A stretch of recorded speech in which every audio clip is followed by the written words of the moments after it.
My parents said I should cancel our anniversary trip to babysit my sister's kids. I turned off my phone and boarded the plane. When we landed, I had 39 missed calls. For our anniversary trip, we set aside 3 years. Mom called the night before our flight. "You must keep an eye on the children for your sister." I turned off my phone and got on the plane after saying, "No." Dad texted me, saying, "Family comes first." I had 39 missed calls when we arrived. Nolan is my name. I'm 36 years old, and I want to share with you the story of the time I boarded an aircraft and found that there were 39 missed calls waiting for me on the other side.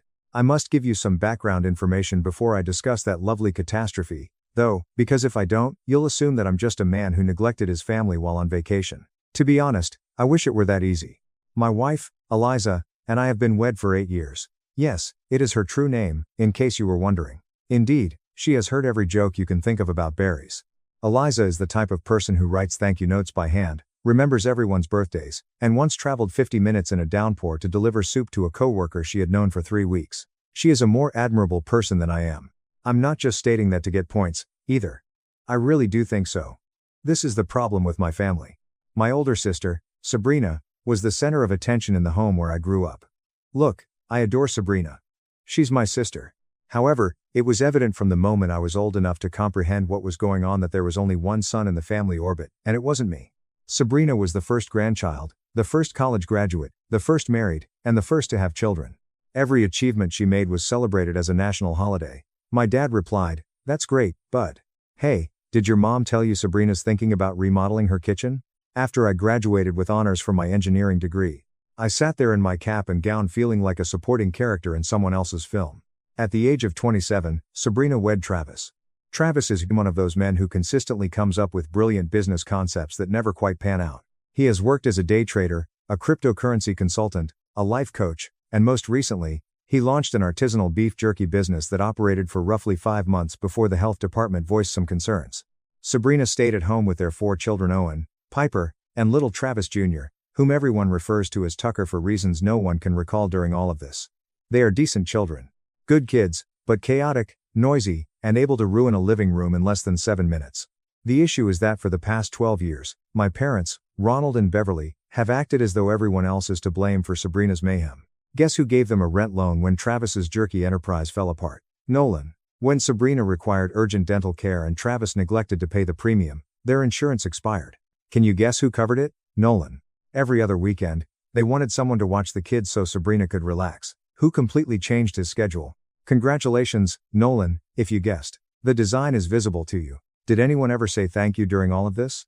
Was it ever acknowledged that Eliza and I might have had our own lives, plans, and experiences? Not at all. Helping Sabrina wasn't considered a favor in my household. It was anticipated. It served as the starting point. No more than you would receive credit for breathing. You didn't get credit for it.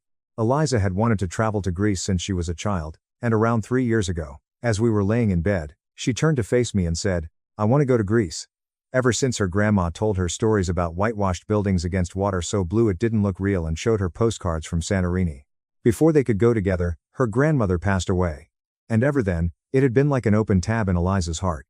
Thus, we devised a strategy. We reduced our eating out, started a separate savings account, and set up automatic transfers.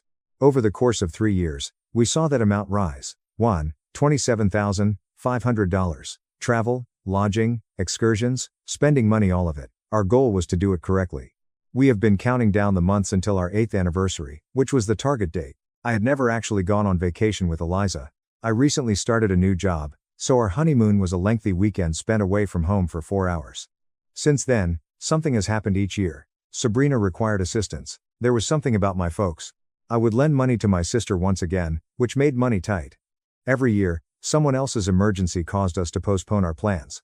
Not now. This time, we had the money saved, the hotels confirmed, the flights scheduled, and 3 weeks of paid time off authorized. Eliza had purchased a travel diary and a new sundress. To arrange our trip, I downloaded 3 separate applications.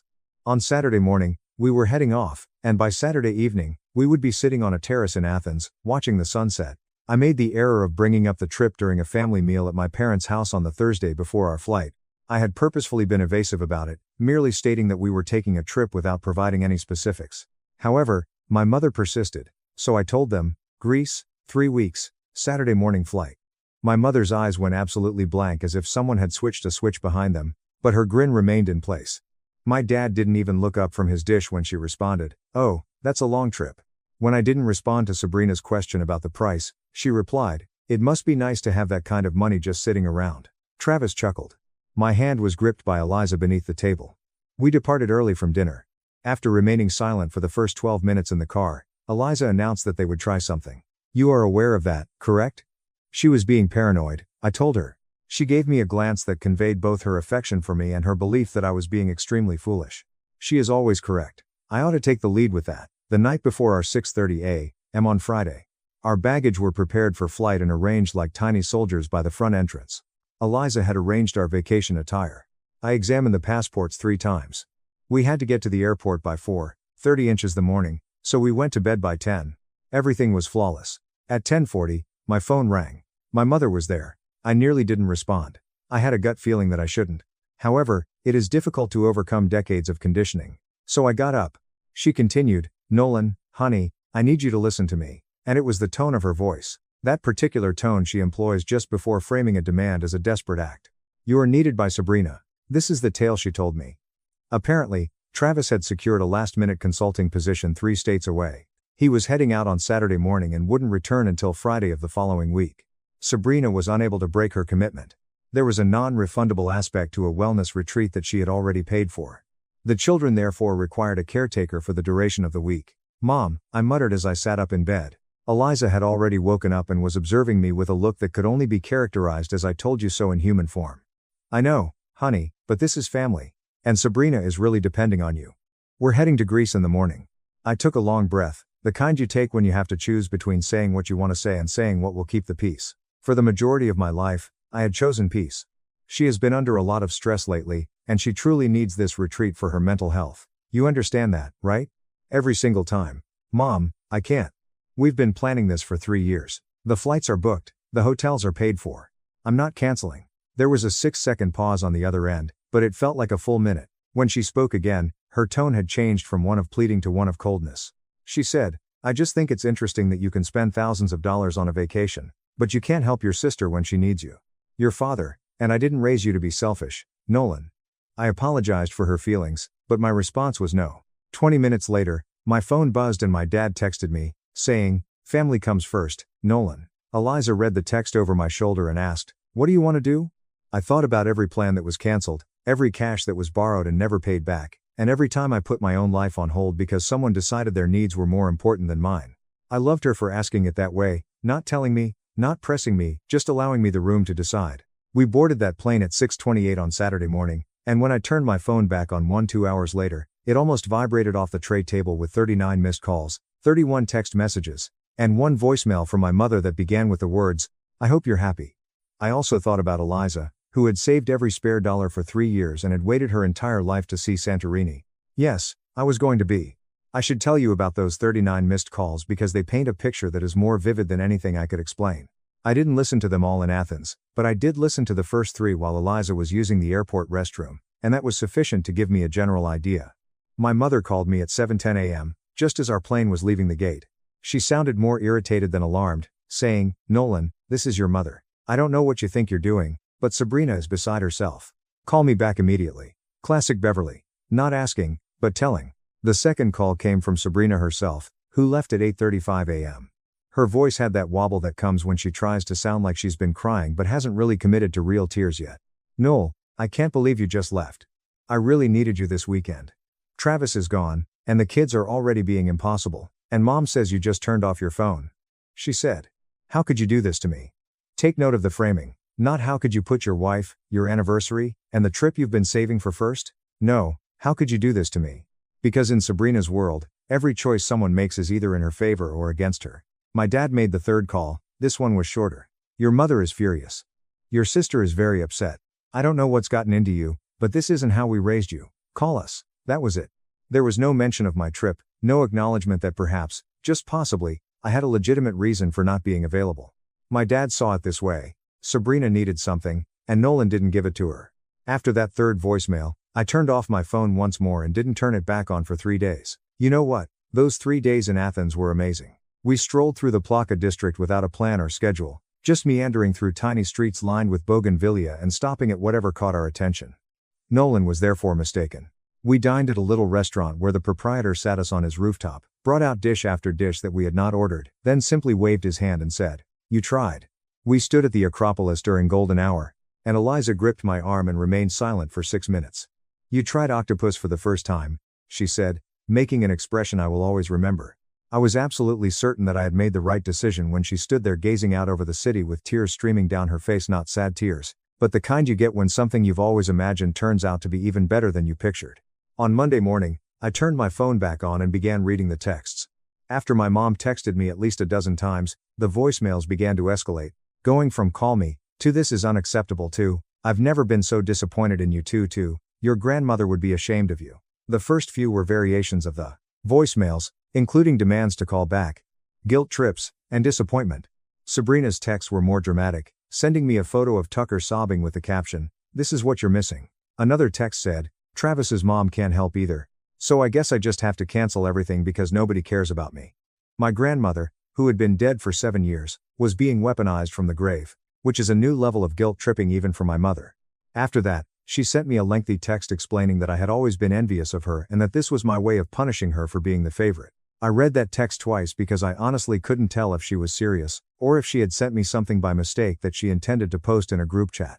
My dad then sent me exactly one more text after the first. It said, "Don't bother coming to Thanksgiving." That was in early October, by the way, and the man was using an old tactic to prevent me from attending a holiday that was 8 weeks away. But here's what really got to me. As I was going through the messages, I noticed that not a single person had inquired about our whereabouts. There was not a single text that said, "Are you guys okay?" or "Have you arrived safely?" or "How is the journey going?"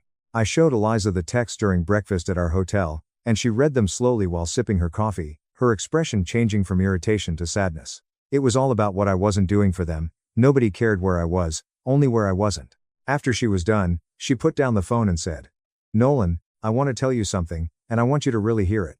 I nodded, and she grasped my hand across the table and said, "They don't miss you. What you do for them is missed." I sat with that for a long time. There is a difference, and it's the difference that matters. They don't miss you. They miss what you do for them. The thing is, part of me had always known that. I kept thinking about it like a stone in my pocket as we flew to Mykonos, strolled along Little Venice's waterfront, and watched the pelicans waddle around like they owned the place. I was aware of it when my parents neglected to celebrate my 31st birthday because they were preoccupied with organizing Sabrina's baby shower for Tucker. When Sabrina called me 3 hours after my wedding to ask for a loan to cover Owen's tuition. And when my dad drove 5 hours to watch Sabrina's son play t-ball despite being too busy to attend my promotion to lead engineer at my company. On our 5th night in Greece, Eliza and I were sitting on the Santorini balcony that she had been dreaming about since she was 8 years old. The sun was setting, and the entire sky appeared to be on fire, with orange, pink, and gold bleeding into the bluest water I had ever seen. I had known this all my life, but I had never allowed myself to say it aloud. Something inside of me changed when she leaned against me and said, "Thank you for choosing us." Something that had been bending for years finally broke, but it broke in a positive way, like a bone heals stronger after it's been set right. As I watched the sun set into the Aegean, I made the decision that things would change and that I would no longer be the family ATM. I was done being the emotional support brother, the emergency babysitter, and the guy who drops everything because someone else didn't plan their life properly. I wasn't going to be cruel about it. I wasn't going to send some dramatic manifesto or burn bridges. I was just going to stop volunteering to carry weight that wasn't mine to carry. I ate more lamb than anyone should in 15 days. We laughed more than we had in years. We held hands like we were 24 again, and for 15 days, no one asked me for money. The rest of the trip went exactly as planned: Delos, Naxos, and the final 3 days back to Athens. Eliza filled her travel journal to the brim. I texted my family group chat, "We're home safe," after we arrived home, tanned and refreshed, with roughly 35 pounds of olive oil and trinkets between us. No one required me to solve their problems, and no one made me feel bad for living my life as I saw fit. The trip was fantastic. I hope everyone is doing well. It's brief, courteous, and impartial. 4 hours later my mother said, "Glad you had fun." I didn't reply, and to be honest, that silence felt like the most powerful thing I'd done in 36 years. Sabrina had to cancel her retreat. She's very upset. No, welcome home. No, glad you're safe. Just one more reminder that my happiness had cost Sabrina something. For the first time in my memory, my phone wasn't buzzing with requests from my family during the first 6 weeks after we returned from Greece. The silence was both peaceful and unsettling, Like when you live next to train tracks your entire life and then one day the train stops running. Eliza was thrilled to see that I was lighter, that I was sleeping better, and that I wasn't checking my phone every 5 minutes with that low-grade dread I used to carry around like a second wallet. You should be relieved, but your brain keeps waiting for the rumble. She described it as similar to witnessing someone remove a backpack they had forgotten they were wearing. At work, things also began to change. I had been a lead engineer at Whitmore and Associates for about 4 years at that point, and although I was good at my job, I had always held back a little. It wasn't intentional, rather, it was more that when you spend your entire life being told that your accomplishments don't matter, you start to believe it. After Greece, something clicked. My coworker Garrett, who had been in the business for about 22 years, took me aside one afternoon and said, "Noel, you've got more talent in your left pinky than half the guys in the executive boardroom. You don't chase the big promotions, you don't speak up in meetings, you do solid work and hope someone notices, and when they don't, you tell yourself that's fine because at least you're being helpful. When will you begin to act as though people are fortunate to have you instead of being thankful that you are here?" I didn't disagree. Instead, I began drafting a proposal for a project I had been sitting on for more than a year, a sustainable infrastructure design for a mixed-use development in the city. Garrett is the type of guy who says things like that without any irony, just staring at you like he's daring you to disagree. I worked on the proposal for 4 weeks, but I was tired of hearing my dad's voice in the back of my mind telling me, "Don't get ahead of yourself, bud." It was ambitious, far beyond the scope of what our firm typically took on, and part of the reason I hadn't brought it forward. After spending late nights, early mornings, and weekends at the dining table with blueprints spread out while Eliza brought me coffee and periodically reminded me that people need food, I thought I had crashed and burned when I finally presented it to the Whitmore partners. There was a 1-2-second silence in the room. Then Meredith, our senior partner and a 3-2-year veteran of engineering and architecture, asked me over her reading glasses, "Why didn't you bring this to us sooner?" They gave the project the go-ahead, and they also gave me complete control over my own staff. For the first time in my life, I wasn't spending all of my energy supporting people who didn't appreciate it, which led to the biggest professional opportunity of my career. In the meantime, the family Cold War persisted, and I received bits and pieces from my cousin Connor, who was the closest thing I had to an ally in the family.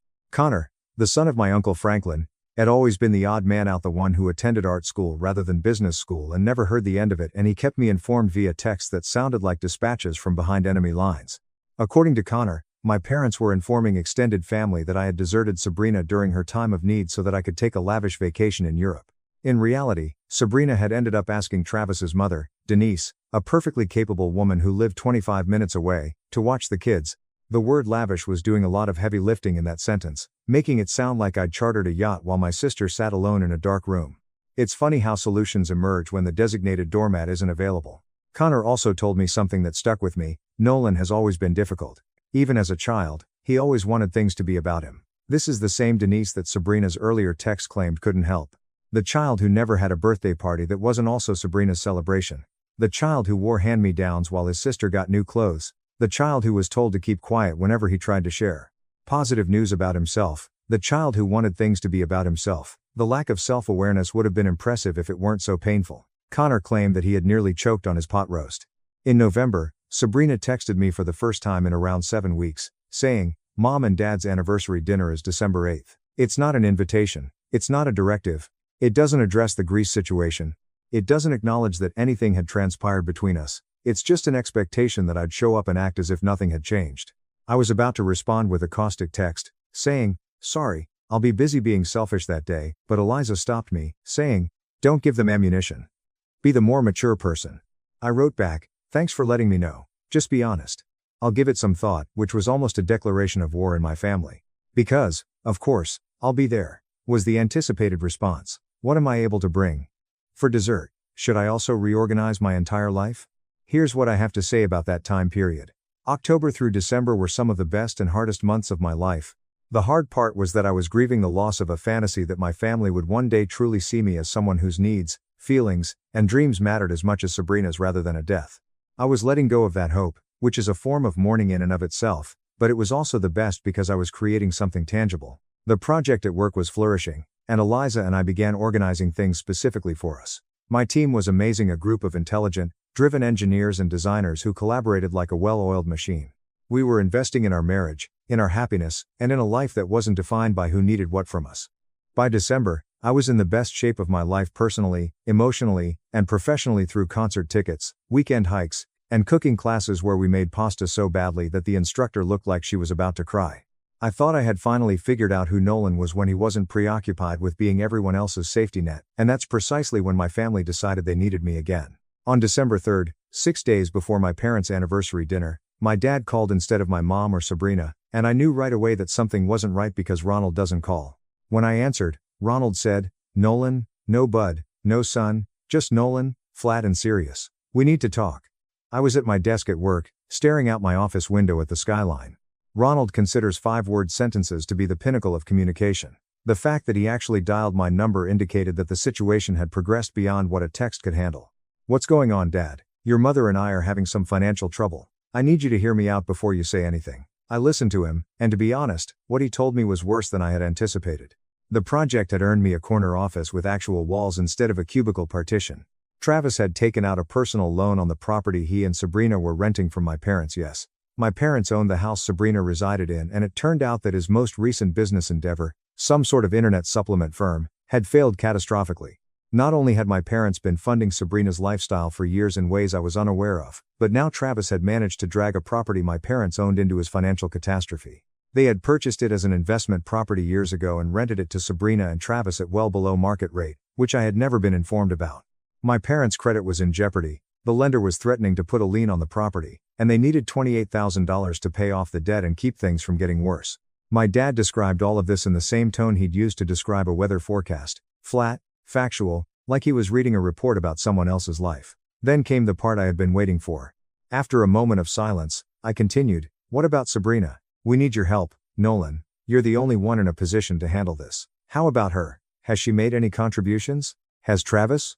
"You are aware that Travis has nothing to say." My dad made a sound that was halfway between a sigh and a sneer. "And Sabrina is trying her hardest with the kids." "Dad, I've been trying my hardest for years, but every time I did it for this family, it wasn't enough or acknowledged. You texted me that I shouldn't come to Thanksgiving because I took my wife on a trip that we had saved up for 3 years. Another silence. "Then that was your mother's idea, and you sent it." I told my dad I needed some time to think, and he said, "Don't take too long." That was about as close to a please as Ronald gets.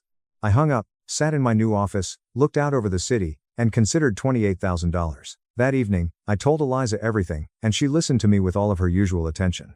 After I was done, she remained silent for a time before asking, "What would you like to do?" "I don't want to just give them money," I said. "Not this time. Not after everything." "Then don't. But it's my parents. And I mean you, Nolan, not the version of you that feels obligated. The real you." Eliza nodded. "That's true. If you bail them out without any conditions, nothing changes. You become the ATM again. Sabrina and Travis face zero consequences.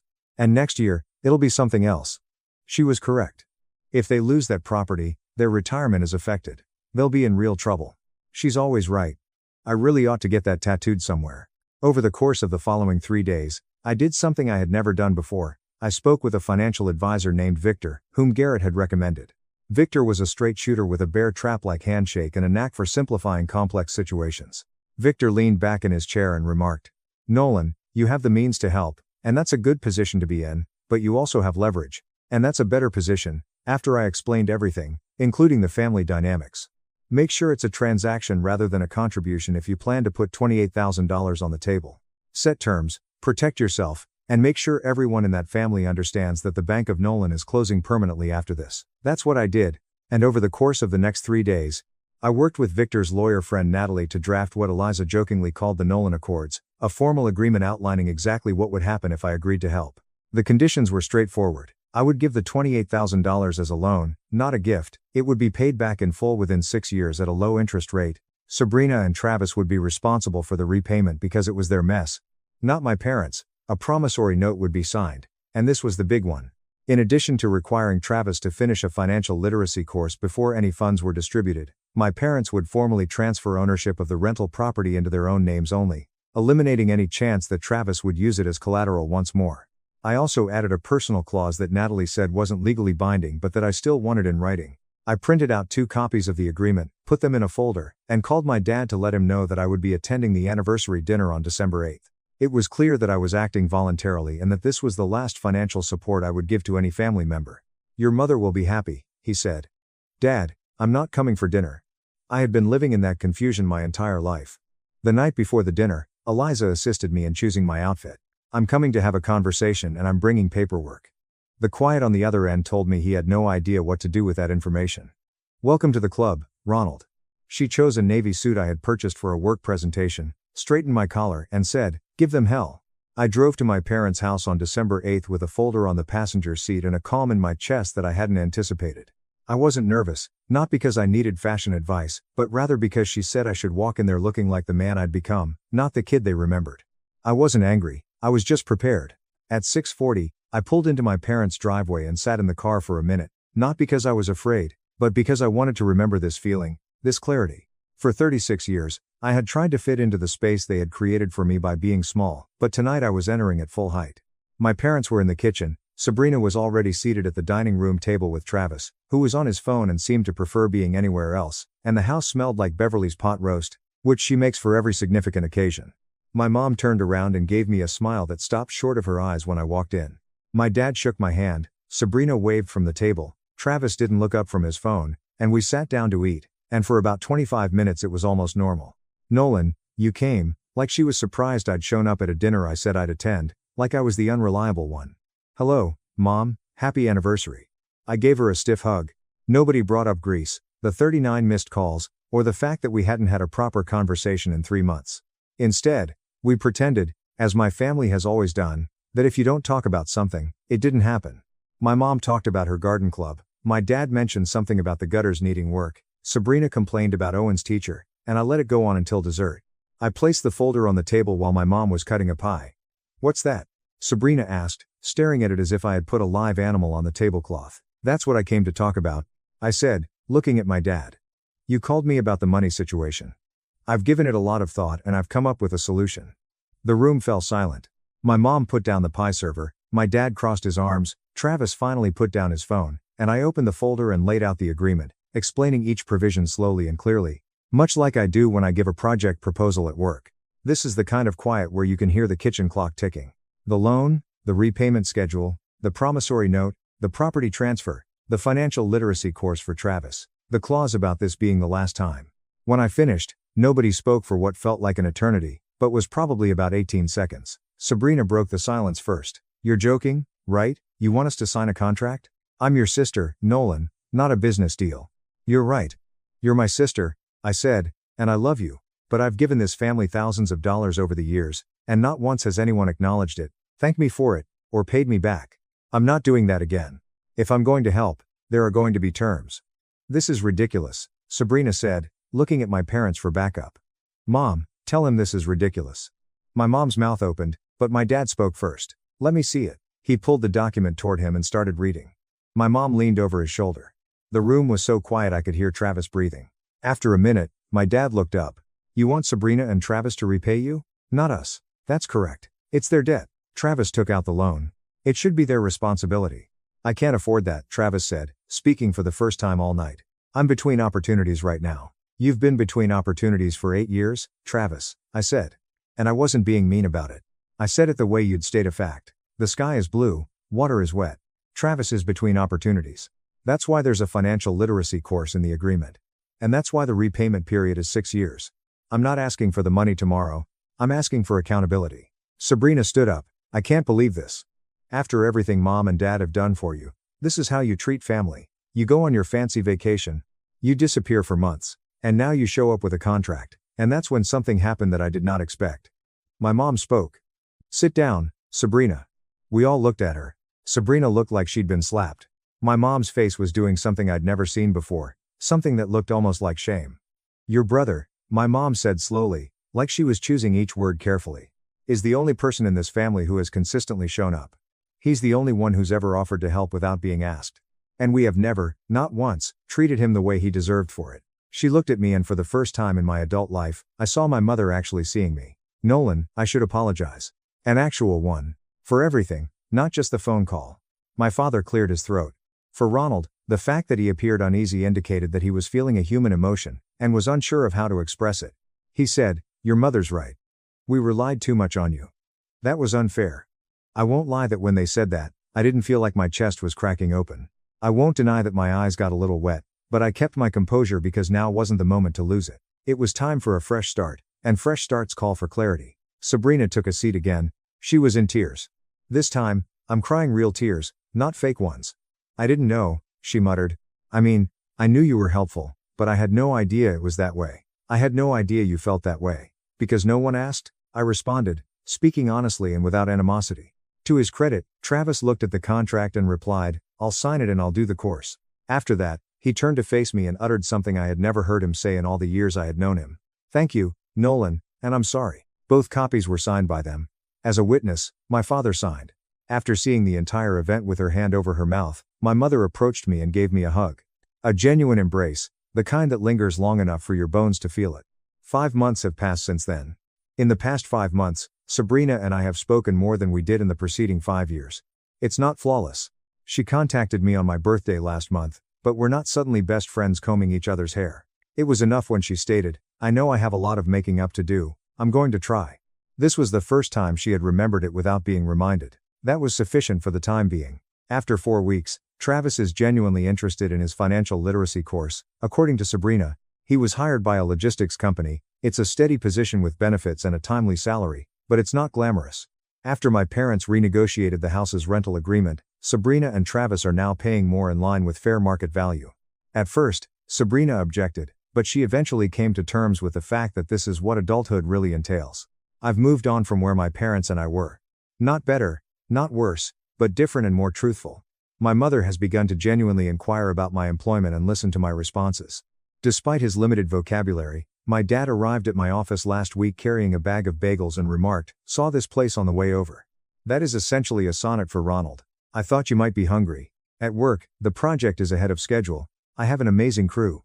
Last week, Garrett took me out to a steak and said, I told you they were lucky to have you, now everybody knows it. Last month, Meredith brought up the term, partner during a meeting. Let's just say that I didn't detest the sound of it, even though I don't want to jinx anything. And Eliza, my amazing, understanding, and intelligent Eliza, who loved me despite my family's foolishness long before I did. When she got home from work last Tuesday, I was in the kitchen trying to make a spaghetti dish we'd enjoyed in Athens. It was awful, very awful. She told me it was the nicest meal she had ever had after finishing the entire platter. She chuckled when I accused her of lying, saying, okay, it's awful. But what counts is that you made it for me. This time, we're already organizing our next vacation to Portugal. And I won't hesitate this time when my phone rings the night before. I'm going to grin, let it ring, and sleep with the woman who showed me that it's not selfish to choose oneself. It's essential, so, yes. 31 messages, 39 missed calls, and 1 voicemail that began, I hope you're happy, I am, Mom. My sister hijacked my graduation for her wedding. So I boycotted it, took my siblings with me, and we made her regret it for life. I am 23, a male, and one of 7 children. There's Lily, 31 female, Liam, 28 male, James, 25 male, me, Daria, 21 female, Nadia, 18 female, and Lexi, 4, a shocked child. With so many siblings, it's easy to become lost in the bustle. Some of us have our roles, so to speak. Lily is the oldest, Lexi is the infant, and I have a child. Yes, that is my description. OP blessed us with a grandchild, and Daria is the best. She was the last planned child, the one who was supposed to complete our family. She was born prematurely, so I realized that my parents coddled her to some level. But it's gone beyond that now. Daria is getting married, and she recently informed us that she has moved the date forward owing to a cancellation. Not a big deal. It only means they'll get married sooner. But the new date coincides with Nadia's high school graduation. Daria was empathetic but stated that she had already committed to the date. They have printed the invites. My parents always go crazy for our high school graduations, but they stated they'd have to miss Nadia's. We were all sympathetic and assumed it wasn't deliberate. Or so I thought. However, Nadia later told James that she was present when Daria received the cancellation call, and informed her that she was graduating that day. But Daria simply laughed and accepted the date. As much as I hate to admit it, this seems like a very Daria thing to do. She scheduled her engagement party on the night of Nadia's 18th birthday. Fortunately, she didn't celebrate till the weekend. She revealed her engagement on my oldest sister's wedding anniversary. It's all about her. When I challenged Daria about this, she replied Nadia's high school graduation didn't matter. She wanted to marry the love of her life sooner, and our family had already attended numerous high school graduations. She said something like, we still have Lexi. But here's what bothers me the most. Nadia has been looking forward to this for a long time. She's seen all of us graduate and have massive festivities hosted by our parents. I asked Nadia what she wanted, and she answered she just wanted to have her day. So I informed my family that Nadia and I will not be attending the wedding. James has also pulled out. Everyone is upset. Daria is upset, and I didn't help matters by telling her that I could watch our other siblings marry because it's all the same to her. Mom is trying to persuade me to attend the wedding because graduation isn't as significant. But I feel like if I don't, it would set a precedent in Nadia's life that she will always be valued, less than Daria. I've received messages calling me a jerk, moron, and so on. They advise me to stand up and be a good brother, but that is exactly what I am doing. My son is set to be the ring bearer, but given how my family is behaving, I'm thinking about pulling him out of the wedding too. My father has assured Nadia that he will take her to dinner after the wedding. Nadia is currently staying with me since her mother will not quit cornering her. Am I a jerk for missing my sister's wedding? Update number 1. It's 2 days after D-Day, and I finally have an update. I had to condense it quite a bit because so much has transpired. Before I began, Nadia asked me to thank everyone who had congratulated her on her graduation. She was overwhelmed by the outpouring of support she received, especially after facing such opposition from our family. So, let's start. Last Friday, James and I went to speak with our parents and Daria. I wanted to inform them that I would be withdrawing my kid from the wedding. Our older siblings also showed up, so there were 4 of us sticking up for Nadia. James had spoken to them the night before, and helped them see things more clearly through Nadia's eyes. Apparently, they didn't realize Daria set the day on purpose. There was a lot of yelling. Daria accused me of attempting to spoil her wedding, and our parents begged me to allow them to take my son to the wedding. But I held my ground. I felt more stronger having my older siblings beside me. There are only 2 years between me and Daria. I am not much of an older brother. Luckily, Lily was present. Her words carried more weight as the eldest, and she did not allow Daria or our parents to debate. She informed them that Daria chose the date on purpose, admitted it in front of me and James, and that it was usual behavior for her. Lily warned them that if they continued to openly favor Daria, the rest of us would cut off contact, and Lexi would most likely follow suit in the future. Our father started yelling. Surprisingly, it was directed toward Daria, rather than us. I had never seen Dad so angry before, and to see it focused on Daria was shocking. Our mother begged us to go. We didn't hear from anyone on that side until Monday, when Daria's fiancé George invited us to meet at our parents' home. He apologized to Nadia. He had no idea that the wedding and graduation coincided, or that Daria did it on purpose. Our dad was the one who told him. What ensued was a lengthy discussion in which we all aired our frustrations. I told our parents that we all believed Daria was more important to them than any of us. Her artwork was constantly displayed on the refrigerator. Ours were always stored in a drawer. I informed them that as a mom, I couldn't imagine treating my child that way. Daria attempted to argue. She tried to convince us that we were attempting to transform her into a terrible man, turn our parents against her, and spoil her wedding. Our mother advised her to be quiet since it was our time to speak.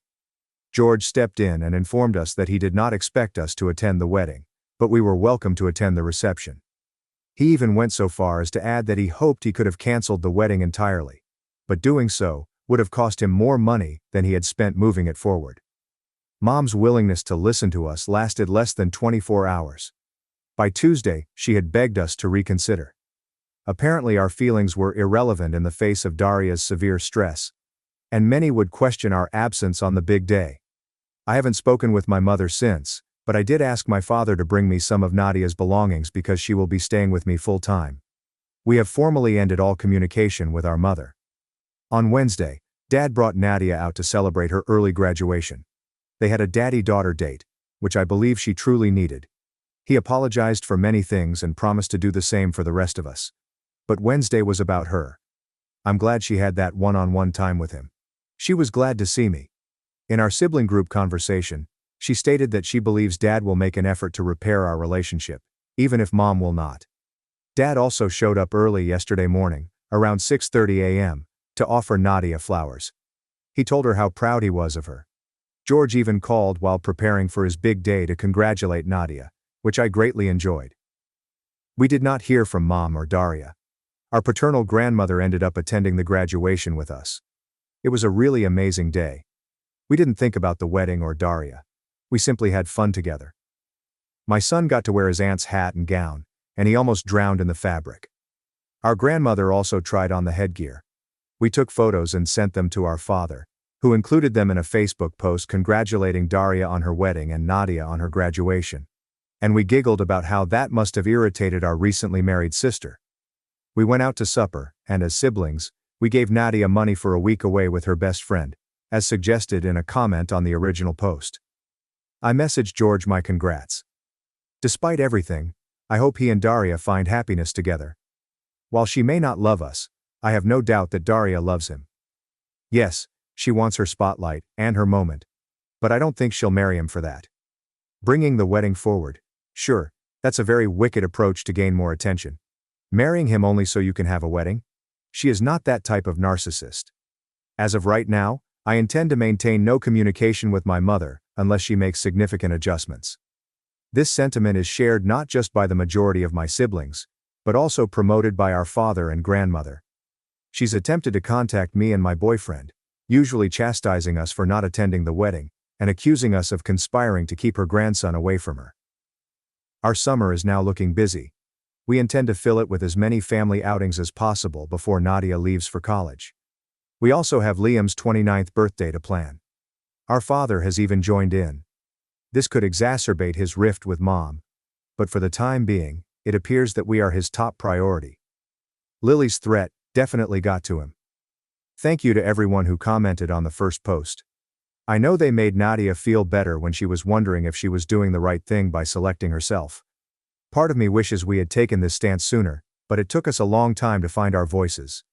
Looking into the future, I see 2 vacant seats at my own wedding, but I also see 5 siblings supporting me. I'm pleased with that. Update number 2.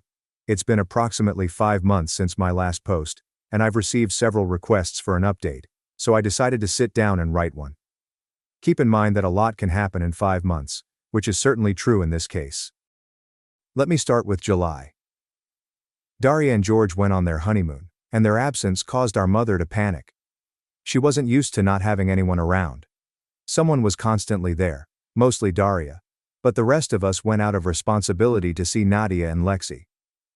Mom had no visits while Daria was on her honeymoon, and the rest of us were out of contact, which she truly disliked. We began receiving phone calls the very next day after Daria had left. She attempted convincing Nadia first, which Lily saw as a strategic move because Nadia is the most timid of the group, and hence more likely to be persuaded. When Nadia turned her down, she shifted her attention to the rest of us. We all received identical phone calls from her, trying to urge us to see her, understand her, and see things through Daria's eyes. She even mentioned Daria's early birth and how fortunate she was to be alive. Liam told her to be better with Lexi. Lily had blocked her number. When the phone calls did not work, she began showing up at our homes. She repeated much of what she had said over the phone and before the wedding. She didn't understand what she had done wrong, or why we were treating her this way. She called me ungrateful and disrespectful.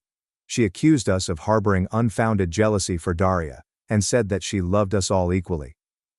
I did not respond to the comments. I was just trying to stop her from going inside and saying the same thing to Nadia, who was in the living room with my partner and son. Her words did not warrant a reaction. And after she was finished, I requested her to depart as calmly as possible. But honestly, I felt like crying. But who wouldn't feel bad if their mother yelled at them like that, trying to belittle years of grief and calling it pointless jealousy? Since Daria's birth, she and our father have repeatedly let my siblings and me down. They missed out on numerous opportunities over the years, both large and minor. But we had one thing that they never missed, and we were content with just that. And that concludes our high school graduations. But they couldn't give it to Nadia. All we had were our high school diplomas. Daria broke her leg, thus they were unable to attend Liam's college graduation. I understand it was an accident, but they never compensated him. They never praised his enormous triumph afterward, so he had to grin and bear it. Our mother did not attend my partner's baby shower despite making such a big deal about it, since Daria refused to go, and instead they got their nails done together instead. But is our jealousy unneeded? Sorry. I'm not sure how I managed to remain cool while she yelled at me, but I did. When I asked her to go, she changed her tactics and began shouting out for my kid, attempting to entice him to come to her and telling me that she had the right to see her grandson. My partner stepped in because she was enraged and took my place by the door. Mom yelled some more, but she fled after my partner threatened to call the cops. Mom tried this song and dance with my older siblings, but she got nowhere. Then followed the Facebook entries, which were oblique rants about ungrateful individuals, and how astonishing it is that some children can so readily turn against their parents. Daria became involved while on her honeymoon, and contacted Lily to reprimand her for being mean to our mother. But, as I already stated, Lily is upset, and has had enough. Whatever she said to Daria kept her from phoning the rest of us. There was then a Facebook post about how it hurt to be separated from a grandchild. There were no names stated. But there is just one grandchild, my son. My mother's sister called me. There was yelling. I blocked that number. I know Dad was trying to persuade your mother to just leave us alone. He continued apologizing since she simply wasn't listening to him. Daria returned home after 2 weeks. She attempted to contact Lily again, requesting that we all meet because, as Lily stated, clearly we all have some issues to work out. We did not show up. Daria was furious since she was not used to us failing to show up for her. July wasn't all horrible either. While our mother went on a rampage, our father continued to attempt to do better for us. And he has made significant progress. In July, he and I went out to eat and drink together. He apologized. It wasn't a generic apology about how sorry he is for hurting and neglecting all of us. He mentioned particular occasions for which he wanted to apologize. He reflected on all those years and identified specific situations for which he wished to apologize to me. I know he did the same thing for the others. But I wasn't expecting him to apologize for canceling a fishing trip, because Daria needed him. And while I never liked fishing, I wanted to go on that vacation because I had seen it on TV. I'd constantly see a father and son fishing together, and I wanted to have that. I wanted Dad to show me that I was a priority to him someplace deep down. It didn't happen, so I never asked again. But we went fishing in July. What began as a trip for the two of us quickly turned into a family outing when my siblings expressed an interest in going fishing too. My boys first, then Nadia, and finally Lily, who despises the scent of fish. Dad came Lexi, and I brought my son, and it was wonderful. It was one of the happiest days of my life. I'm terrible at fishing, but I'm really good at collecting seashells. That was great. When Dad returned home, our parents had an argument. I wasn't present, so I don't know every aspect. However, according to Dad, the disagreement was primarily caused by Mom's confusion over why we were still in contact with him, rather than her.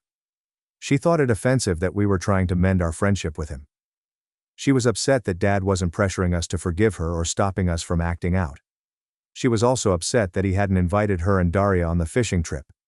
She became even upset when he emphasized that their presence would make us uneasy. Liam turned 29 at the end of July. We reserved an escape room for all 5 of us siblings. Then we met our father and partners for dinner that evening. Liam presented us to his new partner for the first time. All of our attention was focused on Liam. This was a first for our family. The entire day was dedicated to him. Then his pals threw him a party, and I left with a huge hangover. Mom began giving us the quiet treatment in mid-August. Dad moved away in September. Dad bore the brunt of her rage while we were subjected to the silent treatment, and it took a toll. He was attempting to do better for us, while she was attempting to portray us as villains. He eventually informed her that if she didn't accept responsibility for her conduct soon, he would contact a lawyer. Mom did not take him seriously. He has been staying in Lily's guest room since. Mom doubled down, saying he was blind for not recognizing how we were influencing him.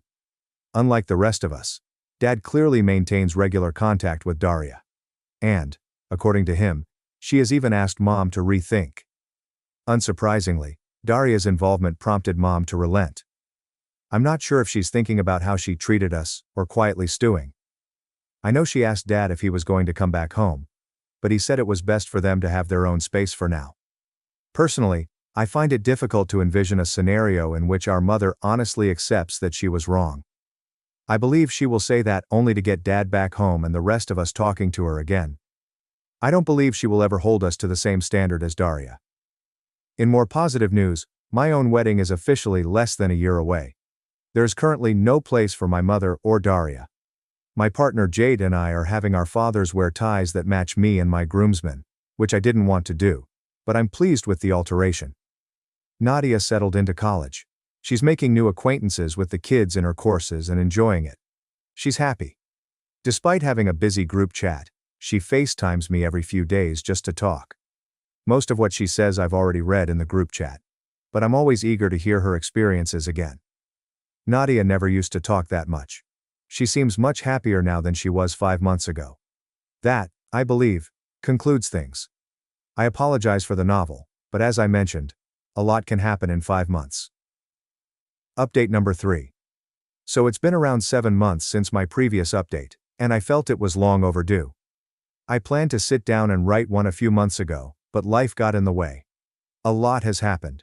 Most of it positive, some of it negative. I'm sure you can identify what or who was responsible for the unpleasant occasions. Mom was silent for Lily's birthday in October, but she did a big song and dance for Daria's in November. We don't monitor her social media accounts on a regular basis. And honestly, if it weren't for Lexi, we'd have blocked her. But James submitted a screenshot in the group chat of a post she had written. The message effectively portrayed Daria as the ideal child, a wonderful angel, and stated that she will always be proud of her. She made no mention of Lily on her page during her birthday, but I'm not surprised. Thanksgiving was different, but enjoyable. We all drove out to our paternal grandparents' house a couple hours distant to spend time with them. Technically, it was intended to be an in-law year, but Jade and I alternate who we spend it with so that neither of our families feels excluded. But Mom proposed we change things up this year so that I could spend the first major holiday with my siblings since the fallout. My in-laws are wonderful people who have been extremely helpful throughout this process, and I am very grateful to them. Mom didn't contact us on the day, but I could sense she was upset. It didn't help that she was asked questions after Lily shared a Thanksgiving Day photo without her or Daria. In December, she opened a group chat with all of us and Dad, essentially telling us to stop the petty turmoil and focus on family. But neither of us is foolish. We all know she wanted to show off her picture-perfect family for Christmas. And how could she do it when all but 2 of her children can't abide being around her? Daria was in the group but did not speak up, which was unusual for her, but none of us took it seriously at the moment. Dad said he'd stop by to visit Lexi, but he didn't want to spend Christmas with her until she was willing to admit the anguish they had caused us. A week later, she ignored my birthday, which was fine. It merely showed that she had no intention of acknowledging she was the evil guy. She grew more desperate as Christmas approached. The messages and phone calls came up again, but I was able to ignore them for the most part. What I couldn't ignore was getting home from work and finding her on my doorstep. She said she had been waiting for me for ages, as if I had planned her visit, which, given the nature of our relationship, I certainly would have. I'm simply glad my family wasn't home. Jade was on her way back from work, while our son was with her parents. I didn't want to bring her inside, but considering how desperate she seemed, I didn't want to deal with her in front of my neighbors. This woman explained that Christmas was about family and forgiveness. She told me I was going too far in keeping her grandchild away from her, and how confused he must be without her. She expressed it as if I was using my son to punish her. I assured her that it was best this way, because we all knew what would happen if Daria had a child someday. My son would be pushed to the side, like the rest of us were, and I did not want that for him. She stated I was being foolish, and repeated the sentence, "I love you all equally." I begged her to leave since nothing was altering my mind, and I was not going to spend Christmas with her. She became angry. She began yelling. And while I'd like to say I remained calm, I didn't. I started yelling too. The more I yelled, the more agitated I became, to the point that I began crying. Reddit. This was years of hurt coming to the surface. I don't understand how she can profess to love us all equally while telling her weeping kid to stop being so theatrical. She only left when Jade returned and saw the situation I was in. Jade is small, but fierce, and she will go to any length to protect me and my children. And I swear, my mother was afraid of her that day. The number of social media posts increased again. She played the victim, posting about children not respecting the sacrifices their mothers make for them, and so on. She posted that we didn't appreciate anything she had done for us, but we all ignored it. We celebrated our own Christmas. On Christmas morning, Jade, our kid, and I headed to the in-laws, where we watched our son and nieces unwrap their presents before heading over to Lily's house. She offered to host everyone this year. Dad took his seat in the kitchen, along with his assistant chefs Liam and Lily's husband. We didn't see our mother or Daria until January. Lexi turned 5, so there was a party, and we weren't about to punish our sister for the actions of the demon that created us, so we went. There were a few queries, but no one pushed when it was clear that none of us wanted to talk about it. Mom pretended everything was all right, but Daria remained away from us. As we were helping clean up after the celebration, Mom stated it was fantastic that we were finally putting things behind us. Lily explained that the only thing we were putting behind us was her.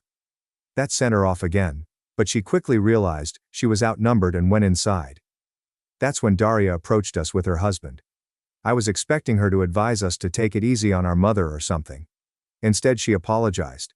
She stated that she had been thinking a lot since all of this began, and she recognized that she had treated us horribly her entire life, with some of that inspired by how our parents treated her. She informed us that she did not expect us to forgive her, but that she only wanted to apologize. We left a little bit later.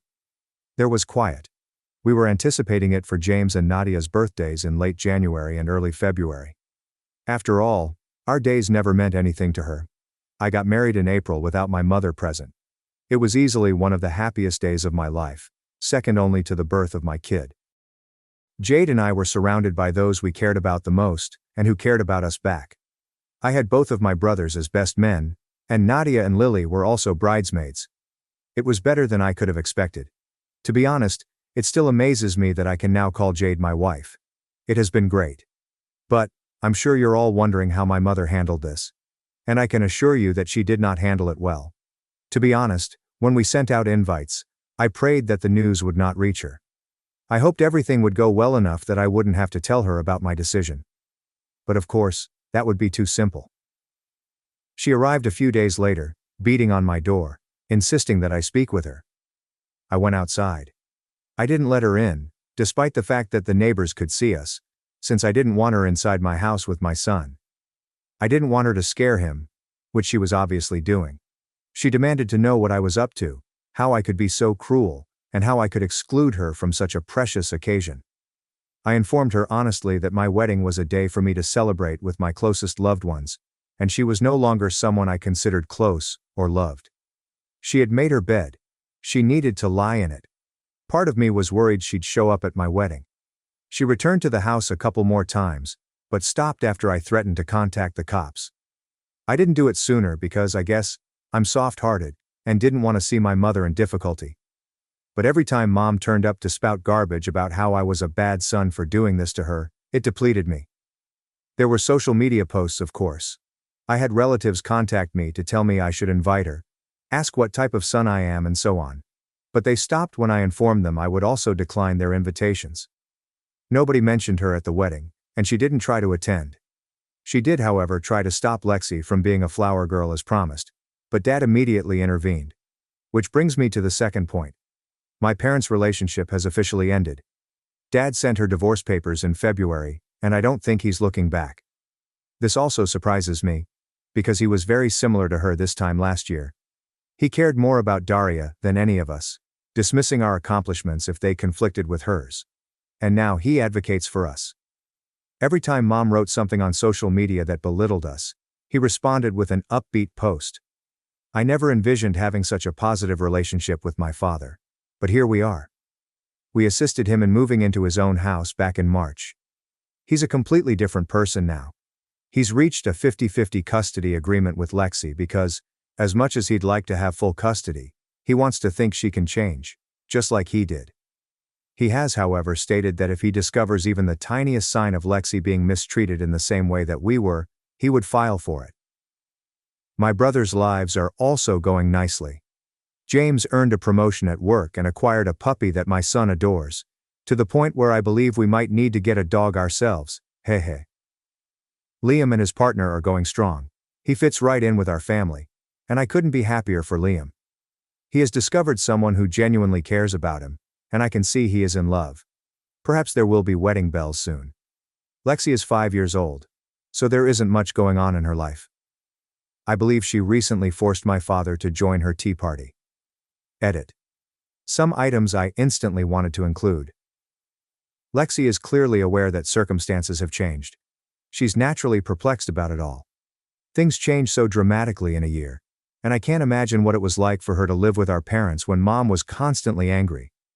We've told her that we'll always be there for her, and that we're safe spaces where she can talk about her feelings or ask questions. We do not want this to have a greater impact on her than it already has. Liam is the one who has made progress on that. He works in childcare and has previous experience with similar situations. Dad is considering setting up therapy for her. But I'm sure you're all curious about Nadia and Daria. Nadia is fantastic, she's really prospering. I believe that being away from our mother Daria and the pressures of home has helped her develop her own identity. She has made new friends, is doing well in class, and is generally happier, which is all I care about. She is delighted, and so am I. She has been invited to move in with my father, now that he has his own apartment and enough room for her and Lexi. But she has yet to respond. She's welcome to stay here if she wants, but I know she also wants to be closer to our father.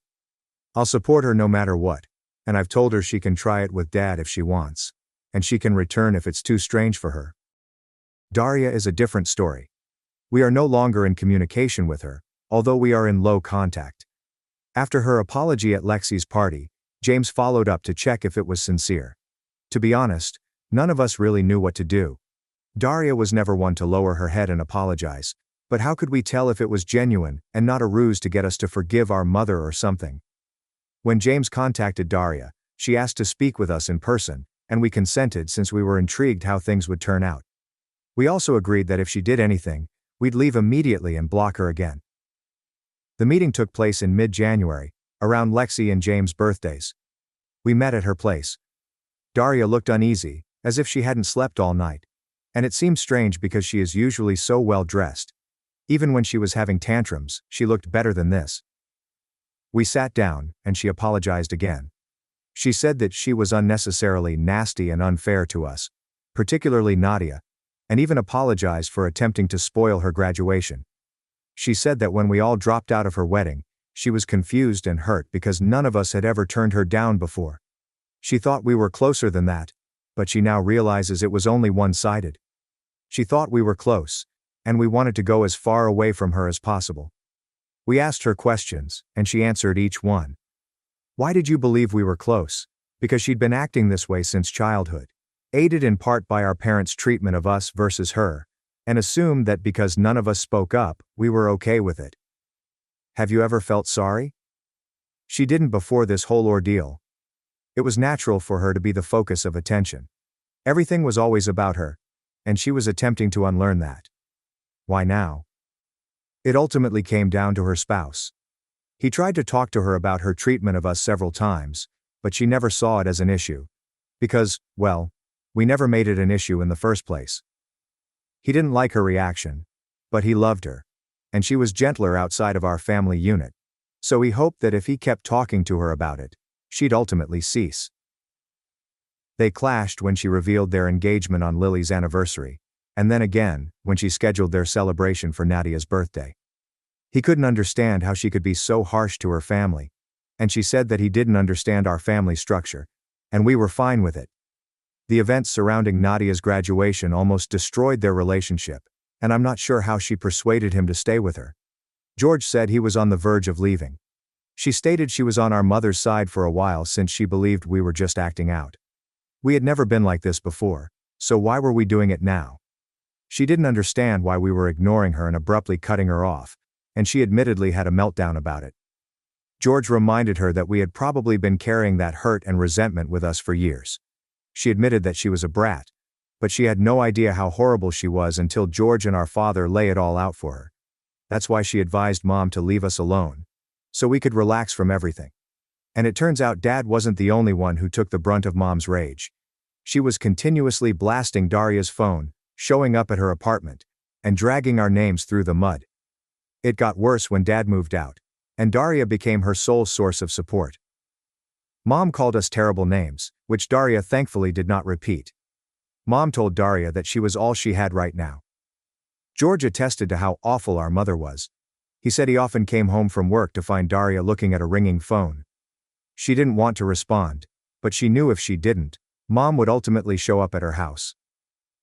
I know Daria has been horrible to us since she was born, but seeing her like this hurts. I believe she was a victim of our mother's behavior, albeit in a very different way. She stated she wanted to reach out to us sooner, but she knew we wouldn't want to speak with her. She couldn't help herself when she saw us at Lexi's party and had to apologize. We parted ways, conflicted. On the one hand, Daria was always selfish. She had been manipulative and outright cruel. She always managed to outshine us at every turn, every accomplishment. Nadia's graduation provided proof of this. On the other hand, she appeared exhausted. She appeared tired out. And she had a guilty expression. And I didn't want to believe it was all an act to persuade us to forgive her, and then our mother. None of us knew how to proceed. But then Jade proposed that we invite her to the wedding, or more specifically, the reception, after everyone has eaten.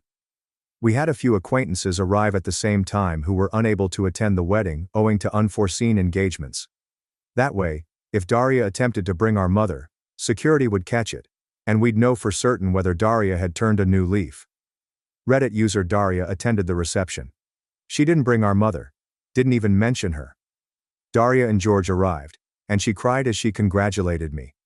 She told Jade she looked stunning, and hugged my son. She pulled Nadia aside at some time, and when they returned, they both had tears in their eyes. Nadia subsequently informed me that Daria wanted to apologize to her one-on-one but wasn't sure whether she'd get another chance. George thanked me for giving Daria the chance. He told me she has the potential to be a kind and caring person. I told him that I hope to meet that version of her eventually. I mean it. If Daria is genuinely as kind, compassionate, and great as George claims she is, I would love to meet that version of my sister. You may be wondering, OP, you forgot to mention Lily when talking about your siblings. It was on purpose. You see, it's a good thing Dad got out of her spare room. She'll need that space in a few months. And she is not the only one. I knew Lily was pregnant because she came down with me and Jade and told us she was pregnant, and concerned about her bridesmaid dress, even offering to step down if it was an issue. Of course, we urged her not to be foolish, and that we would cover the expense of any necessary adjustments. Jade told me that she planned to have Lily make an announcement during the wedding speeches. I stupidly imagined Lily would disclose her pregnancy to our wider family. And, while I was hesitant, I consented because Jade wanted it. And unlike others, she had received permission. Reddit. Lily gave a statement about pregnancy, saying she couldn't wait to be a mother, and was grateful to be sharing at least part of her prenatal journey with Jade. Reddit. This is how I discovered my wife was pregnant with our second child. Again. I wish I could say I remained calm, but I didn't. I cried. I couldn't help but be overjoyed. And I'm sure my pals will mock me for it for the rest of my life. It felt like everything we'd been through over the past year had been worthwhile, at least for that moment.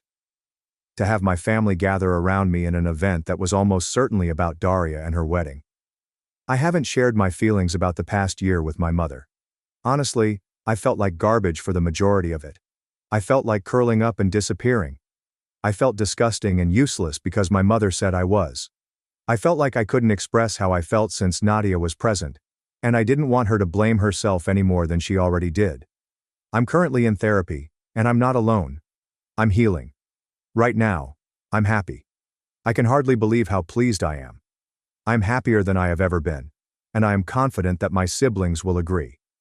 Our mother will most likely claim that our family has broken apart, but this is not the case. Hers did.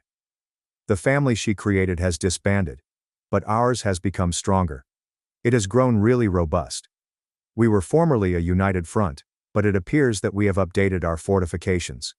We're coming out of this with better bonds with one another, a genuine relationship with our father, and 2 new family members on the way. This is what our mother is missing out on, and it is entirely her own responsibility. Perhaps I will inform you again in the future. I'm not sure if our mother is aware of Lily and Jade's pregnancy, but the news has been made. We do have her blocked on social media, so perhaps no one has told her the good news. Daria has not, at least.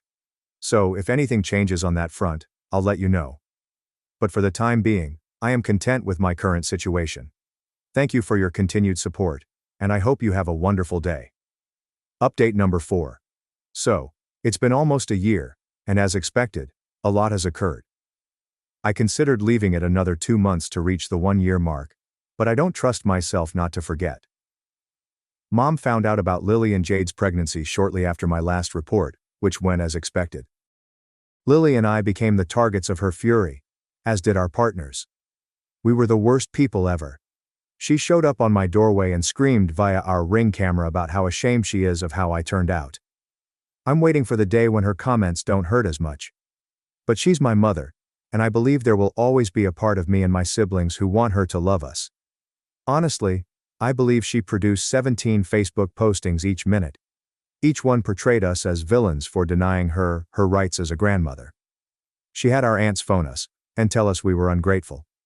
One of them managed to catch Jade on her way home from work one day, and was not pleased when Jade told her where to stick it. I've never cut contact with someone that quickly. Police had to accompany Mom from Lily's property. We intended to wait it out at first, but after talking about it as a group, Lily and I felt it was best if we filed restraining orders against her. I couldn't risk my family's safety anymore. Fortunately, they were granted, and she has adhered to it. Since then, the 4 of us have not seen or heard from her. But the others were not as fortunate. In July, Daria cut Mom off. She blamed everyone but Daria for it. It was Lily's fault first, then mine, and finally Nadia's. It was Dad, James, and Liam's. Each of us was an adversary. Every one of us, except Daria. I regret that I wasn't surprised. I hate that I was used to taking the blame. I talk a lot about how happy we are right now. But before that, we were unhappy, furious, and heartbroken. I felt like death. And Liam almost did. Parents are not supposed to make you feel this way. I hope to God that my children never feel this way because of me. I simultaneously despise and adore my father. He is trying. He is better. But he was once just like our mother. Dad also petitioned for complete custody of Lexi. I guess we've all recognized Mom isn't going to change, and the best thing we can do for Lexi is keep her from being like the rest of us. She is so little, and I can't picture her going through what we did, or worse, when we had already escaped. Currently the conflict is still underway. Mom does not want to give up Lexi. However, due to her very public troubles with the rest of us, and the restraining orders, Mom only gets to see her on weekends. Dad is still not satisfied. Lexi began returning home from her weekends with Mom, claiming she did not want to go back. So Dad is working harder to remove Mom from the situation entirely. Daria has been more absorbed into our circle. This Daria is much nicer than the one I grew up with. I tell her a story, and she doesn't roll her eyes or tell me that nobody cares what I have to say. She is far from perfect, but she is trying. We can tell her she has done something wrong, and she will apologize. She is in therapy. We're also on the list for family therapy, all 6 of us including Dad. We're hoping it will help us move forward more. We hope it will allow us to heal. Mom may be a lost cause, but Dad and Daria are not. And honestly, it's more than I could have hoped for 2 years ago.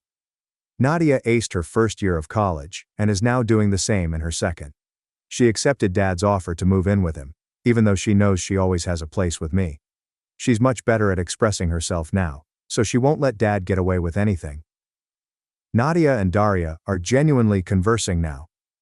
They lived together for more than a decade but never actually chatted. Daria thought Nadia was beneath her, and Nadia was terrified to offend Daria. They now communicate, and bicker, like sisters. As if they should have done it all along. To commemorate Nadia's great first year of college, Daria organized a girls' day for the 2 of them, and Lily. This is the sister that we deserved. And we are the siblings Daria deserves in exchange. We no longer shrink beneath her. For once in our lives, we are on equal footing. Daria is also doing well in her new job as aunt to all 3 members of the next generation. That's correct. My kid is no longer the sole grandchild. Lily gave birth to a daughter in September.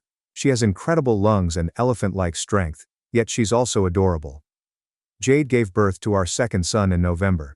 He is quieter than our eldest, and he used to sleep quite little. However, both Lily and Jade are doing well.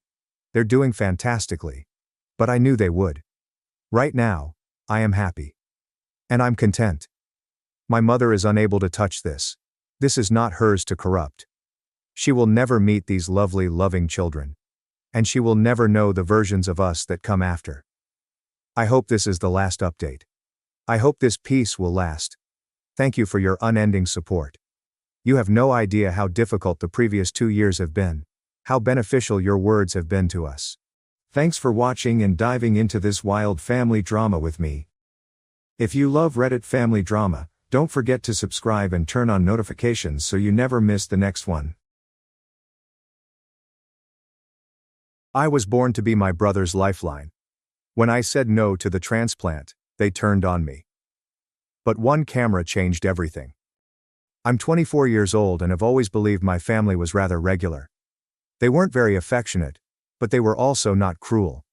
They always made sure we had all we needed, celebrated birthdays, and went through the "we're a good family" routine when other people were present. Nothing screamed dysfunction. My oldest brother, Arthur, is 28. If you had asked me a year ago, I would have responded that we were treated fairly. Not exactly the same, but nothing unusual. But now I see my parents had me believe a lie. Growing up, I noticed a few things that seemed wrong. Nothing major, just minor moments that made me wonder whether I was imagining things. When Arthur and I got into a fight, they always had me apologize first, even if we were both wrong or he initiated it.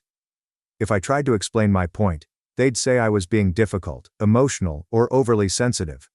When Arthur got into trouble at school, my parents supported him, claiming that the teachers were harsh or that he was simply stressed out. When I got in trouble, I was lectured on how I should make better decisions. When Arthur forgot something, my parents dropped everything to help. When I forgot something, they would sigh and tell me that I needed to take responsibility. It was like that my entire life. Little things I overlooked because, well, what else was I meant to do? When you are raised in a certain way, you do not question it. You believe that's just the way life is. Arthur enjoyed sports, and my parents were infatuated with his games. Every Saturday, they were there, shouting and yelling at the referees, completely invested. I was in choir, and they never came to any of our performances. When I asked why, they always gave an excuse. However, they were never too exhausted to attend Arthur's football games. I stopped asking after a while. It didn't seem worth it. Arthur never regarded me as a genuine person, only an irritation. If I drew any notice, he'd roll his eyes or make a snarky remark. When I won a local choral competition, he grumbled, "Too bad nobody cares about choir." If I received a higher mark than him, he'd smash my pencils or mutter that I was lucky. He despised me for being, as if I was occupying space that should have been his. And what about my parents? They never stopped him. They simply allowed it to happen as if it were normal. Even in interactions with relatives and friends, they enjoyed talking about Arthur. He was extremely clever, intelligent, and had a promising future. When they mentioned me, it was never about me. It was about how I supported Arthur, how I was a wonderful sister, and how I was always there for him. In their eyes, I was nothing more than his shadow. I persuaded myself it did not matter. I told myself it wasn't so horrible, that some families just have preferences, and that didn't mean they didn't love me. I assumed I was simply being overly sensitive. I wish I had trusted myself more. Everything changed 1 year ago. Arthur was diagnosed with kidney illness. My parents were upset, and I was shocked. He tried several therapies and medications, but his condition worsened. Eventually, the physicians informed them that he required a transplant, and as soon as they heard the word transplant, they focused on me. I recall sitting in the hospital room when the doctor addressed it. My mother instantly turned to me and said, "Wouldn't it be amazing if you were a match?" She was already beaming and acting as if this was occurring, as if I was about to save the day, like I always did. My father nodded as if it were the most natural thing in the world. Arthur scarcely glanced up from his phone. I recall feeling weird about it. I wasn't opposed to helping, of course. I didn't want my brother to die. But something about how swiftly they determined this was my responsibility made my stomach flip. It was not even a conversation. They did not ask if I was comfortable with it. They didn't inquire how I was feeling. It was expected. I went along with the tests since I did not want to start a conflict. And to be honest, I prayed I wasn't a match. I persuaded myself that if I wasn't, I'd at least avoid the consequences. However, that is not how life works. I was a match. And the instant the results arrived, it was as if I had already committed to the procedure. My mother sobbed tears of delight. My father patted my back and said, "We knew you wouldn't let us down." Arthur said nothing at first. He merely nodded and said, "Yeah, that's what's supposed to happen." I felt sick. I attempted to bring it up lightly, saying that this was a huge decision and that I needed time to think about it. I wasn't sure yet. My mother quickly shut it down. "Elysia, this is your brother. You don't think twice about family." It wasn't a question, it was a command. My father scoffed, shaking his head as if I had spoken the silliest thing possible. "What do you mean you're not sure? What kind of person hesitates when their own blood needs them?" That's when I began to realize how imprisoned I was. I began conducting my own study, looking into what kidney donation actually entailed. I knew it was serious surgery, but I had no idea how much risk was involved, especially for me. I had some underlying health conditions, which complicated the procedure. My doctor stated that my recuperation would be different from that of most other donors. I wouldn't just recover in a few weeks. I could be out for months, and my body would never be the same. I'd be more susceptible to kidney disease myself. My chance of long-term problems was increased. And God forbid, if my remaining kidney failed in the future, I'd be screwed. Then there was the money aspect. I have college loans and a job that does not provide paid medical leave. If I did this, I wouldn't just lose one kidney. I would lose my income, stability, and ability to care for myself. I could wind up drowning in debt since my parents expected me to do everything without question. And as I thought about it all, I realized something even worse. My parents and Arthur had never asked me how I felt about this. They didn't inquire if I was terrified or okay. They didn't sit me down and say, "Elysia, this is your choice, and we will support you no matter what."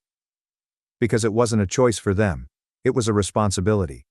I was not their daughter, I was the solution. I kept thinking I was mistaken, that if I sat them down and explained everything, they'd understand, realize what they were asking wasn't fair, and see me for the first time. So that is what I did. I sat down with them, took a deep breath, and said, "I don't think I can do this." The moment those words left my mouth, the entire room became silent. My mother's expression froze, as if her brain refused to accept what I had spoken. My father looked at me, puzzled, as if I had suddenly started speaking a different language. And Arthur? He simply exhaled deeply, shook his head and said, "Of course. Typical." I'm not sure why I assumed they'd truly listen. I'm not sure why I expected my feelings to matter to them for once. "What do you mean you don't think you can do this?" My mother's tone was stern, as if she were challenging me rather than asking. As if I had just made an outlandish claim. I responded, "I mean, I've been talking to my doctor and it's not a simple surgery for me. There are a lot of risks, and my recovery could take months. I'd have to take time off work and My father cut me off with a scoff. "So what? People donate kidneys all the time. They're fine." I tried to keep my voice steady. "Not everyone, and not me. My doctor said my situation is different. It's not just a few weeks of recovery, it's been months. And financially, Oh, don't even start with that," my mother screamed, rising up so quickly that her chair scraped against the floor. "This is about your brother's life, Elysia. How can you even think about money right now?" "Because it's my life too," I wanted to scream. "Because I'm the one who will have to deal with the repercussions. Because I wasn't even given a chance to make my own decision before you all made yours." But I didn't mention any of that. I could already sense the shift. Their expressions tightened as they understood I wasn't simply hesitating. I was considering saying no. And just like that, I was no longer their daughter. I was the problem. Arthur rolled his eyes. Unbelievable. I turned to face him. "Arthur, this isn't personal, You're making it personal," he shot back, standing up himself. "You're choosing to let me die." "That's not what I'm doing. I need time to think." "What is there to think about?" my father asked, his voice frigid. "This is your brother, Elysia. He'd do it for you." I actually laughed. A brief and sour laugh. Because that was the biggest falsehood I've ever heard. Would he? I asked, gazing straight at Arthur. Would you, Arthur? If the situation was reversed, would you give me your kidney?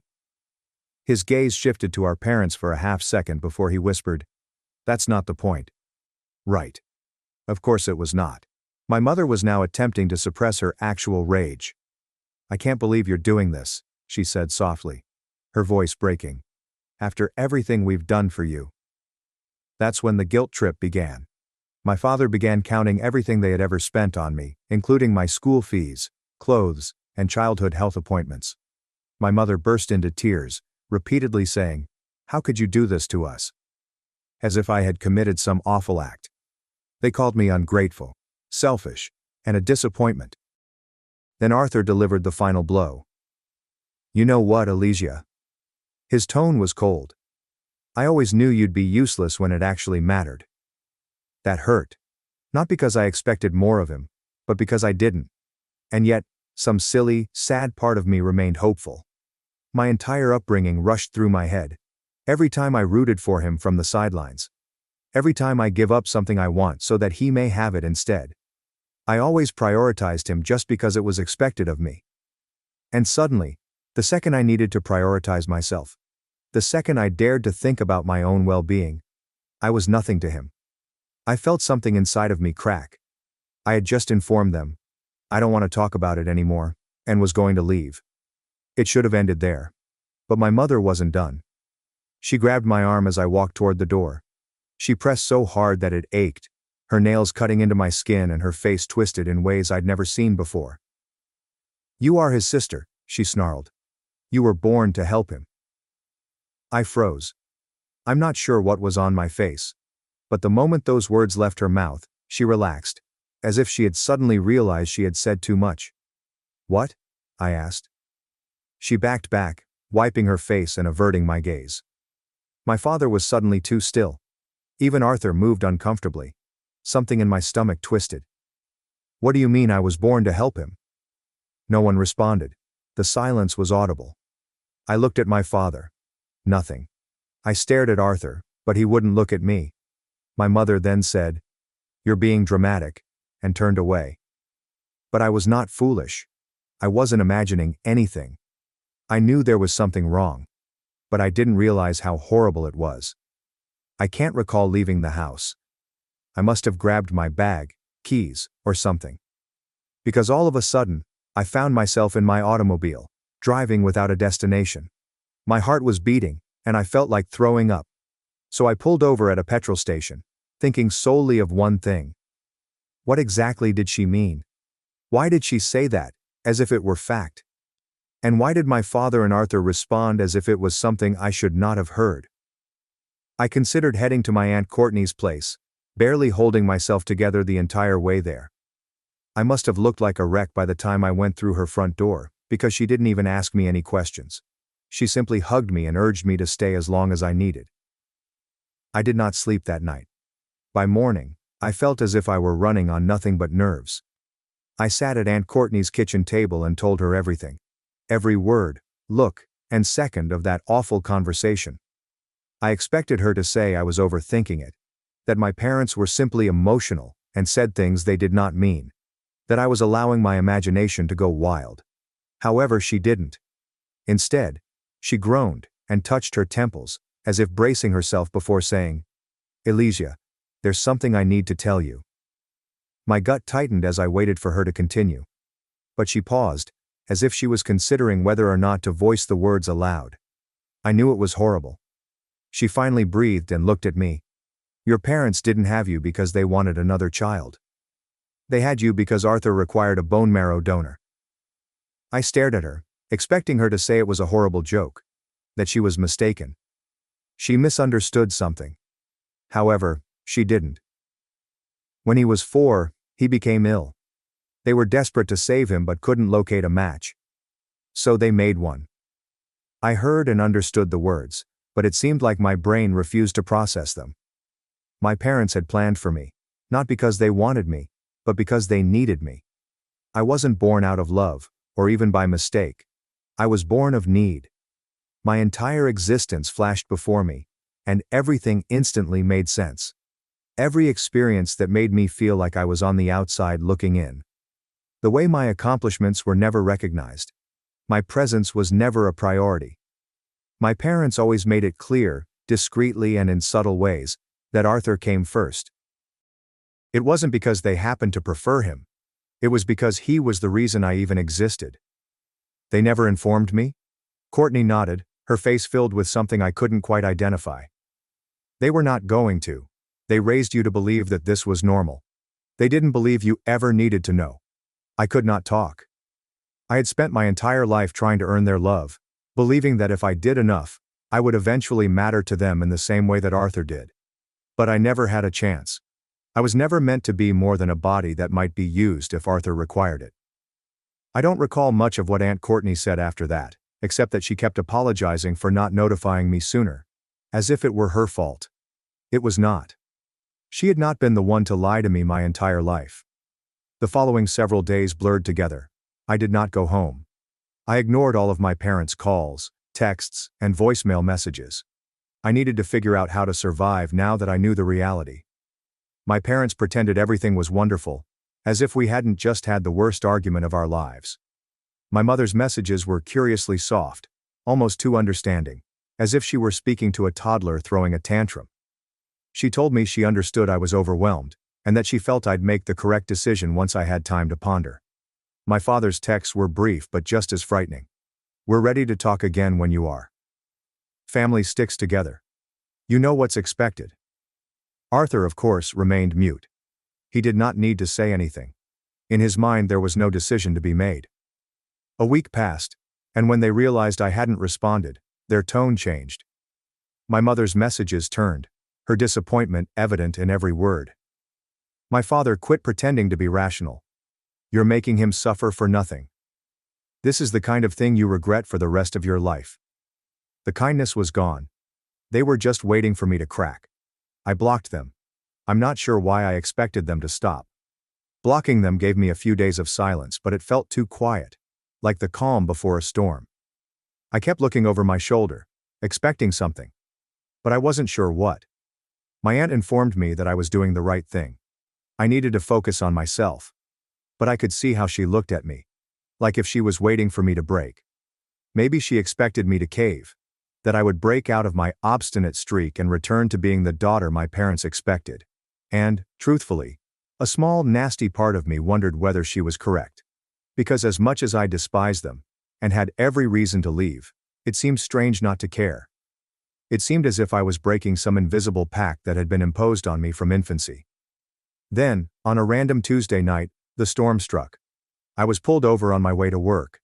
I was not speeding. My registration was up to date. I wasn't using my phone. There was no reason why I was pulled over. However, when the officer approached my window, he was not looking for a traffic infraction. Ma'am, we received anonymous information about illegal chemicals in your vehicle. I'm going to have to ask you to get out of the car. My entire body became frigid. What? I managed to say. Step out of the car, please. I realized I had nothing to hide. I'd never done anything unlawful in my life. But the way he said it, the way he stared at me, as if this was already a done deal, made my hands shake as I unbuckled my seatbelt and stepped out. They inspected my car, and behind the driver's seat, they discovered a small plastic bag containing drugs. I'd never seen that bag before. I wasn't sure where it had come from, but the moment I saw it, I knew. I knew exactly what had occurred. I hardly heard the officer mention that they needed to bring me in for questioning. I was too preoccupied trying to figure out how they had done it. It had to have been my parents. But I was unsure. They escorted me to the station, but I wasn't arrested, yet. I told them the same thing again and over. It's not mine. I've never seen it before. I'm sure someone set me up. After what seemed like an age, the officer sighed and remarked, "There are security cameras in that parking lot, correct?"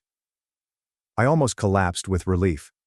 It took some time to study the tape, and with each passing second, I could feel my entire existence dangling on the edge of a cliff. What if the cameras didn't catch anything, and they couldn't prove I didn't do this? Would I get fired? Would I be charged? Would my parents come and bail me out only to say, "See? You need us right now. Do what we ask. But then one of the officers nodded and said, "Found something." I held my breath when they showed the footage. Arthur was standing out like a beacon. He wasn't being subtle about it. He crouched close to my car, took a couple quick glances around, then placed the bag under my seat with ease. I wasn't sure whether to scream or laugh. Officers exchanged looks.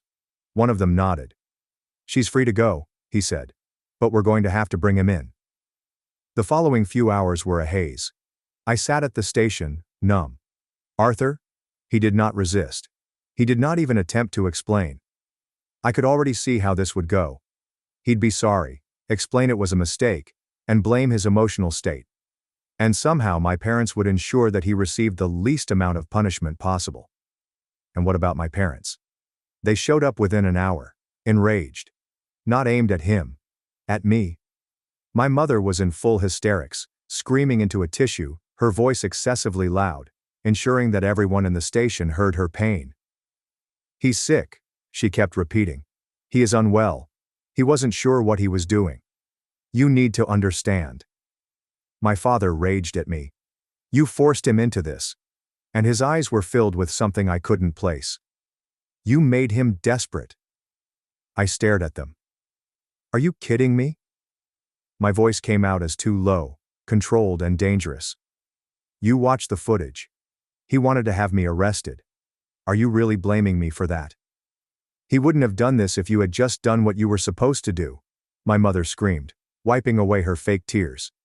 "You drove him into this, Elysia. You left him with no other options." At that point, seeing everybody go crazy about Arthur made something in me break. For years, I allowed them to make me feel inadequate. I felt selfish for desiring things for myself. They'd love me the same way they liked Arthur if I simply tried harder and improved a little. But there I was, standing in a police station, gazing at irrefutable evidence that my brother had just attempted to wreck my life. And they still selected him. There was no version of this in which they would choose me. And I was beyond pretending differently. I looked to my mother, barely recognizing my own voice as I spoke. "You've done this to me. You made him this way." She blinked at me, still playing the distraught mother role. "What are you talking about?" She sniffled and shook her head as if I were saying gibberish. I stepped forward. "Aunt Courtney told me," I explained. "She told me why you had me." My mother's face transformed quickly. The sobbing stopped, as if she had switched a switch. My father, who had been standing stiffly alongside her, now appeared to still. "I don't know what she told you, but she's always wanted to turn you against us." I gave a short, bitter laugh. "Are you going with that?" I asked. "Did she lie?" I took another step forward, forcing them to look at me. "Tell me the truth," I asked. "Did you have me, just so I could donate to Arthur?" My mother glanced at my father, but neither of them said anything. I felt a scorching, suffocating wrath swelling in my chest. "Say it." My mother looked at me for a long time before finally tilting her chin up. "We did what we had to do," she said, her tone stern. "You wouldn't be here if it weren't for Arthur." The words impacted harder than I expected. I already knew, Aunt Courtney had informed me. And deep down, it made sense. It explained everything. But hearing my mother say it so casually, as if it were just a fact, and I was foolish for even questioning it, still hurt. I'd spent my entire life trying to figure out why I always felt like I was present, but not actually a part of things. And now I had an answer. I looked at my father, half expecting him to lessen the shock. Perhaps say, "That's not how it was," or, "You're misunderstanding." But he did not. Without hesitation. "There is no guilt." Simply said, "We saved his life." That was the priority. Not me. Never me. Is that it? I asked myself, rather than them. Was that all I ever was to you? A backup plan? My mother seems unfazed. If anything, she appeared annoyed, as if she was weary of the chat and wanted to go on. "We raised you. We provided you with everything you needed. You had a home, food, and an education. And now that it's your turn to support this family, you're abandoning us?" That was really funny. "So now I'm part of the family?" I shook my head. "You did not want me. You just needed me. One of the officers cleared his throat to remind everyone where we were. If you're done, we have charges to process. My mother went to them so quickly that she seemed to forget I was there. You do not comprehend. My son. He was simply desperate. He was not thinking clearly. I looked at the officer. He did not even blink. The security footage speaks for itself, ma'am. That's when my father changed tactics. Instead of defending Arthur, he moved toward the officer. We can work it out. There's no reason for all this. We don't want to escalate the situation. He was negotiating, as if Arthur hadn't just attempted to frame me for a crime.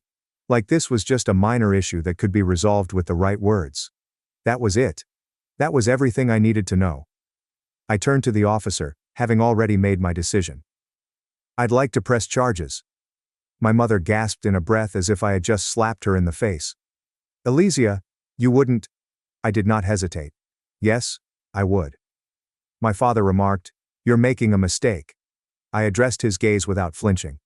No, I replied. The mistake was ever thinking you cared about me. And that was all. I was finished. It's been over a year since I walked out of that police station, and every day since then, I've learned what it's like to live without them. At first, it felt surreal, as if I was waiting for the inevitable, for them to appear and push me back into the part I was meant to play. But the longer I stayed away, the more I realized something terrifying. They would never change. They have always behaved like this. I was now seeing it for what it was. Arthur remained in prison. My parents did everything they could to get him out, but money can only go so far when you've already mortgaged your home to save your golden child. I assumed that once they realized the gravity of the situation, they'd back off and leave me alone. However, they didn't. Instead, they set up a GoFundMe. I wish I were joking. My mother cooked up an entire sob tale about how I abandoned them, and how Arthur was wrongly accused. She portrayed herself as a distraught mother of a sick child, fighting to keep the family together, while her selfish daughter ruined everything. Of course, folks ate it up. Distant relatives, family friends, and even complete strangers donated, commenting on how bad I was and how family should come first. I could have just let them dig their own graves and carried on with my life. But then one night, as I sat at my Aunt Courtney's kitchen table, she sighed and glanced at me, as if she had an idea she wasn't sure I'd like. We should talk to your old doctor. I frowned. What doctor? The one you were taken to as a child. The family doctor. He might have records as proof. I didn't require proof. I already knew what they'd done. But if there were documentation, anything incontrovertible, that revealed them, I might be able to stop them from doing this again. So we traced him down. Dr. Evans had retired years ago, but after we explained why we wanted to speak with him, he consented to meet. I was not expecting much, perhaps a few verifying information. Perhaps simply validation that I wasn't crazy. But what he told me was worse than I could have ever imagined. I was not their second child. This was their fourth effort. They had 3 pregnancies and 3 abortions before I was born. When genetic tests revealed that the fetus was not a perfect match for Arthur, they terminated the pregnancy. They were not trying for a second child. They were attempting to build one. I felt nauseous. My entire life, I had believed, hoped, that somewhere deep below, there was love. That if I had only been more, done more, and tried harder, they might have loved me as much as they loved him. But I never had a chance. I wasn't born because they wanted me. I was born because I was the first successful person.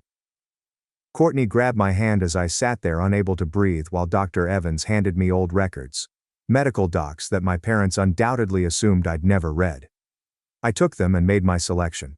I submitted everything to the authorities. Once the probe began, it quickly escalated.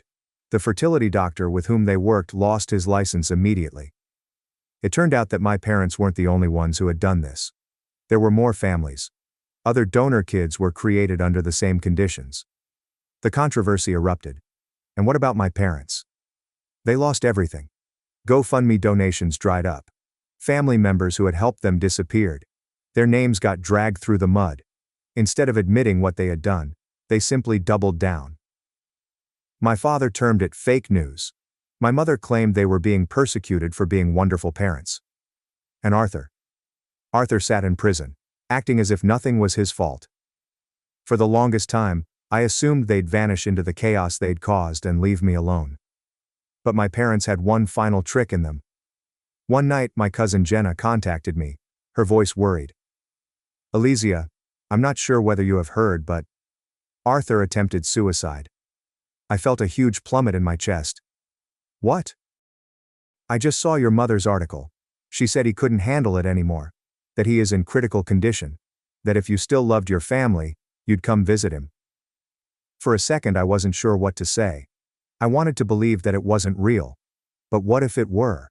What if, despite everything, he had reached rock bottom? So I checked. I contacted the prison. I didn't ask for more information. I didn't want to be drawn into another manipulative game. I just inquired, "Is my brother alive?"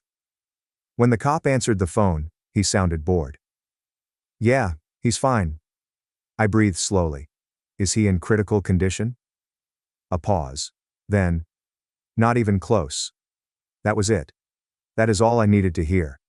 They were lying again. They had staged his suicide attempt to coerce me into going back. I was not even surprised. They'd never cared about the truth. Only about control. I did not respond. I did not acknowledge them. Instead, I reported the Facebook post to the authorities. Within a week, my parents were left with nothing. Family members eventually cut them off. Their remaining friends left them. My mother removed her social media accounts. My father quit attempting to fight. It has been more than a year, and my life has changed dramatically. I went to a new city and took a new job. And for the first time, I feel like I belong anywhere. And the best part? I am engaged.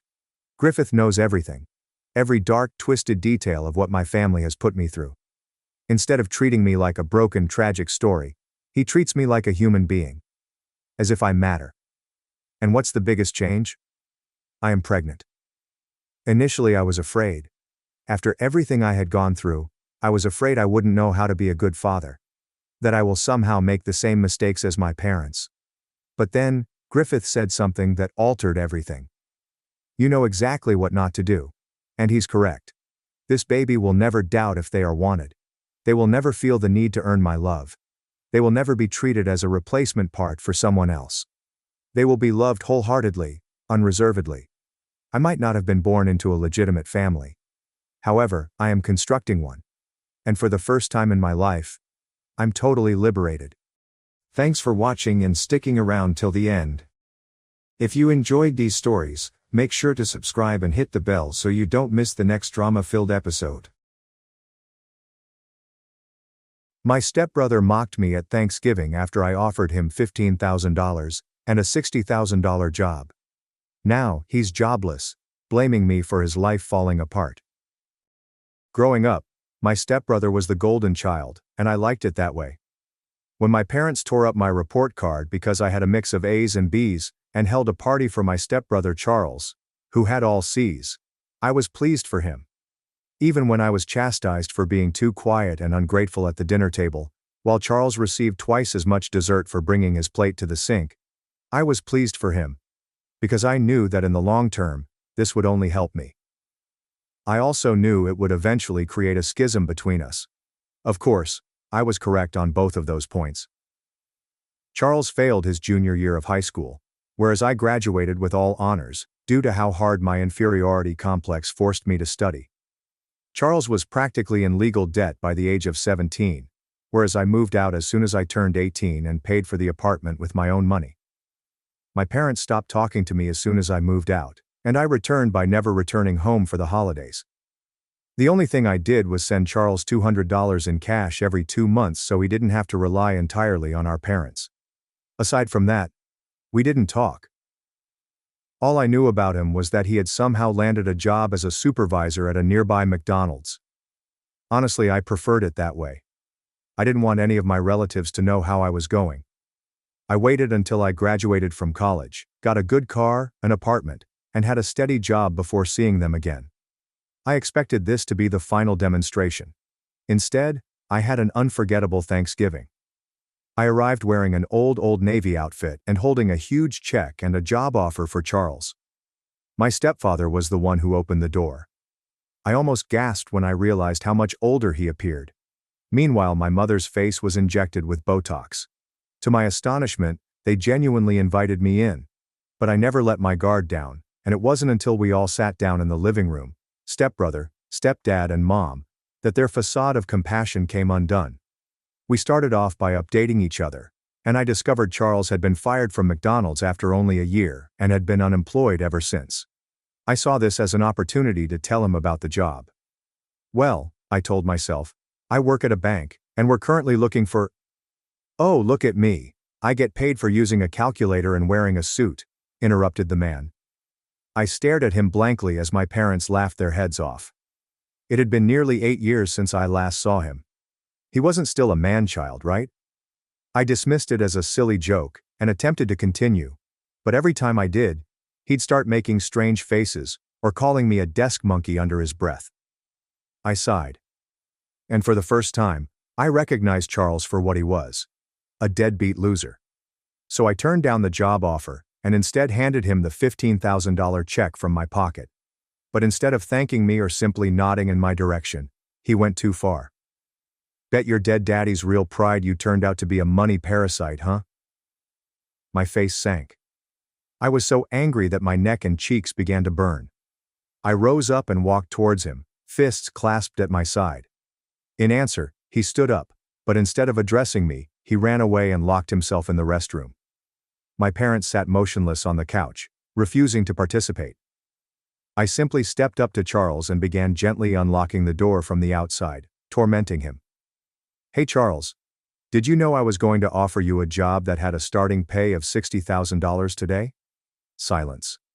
But hey, if you'd rather beat your hot dog all day while watching girls who will never want you, all from the childhood bedroom that you never moved out of, then more power to you. Silence. I didn't even bother to open the door after that. I've just departed. A little part of me was irritated that I let him retain the check, but I was more relieved that I could help him out. However, Charles did not necessarily want the check. He did not want the job either. Instead, he intended to wreck my life. I hadn't realized it at the time, but Charles had been so offended by my statements that he was determined to use them to wreck all I had ever worked for. About a week later, I began receiving strange calls at work. Someone would ask for my name and then hang up when I answered. Then my email inbox was swamped with subscription confirmations. Someone had joined me up for every pornographic site mailing imaginable. My business email address, not my personal one. I updated my passwords and moved on, assuming it was a one-time occurrence. Then my neighbors began giving me odd stares in the corridor. Someone had posted leaflets throughout my condo complex, stating I was running an unlawful company from my apartment. The flyers included my entire name and unit number. I recognized Charles right away. But how did he know where I lived? The check I handed him had my bank's address rather than my home address. After a few days of anxious thinking, I remembered my mother had requested my address last year, in order to send me a Christmas card. She never sent anything, but Charles had certainly received the information. The situation immediately deteriorated from there. I began receiving goods that I had never ordered.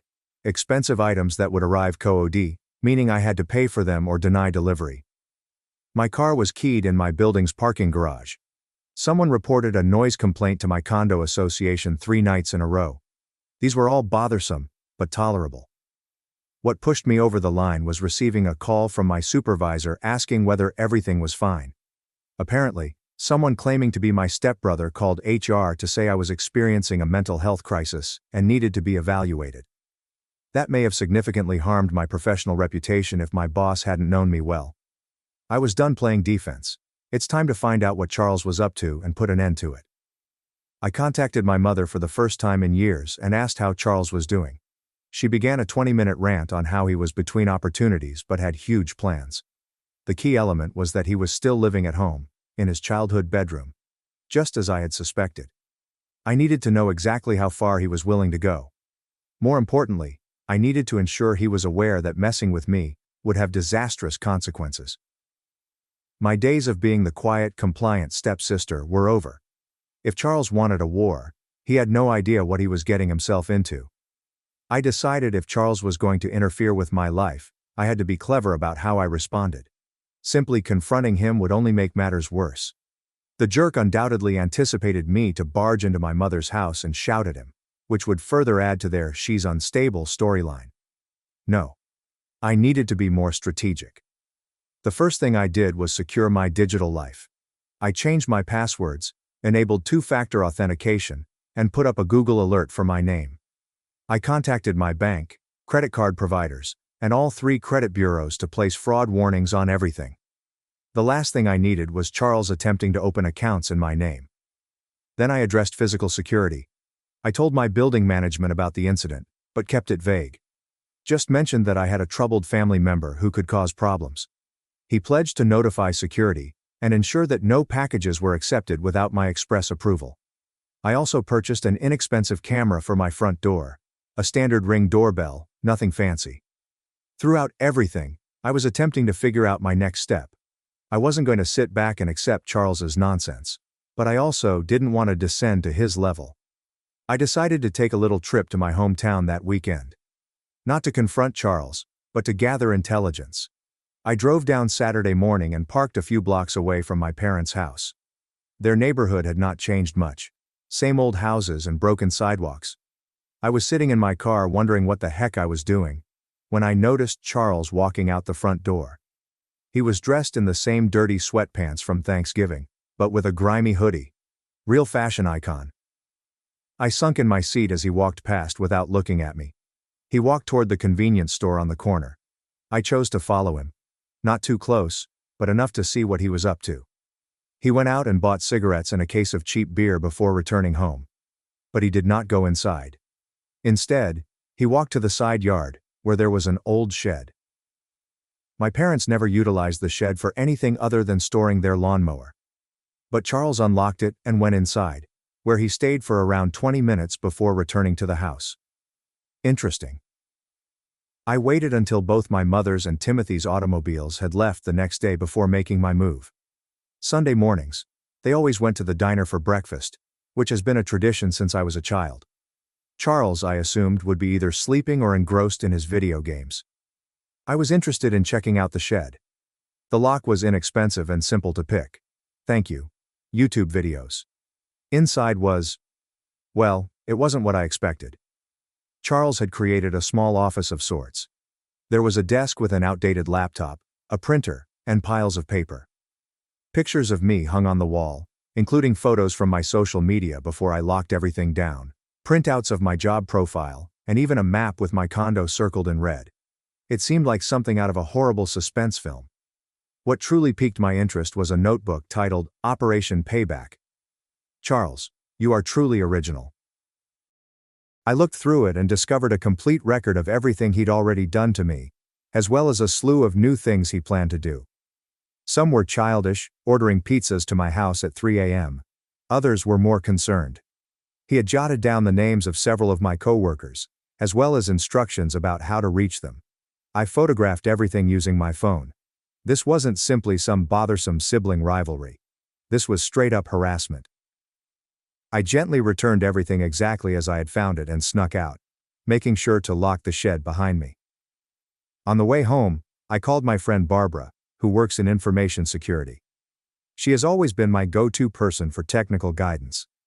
I addressed the matter without delving too far into the family strife. "This guy sounds like a total loser," she commented. "However, even losers can wreak damage. You must protect yourself." Barbara came over that evening and helped me improve the security on all of my gadgets. She also had some thoughts regarding how to identify the source of any future digital harassment. We got takeout and spent the entire evening locking things down. "You know," Barbara continued between pieces of pad thai, "you could just report him to the police for harassment." I shake my head. "Not yet. I'd like to see what he does next." "Do you play with fire a lot?" Barbara lifted her brow. Perhaps I was. But something inside me wanted to handle this on my own. Plus, involving the police meant potentially dealing with my parents, which I wasn't prepared for. The next few weeks were quiet. Perhaps too quiet. I watched my camera footage every day, but there was no evidence of Charles. No strange calls, no packages, nothing. I almost thought he had given up. Then I received a call from an unknown number while at work. Against my better judgment, I responded. Hello, is this Giselle? A woman's voice inquired. Yes, who is this? This is Karen with Credit Secure. We found some odd behavior on your accounts. It looks like someone attempted to open 3 credit cards in your name yesterday. My stomach sank. I spent my lunch break dealing with an attempted identity theft. Fortunately, the fraud alarms I'd set up had avoided any serious damage. But Charles's actions were clearly rising. This wasn't simply bothersome, it was potentially unlawful. That evening my phone buzzed with a message from a number I didn't recognize. Do you have credit problems? Perhaps you should be more careful about who you piss off. I did not respond. I just stored the number as evidence. But now I'm actually angry. It had gone too far. The next day at work I couldn't concentrate. My thoughts kept returning to Charles and his idiotic retribution ideas. During my afternoon break, I decided to check my personal emails. And there it was, an email from my mother with the subject line, "We need to talk about Charles." I opened it with feverish fingers. It was brief. Giselle, I'm not sure what is going on between you and your stepbrother, but he has been acting strangely since your arrival. Could you kindly call me? Mom. At least she used her stepbrother this time. Some things change. I did not call her. But I did have a plan. If Charles wanted to play nasty, I could too, but smarter. First step, I called the McDonald's where he used to work and requested to talk with the manager. I introduced myself as a possible employer conducting a reference check on Charles. The manager, a man named Richard, laughed. Reference for Charles? Lady, the only advice I would give that person is to remain far away. He was the worst employee I have ever had. Showed up late, departed early, stole from the register, and harassed female coworkers. We didn't fire him. He was arrested in the parking lot for selling marijuana. We never got him back on schedule after that. Interesting. Quite different from the manager was jealous scenario my mother had recounted. I thanked Richard before hanging up, then proceeded to step 2. I called Charles from a burner number I had set up. Yo, he replied. I tried to disguise my voice slightly. Hello? Is this Charles? I heard you might be able to set me up. I was taking a chance here, but Richard's remark about selling marijuana made me think Charles might still be dealing. Who is this? He sounded suspicious but curious. My name is Quinn. Jason at the motor shop gave me your number. You said you could help me with some party supplies. There was a pause. Sure, I can help you out. What are you searching for? We decided to meet at a convenience shop near my parents' house that weekend. I hung up, feeling both triumphant and terrified. I had no intention of purchasing narcotics from my loser stepbrother. I simply wanted proof of what he was up to. The remainder of the week went without incident. I took Friday off work and drove down to my hometown, staying in a cheap motel under a fictitious name. Paranoid? Maybe. But it's better to be safe than sorry. On Saturday morning, I parked across from the convenience shop and waited. Charles arrived on time, gazing around uneasily. I wore a baseball cap and sunglasses while sitting in my car with the window cracked so I could hear. I observed him pace around for almost 10 minutes before taking out his phone. 1 minute later, my burner phone called. I didn't respond. He tried 2 more times and texted, "Where are you now?" I did not respond. He waited another 15 minutes, clearly upset before giving up and walking back to my parents' house. But he did not go inside. He headed back to the shed. I gave him some time before grabbing my phone and following. This time, I did not enter the shed. Charles ranted to himself while I stood near the window, recording with my phone. Stupid no-show. Wasting my time. It could have been a setup. Regardless, we must concentrate on the plan. I heard him moving papers around, then. Alex will not know what hit her. By the time I'm finished, she'll regret she never returned. That's when I heard a sound that made my blood run cold. The distinct click of a rifle being handled. I almost dropped my phone but managed to continue recording. Should have seen her face when I mentioned Dad, Charles said, laughing. Always was a sensitive little... I had heard enough. I carefully moved away and returned to my car, my heart racing. The recording was not perfectly clear, but it was enough to make me very apprehensive. Was Charles truly threatening, or was he just talking big to himself? I choose not to take chances. When I returned to the motel, I transferred the recording to my laptop and called Barbara. I think my stepbrother might actually be dangerous, I said to her, attempting to maintain my voice. Define dangerous, Barbara responded. Like, I think he might have a gun and be planning something serious. Barbara remained silent for a minute. Alex, you need to go to the police. I know, but. There are no buts. This isn't about family turmoil anymore. If you are genuinely concerned about your safety, you must report it. She was correct, of course. But I hesitated. Going to the police meant that this entire situation would become official.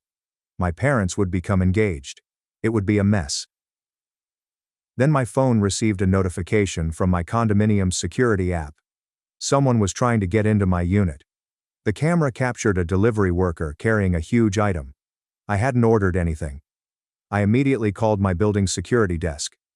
This is Giselle from Unit 412. I'm out of town and don't expect any deliveries. Please do not accept any packages for me. Too late, ma'am, the security guard replied. The delivery person stated that it was perishable and required immediate signature. Your stepbrother signed for it. My stepbrother? I do not have a stepbrother in town. There was an awkward moment. Tall guy, big build, beard. He said he was house-sitting for you while you were away. He had the key and everything. I felt like throwing up. That is not my stepbrother. Someone is impersonating a relative. He does not have authority to be in my apartment. Please contact the police immediately. I hung up and contacted Barbara, who lived approximately 15 minutes away from my building. Barbara, Charles is in my condominium. He somehow obtained a key. Building security has called the police, but can you walk over there? On my way, she said without hesitation. While I began the 3-hour drive home, Barbara texted me updates. The cops had come, but Charles had already left. The perishable item turned out to be a package of rotting fish that he had placed on my kitchen counter. Charles's style is classic, childish and filthy. The police took a report, but indicated there was little they could do because nothing was stolen and the damage was minor. They told me to change my locks and get a restraining order. When I arrived home, Barbara had already phoned a locksmith, who was just finishing up. Despite Barbara's efforts to clean things up, my apartment still smelled like fish. I was exhausted, angry, and scared. But most of all, I was tired of being Charles's punching bag. I need to end this, I said to Barbara as we sat on my balcony to avoid the scent. Not just stop him, but make sure he can never pull this kind of crap again. What are your thoughts? Barbara seemed concerned. Something legal, I told her. But effective. The following day was Sunday. I knew my parents would be having their customary diner breakfast, and Charles would most likely be sleeping in. It's perfect timing for me to make some phone calls. First, I called a friend who worked at the DMV. I wasn't seeking anything unlawful, simply confirmation of my suspicions. Charles's driver's license was suspended 6 months ago due to unpaid citations and driving without insurance. Nevertheless, I had seen him driving my mother's automobile only yesterday. Next, I called a college friend who had become a paralegal.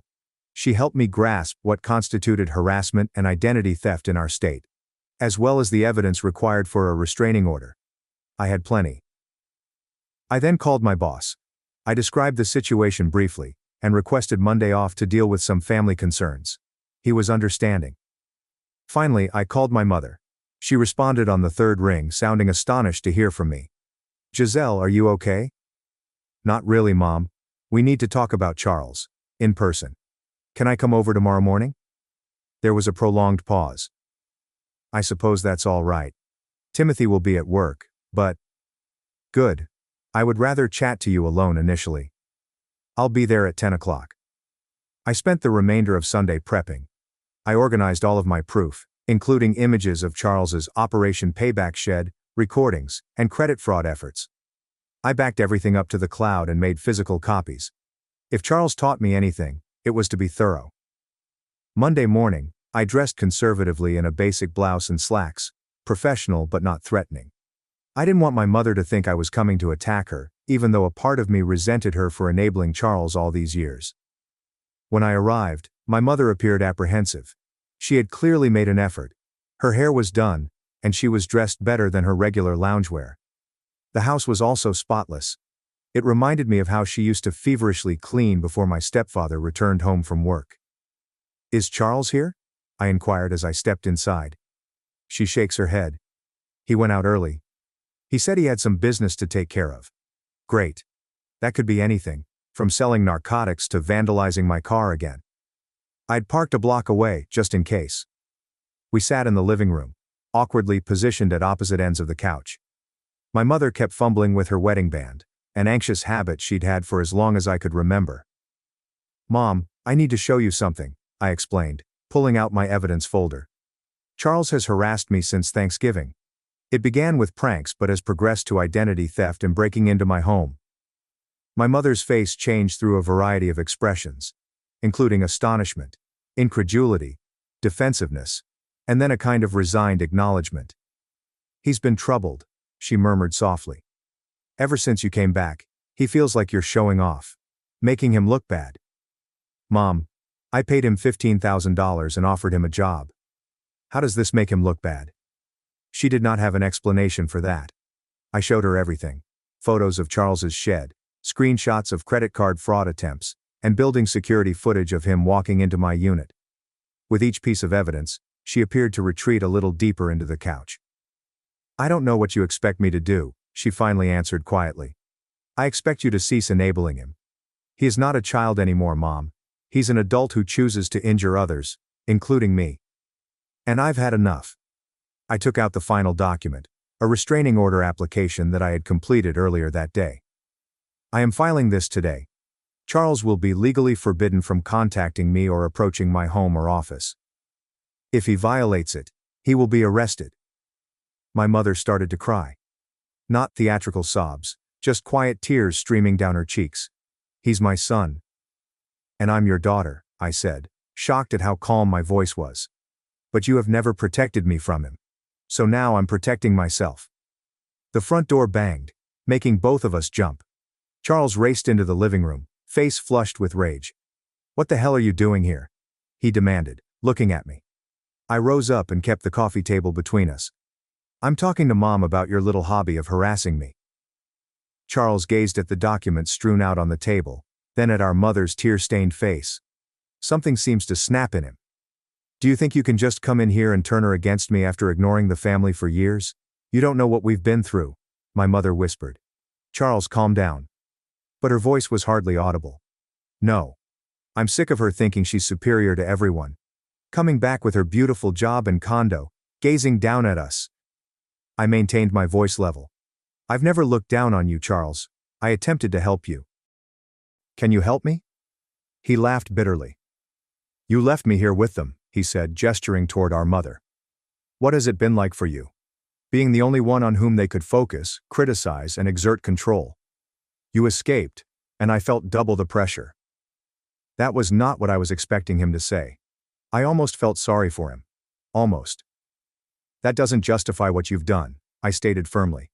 "It's harassment, identity theft, breaking into my house." Charles's face altered, as a smirk replaced his rage. "Prove it was me." I pointed at the evidence on the table. "Already did." The sneer wavered. He looked down at the papers and then back at me. "So, are you going to call the cops on me now?" "If I have to." He made a step toward me, and I automatically moved back. That's when I saw the bulge in his jacket pocket. "Is that the gun I heard him handling?" My mother also witnessed it. "Charles, what is in your pocket?" He ignored her, focusing his attention on me. "You always think you're really brilliant, don't you? Little Miss Perfect has the perfect life." My life is not perfect, Charles. I simply worked for what I have, rather than trying to bring others down. "Did you work for it?" he exclaimed, making both myself and my mother flinch. "You had every edge. Dad always liked you more. Teachers were always more helpful. Even when you departed, it was simpler because no one expected anything from you." I was perplexed. Timothy never liked me more. He barely tolerated me. I had always imagined that Timothy disliked me. He was chilly, critical, and seemed irritated by my very existence throughout my youth.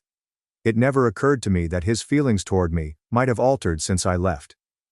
"Not Timothy," Charles said angrily. "My father. your stepfather. You were not the only one who had to meet unattainable standards. You weren't the one who was constantly compared to his brilliant stepdaughter after you left. Well, that was an unexpected story twist. I looked at my mother, who was gazing anywhere but at us. Is this true? I asked her. She sighed heavily. Timothy has changed since you left. He was pleased with your independence. I started wondering why Charles couldn't be more like that. I nearly laughed at the irony. Charles was the golden child all those years, and he seems to have been living in my shadow ever since I left. But that didn't excuse his actions.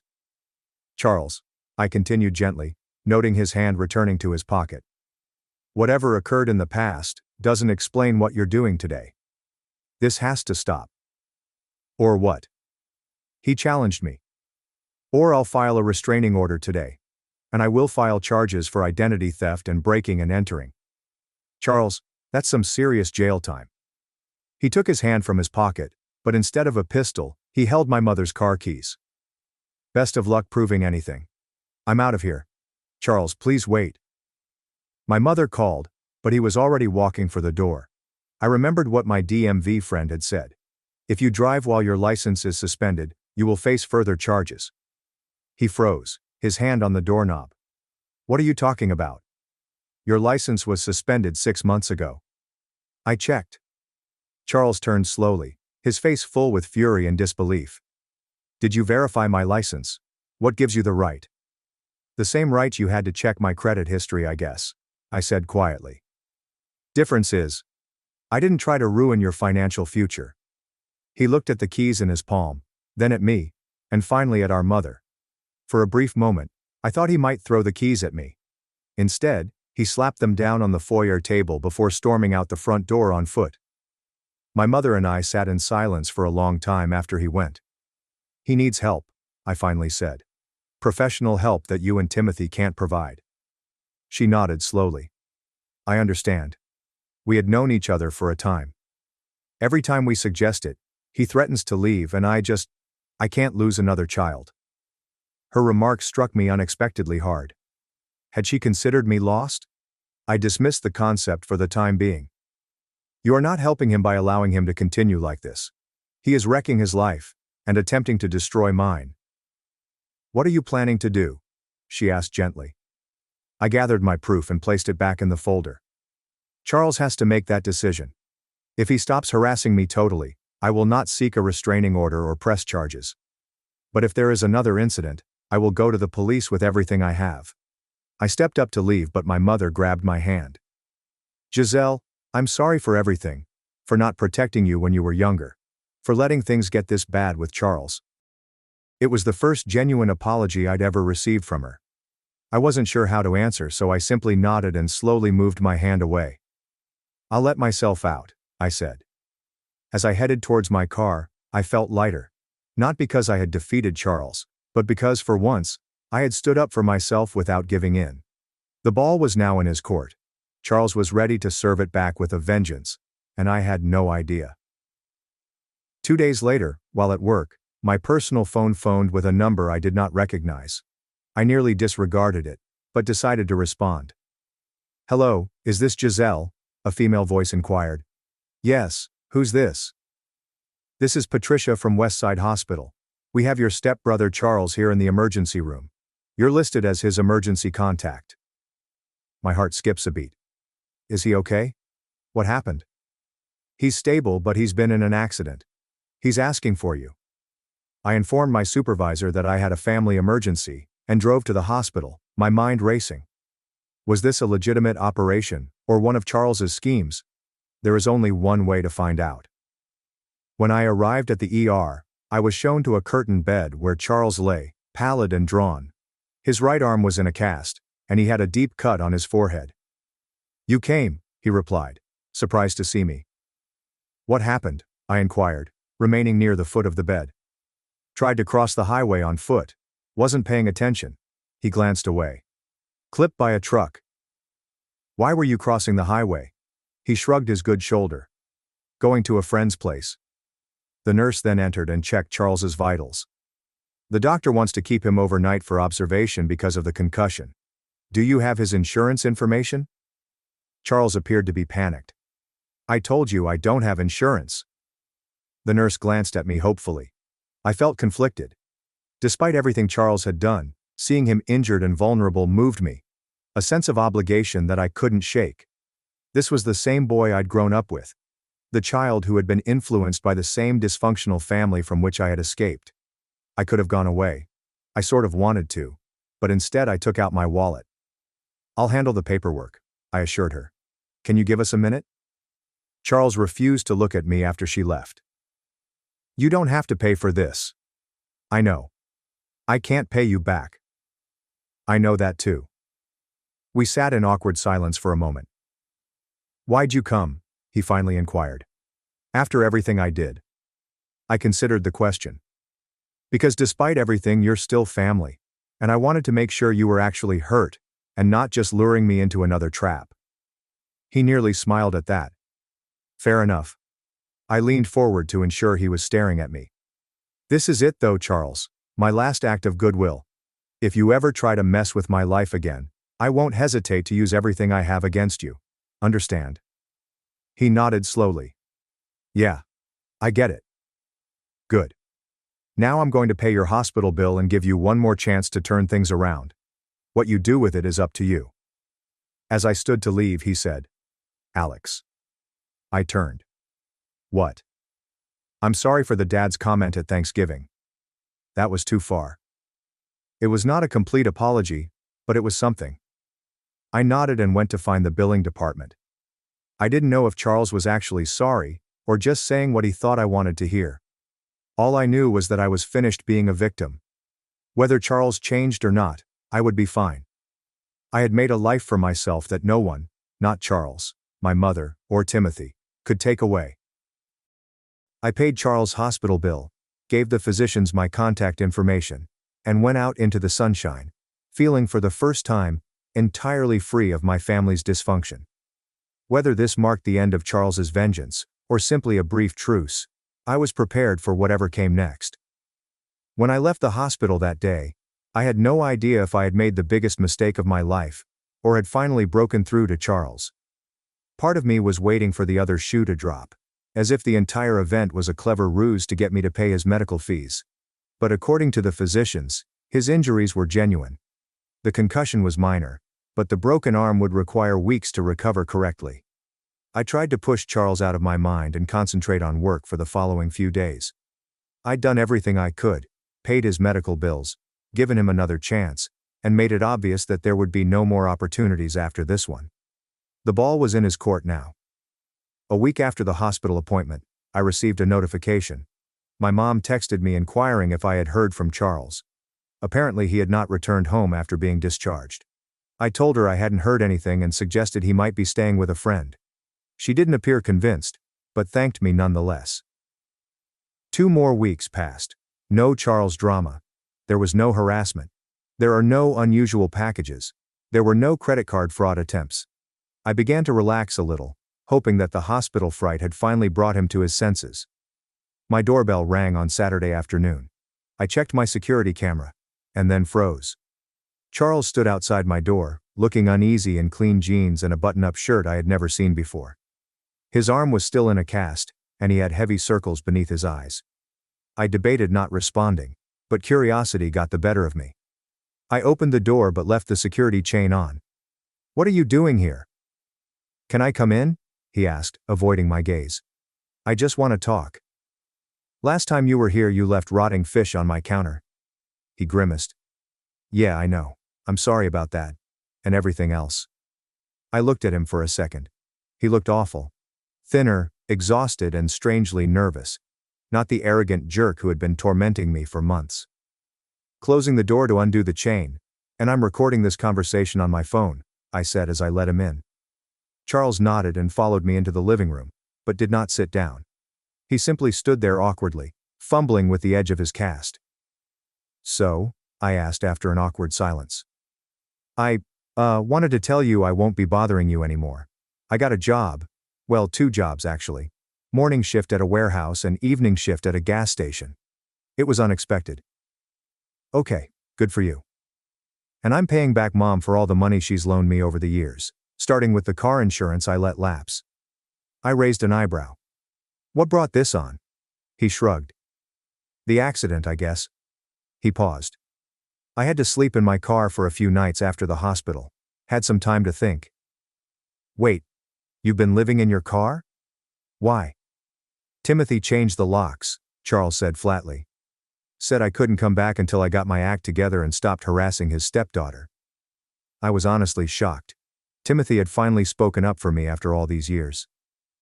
Anyway, said Charles. I just wanted to say I'm sorry, for real this time. The stuff I did was messed up. You didn't deserve it. I wasn't sure what to say. Part of me suspected this was simply another manipulative ploy, but he appeared genuine. Where are you staying now? I inquired. Got a room in a house with some other guys. It's not great, but it's a place to sleep that isn't a Honda Civic. Regardless, I felt a sense of sympathy. Do you need money? He shook his head hurriedly. That's not why I came. I actually ... He reached into his pocket with his right hand and brought out an envelope. I wanted to give you this. I took it with caution and glanced inside. It was cash. Not a lot. Perhaps a few hundred. What's this for? It's the start of paying you back, for the hospital bill, and the check you gave me at Thanksgiving. I blew through that money like an idiot. I stared at him, trying to figure out if this was all genuine. Charles, I know you don't need it, but I need to pay it back. He stared squarely at me for the first time. I'm trying to fix things. Not just with you, but with everything. I placed the envelope on the coffee table. Keep it. Use it to get on your feet. But if you really want to pay me back, just stay on whatever path you're on right now. That would mean more than the money. Charles appeared to be about to argue, but instead simply nodded. Okay. As he turned to depart, I found myself wondering, do you want to grab coffee sometime? Not today, but maybe next week. The surprise on his face was nearly funny. Yeah, that would be. Yeah. After he departed, I sat on my couch feeling strangely emotional. I wasn't foolish enough to believe that one chat could miraculously cure years of dysfunction, but there seemed to be a potential for something better. I contacted Barbara to update her on Charles's position. So he just showed up and apologized? Just like that? She asked, doubtful. I know it's weird, but he seemed different, like genuinely humbled. People don't change overnight, Alex. It wasn't overnight. It's been almost a month since the hospital, and apparently he's been homeless for part of that time. Barbara sighed. Just be careful, okay? Keep your guard up a little. She was correct, of course. One apology did not erase everything that had occurred. However, I couldn't help feeling cautiously optimistic. The following week I met Charles at a coffee shop midway between my house and his new room. When I arrived, he was already at the corner table, nervously tearing a napkin. We had an awkward small conversation about the weather and his new job. He inquired about my work, and I told him the sanitized version, still unwilling to reveal too much. So, after we had exhausted all safe topics, I asked, "How are Mom and Timothy?" Charles grimaced. "Mom's upset that I moved out. Keep trying to convince me to come back home. Timothy's actually been weirdly supportive of me finding my own place." Really? That doesn't sound like the Timothy I remember. Yeah, well, Charles said. After your visit there was a huge fight. Like bigger than I've ever seen. Mom was defending me. Timothy was saying I needed consequences. It got pretty ugly. I felt a pang of guilt. I didn't mean to cause problems. You didn't. This was a long time coming. Timothy's actually been getting therapy for the past couple years. Something about managing his anger better. Charles laughed without a sense of humor. Would have been nice if he'd done that when we were kids, right? I couldn't believe what I heard. Timothy? In therapy? Yeah. His doctor told him he had to get help or he was headed for a heart attack. Turns out being an angry jerk all the time isn't great for your health. We sat with that information for a moment. Anyway, Charles said. I think seeing all the evidence of what I'd been doing to you was a wake-up call. For both of them. And for me, honestly. The topic then went to childhood memories. Some positive, most negative. It was the first time we had fully discussed what it was like to grow up in that house. I understood our parents had hurt us in different ways. You know what's wrong, Charles stated, as we prepared to depart. I was so jealous of you for getting out. But I never tried to leave myself. It's not easy to leave when everyone's telling you that you can't make it on your own. He nodded attentively. Yeah, but I'm figuring that out now, I guess. We decided to meet again the following week. As I drove home, I felt as if I were meeting my stepbrother for the first time. Charles and I formed a cautious friendship over the course of the next few months. We'd meet for coffee every few weeks, sometimes just conversing and sometimes sitting in comfortable silence. He was continuously working 2 jobs, had opened a bank account, and was gradually creating a life for himself. I kept expecting him to make a mistake, or admit that this was all a big scam.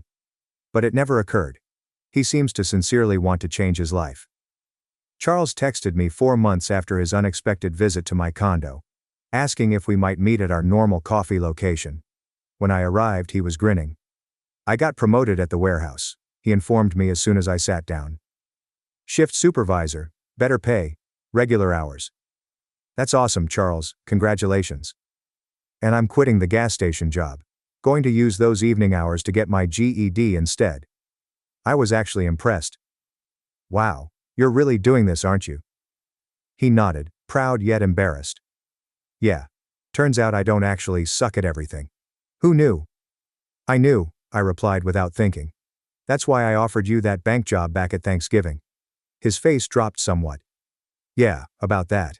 I'm sorry I was such a jerk. That would have been a good opportunity. Well, maybe when you get your GED, we can talk about it again. My bank is always hiring. Charles looked up with amazement. You'd still help me get a job after everything? People deserve second chances when they're genuinely trying to change. And you clearly are. We spent the rest of our coffee session discussing GED requirements and what kind of opportunities would be available at my bank in the future. It was strange, yet pleasant to anticipate a future that included Charles in a positive way. That night, my phone vibrated. My mother called me. We've been communicating more since Charles's accident, but our chats are usually brief and perfunctory. Giselle, she said, her voice quieter than normal. I wanted to thank you. For what? For whatever you said to Charles. He's doing so well now. Timothy and I are really proud of him. I felt an odd combination of emotions. I didn't do anything, Mom. Charles made these changes himself. But you gave him a chance when you had every reason not to.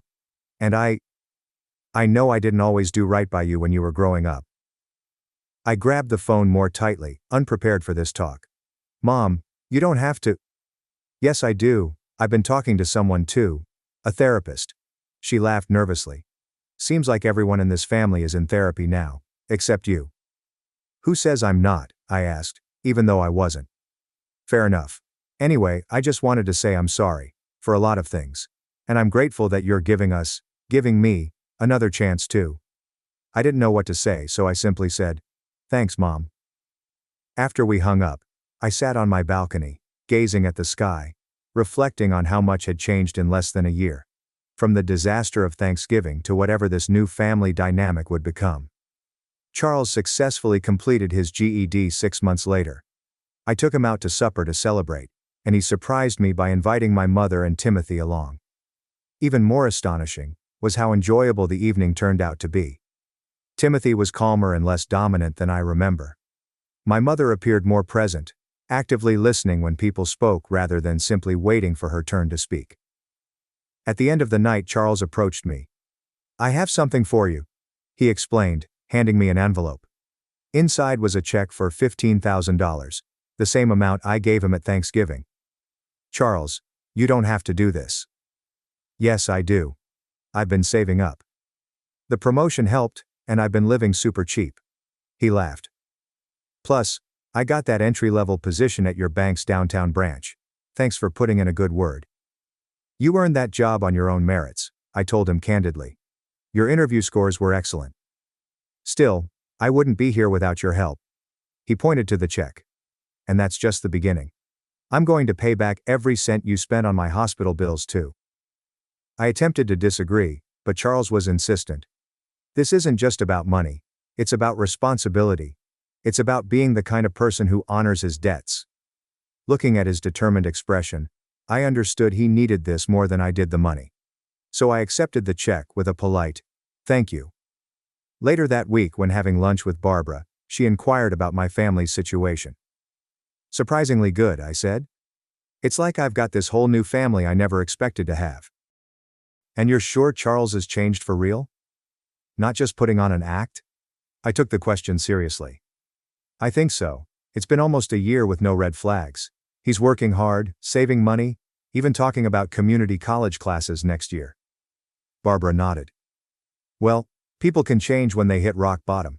Sounds like that accident was his wake-up call." "That, and getting locked out by Timothy," I finished. "Sometimes the best thing for someone is having to face consequences." "So, what happens now?" Barbara inquired. "I don't know. We just keep building, I guess. One coffee meetup at a time." That evening Charles texted me. "Downtown branch manager wants me to train for the personal banking team. This is all because of you." I replied via text. "No, it's because of you. I'm just glad you're doing well." His reply was simple. "Family dinner at Mom's this Sunday. I'll protect you from Timothy's new health food kick. Apparently kale is his personality now." I laughed aloud and typed, "Sure. I'll bring dessert." As I put down my phone, I realized something essential. The tangled family dynamic that marked my upbringing had vanished. We weren't perfect, not even close, but we were all trying in our own unique ways. And perhaps it was enough. Charles and I would never have a traditional sibling connection. We had too much history and wounds for that. But we found something that worked for us. A careful friendship based on mutual respect and sincere effort. And for the first time in my life, I felt as though I had a brother. Not merely a stepbrother who made my life miserable. Sometimes the family you create is not the one you were born into. Or even the one you grew up in. Sometimes it's the one you develop through difficult talks, second chances, and the decision to see people for who they want to be rather than who they've always been. I bought my daughter a dream car for her 16th birthday. She called it Basic. My wife chose her over me. So I packed my bags and left. When my daughter Ellie was a teenager, I was trying to purchase her affection, just like my father did for me. I assumed that was how you showed your child you loved them. But looking back, I see I was making her feel entitled and spoiled. It began modestly. A new phone here, expensive heels there, nothing too extravagant. My wife Vanessa used to be my partner in all of this. She encouraged me to spoil Ellie. But somewhere along the way, she changed sides. They began collaborating against me on issues like paying for new vacations with her pals, or doubling her weekly allowance. I didn't know how terrible things had gone until Ellie's 16th birthday. Vanessa and I spent several weeks planning it. We purchased her a brand new red convertible, the type of car that most kids fantasize about. We kept it hidden at my brother's house, and even purchased a large gold bow to place on the hood. I assumed she'd cry when she saw it. Instead, when we led her outside, and she noticed it wasn't my car in the driveway, her countenance fell. She crossed her arms and shouted, loudly enough for all the neighbors to hear, "This is so basic." I replied, "I wanted Dad's car." The red convertible sat in the driveway while Ellie went back inside. I can recall feeling a pit in my gut. I did not know what to say. I looked at Vanessa, expecting her to assist me talk some sense into Ellie, but she just gave me a tired expression, as if I was the one being unreasonable, and followed Ellie inside the home. That night, Vanessa cornered me in the kitchen. Her arms were crossed, and she appeared to be dealing with a recalcitrant child. She advised me to quit being selfish because it was just an automobile that I could simply replace. She asked, "Why do you always make things difficult? She's your daughter. You should want her to be happy." I attempted to convey that my car was more than simply an item to me. It was the first large purchase I made after working my way through college. It meant something to me. Vanessa simply rolled her eyes and replied, "Maybe if I really loved Ellie, I would show it." She then walked away. The following week was awful. Ellie hardly spoke to me unless she was asking for something. Vanessa was also chilly, as if I had personally betrayed them both. The red convertible lay undisturbed in the driveway, a stark reminder that no matter how much I gave them, it would never be enough. I worked longer hours to avoid having to go home. Greg felt something was wrong and pulled me aside one day. I told him the short version, and he just shook his head and asked, "Man, what message are you teaching her by giving in?" That struck me harder than anything anyone had spoken. The final straw arrived a few days later. I arrived home late from a long meeting and instantly realized something was amiss. My automobile was not parked directly in the driveway as it had typically been. It was twisted and much closer to the shrubs. My heart began thumping before I even got close. When I did, I noticed it. A long, unsightly scratch on the side of the passenger door. I rushed inside and found Ellie sitting on the couch, as if nothing had occurred. I asked her what had happened. She did not even flinch. She just shrugged and said, "Well, if you weren't being such a jerk about it, I wouldn't have had to take it myself." I was so surprised that I couldn't say anything. I looked at Vanessa, expecting her to be furious about the damage, but she merely supported Ellie. She replied, "It's just a stupid automobile. Why do you care about that over the fact that your daughter is fine?" Something inside me snapped. My hands shook and my chest hurt. I told them both to sit down because we were going to have an honest chat, whether they wanted it or not. I told them what that car meant to me, and Ellie glanced away as if she couldn't face my gaze. Vanessa simply stood there motionless, as if she had now grasped what she had become a part of. I told them that somewhere along the process, we had lost sight of what was important. That Ellie had become someone who counted love in gifts rather than moments. And that it was our fault for allowing this to happen. I said that I needed time to find out whether we could ever solve it. I packed my luggage and informed them that I was going to stay with my mother for a bit. Before I left, I approached Ellie, handed her the keys to the red convertible, and told her, "You have two options. Appreciate what you have or keep chasing what you don't. Only one of those will make you happy." I went away. The drive to my mother's house was a haze. I continued repeating the events of the previous few hours, days, and years in my thoughts. How did we get here? When precisely did I lose authority over my family? Was this the first smartphone? When was the first time I threw a fit? Or was it even earlier when I thought that being a good father entailed compensating for my own father's emotional absence with financial items? My mother was surprised to see me, but she did not ask many questions. When she saw my look, she just set up the guest room and told me I could stay as long as I needed. That night I lay awake, staring at the ceiling, wondering if I had made the right decision by walking out. What if this only makes things worse? What if Ellie interpreted this as another cause to despise me? What if Vanessa decided this was the last straw in our marriage? I must have fallen asleep eventually, because I awoke to the aroma of coffee and bacon. My mother was in the kitchen preparing breakfast like any other day. She placed a dish in front of me without comment, and sat across from me with her own. After a few minutes of stillness, she asked, "Would you tell me what happened?" I gave her the abbreviated version, leaving out some of the more unpleasant elements. When I finished, she gave a hesitant nod. "Your father would have just given her the car," she told me. That hit me like a blow in the stomach. "Is this what you believe I should have done?" I asked. She shakes her head. "No. I believe you've finally broken the cycle. It's about time." Over the next few days, I went through the motions. I went to work, returned to my mother's, ate dinner, and went to bed. Vanessa texted a few times, but it was all practical. Bills needed to be paid, mail had arrived. Nothing about us, Ellie, or when I was returning home. On the fourth day, Michael invited me out to drink after work. We ended up at a dive bar a few blocks from the office, complete with peanut shells on the floor, and sports memorabilia covering every inch of the walls. "How is the situation at home?" he inquired after we had ordered our beers. I shrugged. I would not know. "I'm going to stay with my mother," Michael said, raising his brow. "Seriously? Have you moved out?" "Just temporarily," I said, though I wasn't sure if that was correct. I needed some space to contemplate. "So what have you been thinking?" he asked. I had a long gulp of my beer. That I've been an absolute moron for years. That I've transformed my daughter into someone I can't recognize. That my wife and I are essentially strangers at this point. Michael nodded. "That's a good start. Recognizing the problem is half the battle." "What's the other half?" I inquired. "Fixing it," he replied simply. And that's the hard part. He was correct. Of course, recognizing where I had gone wrong was one thing. Finding out how to fix it was quite another. I couldn't simply click my fingers to undo years of horrible parenting. I couldn't have expected Ellie to suddenly become thankful and grounded after a life of excess. I couldn't condemn Vanessa for her involvement without first accepting my own. The next morning, I awoke to a text from Vanessa. "We need to talk. Can you come by the house tonight?" My gut tightened. Was that it?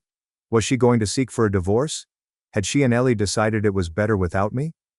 I responded with a simple, yes, and spent the rest of the day in a fog of fear. When I pulled into the driveway that evening, I noticed two things right away. First, my automobile was gone. Second, there was the red convertible.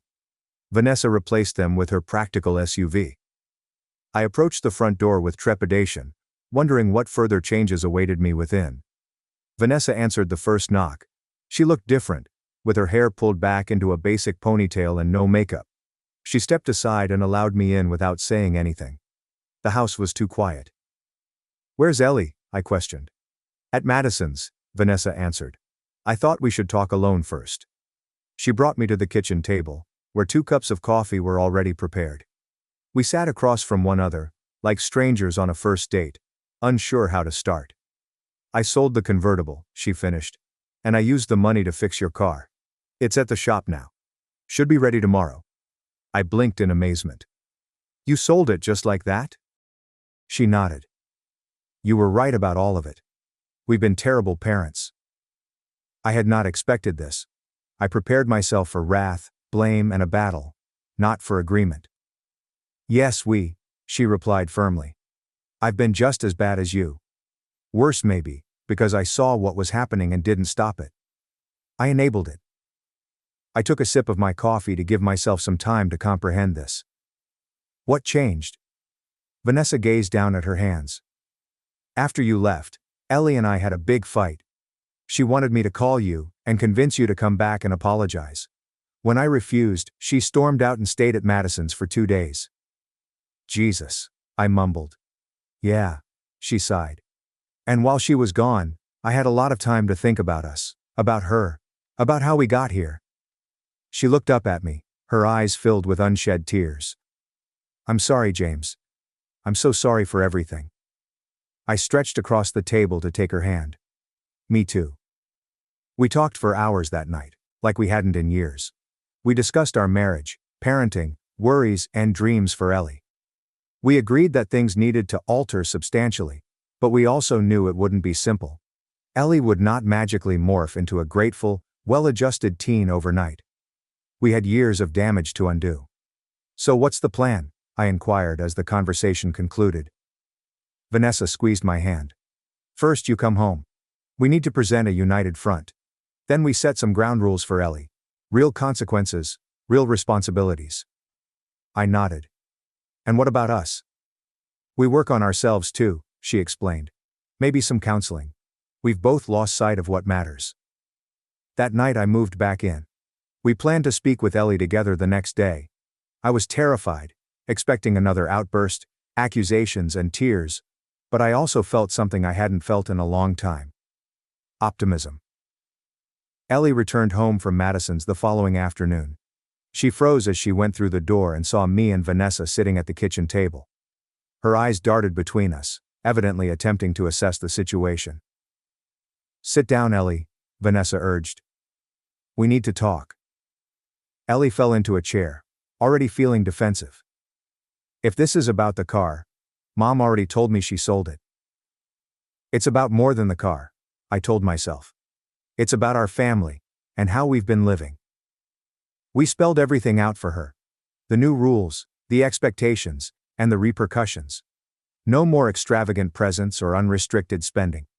She would obtain a part-time job to pay for the extras. She would help with household duties. She would be respectful to both of us. "This is so unfair," she murmured, but her voice lacked the intensity I expected. "Life isn't fair," I informed her. "The sooner you learn that, the better off you'll be." She turned to Vanessa, evidently looking for an ally. But Vanessa merely nodded in agreement with me. "Your father and I are on the same page about this, Ellie. Things are going to be different from now on." Ellie crossed her arms and scowled at both of us. Fine, whatever. Can I go now?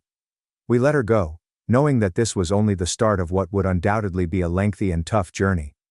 Vanessa turned to me, frightened, as soon as she was out of earshot. Do you think this will work? I shrugged.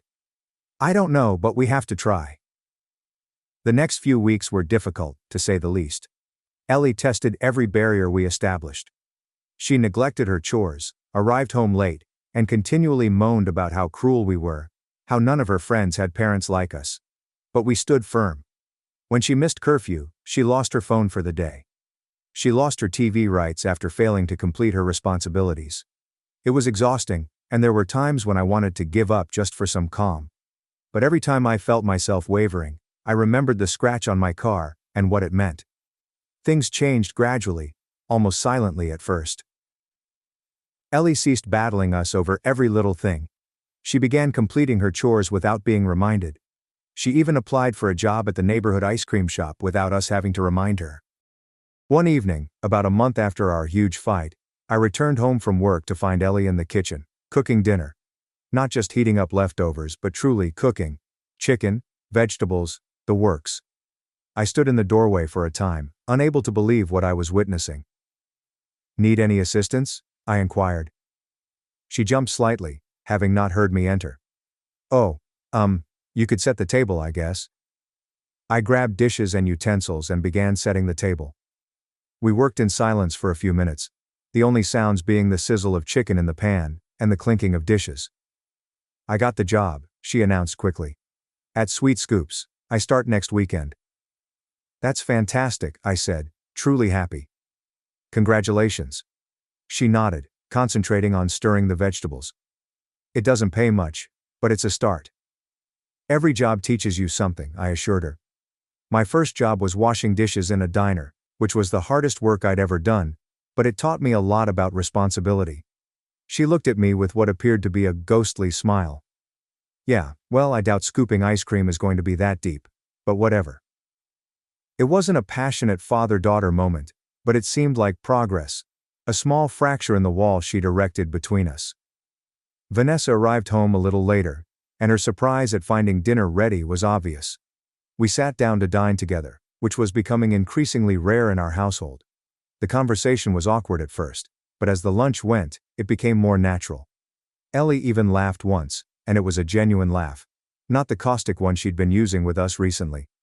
After supper, Ellie went upstairs to complete her homework, leaving Vanessa and me to clean up. Vanessa poked me with her elbow while we stood side by side at the sink. That was nice, she replied, almost like a typical family supper. I smiled. Almost. Do you think we're making progress? I considered it for a moment. I think so. Small steps, but in the right direction. The big test came a few weeks later, when Ellie's 17th birthday arrived. Vanessa and I had a lengthy discussion about it, attempting to strike the appropriate balance. We wanted to recognize her birthday, make it special, but not fall back into old habits. We decided on a small family meal at her favorite restaurant, followed by a simple gift, a leather-bound journal and a good pen.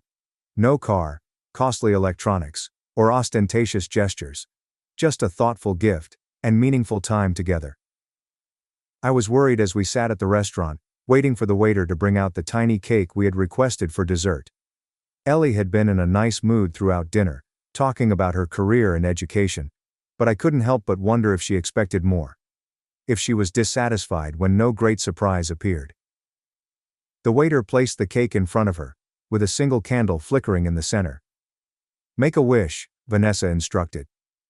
Ellie closed her eyes for a second before blowing out the candle. We clapped, and I passed the small wrapped item over the table to her.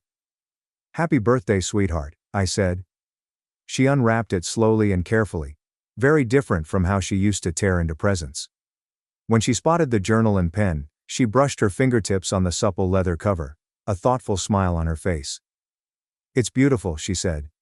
Thank you. I waited for the but, the comparison to what her peers had received, the indication that she had expected more. It didn't arrive. Instead, she stared up at us with clear eyes. I've been thinking about what I want to do after high school, she told me. I think I might want to study journalism. Vanessa and I exchanged shocked looks. This was the first time we'd heard of Ellie's job goals. Previously, her future intentions were unclear at best, concentrating primarily on travel and shopping. "That's great," I said. "Any particular reason?" She shrugged, kept running her fingertips over the journal. "I enjoy writing, and I'm good at asking questions and figuring things out."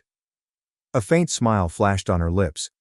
"Plus, Madison's father is a journalist, and he took us to his office last week. It seemed cool." I felt a stab of jealousy at the mention of Madison's father, but I pushed it aside. This was not a competition. It was about Ellie forging her own path. "Well, I think you'd be great at it," I stated truly. The rest of the evening was lovely. As we drove home with Ellie in the back seat, I caught Vanessa's eye and noticed my own cautious hope reflected there. It was not a total makeover.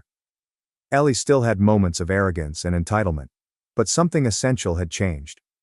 When we arrived home, Ellie surprised us both by giving us a quick embrace before walking upstairs. Vanessa looked at me with wide eyes when she left. "Did that just happen?" she murmured. I nodded, equally shocked. "I think our daughter just hugged us voluntarily." We chuckled, the sound filling our kitchen with warmth that had been missing for far too long. It wasn't perfect, but it was progress. Real, tangible progress. The next morning, I discovered a note written by Ellie on the kitchen counter next to the coffee maker. It simply said, "Thanks for dinner, and for not giving up on me."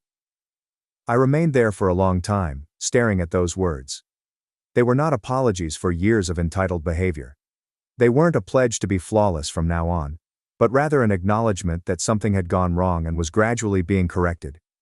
I folded the note and placed it in my wallet as a small gesture of optimism to keep with me. The journey ahead would still be difficult. We had to overcome years of poor habits, rebuild trust and heal relationships. But for the first time in a long time, I felt certain that we could do it as a family. When I got home from work that evening, I found Ellie sitting on our front steps, waiting for me. As I approached, she rose up and moved clumsily from one foot to the other. "Hey," I said, startled to find her there. "Everything okay?" she asked, taking a big breath as if she were bracing herself for something awful. "I wanted to show you something." She took me around to the side of the house, where my vehicle was parked. The scratch had been professionally fixed. The paint job was flawless, but that was not what she wanted me to notice. On the passenger seat was a small potted plant with a card attached. "What's this?" I inquired. "Open it," she replied, her voice unusually gentle. I opened the car door and grabbed the card. Inside, in Ellie's handwriting, it wrote, "I'm sorry for the scratch and for everything else. I'm trying to be better." I looked up at her, who stood there with her arms crossed protectively over her chest, appearing younger and more vulnerable than she had in years. "Thank you," I said, my voice full of emotion. "This means a lot." She shrugged, attempting to appear calm, but I could see relief in her eyes. "It's just a plant." "It's not just a plant," I said. "And you know it." She looked down at her feet, then back up at me. "Do you think maybe this weekend we could go for a drive? You could show me how to change the oil like you used to talk about." I felt something loosen in my chest, a knot of tension I hadn't even noticed was there. "I'd like that," I said. "I'd like that a lot." As we went back to the home together, not touching but closer than we had been in years, I couldn't help but believe that this was also progress. I reflected on our journey, the missteps, the anguish, and the gradual path to recovery. It was not over yet. We all had work to do. But for the first time, I felt as if we were all heading in the same direction. That night, as Vanessa and I prepared for bed, I told her about the plant, the note, and Ellie's need to learn about car maintenance. "It's a start," Vanessa remarked, resting on my shoulder. "A real start." I wrapped my arm over her and drew her close. "Yes," I acknowledged. "It is." At that point, I discovered something fundamental. The quest to restore our family was not about huge gestures or dramatic confrontations, but about modest moments of connection. Shared meals, honest conversations, and timid steps toward understanding. Each one was a tiny bridge across the chasm that had formed between us over the years. The following weekend, Ellie and I spent Saturday morning in the driveway, where I demonstrated how to check the oil, change a tire, and perform basic car maintenance. She listened carefully, asked clarifying questions, and even smiled when I got oil on my face. It reminded me of when she was younger, when she would follow me around the home, eager to learn whatever I was doing, before phones, shopping malls, and the never-ending desire for more. As we worked under the hood of my sedan, I glimpsed flashes of the daughter I had almost lost. Interested, engaged, and present. And I saw glimpses of the parent I wanted to be. Patient, intelligent, and truly there, not just physically but emotionally. It was not ideal. We still had tension and misunderstandings, but we were trying, all three of us. And that was enough for now. That night, I couldn't quit thinking about our auto maintenance session with Ellie. We felt like we'd finally broken through an unseen barrier, not totally, but enough to see one another again. I mentioned it to Vanessa as we prepared for bed. "It's weird," I said, putting on my PJ bottoms. "For a couple hours today it almost felt like I had my daughter back." Vanessa cracked a joke. "I noticed. She actually talked about it at dinner while you were taking that work call. Said you didn't treat her like an idiot even when she couldn't figure out how to use the jack." "Really?" I felt a warm sensation stretch across my chest. "Yep. Don't make a big deal about it though. You know how she gets when we point out she's being nice." I laughed. "Yeah, I know." Over the next few weeks things got better in small ways. Ellie began working more shifts at Sweet Scoops, and I noticed she was not asking for money as frequently. On my way home from a late meeting one night, I passed by the ice cream shop, and noticed her through the window, joking with customers, and appearing truly pleased. I considered going in, but decided against it. It's better to allow her to be herself. At home the environment was also different. Less tension, more genuine talks. Vanessa and I began having date nights again. Nothing expensive, just dinner or a movie. And it felt good to reconnect. We discussed topics other than Ellie, bills, and house maintenance. I remembered why I had fallen for her in the first place. About a month after our driveway vehicle lesson, I returned home to find Ellie sitting at the kitchen table, surrounded by college brochures. She looked up as I stepped in, almost ashamed. "Mom picked these up from the guidance counselor," she swiftly said. "I'm just looking." I tried to be casual. "Find anything interesting?" She shrugged. "Maybe this one has a good journalism program." She shoved a brochure at me. "State University, about 2 hours away, not too expensive, decent reputation." "Do you want me to take a look with you?" I inquired, maintaining a neutral tone. She hesitated and then nodded. "Yeah, okay." I sat next to her and we looked through the brochures together. She had concerns about financial aid, dorms, and class sizes, which I had not anticipated her to think about. I responded what I could and admitted when I wasn't sure. "We should probably visit some of these places," I offered. "Get a feel for the campuses." "That would be cool," she remarked, swiftly adding, "if you guys have time." "We'll make time," I said. Later that week I mentioned the college brochures to Michael over our lunch break. He appeared impressed. "Sounds like things are really turning around," he replied, slowly unwrapping his sandwich. I agreed. There are still rough patches. Yesterday she got mad because we wouldn't let her go to some concert 3 hours away on a school night. Michael laughed. "That's just normal teenage stuff though, not entitled princess stuff." He was correct. We were now having typical parent-teen disputes, rather than the extreme conduct we had previously experienced. It was really sort of refreshing to debate over normal stuff, like curfews, rather than why we wouldn't purchase her a third pair of $300 shoes this month. The big test came on Madison's birthday. Madison's parents were throwing her an expensive celebration at a swanky downtown restaurant. Ellie used to insist on bringing a costly gift as well as a new wardrobe for herself. This time she only requested a ride and some money as a present. "How much were you thinking?" I inquired, preparing myself. "Maybe $40. We're all chipping in to get her concert tickets." I tried not to appear too stunned. "That sounds reasonable." The night of the party, I drove her downtown. As we approached the restaurant, I observed her fussing with her purse. "Everything okay?" I inquired. She nodded and then paused. "It's just, Madison's parents got her a car, like a really nice one." My stomach constricted. I thought, here it comes. When she refused to continue, I prompted her. "So?" She shrugged. "Nothing, it's cool for her. I just, I don't know. It feels weird now, like I get why we're doing things differently. I was so astonished that I didn't know what to say. Ellie saw my silence as disapproval. Sorry. Forget I said anything, she said, grabbing for the doorknob. No, wait, I replied. I'm glad you told me, and I'm proud of you for understanding. She rolled her eyes, but I noticed a faint smile she tried to disguise. Whatever. I'll text when I need a ride home. I watched her walk into the restaurant, feeling a mix of emotions I couldn't quite put my finger on.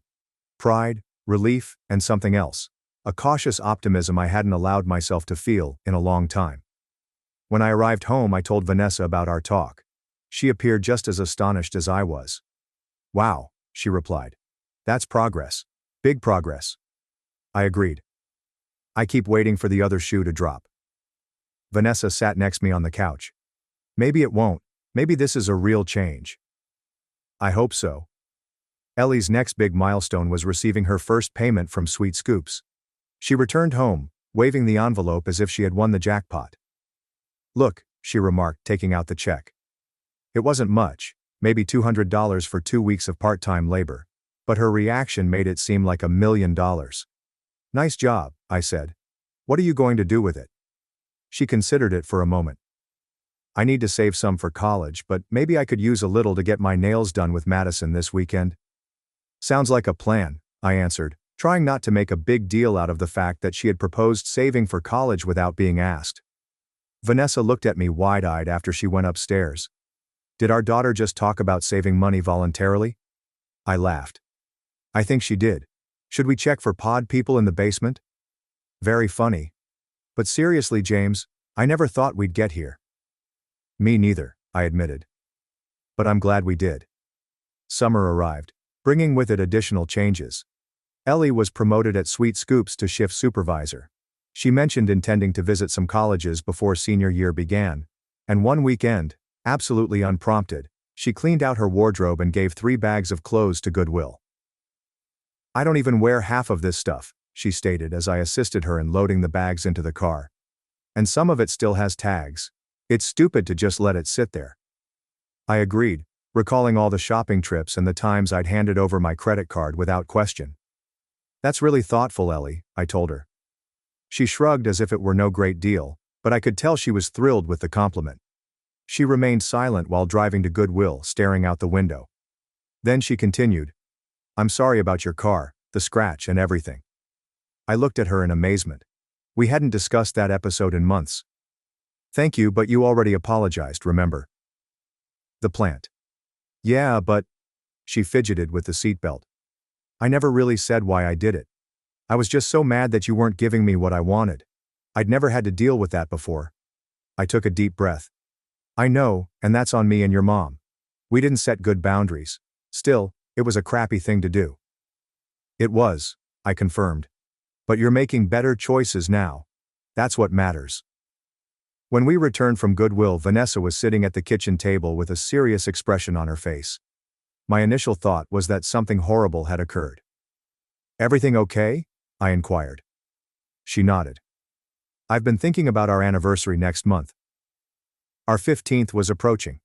In the past, we had taken large trips or given extravagant gifts. Last year, we spent a week in Cancun. What about it? I inquired warily. I think we should do something different this year. Something that reflects the changes we've been making. I sat across from her. I'm listening. What if we put the money we'd usually spend on a trip into Ellie's college fund instead? We could still do a nice dinner or something.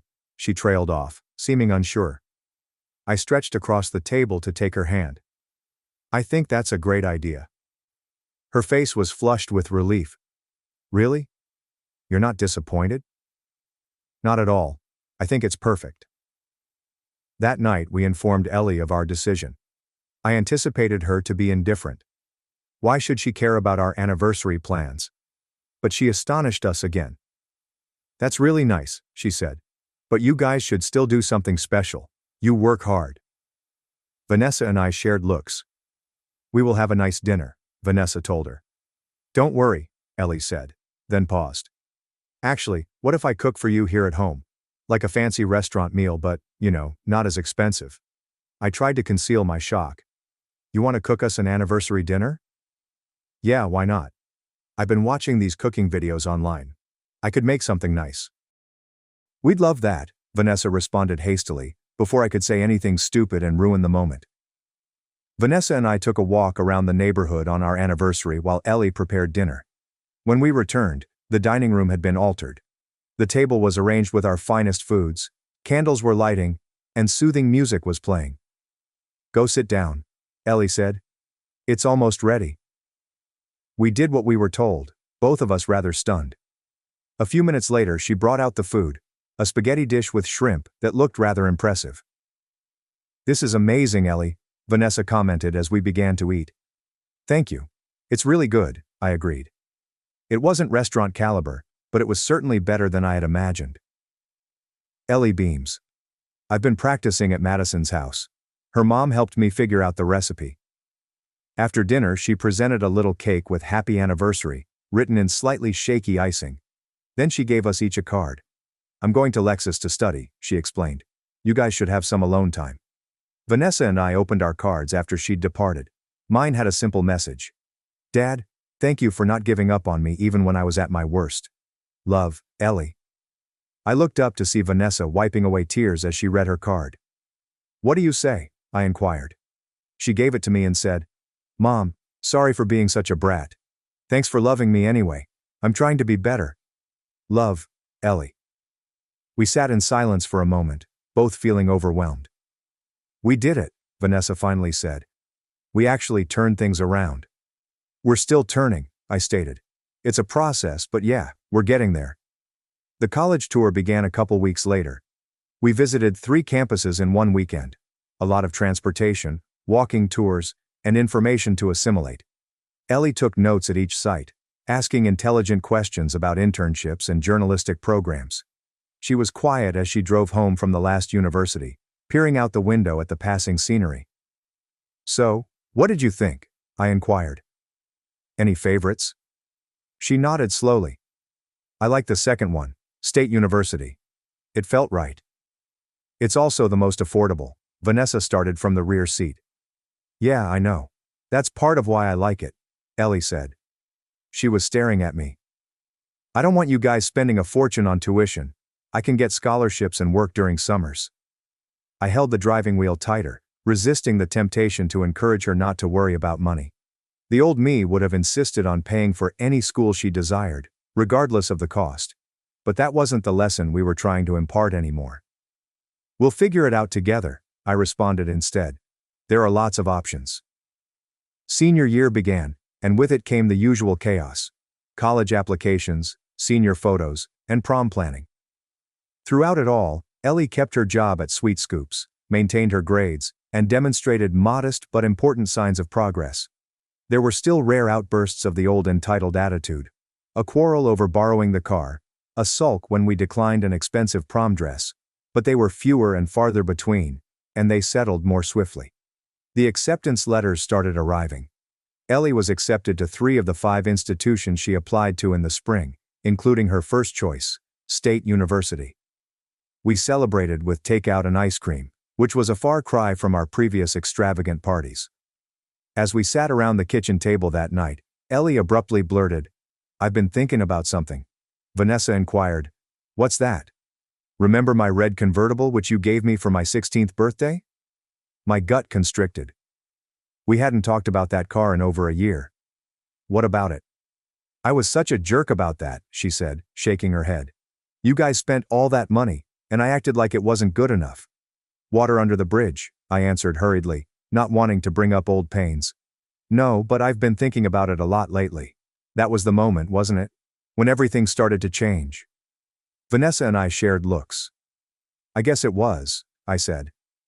Ellie nodded. I'm glad it happened. Not the way it happened. I was awful, but I'm glad things changed. I like who I am now. Better than who I was then. I stretched across the table to squeeze her hand. Me too, kiddo, me too. The night before Ellie departed for college, the 3 of us sat on the back patio to watch the sunset. We had spent the day packing her belongings into boxes and bags in preparation for tomorrow's trip to State University. Nervous? I inquired. She nodded somewhat, but was also delighted. "You're going to do great," Vanessa encouraged her. "I know," Ellie responded without a trace of her previous arrogance. Simply healthy confidence. "I've got this." We sat in comfortable silence for a long time, watching the sky change from blue to pink to purple. Then Ellie said something that really took me off guard. "Thanks for not giving me your car that day." I turned to face her. "What? Your sedan? When I threw a fit about the convertible?" "Thanks for not giving in." I wasn't sure what to say. After all these years and all the changes, she was bringing us back to that moment. "You're welcome," I finally answered, even though I didn't feel particularly wise at the time. She smiled. "You were right, though, about appreciating what I have instead of always wanting more." She looked out at our small backyard, the old swing set we'd never gotten around to removing, and the flower beds Vanessa had planted years ago. "I get it now." The next morning, we loaded Vanessa's SUV with Ellie's belongings and drove to State University. The drive was filled with both eager banter and uneasy silences. When we eventually arrived at her hostel, I felt a lump rise in my throat. This was it. The moment every parent dreaded and anticipated. The beginning of her adult life. We helped her move in, met her roommate, and made her bed with the fresh sheets we had purchased. All too soon, it was time for us to leave. Ellie hugged Vanessa first in the parking lot, and both of them were in tears. She then turned to me. "Thanks, Dad," she replied, putting her arms around me. "For everything." I hugged her back tightly. "I'm proud of you, Ellie. Not because of where you're going or what you're doing. Just because of who you are." She drew back and wiped her eyes. "I'll call you guys tomorrow, okay?" "You better," Vanessa murmured, attempting to smile through her tears. We watched this young woman who had once been our privileged little child walk back to her dorm. She turned and waved as she approached the door.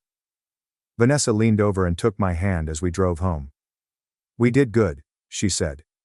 "In the end, we did well." I gripped her hand, reflecting on our journey. The blunders, the difficult lessons, and the gradual, often painful growth. "Yeah, I agree." Thanks for watching and diving into this wild family drama with me.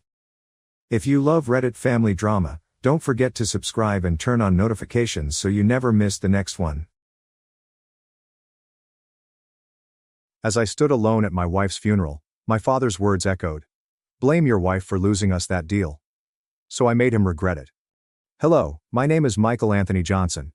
I am 32 years old and the Chief Operating Officer at Carter Dynamics, a company that specializes in supply chain management and transportation logistics.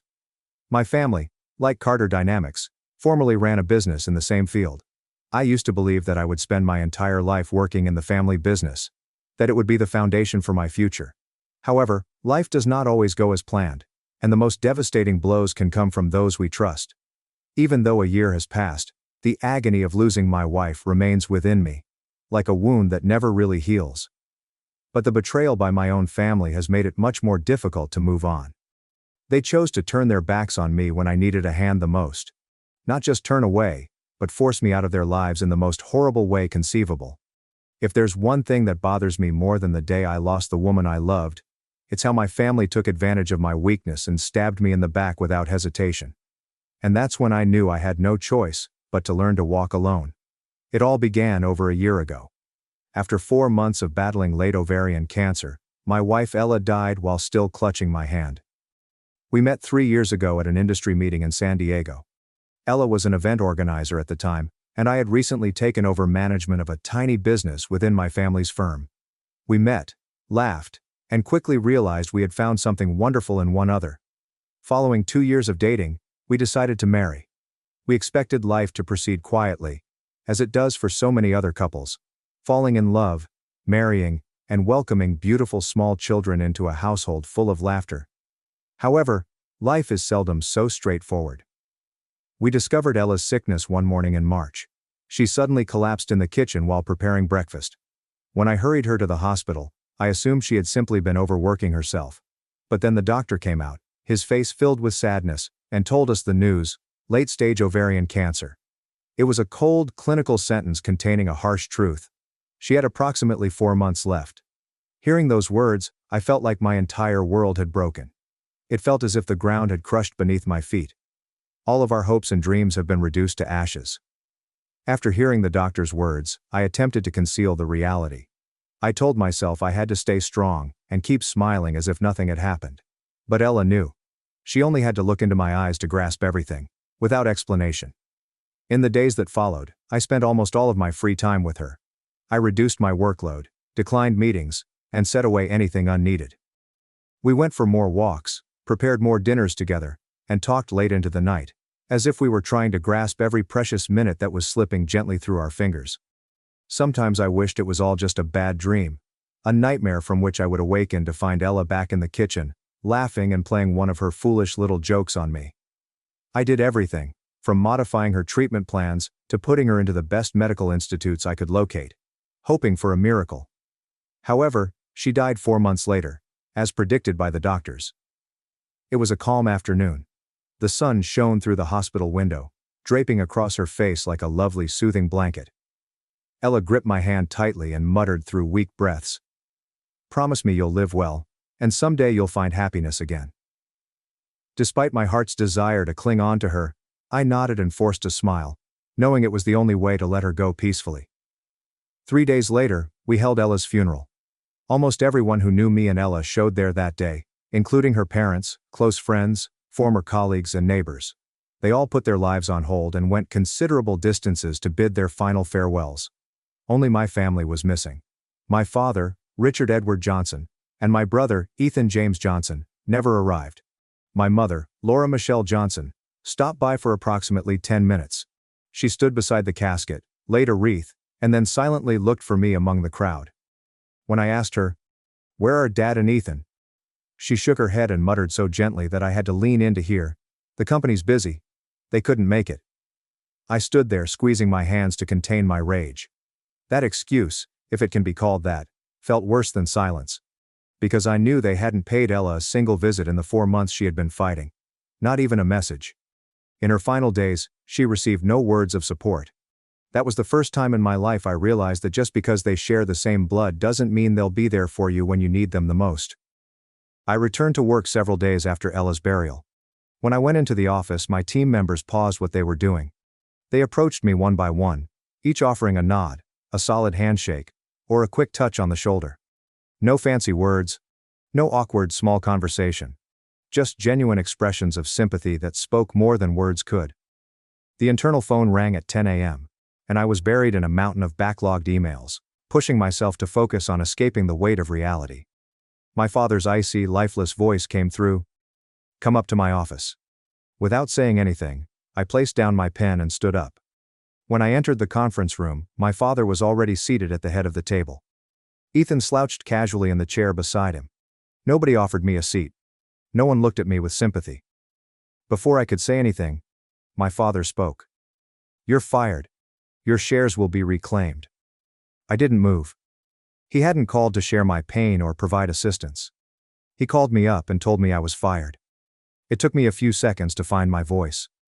When I finally spoke, my throat tightened. "Why?" He spoke quickly, his voice flat and icy as a conviction. "Because you took a week off. The business lost a $200,000 deal." Hearing that, I felt my entire body numb but managed to remain calm. I responded slowly, each syllable measured. "You approved my leave. You said Ethan would cover things while I was gone." Ethan cut in, his voice oozing with arrogance, as if waiting for the right moment to twist the knife. "Don't blame me, Michael.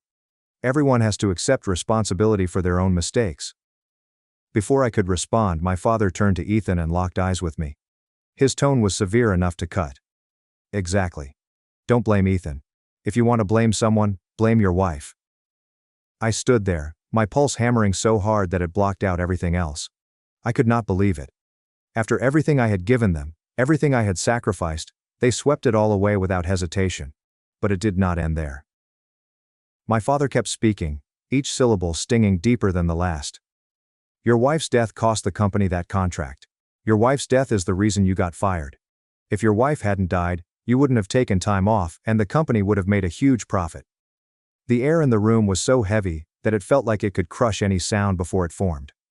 I glanced at him, the man who had once been the epitome of everything I believed in my childhood, and realized I had never fully known him. My heart was broken not because of Ella's death. It wasn't the anguish that made me want to fall and cry. It was at this point that I realized my misery was nothing more than an inconvenience in the way of my family's money. I became enraged. I ground out each word, my voice shaking from the effort it required to keep myself together.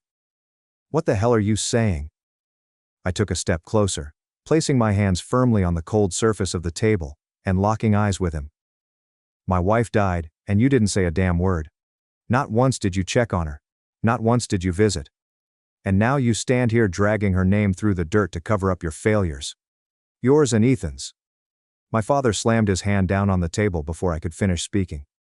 The harsh, forceful sound echoed across the small chamber, causing Ethan to flinch. He yelled, his voice harsh and angry. "Enough! Get the hell out!" Without hesitation, I reached up and ripped off my employee badge, the same one I had proudly worn on my first day as an executive, which he had personally given me. I took it off and hurled it on the table in front of him, landing with a frigid last thud. Without looking back, I walked out of that room, out of the place I had once imagined would always be a part of my life, and I realized then that I had lost this family for good. After leaving my father's office, I discreetly returned to mine. My steps seemed heavy, but I didn't hesitate. I opened my locker and began packing my belongings: one notebook, one pen, and a small framed portrait of Ella and me from our new project. Each item is neatly packed in a plain cardboard box. When a couple of my team members observed me packing, they looked up, surprised and concerned. One of them spoke up, his tone uncertain. "Boss Michael, what's going on?" I simply smiled and nodded my head. I realized there was no use in trying to explain. Suddenly, Lincoln, an employee who had worked closely with me for 2 years, cried out from across the room, his voice filled with rage. "There's a termination email about Michael. They're saying he lost a big contract because he took a week off." The room fell silent. Then another voice came through, filled with wrath. "But his wife just died. That's ridiculous." Whispers swiftly swept throughout the room, and I watched as expressions changed from astonishment to rage. A few minutes later, Lincoln walked forward, his voice steady and booming. "If Michael's leaving, I'm leaving too. I know exactly what Ethan's capable of. He's nothing but a useless hack."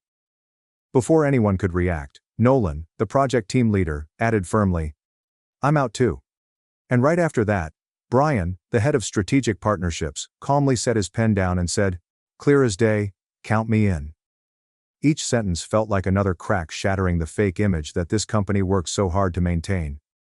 Standing there, I could only freeze for a moment, my heart bleeding, not because I had just lost a profession into which I had poured my all, but because of these people I had taught, battled alongside, and who chose to stand with me, even when I had no power to offer them.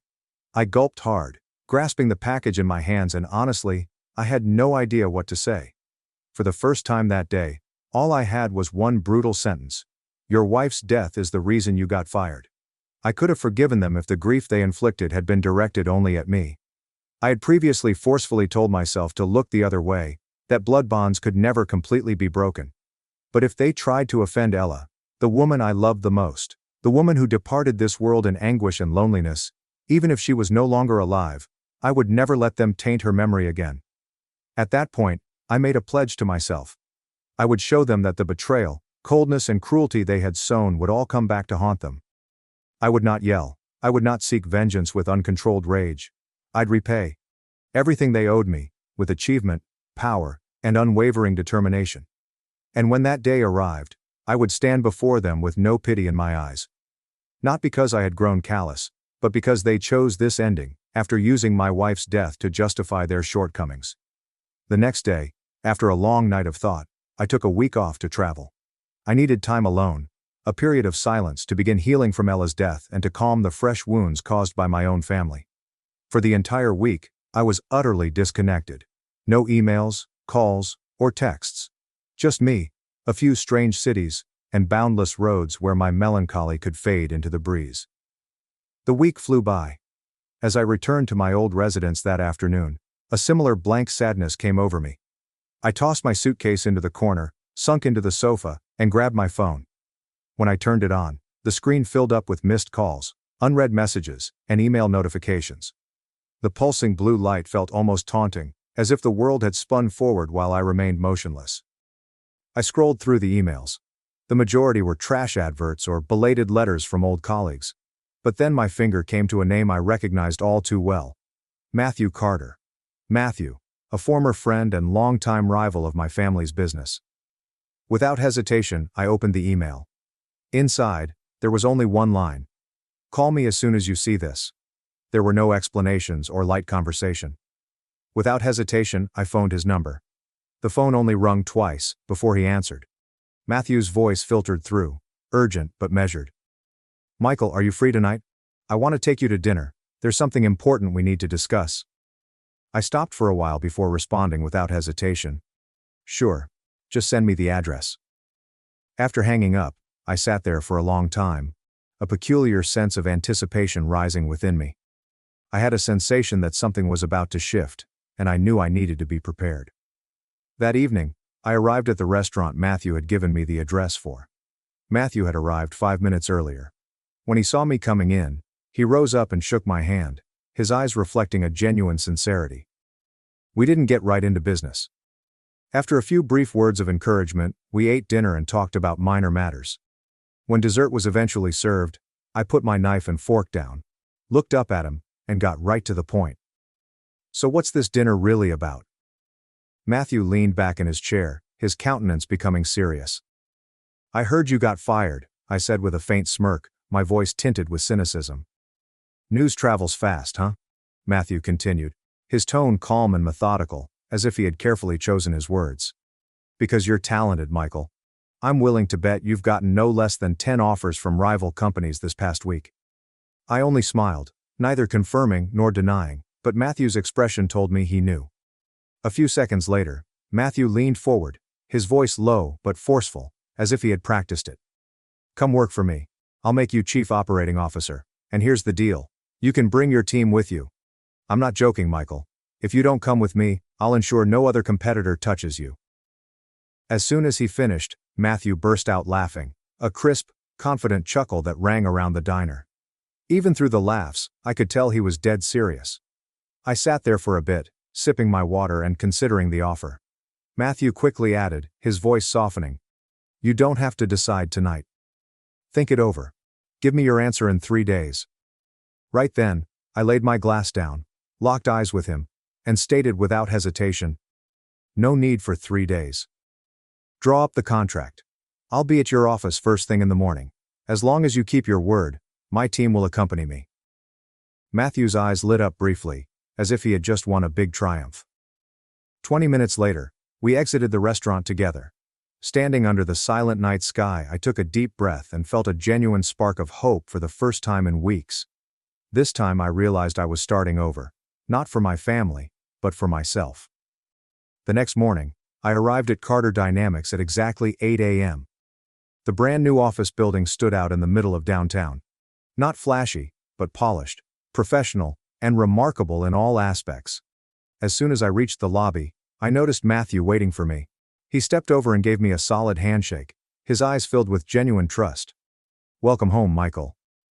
After that, we went straight to the elevators. Matthew said very little on the trip up. Perhaps he realized that I didn't need hollow words right now. I required action.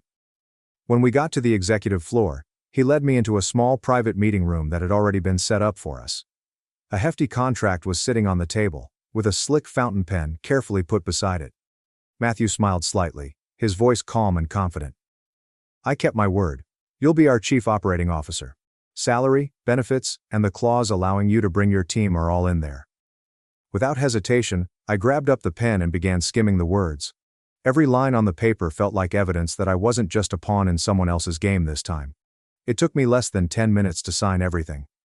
When I put down the pen for the last time, Matthew stretched out and grabbed my shoulder firmly. I know you're not going to let me down. He walked out of the room, leaving me alone with the freshly signed forms. I sat for another minute, taking in a deep breath. At that moment, a peculiar sensation flooded over me. Not exactly excitement, not quite relief, but a quiet, unwavering determination. The word that Michael Anthony Johnson had joined Carter Dynamics circulated rapidly throughout the logistics and transportation industries. By that morning, my phone had been ringing non-stop. Message after message, call after call, email after email, all from former coworkers, folks who had formerly worked with me at the family business. As I browsed through my email, familiar names appeared: the chief engineer, the head of operations, and the warehouse supervisor, and each message contained the same simple phrase: "If there's a spot for me, I want to come with you." Without hesitation, I began writing a list. In my heart, there was no room for two-faced folks or those who just knew how to follow the changing winds.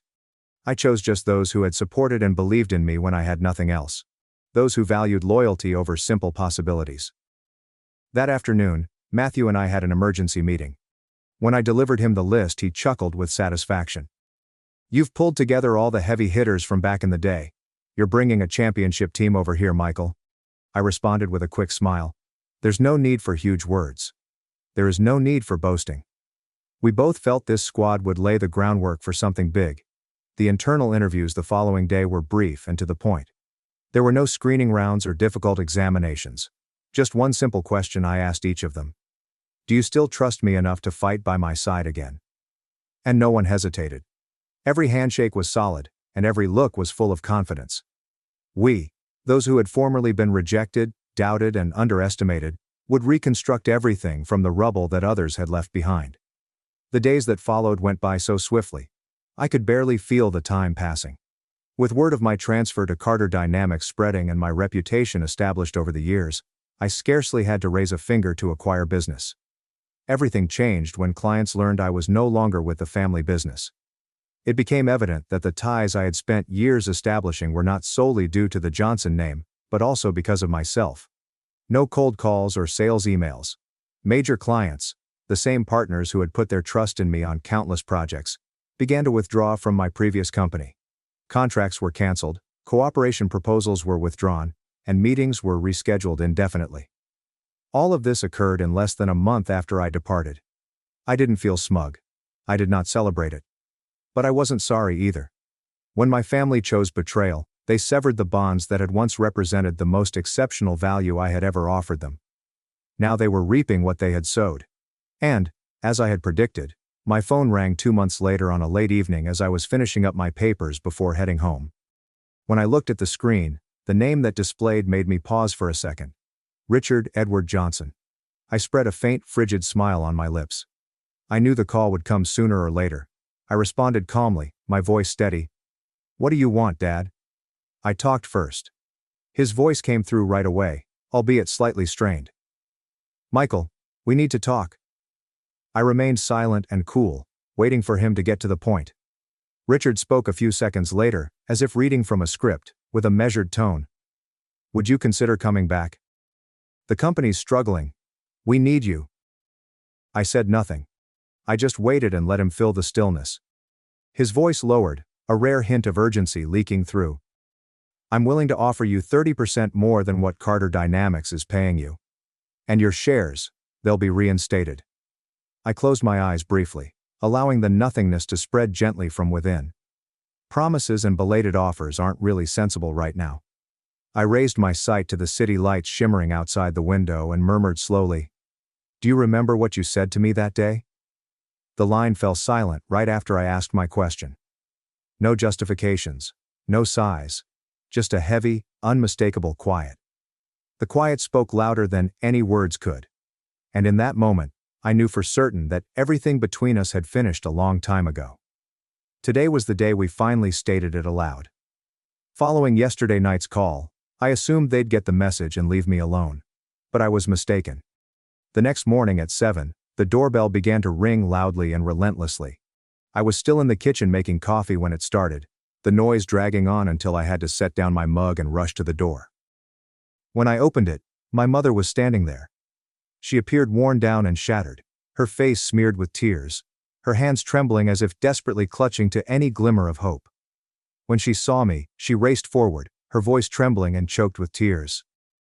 "Michael, please come back. The family needs you. I'm begging you." I tightened my grasp on the doorframe and kept my voice calm. There was no rage left inside me, only a chilly, heavy calm. A warning from a former coworker who had surreptitiously messaged me came to mind just then.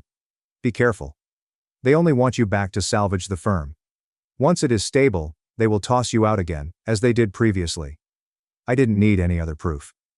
I took a deep breath, raised my head and stared directly at my mother, the woman who had once held me in her arms but now stood before me like a desperate negotiator in a one-sided negotiation. My voice lowered, colder than it had ever been. That's enough, Mom. She looked up at me surprised, with tears flowing down her face. I stepped completely out onto the porch, my voice steady and unshaken. I know everything. I know about the company collapsing. If I return, when things are fixed, you'll push me out again. Just like last time. She opened her lips to deny it, but I interrupted her with a raised hand. Save it. Last time I lost everything because I believed in family. It's not happening again. Right then I took out my phone and held it up between us, saying steadily, I've already filed for a restraining order. Starting today, you, Dad and Ethan are not allowed within a single step of me. If you keep harassing me, the police will get involved. She froze, her face losing color and her mouth moving silently as if to implore. But I'd already turned back inside. The sound of the door closing behind me rang throughout the home, signaling the end. I leaned against it and closed my eyes for a few seconds. No more agony. There is no longer anger. Only freedom. Without me, the family business spiraled out of control. Within a few months, big contracts were canceled, old partners abandoned the company, key workers left, and Ethan and Richard slid deeper into the devastation they had built for themselves. I didn't care. I did not follow their decline step by step. Nonetheless, the news reached me through acquaintances, business colleagues, and cold, detached business stories. One evening, while I sat on the balcony, nursing a glass of whiskey over melting ice, my phone called. I wasn't surprised when the name Ethan James Johnson appeared on the screen. I paused for less than a second before picking up. Ethan's fury-filled voice erupted through the speaker as soon as the phone connected. This is all your fault. The words struck my ear like a smack. But I remained motionless, my gaze as serene and steady as a quiet lake. After a single breath, I raised my glass, took a little drink and responded, my voice as cold as steel. I built it up, and I can tear it down. On the other end of the telephone, Ethan paused, stunned. I hung up without hesitation, denying him the opportunity to say anything else. I leaned back in my chair, gazing up at the bright night sky. There is no sense of triumph or victory, only the inevitable conclusion. They had to pay for their greed and disloyalty. 2 weeks ago, on a late afternoon, the doorbell rang unexpectedly while I was reviewing some new operating plans. I grimaced immediately. I wasn't expecting anyone that day. Walking to the door and opening it, the sight that met me made me want to slam it shut straight away. Richard and Ethan. They stood there, pallid and disheveled, unlike the arrogant, self-assured men they once were.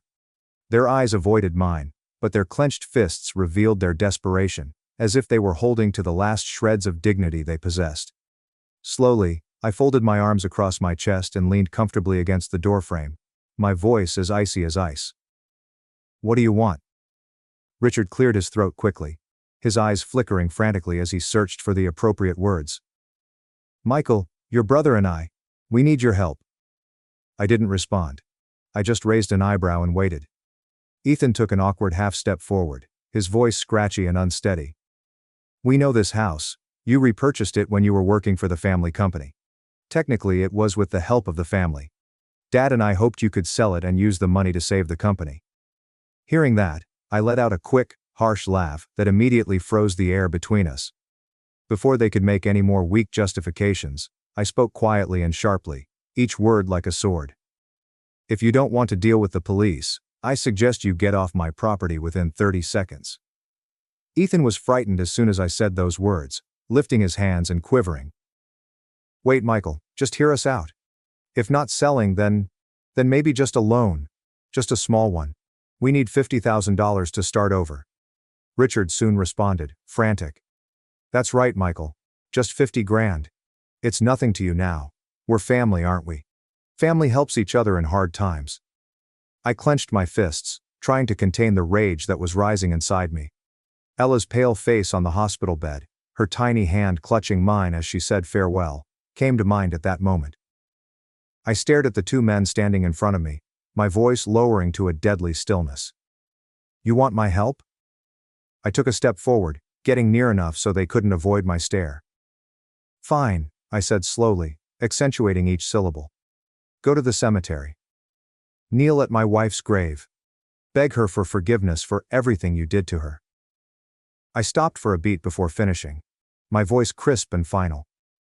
If she forgives you, then I will too. Richard and Ethan stood there, stunned into silence. Neither could speak a word.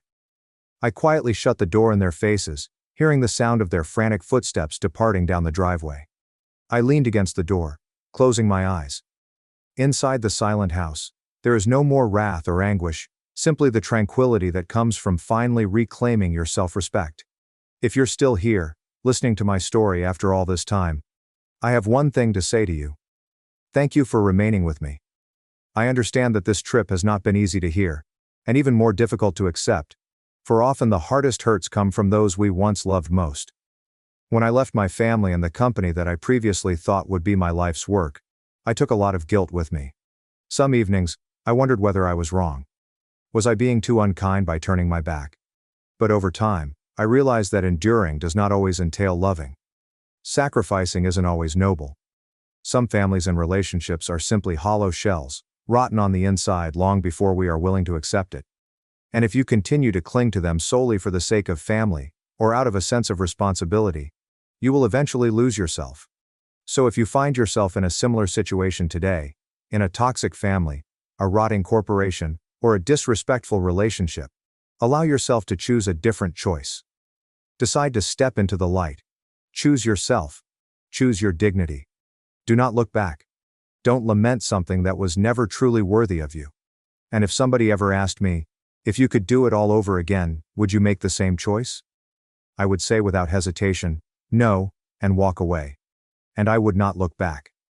Before I complete the story, I'd like to ask you, those of you who are still here, listening until the very end, what you would do if you were in my shoes, if you stood in front of a family that was eager to discard you the moment you collapsed, if you were betrayed at your most vulnerable. Would you keep going, attempting to piece things back together? Or would you rather walk away, protect yourself, and never look back? Thanks for watching and diving into this wild family drama with me. If you love Reddit family drama, don't forget to subscribe and turn on notifications so you never miss the next one. They said I was just the tech girl, then used my invention to save the family business and tried to buy me off with $5 million. They said I was just the tech girl, then used my invention to save the family business and tried to buy me off with $5 million. You're just not leadership material, Lily, my mother observed, her measured tone echoing around the ballroom. Your sister has the presence, the business acumen. You're brilliant with technology, of course, but Vanessa understands people. A silence descended over the crowded gala. Hundreds of eyes focused on our table, investors, business partners, and employees, all seeing my public firing. The gold banner above the stage, celebrating $250 million, seemed to mock me as my mother handed Vanessa a ceremonial check for $1,500,000, her leadership bonus for a corporate change she had no part in. Thank you, Mother. I'm honored, Vanessa responded, standing to collect both the money and the tremendous applause that followed. I kept my smile on, raised my champagne glass in a toast while something cold and hard solidified in my chest. 6 months of sleepless nights. Thousands of lines of code written in my apartment after long workdays at the office. A revolutionary inventory management system that had single-handedly saved Anderson Supply Chain Solutions from bankruptcy. All credited to my sister, who couldn't write a line of code if her life depended on it. My name is Lily Anderson, and I am a 29-year-old software developer with an apparently invisible kid. Despite having just salvaged my family's 70-year-old firm from bankruptcy, Anderson Supply Chain Solutions had been losing money for years, with our outmoded technologies unable to compete with more technologically savvy competition. When our largest client threatened to depart, taking 40% of our business with them, I saw an opportunity to finally demonstrate my value to the family. The Symbios app I created transformed our entire business model, resulting in a streamlined structure that not only retained our existing clients, but also recruited dozens of new ones. In 6 months, we went from near bankruptcy to $250 million in revenue, a 400% gain. Tonight was meant to be my moment of recognition. Instead, I was patted on the head like a good pet. While Vanessa, with her MBA and natural charisma, received the keys to the kingdom I had saved. Speech! Someone cried from the audience as Vanessa approached the microphone, her smile gleaming under the ballroom lights. Anderson Supply Chain Solutions has always been about family and innovation, she told me. The app that has transformed our business was truly a team effort, though I must acknowledge my sister's technical contribution. I politely nodded as she described 6 months of innovative software development as a technical contribution. As the evening progressed, I moved through the audience, taking congratulations from those who knew who had built Symbios, regardless of my mother's public story. What no one realized, not my mother, Vanessa, or anybody else in the beautiful ballroom, was that I had never really transferred ownership of the software to Anderson Supply Chain Solutions, a detail that would prove critical tomorrow morning. The Anderson family had been in the logistics business since my grandpa began carrying construction supplies in a single truck after World War II, and each generation had grown the company, with my mother taking it national in the 1990s. It was always thought that Vanessa, who was 5 years my senior, would eventually take over. She had a business degree, a professional personality, and, most significantly, our mother's full trust. I was the family outlier, more interested in computers than corporate meetings, happier coding alone than networking at business events. My father, before his death 10 years ago, was my champion. Lily sees the future, he would inform my mother. She understands systems in ways the rest of us never will. After Dad died, I honored his faith in me by pursuing a computer science degree, and then a master's degree in artificial intelligence, believing that my skills would someday find a home in the family firm. But when I returned with my credentials, Mother demoted me to the IT department, where I would support our obsolete systems rather than modernize them. "We're a logistics company, not a tech startup," she'd say whenever I mentioned modernization. "Let's stick to what we know." Vanessa, meanwhile, was being prepared for leadership by shadowing our mother in executive meetings and representing the company at industry gatherings. I didn't mind her attention. She was good with people and skilled at networking, which was crucial to our firm. What bothered me was how my personal contributions were continuously reduced, with my technological expertise viewed as a weird hobby rather than a commercial value. 6 months ago, when our largest client threatened to quit due to our archaic tracking systems, I saw an opportunity. I approached Mother with a proposal. "Give me 6 months to develop a proprietary app that will revolutionize our supply chain management." "We don't have the budget to hire a development team," she stated dismissively. "You don't need one, I can do it myself." She had laughed at that. Actually, I laughed. Before Vanessa intervened. "Let her try, Mother. What do we have to lose at this point?" It wasn't a resounding recommendation, but it was sufficient. I was given a limited budget and a 6-month time frame. What neither of them knew was that I had been working on the project for about a year, constructing the framework in my apartment on evenings and weekends. I worked formally for several days before continuing to code late into the night. I recorded everything, every line of code, every decision, and every milestone, partly as a matter of good development practice, and partially because Vanessa's help had felt calculated rather than supportive. The project was my chance to finally establish my worth to the family firm, but I wasn't so stupid as to believe professional envy couldn't exist between sisters. Still, I never expected tonight's utter disregard of my effort, or the terrible knowledge that my family may never regard me as more than technical support. The morning following the gala, I arrived at the office early with the intention of clearing my mind before the expected discussions about Vanessa's leadership transition. The development lab I had been utilizing was tucked down in the basement of our Seattle offices, out of sight, much like my contribution to the company's existence. As I walked into the lab, I was astonished to see Vanessa already there, inspecting the whiteboard where I had drawn the Symbios design. Throughout the whole process, she had not made a single visit. "Morning," I answered, putting down my laptop bag. "Admiring your handiwork?" She was gracious enough to appear embarrassed for a brief moment. "Don't be like that, Meg. Last night was business, not personal." "Taking credit for my work is pretty personal from where I'm standing," I shot back. Vanessa moaned and perched on the edge of my desk. "Look, I know you did the technical heavy lifting, but Mother's right. This company needs a face people trust. Someone who speaks their language. The clients relate to me. And that justifies the bonus, the promotion? Acting like you had anything to do with developing the app that saved the company?" I refused to believe. The app is company property, developed by an Anderson employee for Anderson Supply Chain Solutions, she explained, her tone moving from conciliatory to businesslike. Your salary was compensation for that work, just like any other project.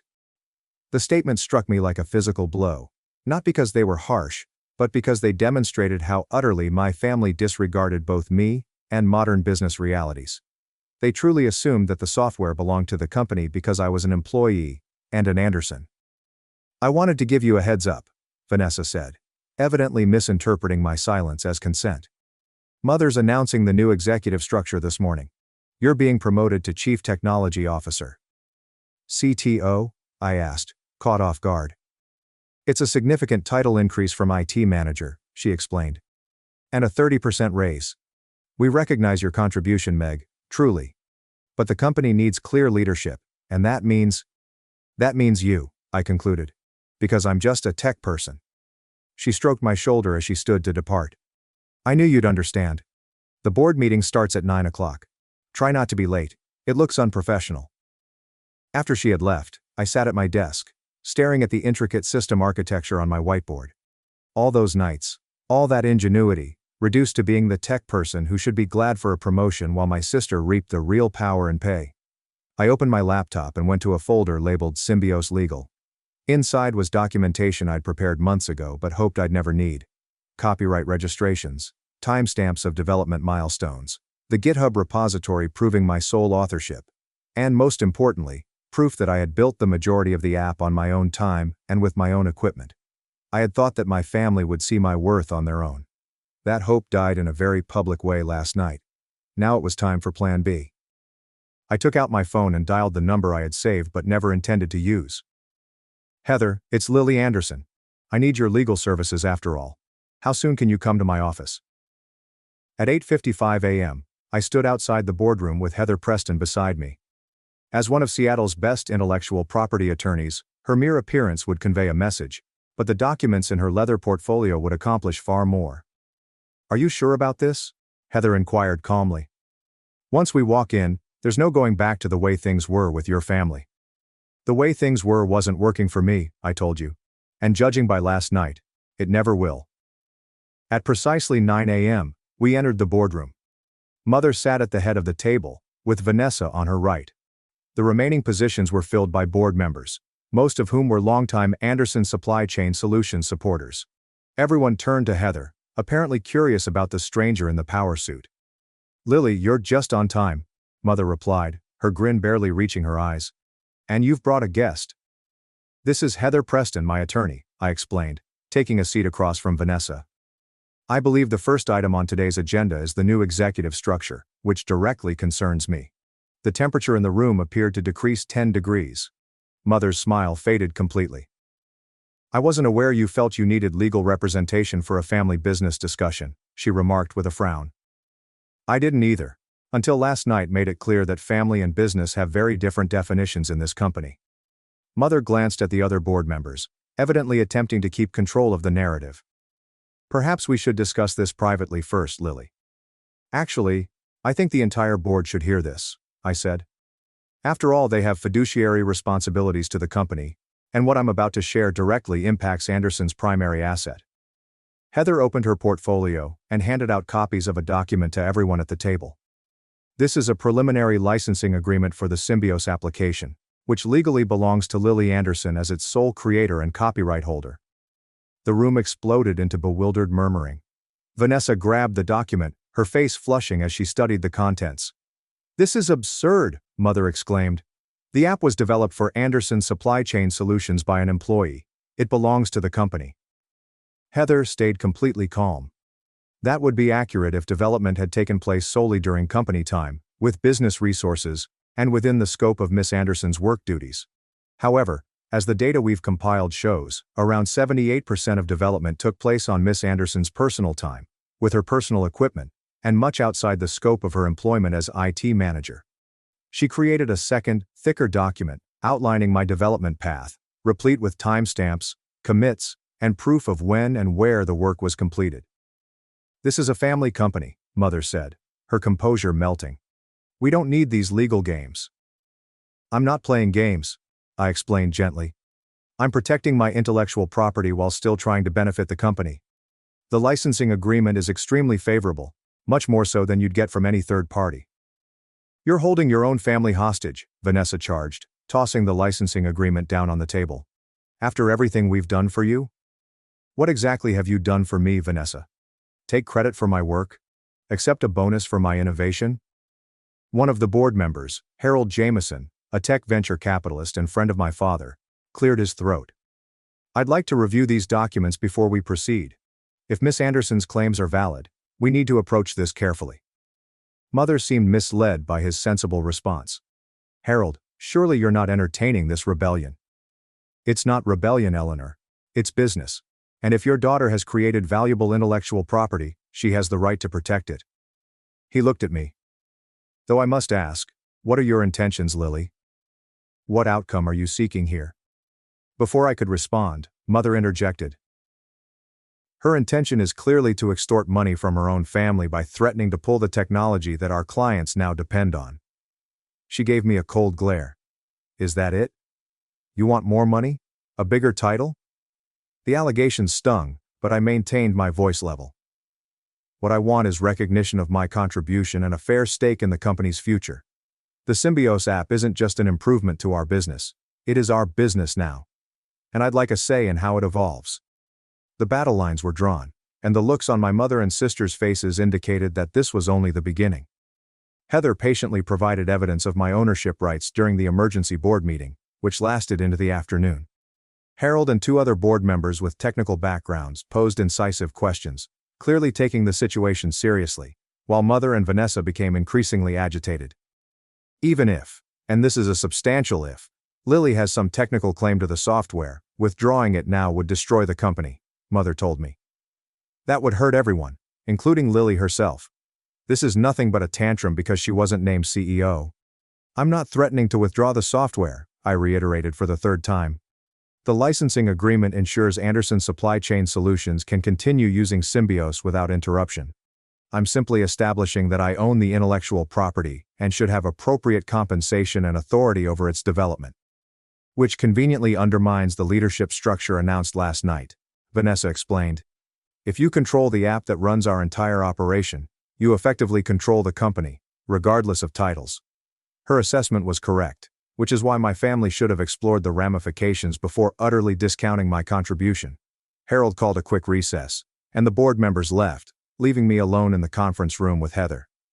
Through the glass walls, I could see Mother and Vanessa having an intense conversation with the company's chief counsel, who had been summoned mid-meeting.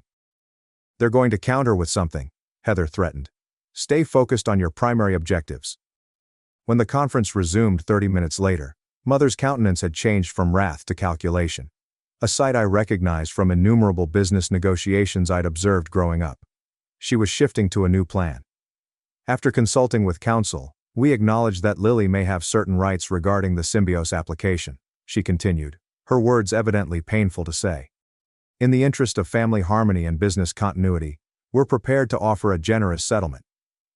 The company's attorney circulated counter-proposal documents, which included a one-time payment of $5 million in exchange for the entire transfer of all rights to the application. This is 5 times the bonus awarded to Vanessa, Mother emphasized. A clear recognition of your technical contribution, while allowing the company to move forward under stable leadership. For most people, $5 million was a considerable sum of money that could change their lives. But Symbios was more than simply code. It was my aim to alter not only Anderson's supply chain solutions, but perhaps the whole logistics sector. The app I had developed was worth significantly more than $5 million, both monetarily and strategically. Before I could react, Harold spoke up. I've reviewed the technical documentation, and I have to say, Lily's work goes well beyond what I'd consider a standard employee contribution. This isn't just an app. It's a complete reimagining of how logistics can function in the digital age. Several other board members nodded, and I felt a sense of satisfaction that my labor had finally been understood. However, he added, fragmenting ownership of such a critical system creates untenable business risks. If we're acknowledging Lily's ownership, then we need to address leadership directly. What exactly? Mother inquired sternly. meaning we should consider whether our traditional leadership succession plans still make sense given this new reality. The unspoken suggestion that I could be a better fit to manage the company than Vanessa remained in the air. To my astonishment, 2 other board members expressed immediate agreement. Mother's expression darkened. This board does not dictate family succession. The Anderson family maintains controlling interest, and we have decided. The company's attorney interjected, looking very uncomfortable. If the Symbio's intellectual property is determined to belong to Lily personally, and given its critical nature to operations, the controlling interest question becomes complicated. At that point, I recognized the situation had gotten far worse than I had anticipated. I wasn't just contesting my position in the family structure. I was potentially taking over the entire firm my grandfather had created. Mother also appeared to be aware of the situation. She glanced at me across the table, and for the first time in my life, I noticed something unfamiliar in her eyes. Dread. The meeting ended with tension thick enough to cut. Mother asked for 24 hours to assess the situation before reconvening, and the board agreed. Vanessa grabbed my arm as everyone started to leave. "What exactly are you trying to accomplish?" she questioned, her tone low. "Humiliate Mother? Take over the company? Get revenge because I got a bonus?" "I created something valuable, and I want proper recognition for it," I said calmly. "Both financially and in terms of decision-making power for the technology's future." "So it's not enough to be CTO? You want my job too?" I got my arm free. "I never asked for your job, Vanessa. But I did earn a seat at the table where decisions about my technology are made. If that threatens you, maybe you should ask yourself why." She moved back, her face stiffening. "You have no idea what you've started. Mother won't just hand over control of this company. Not even to family." "I'm starting to think I was never really considered family in the first place," I joked. "Just the weird tech person you keep in the basement until you need something." Vanessa's hurt was genuine, and it made me regret my harsh words, despite their validity. Before she could react, her phone vibrated with a text. She took a quick look at it and then gave me an unreadable expression. "Mother wants to see you. Alone, her office. 15 minutes. Heather expressed anxiety after Vanessa left that I would meet Mother without legal assistance, but I told her that I could handle a family talk. "Text me if you need backup," she insisted before leaving. Mother's corner office overlooks the Seattle harbor, with the Space Needle visible in the distance on clear days. When I entered, she stood at the window, her stance tight and tense. "Close the door," she instructed, without turning. I everything as suggested, and then waited. The silence stretched between us until Mother said, still facing the window, "Do you know what your grandfather started with? 1 truck. He drove it himself. Delivered construction supplies all over Washington state. Slept in it when necessary." She turned to face me. "He built this company with his hands. His determination. Your father expanded it through relationships. He knew everyone in the industry. Remembering their children's names. Send cards on birthdays." "I know the family history," I said. "No, you don't." She stopped me off abruptly. "You know the sanitized version we tell at company events. You don't know how many times we nearly went under. You don't know that your father mortgaged our house, twice, to make payroll during recessions. You don't know that I once went 3 years without drawing a salary so we could afford to modernize our warehouses." She went to her desk and unlocked a drawer, taking out a big binder. "You think this is about an app? About who gets credit? It's about 70 years of Anderson blood, sweat, and sacrifices." She slapped the folder down on her desk. "Your technology is impressive. Revolutionary even. But an app can be copied, improved upon, replaced. What can't be replaced is this company's reputation, its relationships, its people." I approached her desk warily. "I never wanted to damage the company." "Then what do you want, Lily? Tell me exactly what outcome you're seeking here." This was the same question Harold had asked. But coming from my mother, it had a different weight. For the first time, she appeared to be actually inquiring rather than assuming. "I want to be valued for what I contribute," I stated plainly. "Not just with money, but with a voice in the company's direction. The app isn't just a tool, it's a new business model, and I want to help shape how it evolves." Mother observed me for a while before opening the folder. Inside was a new proposal, this time for a firm restructure, rather than a buyout. Then perhaps Anderson Supply Chain Solutions should evolve as well. The document proposed a daring reorganization. Spin off the technology into a separate firm, Anderson Tech, which would license the software not just to our family business, but also to other companies in the industry. The proposed CEO for this new venture? Me. It was not a concession, it was a struggle, and the stakes had suddenly risen dramatically. The following morning, the board reconvened with a more extensive agenda. Mother stood at the head of the table, commanding the space as she had done for decades. After much thought and consultation, I'm proposing a strategic restructuring of Anderson Supply Chain Solutions, she said, radiating confidence that I knew concealed deeper feelings. The success of the Symbios application has revealed new possibilities for our company's future. She presented her proposal to spin out Anderson Tech as a distinct organization under my direction, while Vanessa would continue to head traditional logistics operations. Both enterprises would remain under the Anderson family's umbrella, resulting in a more broad company portfolio. This approach recognizes both the value of our established operations and the transformative potential of Lilly's technological innovations, she stated, making eye contact with each board member. When she was done, all eyes went to me.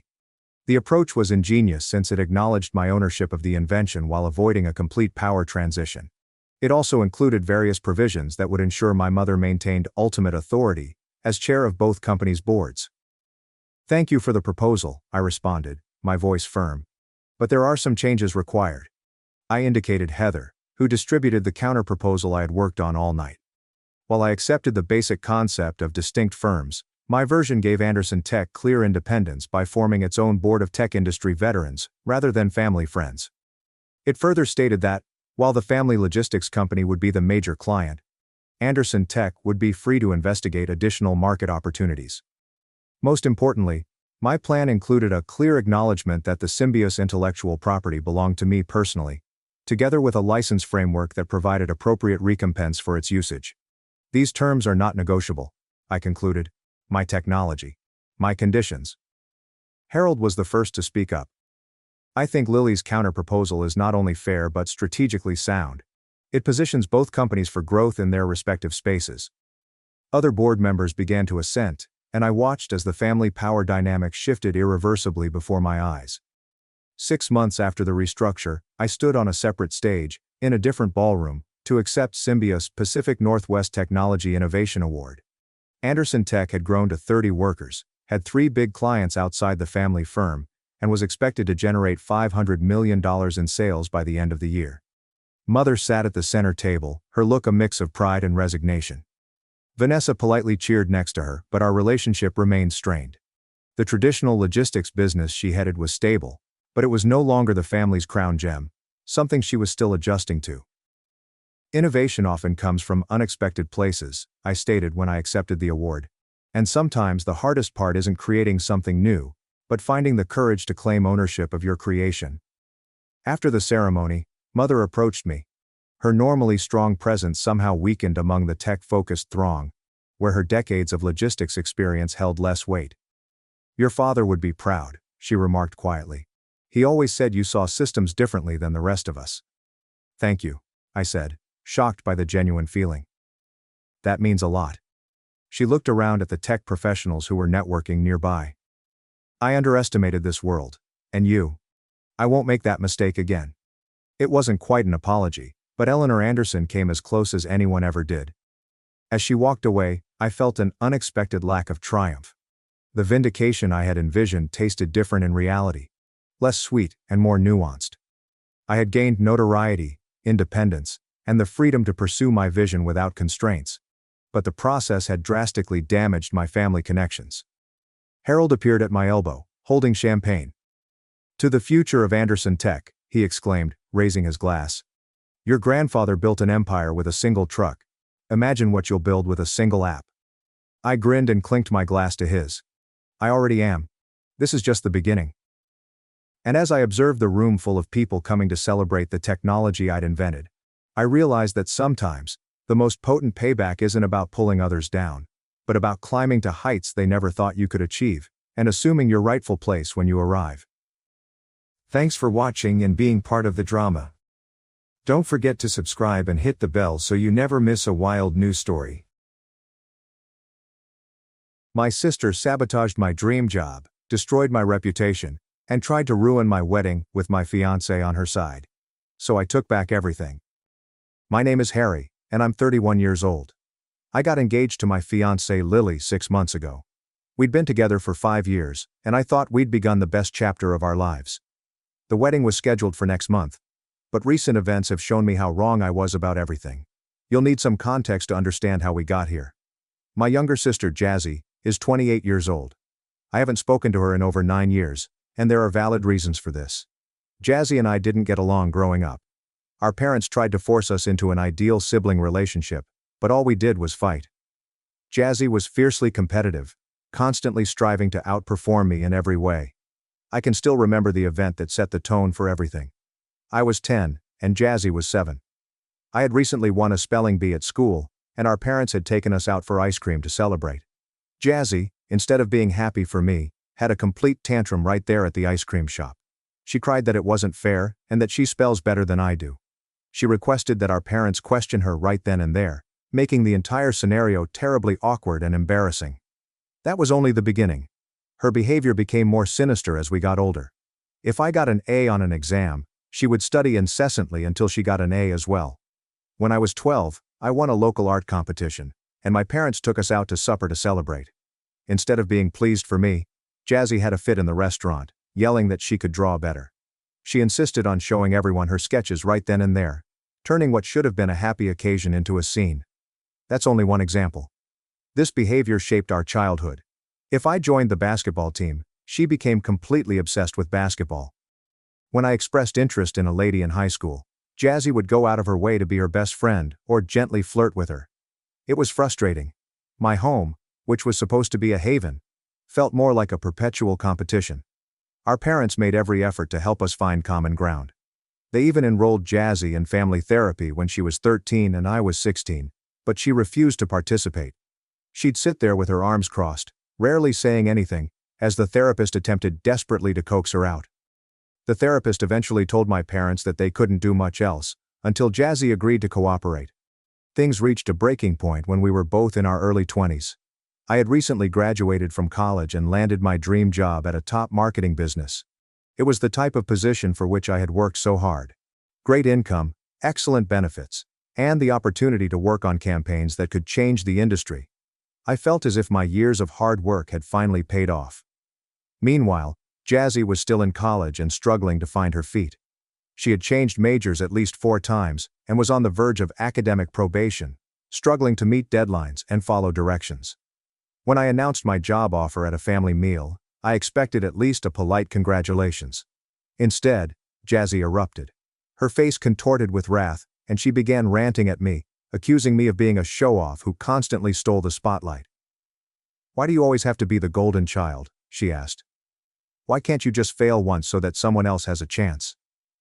The words stung, but what truly shocked me was the expression in her eyes, a toxic mix of rage, envy, and bitterness.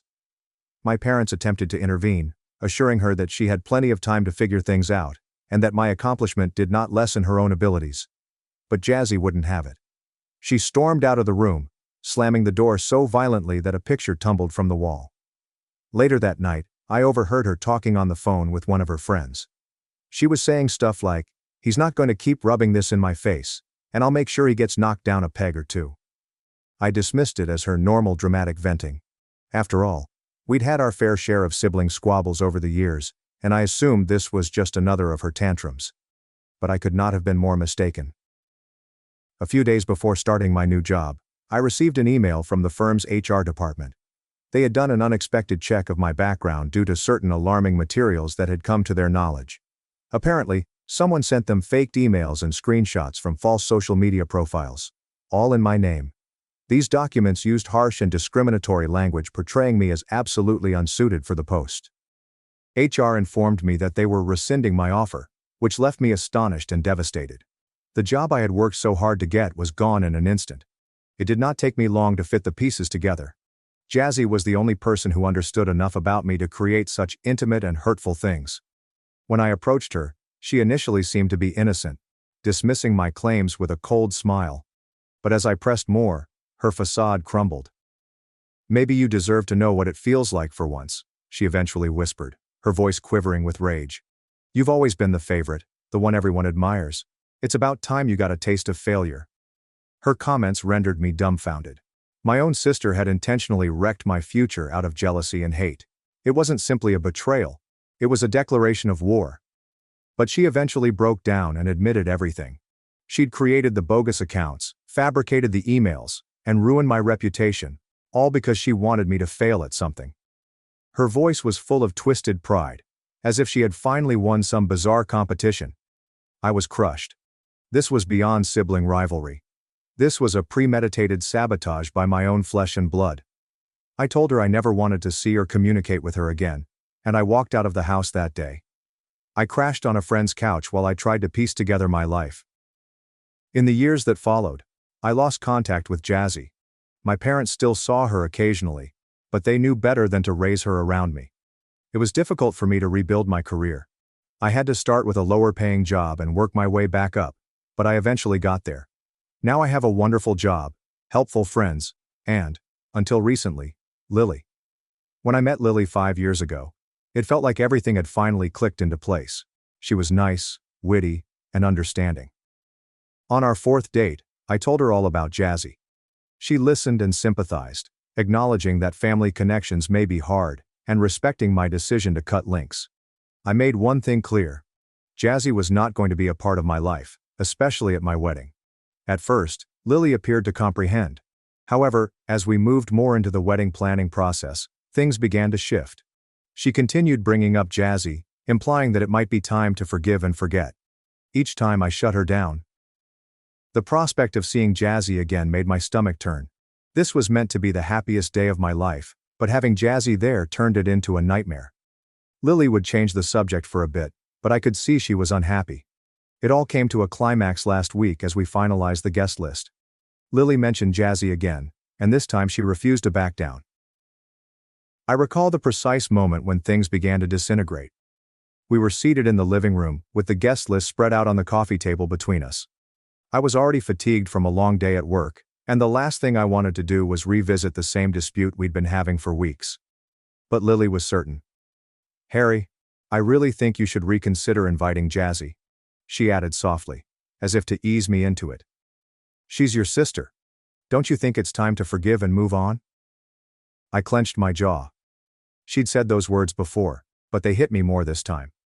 Perhaps it was the way she looked at me, with eyes full of hope and worry. Perhaps it was the fatigue I felt from repeatedly shutting her down. Regardless, the remarks landed differently that night. "Lily, we've talked about this. It's not happening. Having her there will ruin everything. You know what she did to me." Lily sighed, her frustration scarcely concealed. "But it was years ago. People change. Maybe she's different now. Maybe she regrets it." I could feel the typical wrath rising. Regrets it. She destroyed my childhood, my career, my reputation. She knew exactly what she was doing. How do you just regret something like that? Her eyes scanned mine for any sign of compromise. "I'm not saying what she did was okay. I just think maybe she deserves a chance to make it right." I looked at her in bewilderment. "Why are you pushing this? Why does she deserve a chance to be at our wedding?" Lily's face hardened. "Because family is important, Harry. I can't imagine cutting someone off forever." The remarks stung worse than they should have. "Family? You think this is about some petty grudge? She didn't steal my toys or read my diary. She sabotaged my entire life. I had to rebuild everything from scratch because of her." She shook her head, her tone becoming sharper. "You're being stubborn. You're punishing her for a mistake she made when she was young." "That did it," I snapped. "A mistake?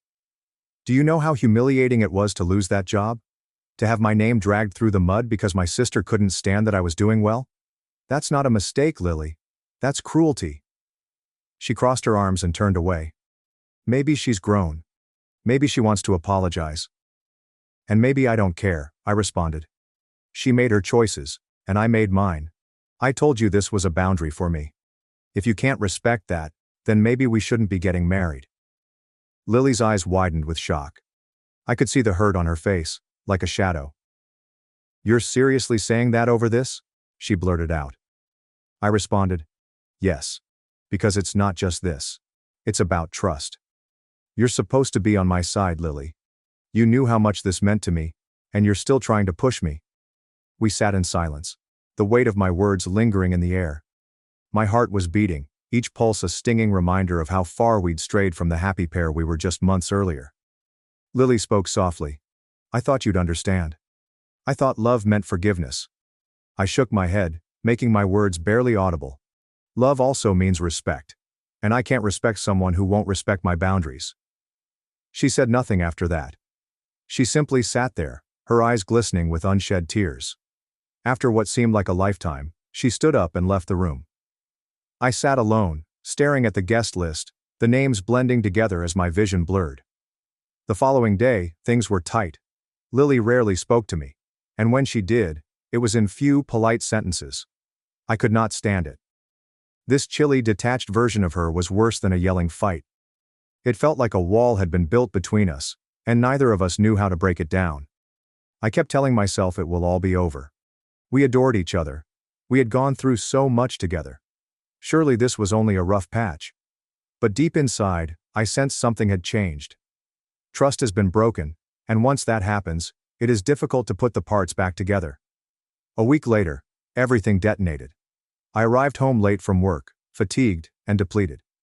I came in the door and saw Lily sitting at the dining table. Her face was pale, her hands trembled, and the tension in the air was oppressive. Something is wrong. What's going on? I inquired hesitantly. She drew a hesitant breath and glanced up at me, remorse on her face. Harry, I need to tell you something, she continued, her voice shaking. My gut constricted as a terrible sensation swept through me. What is this about? I inquired, attempting to maintain my voice steady.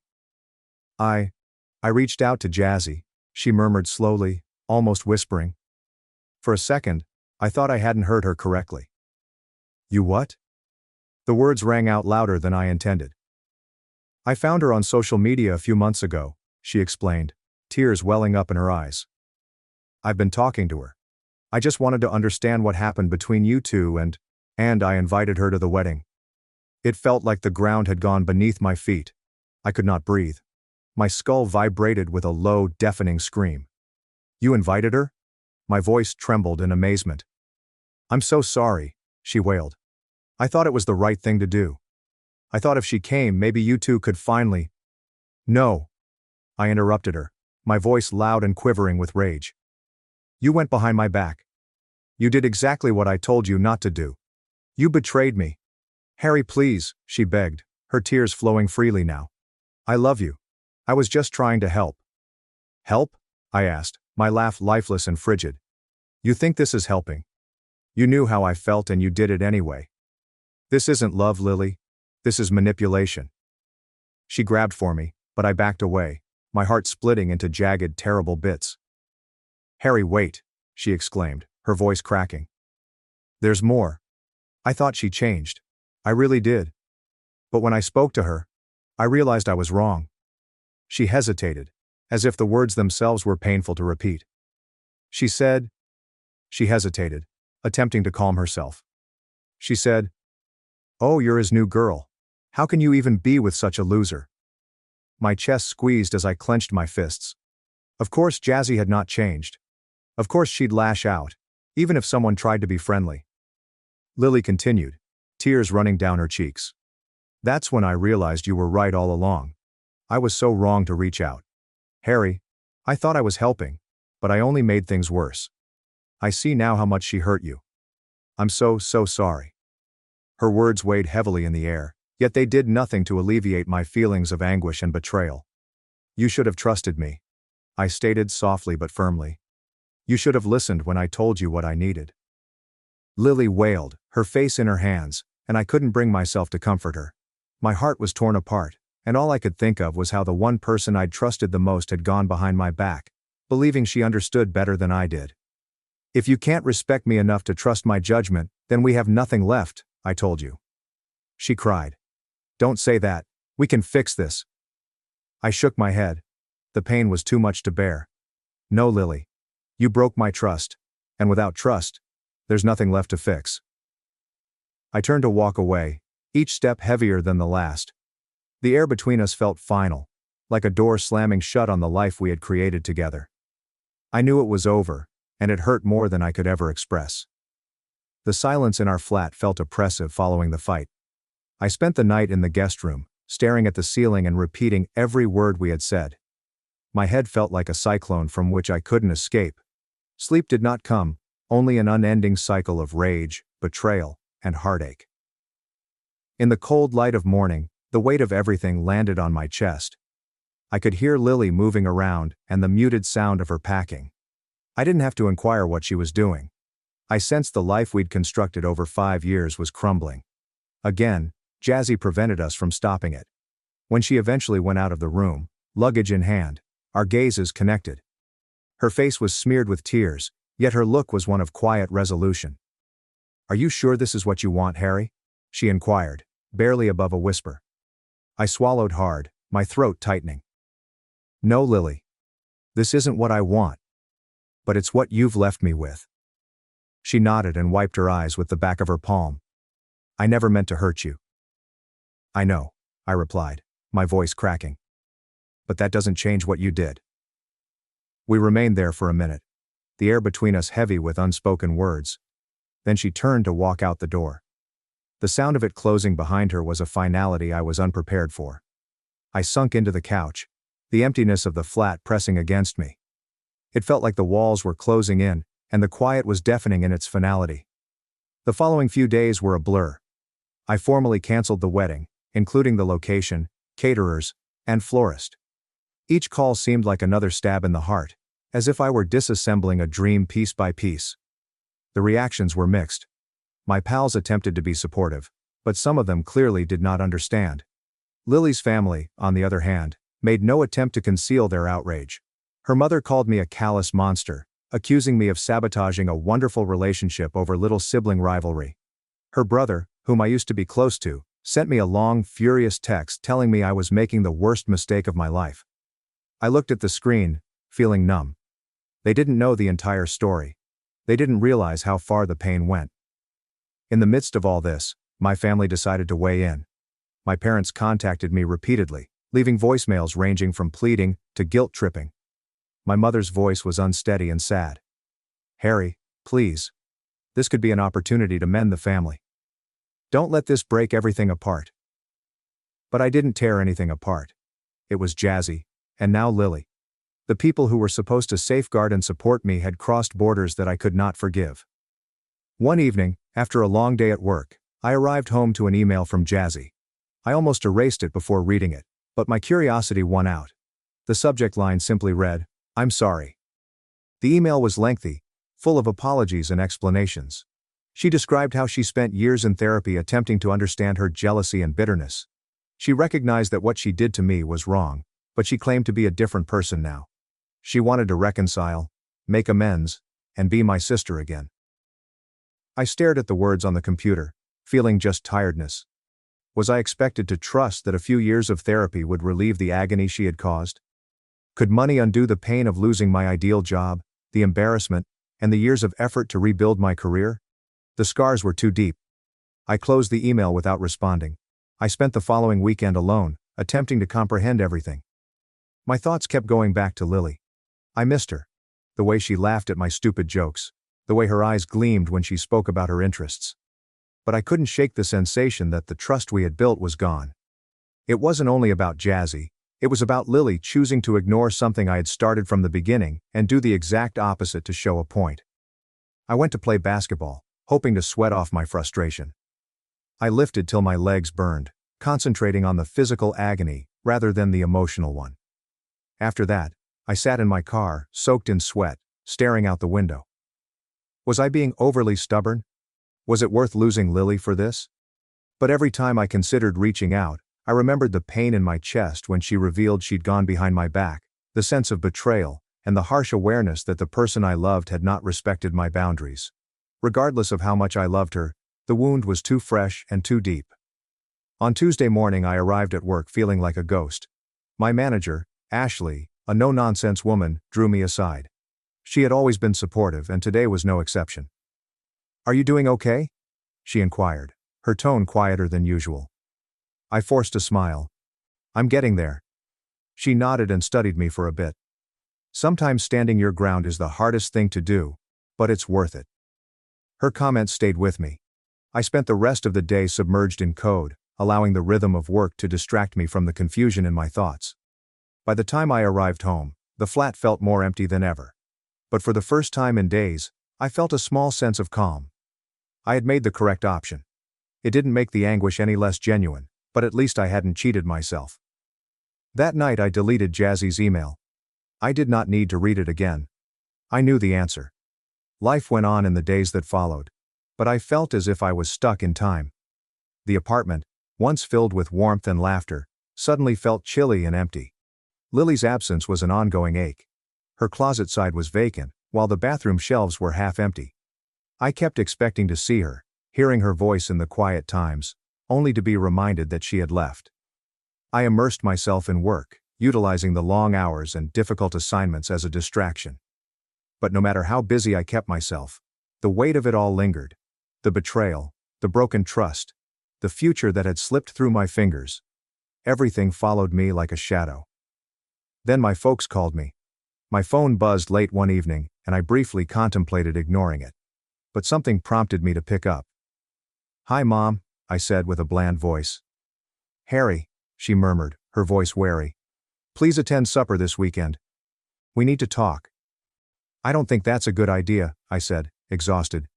"Please," she urged. "It's important." Despite my better judgment, I agreed. Perhaps a part of me still hoped they'd understand, to finally comprehend my point of view. But deep down, I knew I was preparing myself for disappointment. Saturday evening arrived and I drove to my folks' house with my stomach in knots. My memories of my boyhood home were different now, tainted with a sadness I couldn't ignore. As I climbed up the steps, I took a deep breath to brace myself. My mom answered the door and greeted me with a strained smile. "I'm so glad you came," she whispered gently, drawing me into a hug that felt more like a plea than a comfort. I stepped inside and immediately realized something was wrong. The air seemed heavy, as if a storm was about to break. And then I noticed Jazzy sitting at the dining table. Her eyes met mine, wide and filled with what appeared to be regret. An icy feeling of rage swept through me. "What is she doing here?" I questioned, my voice trembling. "Harry, please," my father pleaded, his face painted. "We just want to help you make peace." "What is wrong with everyone?" I asked, the treachery hitting me like a blow in the stomach. "You did this behind my back," I continued, feeling the weight of the moment descend on me. "You ambushed me." My mother's eyes flooded with tears. "We thought if you two just talked, you could finally heal." I shook my head and clenched my fists. "You don't get it. You never have." "Harry, wait," Jazzy said, her voice shaking. "I just want to apologize." Her comments struck me like empty noise. I turned to face my parents, bitterness rising in my throat. "You're still trying to fix something that's broken beyond repair. You can't force this." My father's voice cracked. "We just want our family back." "This is your family now," I added, my voice firm. "Where trust doesn't matter, where betrayal is swept under the rug." I moved toward the door, the weight of finality bearing down on my shoulders. "I told you where I stood. If you can't respect that, then I don't know what else to say." I walked away, my heart thumping in my ears. My mother's sobbing followed me down the steps, but I did not look back. The chilly night air hit my face, and I felt clearer than I had in a long time. The lines were drawn. I did not cross theirs, and I would not allow them to cross mine. That night, I sat in my car for a long time before heading home. My phone was buzzing with texts from my parents, Jazzy, and Lily. They probably told her about it. I disregarded them all. I was not prepared to answer, explain myself again, or justify my pain. I'd had enough. When I eventually returned home, the emptiness of the flat no longer felt oppressive. Instead, it felt like I had enough space to breathe. I was tired of clinging onto hurtful relationships and attempting to fit parts together that no longer fit. I spent the following few days in peaceful reflection. I was aware that I had burned bridges that could not be rebuilt, yet there was also a peculiar sensation of liberation. I was no longer carrying the weight of others' expectations. I didn't have to forgive someone who hadn't earned it. One evening I decided to get together with several pals. They had been worrying about me, so I decided it was time to come out of the shadows. We went to a modest downtown bar with low music and open chat. As I sipped my drink and listened to their laughter, I realized how alone I had become. My engagement did not mean that the world had ended. Life continued to move, and so could I. Later that night, as we were leaving, my friend Sam tapped my shoulder. "You did the right thing, man," he replied. "It takes guts to stand up for yourself." I nodded, a faint smile appearing. For the first time I believed it. Standing my stand had cost me, but losing myself would have cost far more. The next morning, I went for a walk on the beach. The waves lapped gently on the coast, and the early sun reflected off the sea in brilliant golden hues. I took a big breath, allowing the salty sea air to enter my lungs. There was certainly grief and loss, but there was also hope. I was finally free to create a life in which my boundaries were respected, and I did not have to sacrifice my tranquility for someone else's definition of family. I had no idea what the future contained, but for the first time in a long time, I was content with that. One step at a time, I'd figure it out. The days became weeks, and life fell into a new routine. I wasn't the same person I was before the breakup, but I was starting to feel more stable. There was a weird peace in the silence, focusing solely on myself. It felt as if I was gradually constructing the foundations of my life. Not for anyone else, but for myself. I spent more time with friends who accepted me as I was. We hiked hidden routes around the coastal cliffs, sat around bonfires on chilly evenings, and told stories that reminded me of what true connection was like. These friendships were genuine, unfettered by expectations or betrayals. They gave me the strength to continue forward. At work, things were consistent. I poured myself into tasks, accepting challenges that pushed me to improve. My manager, Denise, observed a change in me. One day she approached me after a meeting. "You've been doing great, Harry," she said with a smile. "I can tell how focused you are. Keep it up."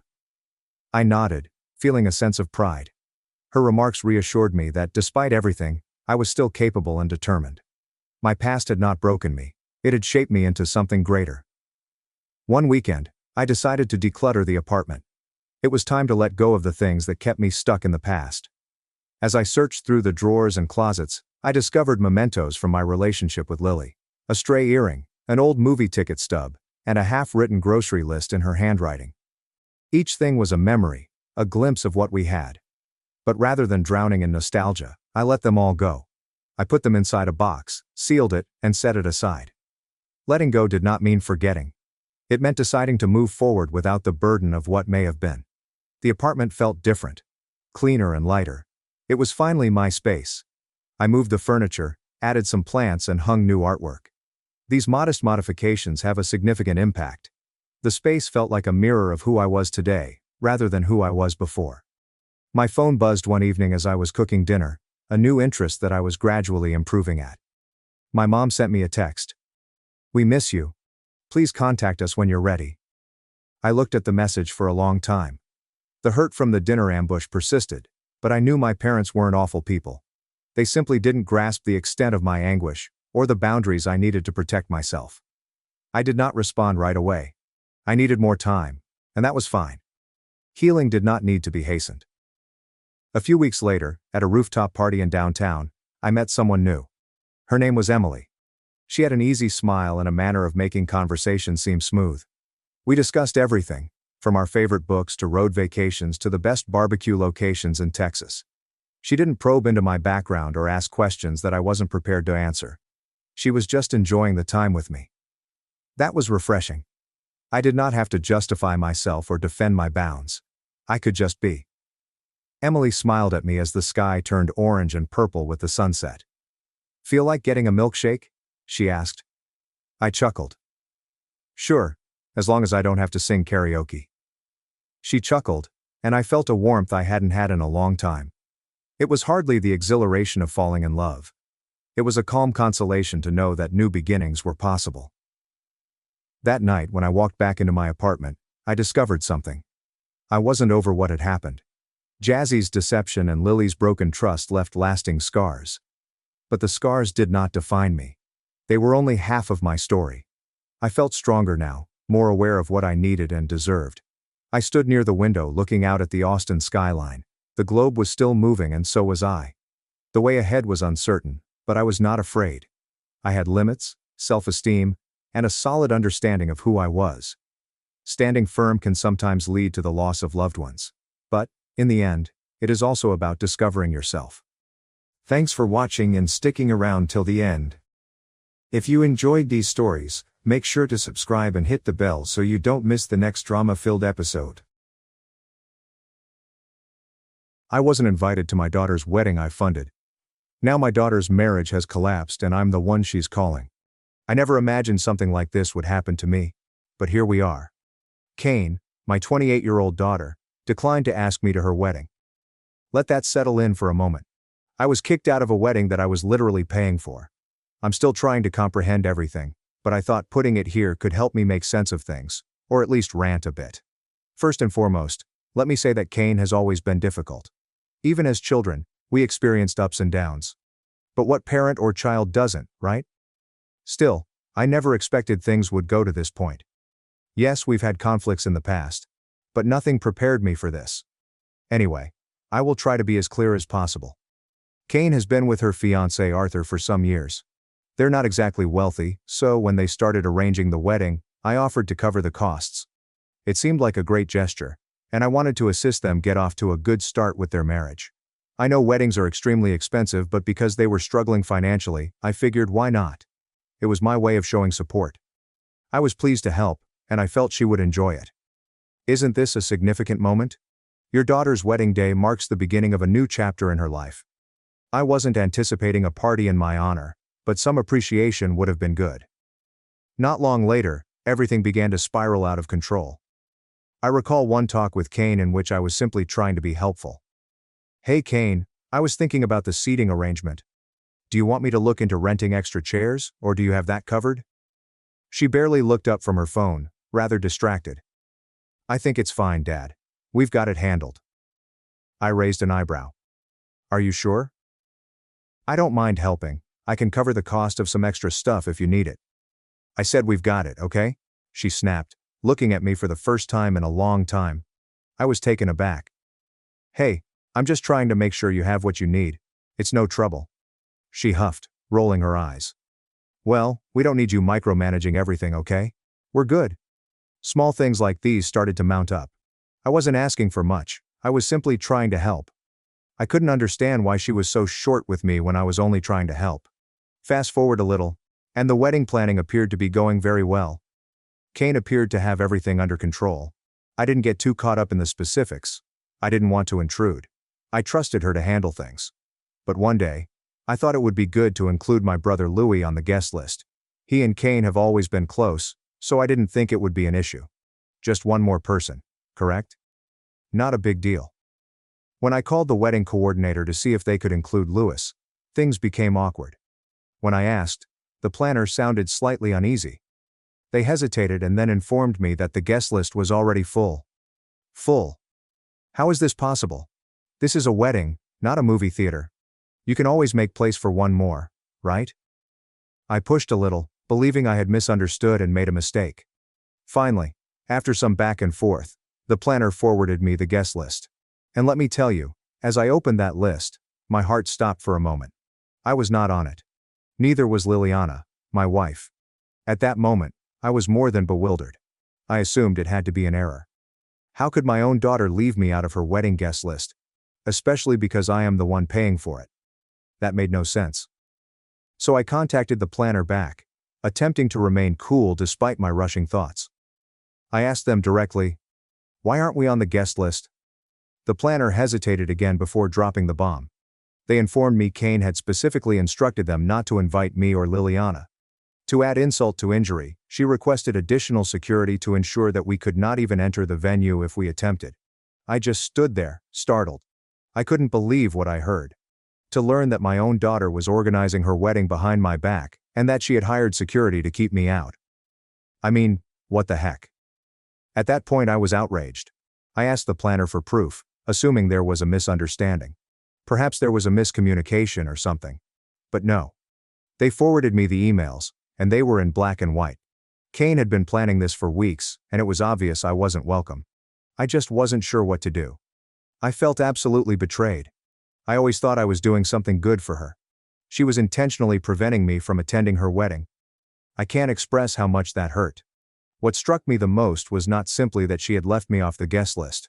It was the fact that she had planned it this way. It was not an accident. It was not an oversight. She went out of her way to make sure I wasn't there. And why? We'd had a few arguments over the years.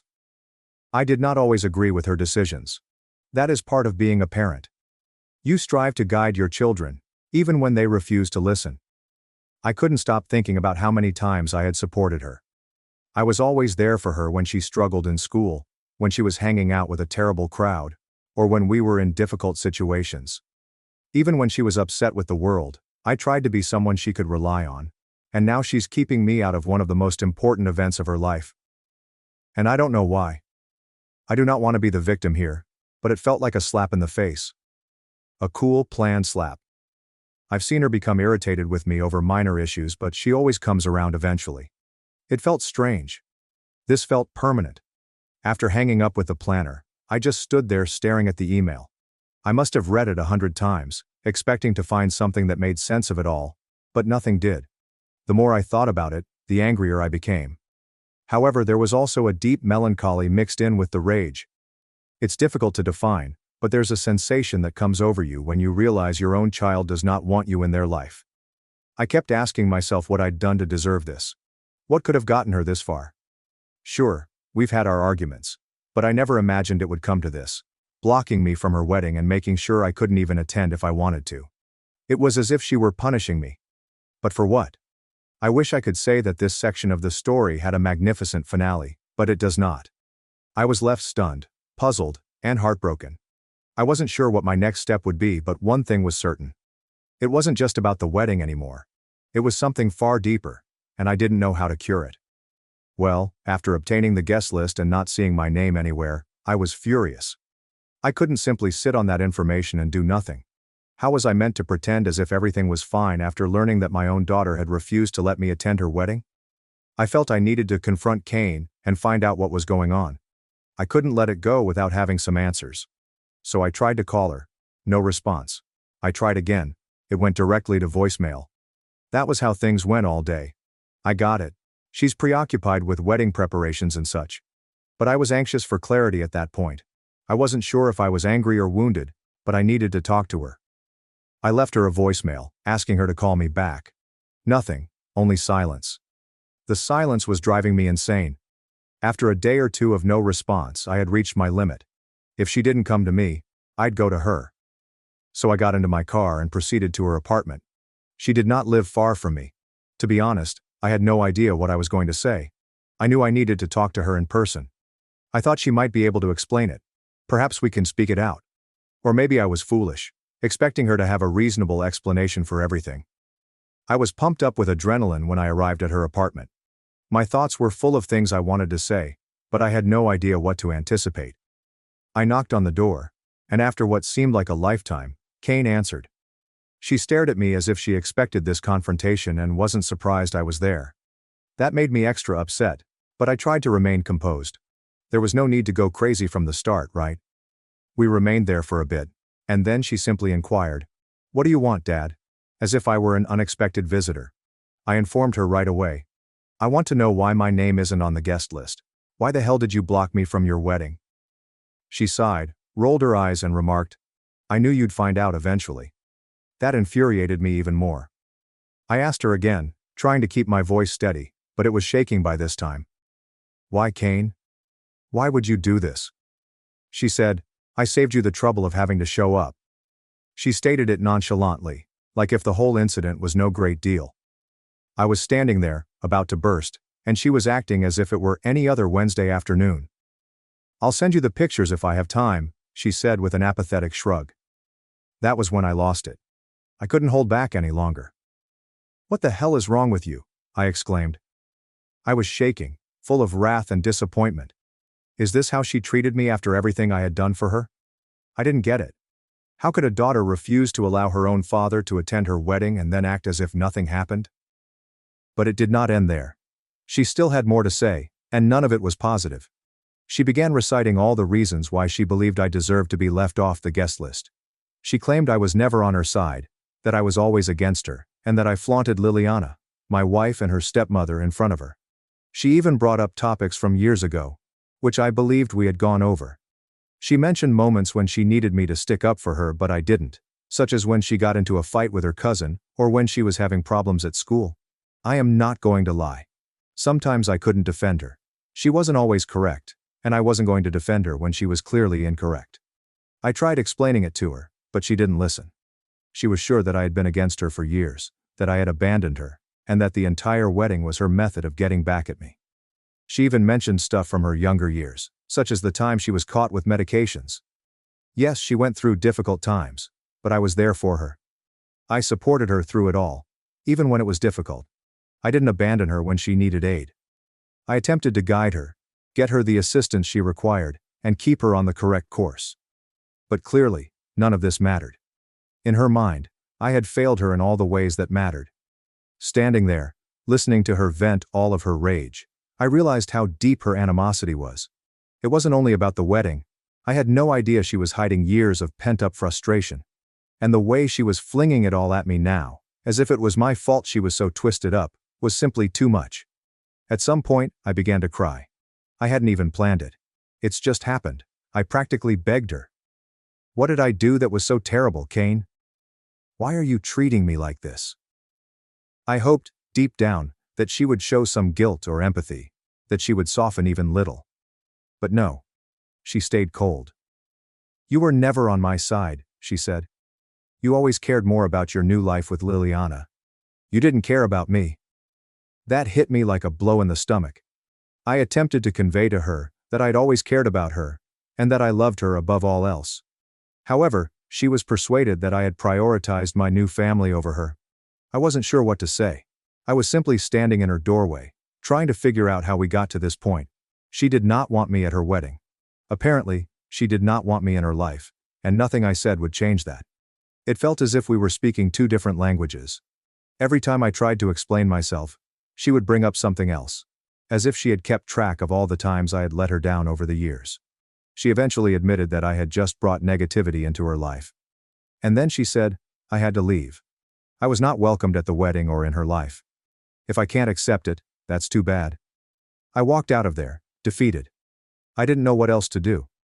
My own daughter didn't want me at her wedding, and no matter how hard I tried to understand why, it all came down to this bitterness she'd been harboring for years. I felt lost, heartbroken, and more bewildered than ever. After leaving Kane's place that day, I was a wreck. I wasn't sure what to do or where to go from there. The entire confrontation felt pointless, and everything she said kept replaying in my thoughts. I tried to hold it together, but I was absolutely taken aback by her rage toward me. I knew we weren't very close, but learning that she thought so little of me hurt. A few days later, I still hadn't heard from her. I was attempting to give her some space, hoping that she might reconsider or at least calm down enough to speak logically. But deep inside, I knew it wouldn't happen. The wedding was quickly approaching, and I wasn't sure if I should just sit back and pretend everything was fine. I couldn't do it. I was at home with my wife, Liliana, explaining all that had transpired. Liliana has always been patient with Kane, far more so than I have been, but even she was fed up at this point. She told me it was time to stop allowing Kane to walk all over me. She was correct. I'd spent so long trying to make Kane happy and keep our relationship peaceful, but it never seemed to be enough. It felt as if no matter what I tried, I could never win. That's when I made the life-altering decision. I couldn't keep paying for a wedding that I wasn't invited to. Think about it. I was paying for this massive celebration, including the location and food, and I wasn't even permitted to attend. It appeared ludicrous to me. And when I thought about it, I realized Kane didn't care. She didn't care whether I was wounded. She didn't care how much money I had spent. She didn't care about anything other than herself. So I picked up the phone and contacted the venue. I told them to cancel everything. I knew I wouldn't get my deposits back, but at that point, I didn't care. It wasn't about that anymore. I couldn't bear the thought of her going ahead with this wedding while I was treated as if I didn't exist. I had to draw a line, even though it hurt. The venue management was taken aback when I urged him to cancel. I suppose it isn't every day that someone cancels a wedding, especially so close to the date. But I did not hesitate. I urged him to tell the caterers, decorators, and everyone. She paid the wedding planner. I know some will accuse me of being petty, that I should have simply let her have her wedding and dealt with the consequences afterward. But here's the thing. It wasn't all about the wedding. It was about respect. I was her father, yet she treated me as if I didn't matter. I wasn't going to stand there and let her use me. I was not going to be her doormat longer. After making the call, I sat down with Liliana, and we discussed it. She fully backed my decision. She said something that I'll never forget. If she doesn't respect you enough to invite you to her wedding, she doesn't deserve your money. And she was correct. For years I had sacrificed everything for Kane, always attempting to be the greater person and always giving in. But it was enough. The following day, things really began to unravel. The wedding planner called, frantic, saying they couldn't get into the site to begin setting things. Apparently, the venue staff had already begun tearing everything down. When Kane found out, I can only imagine her reaction. I wasn't there to see it, but a friend described it as complete chaos. Guests were bewildered, vendors arrived with nowhere to set up, and no one knew what was going on. Kane tried contacting me, but I didn't answer. I wasn't in the mood for another screaming match, and I didn't owe her any more explanations. She made her decision, and now she had to face the consequences. I knew she would be furious, but after everything she had put me through, I didn't mind. Let her work things out. That following night, she arrived at my residence. I wasn't very surprised. Kane isn't the type to let go. But I was not going to have another face-to-face confrontation with her. I needed space. Therefore I had already altered the gate code so she couldn't walk in. I wasn't hiding or anything, but I wasn't going to let her come in and yell at me. I'd had enough with her words. She hammered on the gate for a long time, yelling at me to come out. I sat inside and listened without replying. There was nothing more to say. She'd made it clear where we stood, and this was my way of saying I wasn't going to keep letting her take advantage of me. Finally, she gave up and departed. But I knew it was not over. Later I spoke with my parents, and they weren't pleased with how I handled everything. They would remark things like, "You can't be so hard on your own daughter. Parents should never abandon their children, no matter what." I understood where they were coming from, but they didn't see what I'd endured over the years.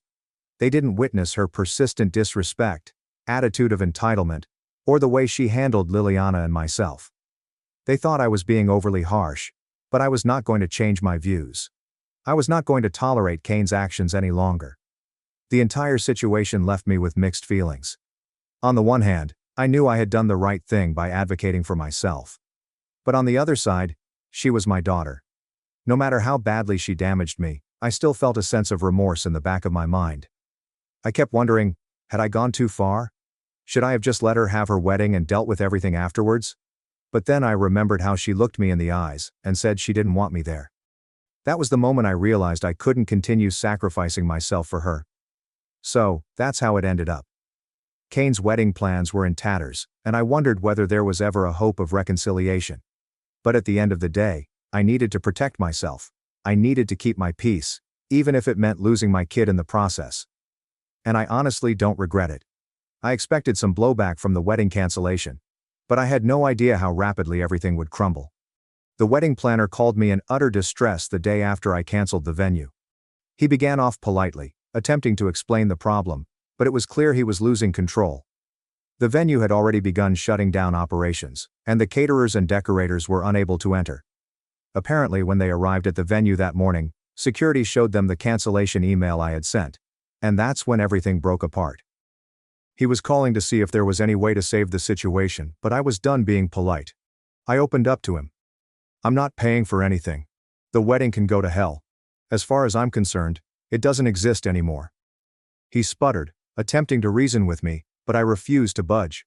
I'd made my decision, and I wasn't going to be pushed, simply because everyone else was losing their heads. He kept talking about how the suppliers needed to be paid, and how there was still time to remedy things if I just paid the remaining bills. I broke him off and said, "That's not my problem anymore. You'll have to talk to Kane about it." I then hung up. Part of me felt sorry for him. He was simply doing his job. But this scenario was no longer my mess to clean up. Kane had made it clear that she did not want me involved, so I am giving her precisely what she requested. I wasn't going to continue being the one to repair things. What happened next, I didn't find out till later. But allegedly, when Kane got to the location and discovered that everything had been canceled, she completely lost it. I mean, A complete meltdown. According to what I've heard, she arrived expecting to find everything set up and ready to go, but instead found the space empty. No tables, decorations, caterers, or anything. Just a barred gate, and a perplexed security guard told her she couldn't enter. She tried to phone me again, but I had already blocked her number. I wasn't going to cope with another scream match. I suppose she assumed I was bluffing or that I would back down at the last minute. However, when she understood I was serious, things quickly escalated.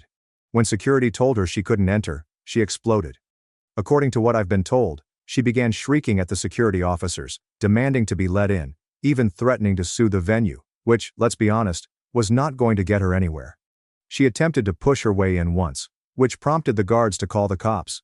If Arthur, her fiancé, hadn't arrived just in time, I'm sure she'd have been jailed for trespassing. He was able to calm her down just before things went fully out of control. But by then, the harm had been done. Her ideal day was officially shattered. While all of the pandemonium was unfolding at the venue, I was at home, waiting for the inevitable knock on the door. I knew Kane wouldn't let anything like this go, and she showed up later that evening. She was knocking on the fence and shouting for me to come out, but I remained inside. I'd already concluded there was no use in engaging in another dispute. We had said everything there was to say. I could hear her yelling, telling me that I had ruined everything and was being selfish. Part of me wanted to go out and talk to her, explaining why I did what I did. But another part of me knew it wouldn't do anything. Kane had made up her mind about me a long time ago, and nothing I said would change it. So I stayed inside and let her vent, till she finally gave up and left. After she departed, I sat down with Liliana and we discussed what had happened. Liliana, as usual, was supportive. She continued telling me that I had done the right thing and that it was time I stood up for myself. But I couldn't help feeling conflicted. On the one hand, I realized I needed to draw a line. Kane's conduct had been out of control for years, and this was the last straw. However, I couldn't shake the guilt of ruining my own daughter's wedding. As the days passed, information traveled across the family about what had occurred. I still hadn't told anyone, but it appears that Kane went around telling her version of the story to everybody who would listen. I immediately had calls from family asking why I had done it, why I couldn't simply let her have her day. My parents were really disappointed. They disagreed with Kane's treatment of me, but they believed I should have allowed the wedding to go and dealt with the consequences afterward. I tried to convey that it was more than just the wedding. It was the culmination of years of hatred and disrespect. I couldn't keep being the one who fixed things, especially since she didn't want me there in the first place. I said they didn't understand. To them, it was just another father-daughter disagreement that could be resolved with time. But, to me, it felt much greater. It was more than simply a brawl. It felt like a watershed moment in our relationship, and I wasn't sure how to proceed. The remainder of the week was calm. Kane did not contact me again, and neither did I. I tried to allow myself some time to comprehend things, but the guilt kept seeping in. I kept thinking, was I being too harsh? Should I have just swallowed it up and let the wedding happen? I told Liliana about it again, and she reminded me of all the times Kane had walked all over me, and how I had given in just to keep the peace. She was correct. I spent years bending over backwards to keep Kane happy. And where did it lead me? She was left out of her wedding, one of the most important times of her life. There comes a time when you have had enough. I recall the way she looked at me in that last confrontation, cold and dismissive. And I knew I couldn't argue with her. This wasn't a minor argument. It was the culmination of years of bottled-up rage and hatred, and it was evident she was not going to back down. So that's how everything went down during the wedding. It wasn't pretty, and it was certainly not easy. But at the end of the day, I had to stand my ground. Even though I felt awful, I realized I couldn't keep allowing myself to be walked over. The fallout was messy but necessary. A few months later, I got a call from an unknown number. It was Arthur, Kane's husband. I immediately tightened up, fearing that anything had happened to her. He assured me that she was all right, but that she preferred to see me in person. I was startled. I asked him why, but he said he'd explain when we met. He said he was in town, and that if I had time, we could meet for dinner. I consented, secretly hoping it was a meeting to reconcile Kane and myself.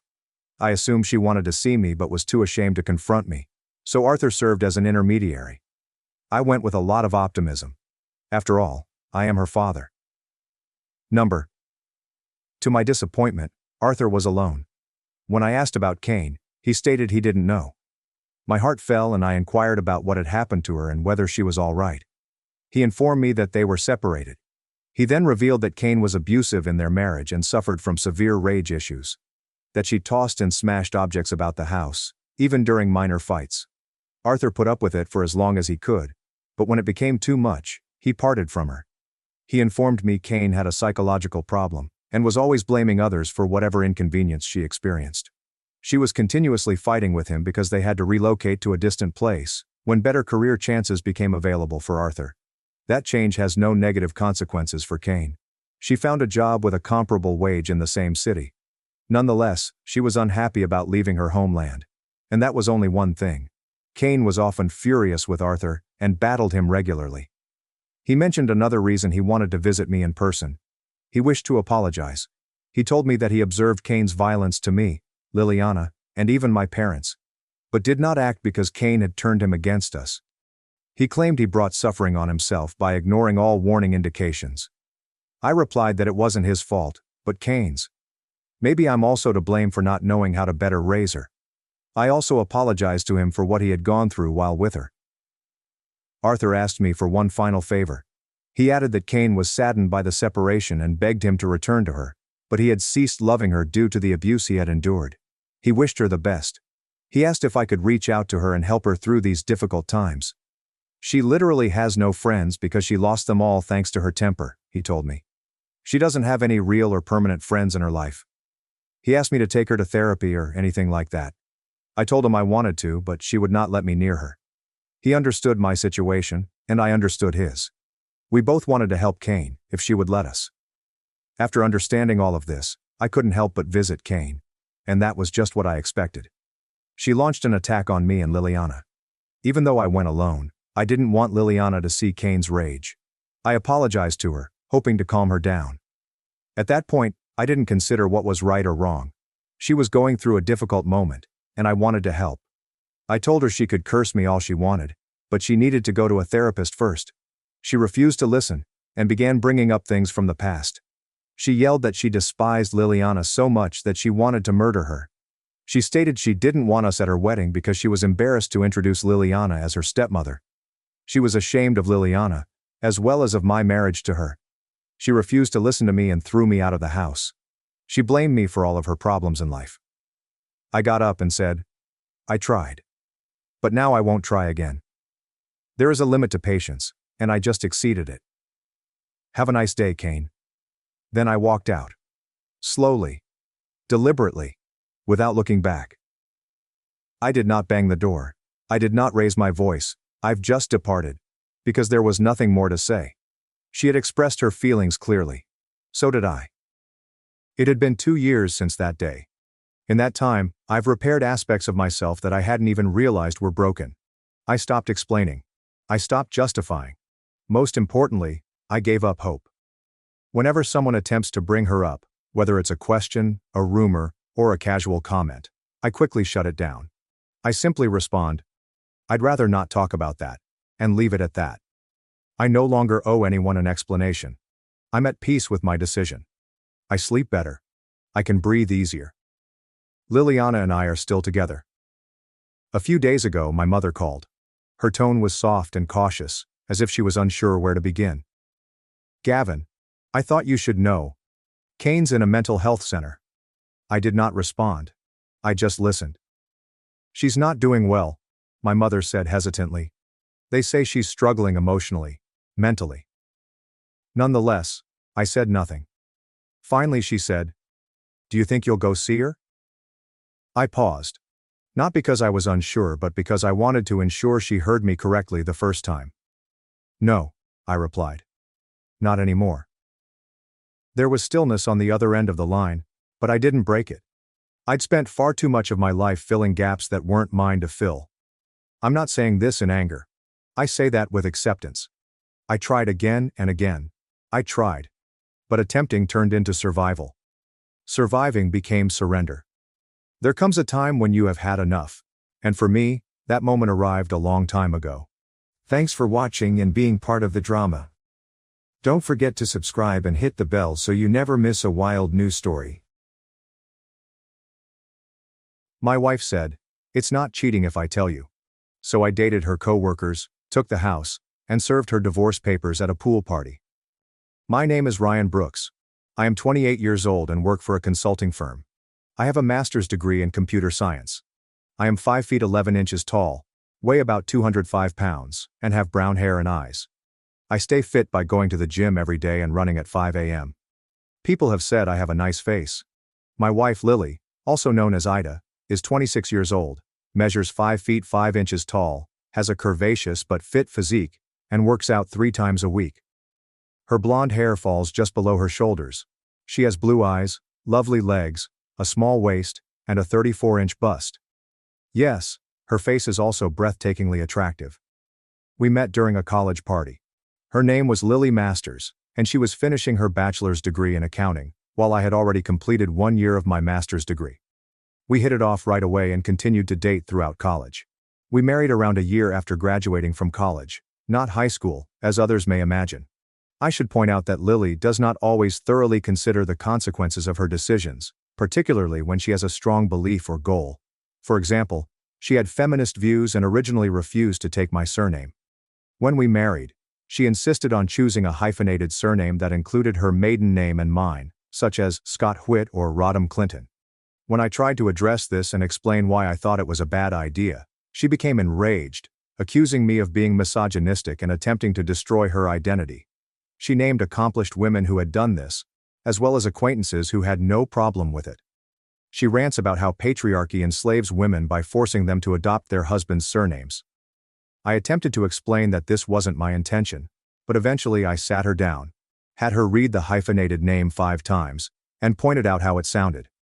I jokingly said that I wouldn't mind if she kept her maiden name, Masters, alongside Bader. She quickly gave up the idea and changed her name to Bader. I mentioned she's naturally blonde, didn't I? We've been married for more than 5 years and haven't had children yet, but we've started planning for them. We talked about trying for a baby on our 5th anniversary, which was just over 2 months away. Lily has troubles with the pill, so we constantly employ precautions. We intended to forego protection on the night of our 5th anniversary, making it a memorable occasion. This brings me to the start of a horrific catastrophe. With a beer in my hand, I sat across the table from my wife and heard 5 awful words that ignited my rage. "I just want to try something different." She said that for about a month before we started a family, she needed to get rid of everything before settling down to be a mother. I attempted to clarify. "So you want to date other men while married to me? You want to party and sleep with other men, completely breaching your promise to forsake all others. And you expect me to be okay with that? Are you crazy?" I was close to yelling the final phrase. She responded, "Look, it'll only last a month or so. I need to sow the last of my wild oats before we celebrate our special 5th anniversary as planned. Once this minor outbreak is resolved, I'll settle down and be a loving, faithful wife for the rest of my life." "Not only no, but hell no," I responded. "I've already made my decision. This is exactly what I need to do. I'm not asking for your permission. I'm just informing you, so I don't cheat on you. It's not treason if you're aware of it and the situation is open. It's only cheating if I hide it and sneak behind your back. That's not the case here. Besides, it won't happen every night, probably just Friday or Saturday, and I'll return home in the morning. We'll continue to make love a couple of nights a week and I answered, "I'm confident I'll never worry about sloppy seconds because I won't touch you after you go on one of your dates. Where did this nonsense come from? What put this foolish idea in your head?" I was certain I knew the answer, but I asked anyway. She said, "I told Susie about our plans to start a family." Susie, her full-time divorced co-worker, had cheated on all 4 of her ex-husbands. Lily elaborated. "She said I needed to clear my mind before starting a family, so I could fully relax and be a wonderful mother and wife without regretting anything I missed. She also said her experiences with other men improved her lovemaking by teaching her new techniques to delight you, potentially leading to a better quality of life." It was evident that Lily would go ahead with it regardless of what I said. I tried many arguments but was rejected each time. At last, I responded, "It's evident you'll do this despite my wishes. When are you planning your first date?" "I don't have one yet, but Susie and I plan to go to a club tomorrow night," she said. "Fine, but I warn you, bringing anyone here would end tragically." "I'd never disrespect you like that. We'll go to his house, his hotel room, Or back to Susie's. I'm not granting authorization, and won't agree to any of it. My opinion is clearly irrelevant to your decision. I won't touch you while this happens, and this could have serious ramifications for our partnership. There may not be a place for you here if you wish to return. What do you mean? I'm not going away. It's just 1 or 2 nights a week. We'll spend the rest of our time together. No, I won't allow this. If you're adamant, you leave to do it. I don't care where you go, but you won't live here while dating and fornicating with other men. Don't be silly. This is my house too. You can't just kick me out. Remember, this house belongs to my parents. They gave it to me before we married. This is my house. Perhaps you should move in with Susie. We called it a night. The next day, Lily tried to persuade me to sleep in another bedroom, but I claimed the bed was mine as well as hers. If she doesn't want to sleep in the same bed, she may leave. We avoided each other throughout the day. She walked downstairs at 8 a.m., wearing lace stockings, a garter belt, and 4-inch heels. Her hair was done, and she wore makeup and jewelry appropriate for a night out, while carrying a little purse. Have you forgotten anything? I asked. Number, I have my phone, wallet, and ID. That's all I need. How about luggage, apparel, cosmetics, and toiletries? Oh, I am just leaving for the night. Why do I need all of that? I'll be back before morning. Not really. As soon as you leave, I will replace the locks. I told you that if you keep up this nonsense, you would not be able to live here. Don't act ridiculous. I know you love me enough to allow this. Clearly, you don't love me enough not to do this. You will not return if you exit through this door. Just as she was ready to speak, a car horn blasted in the driveway. That is Susie. I have to leave, but we can discuss this when I get home. What she didn't know was that I had placed many covert apps on her phone while she was getting ready in the restroom. I could now monitor her location, read her texts, record her calls, and even turn on her microphone and camera without her knowledge. I switched on her microphone as soon as she left the home and recorded her talk with Susie while they drove. I would listen to it later. First, I replaced the door locks with new ones that I had purchased earlier. Then I pulled her car out of the garage, reconfigured the garage door opener, and removed the remote control. Next, I put all of her clothes, toiletries, and cosmetics into boxes that I'd purchased in preparation. 2 hours later, I had loaded her possessions into the car. It was time to hear her talk with Susie. God, he's mad, Lily said.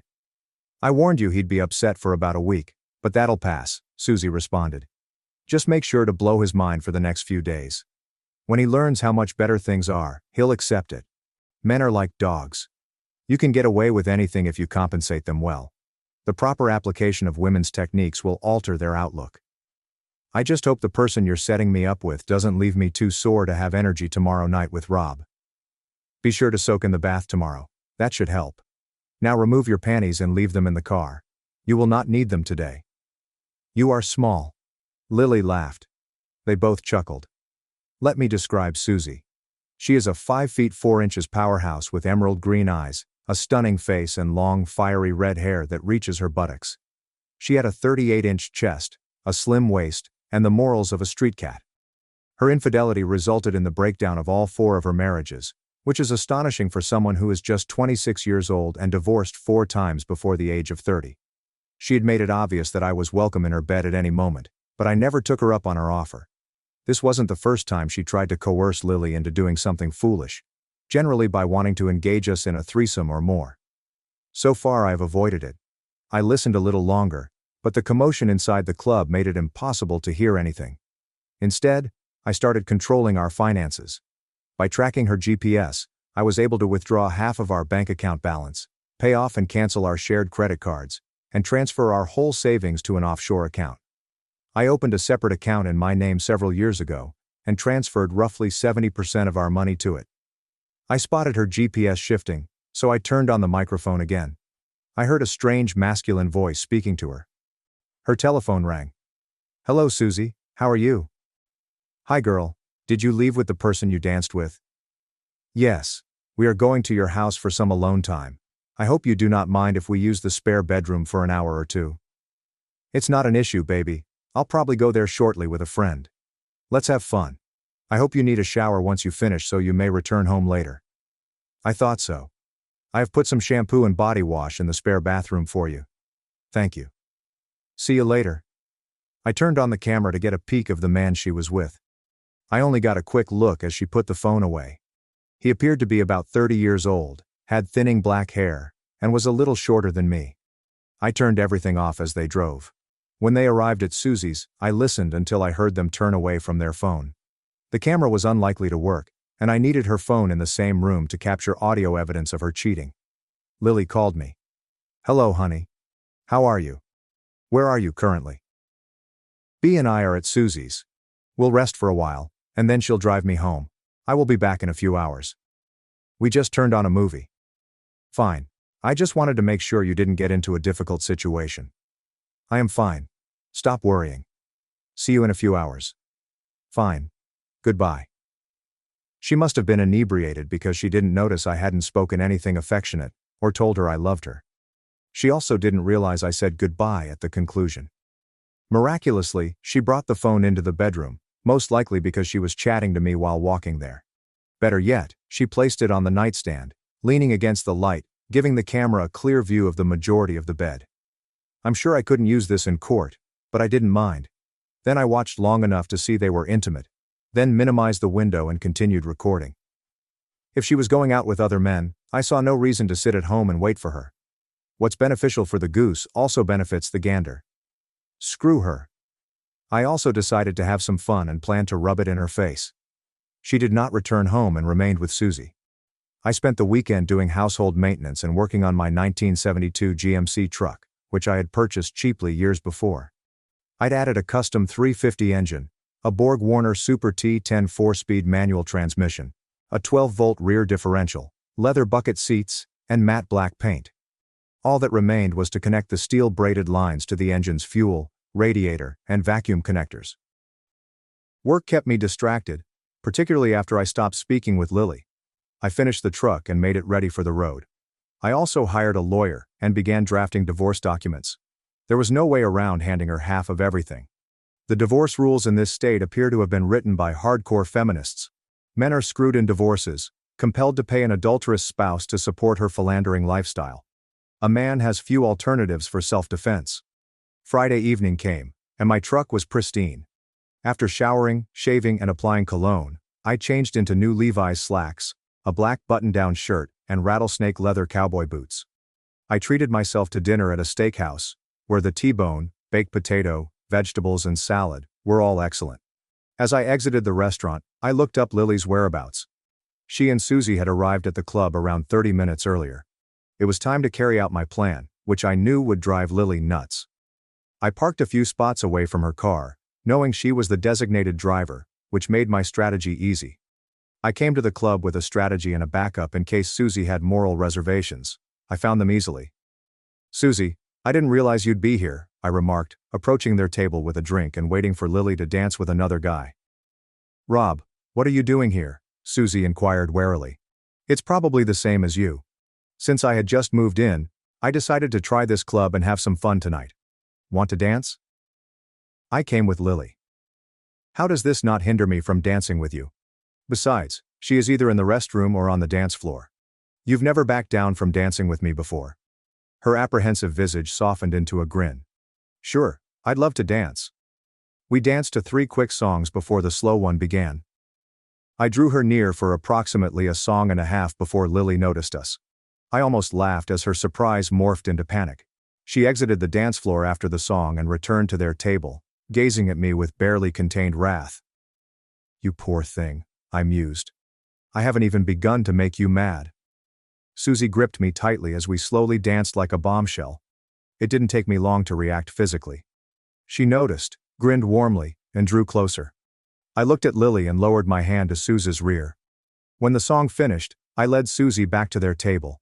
She invited me to join them, and I accepted. We stopped to order beverages, and I added all 3 to my tab. Ryan, what the hell are you doing here? Lily hissed. What do you mean? I'm doing the same thing as you, drinking, dancing, and having fun. Is that prohibited? Don't act innocent, she snarled. You're here to ruin my evening. Quite the reverse, Lily. I had no idea you would be here. We have not communicated since you moved out. I heard about this club from coworkers and went to check it out while you were not present. Do you mean this is natural for you but not for me? That is hypocritical.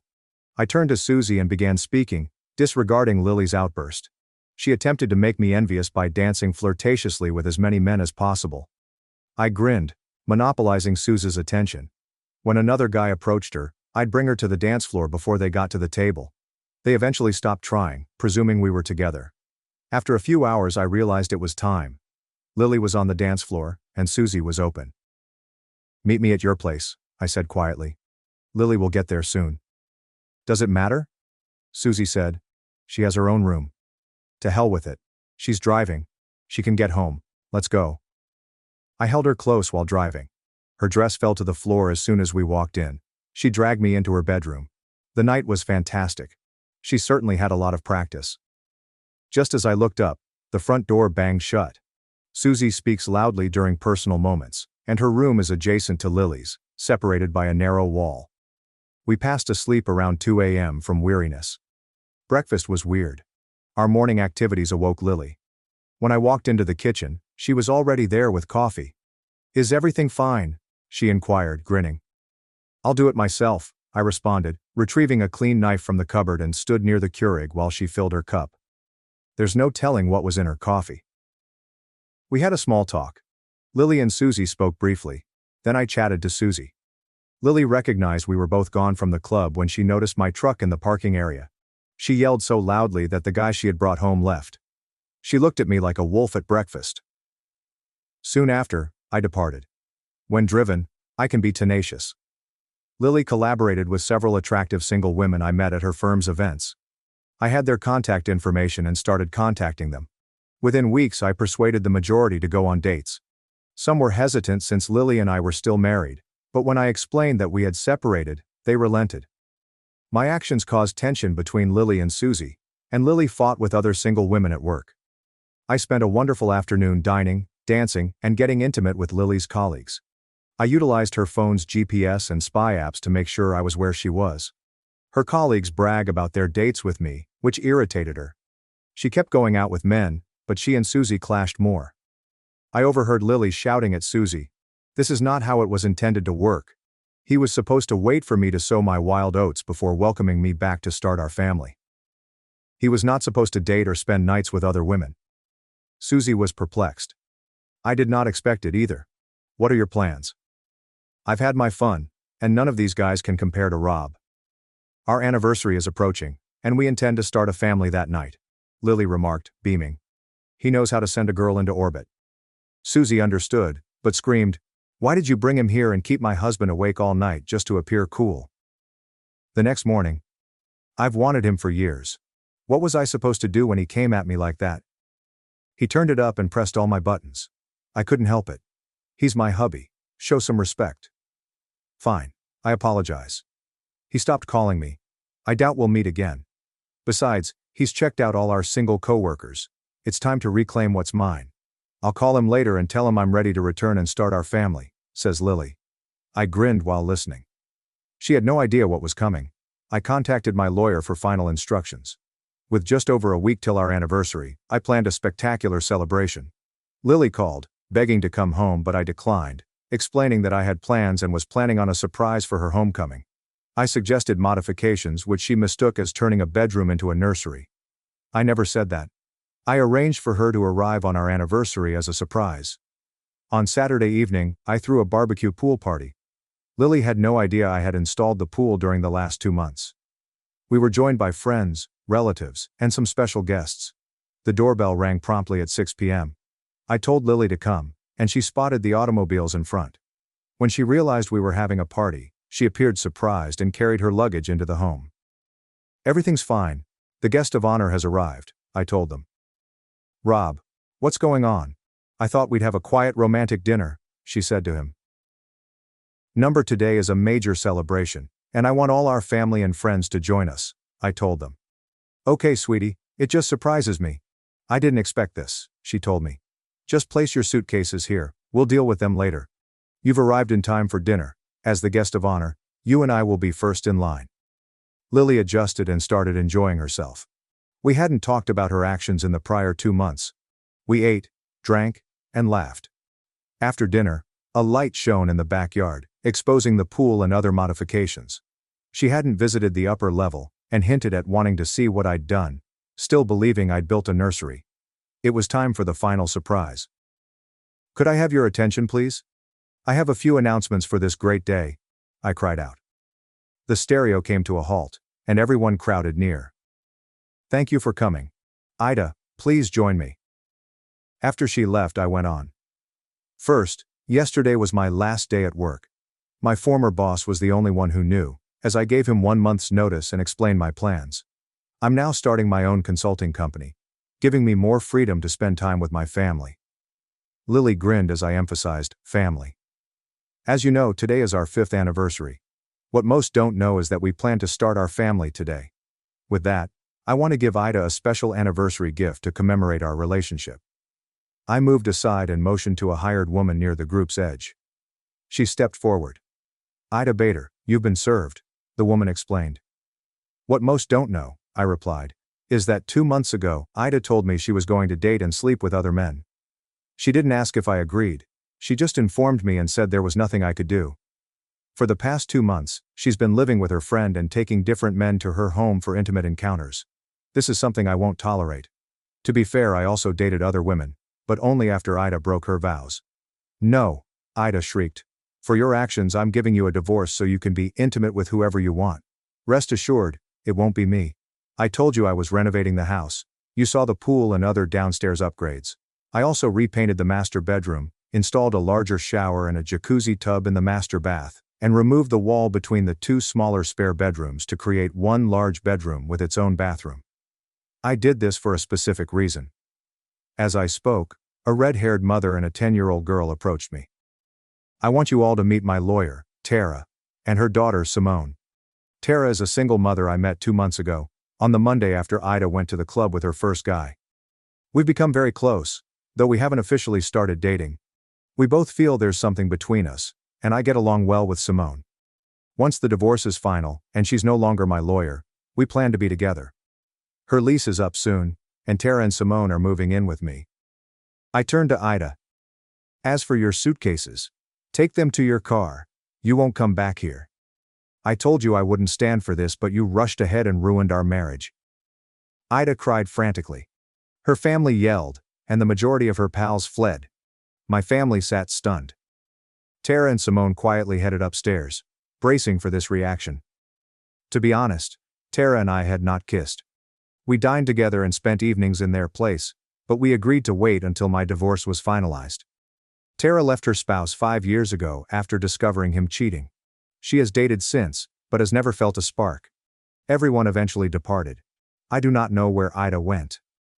That day, I removed the spyware programs from her phone. I no longer cared about what she did. Could I have handled things differently? Maybe. Should I have included Tara and Simone? Probably not. Why did I do that? Simple. Anger. I was enraged at Aita's behavior and wanted everyone to know how her selfishness had damaged our marriage. I wanted her to experience the misery she had caused me. She destroyed my feelings for her and made me despise her. I wanted her to feel that grief and contempt. I could have served her at work or emailed evidence to everyone, but I preferred a public confrontation. It was immature and unpleasant, but I completed it. Aita spent around 2 weeks at Susie's before they clashed. She has her own tiny flat. I frequently encounter her throughout the city, her look swinging between despair and fury. She left her company due to stress from me dating her coworkers, and got another job. I see her family occasionally when I dine with Tara and Simone. We do not talk. They frown, but we ignore them. Aita attempted to contest the divorce but quickly realized it was hopeless. Tara intensified the pressure by continuing to meet with Aita's colleagues. Aita signed the papers after learning about my 4th date with one of her coworkers. When the divorce was finalized, Tara and Simone moved in. 1 year later, Tara and I married. Another year later, we ran into Aita at a street market. She noticed Tara's 6-month pregnant tummy, turned, and hurried away in tears. 3 years had gone since the dramatic barbecue pool party at which Ryan Brooks handed divorce papers to his wife Lily in front of relatives and friends. Ryan's life has taken unexpected turns. However, the echoes of that day persisted, affecting his new world and Lily's future in unanticipated ways. Ryan, now 31, has settled into life with Tara, his second wife, and their growing family.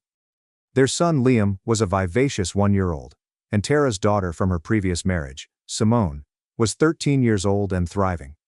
Ryan's consulting firm had taken off, giving him the freedom to work from home and be present for his family.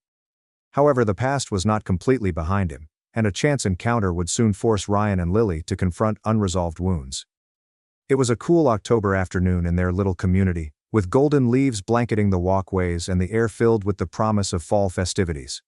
Ryan, Tara, Simone, and Liam attended the yearly Harvest Fair, a local institution featuring pumpkin carving competitions, gourmet food stalls, and live music.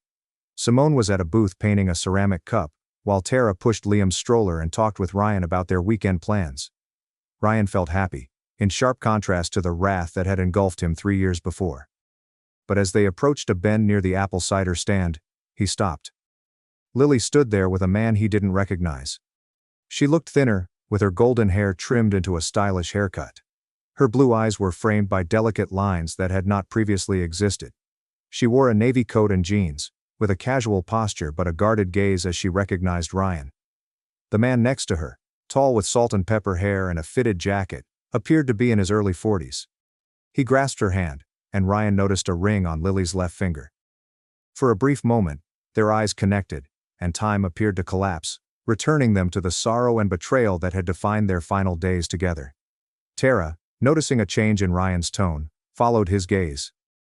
"Is this her?" she said, her voice calm yet protective. Ryan nodded, his jaw tightened. Simone, unconcerned, called out to show them her painted mug, disturbing the silence. Ryan mustered a smile, but his thoughts were racing. He hadn't seen Lily since the street fair 2 years ago, when she ran at the sight of Tara's pregnant stomach. He'd heard from common contacts that she had relocated to a nearby town and changed careers, leaving accounting for a position in event organizing. Aside from that, he tried to let her go from his life. Lily, however, had not forgotten him. She excused herself from the man and approached gingerly, taking measured steps.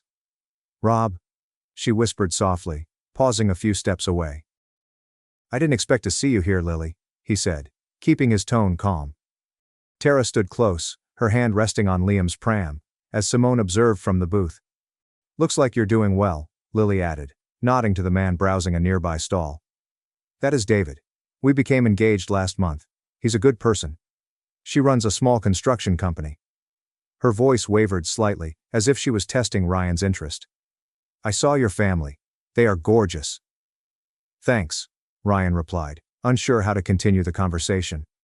Half of him wanted to leave, but another half, the one that had once loved her fiercely, felt a tinge of intrigue. What had her life become? Had she changed, or was she still the impulsive woman who had ended their marriage? Tara, always alert, jumped in. "I'm Tara," she said, offering her hand. "It's nice to meet you, Lily.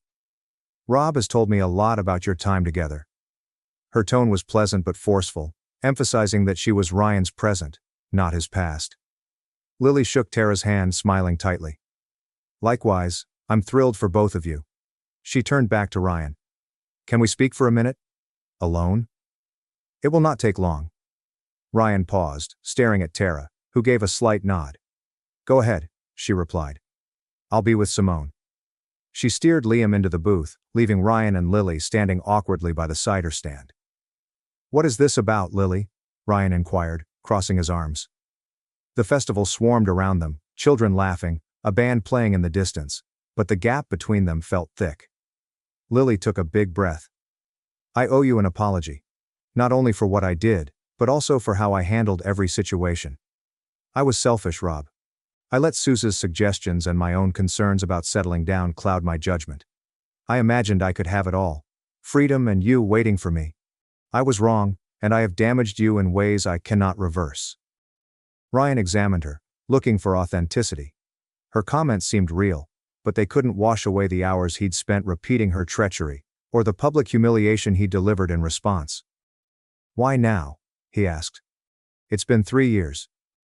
You could have contacted me sooner." "I wanted to," she said.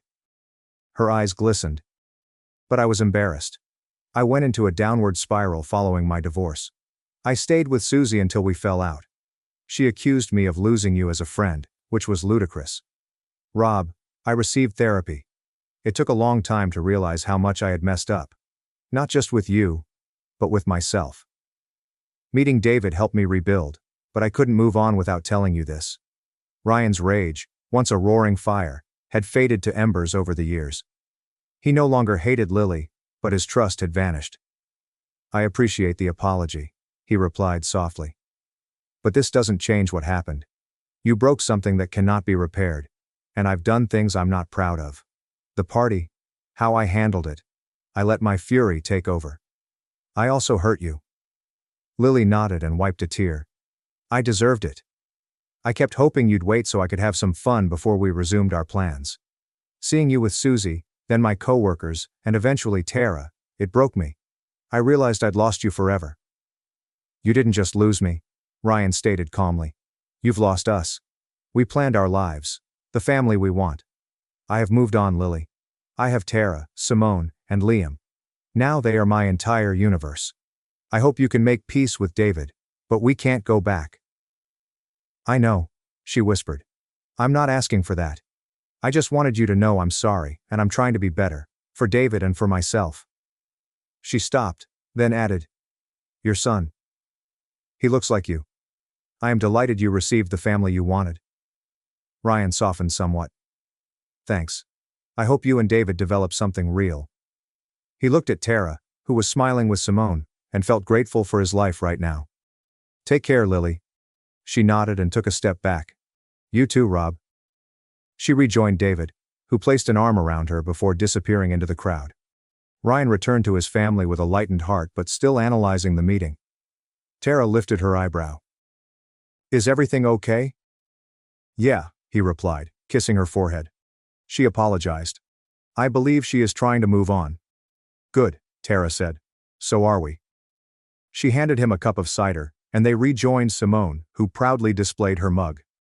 The remainder of the day was spent laughing, playing games and enjoying the warmth of their friendship. Ryan's thoughts occasionally strayed to Lily's words. Ryan meditated on the apology for several weeks. He addressed it with Tara, who advised him to contact a therapist to go through any unresolved emotions. The sessions helped him see that his acts 3 years ago, albeit motivated by pain, were extreme. He regretted including Simone in the announcement and manipulating Lily's co-workers to provoke her. But he also forgave himself, seeing that he was reacting to a profound wound. Lily, meanwhile, resumed her quest. She and David married the next spring in a simple ceremony. She thrived in her event organizing business, finding fulfillment in bringing joy to others. Therapy helped her deal with her impulsivity and the effects of toxic friendships like Suze's. She never contacted Ryan again, but his forgiveness served as a subtle confidence that she might recover. Ryan considered his interaction at the fair to be a watershed moment. He let go of any remaining bitterness, focusing on his family and firm. He and Tara welcomed their second child, a daughter called Elise. The following year, Simone, now a confident adolescent, began referring to Ryan as Dad. A moniker that meant more to him than any victory over Lily ever could. The past would continue to be a part of their tale, but it no longer defined them. Ryan and Lily, once bonded by love and torn apart by betrayal, have chosen separate routes to healing. The Harvest Fair, with its fleeting moment of closure, became a memory they both treasured. Not for the anguish it evoked, but for the calm it promised. The narrative of Ryan and Lily is a raw, emotional journey that exposes the complexity of love, betrayal, and the human desire for closure. As I ponder on their story, I am struck by the intensity of their decisions. Lily's reckless quest for freedom and Ryan's deliberate revenge. Both acted out of strong emotion, but their decisions led to a circle of agony that neither really imagined. What resonates the most is how their journey matches real-life struggles. The temptation to prioritize selfish interests over commitment, the heartbreak of lost trust, and the difficult route to mending after a relationship fails. Lily's actions, motivated by impulsivity and toxic influence, demonstrate a universal truth. Unrestrained wants can break even the strongest ties. Her assumption that Ryan would wait demonstrates foolish entitlement, underestimating the depth of his love and the gravity of her betrayal. Ryan's reaction, while understandable in fury, borders on vindictiveness, particularly in the public humiliation at the anniversary party. His decision to involve Tara and Simone, particularly a child, in that time appears to be a mistake. One that put revenge over grace. This does not belittle his pain, but rather emphasizes how hurt can lead to behaviors we later regret. The expansion I created around their interaction at the harvest market provides a glimpse of redemption. Lily's belated apologies demonstrate growth, a willingness to accept responsibility for her faults. Ryan's willingness to accept it, if warily, indicates his own healing. Their contrasting paths, Lily with David and Ryan with Tara and their families, show that life can continue despite betrayal. Not as a fairy tale, but as a messy yet hopeful process of starting over. The story's impact comes from its refusal to sugarcoat. Love is capable of breaking. People are capable of inflicting significant harm on one another. Healing, however, is possible, however imperfect. From a broader viewpoint, this story parallels ideas I've spoken with others regarding relationships and betrayal. Ryan and Lily's story, like Daniel and Laura's and Jake's, emphasizes the value of communication, self-awareness, and the bravery to confront our mistakes. It also serves as a reminder that societal influences, such as media cliches about sowing wild oats, or poisonous companions like Susie, can distort our decisions if we are not grounded in our core principles. If you're in a relationship that has been stressed by betrayal or temptation, take a minute to ponder. First, prioritize open communication. Before acting on an urge, discuss your needs and anxieties with your spouse. Lily's refusal to fully hear Ryan's objections set their demise in motion. Second, seek advice from those who share your ideals, not those who encourage destructive behavior. Susie's influence served as a spark for calamity. Surround yourself with people who support your commitments. Third, if you've been betrayed, resist the temptation to retaliate in ways that undermine your integrity. Ryan's public show provided short satisfaction but long-term remorse. Instead, direct your energy toward healing, via therapy, journaling, or trustworthy confidants. For those rebuilding after a failed relationship, take incremental, deliberate efforts. Ryan found fulfillment in his family and career. Lily recovered via treatment and a new partnership. Your route may be different, but it begins with self-forgiveness and a desire to improve.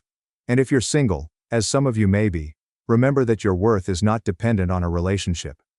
Create a life full of friendships, hobbies, and purpose, qualities that will complete you, whether you are paired or not. I would like to hear your comments on Ryan and Lily's tale.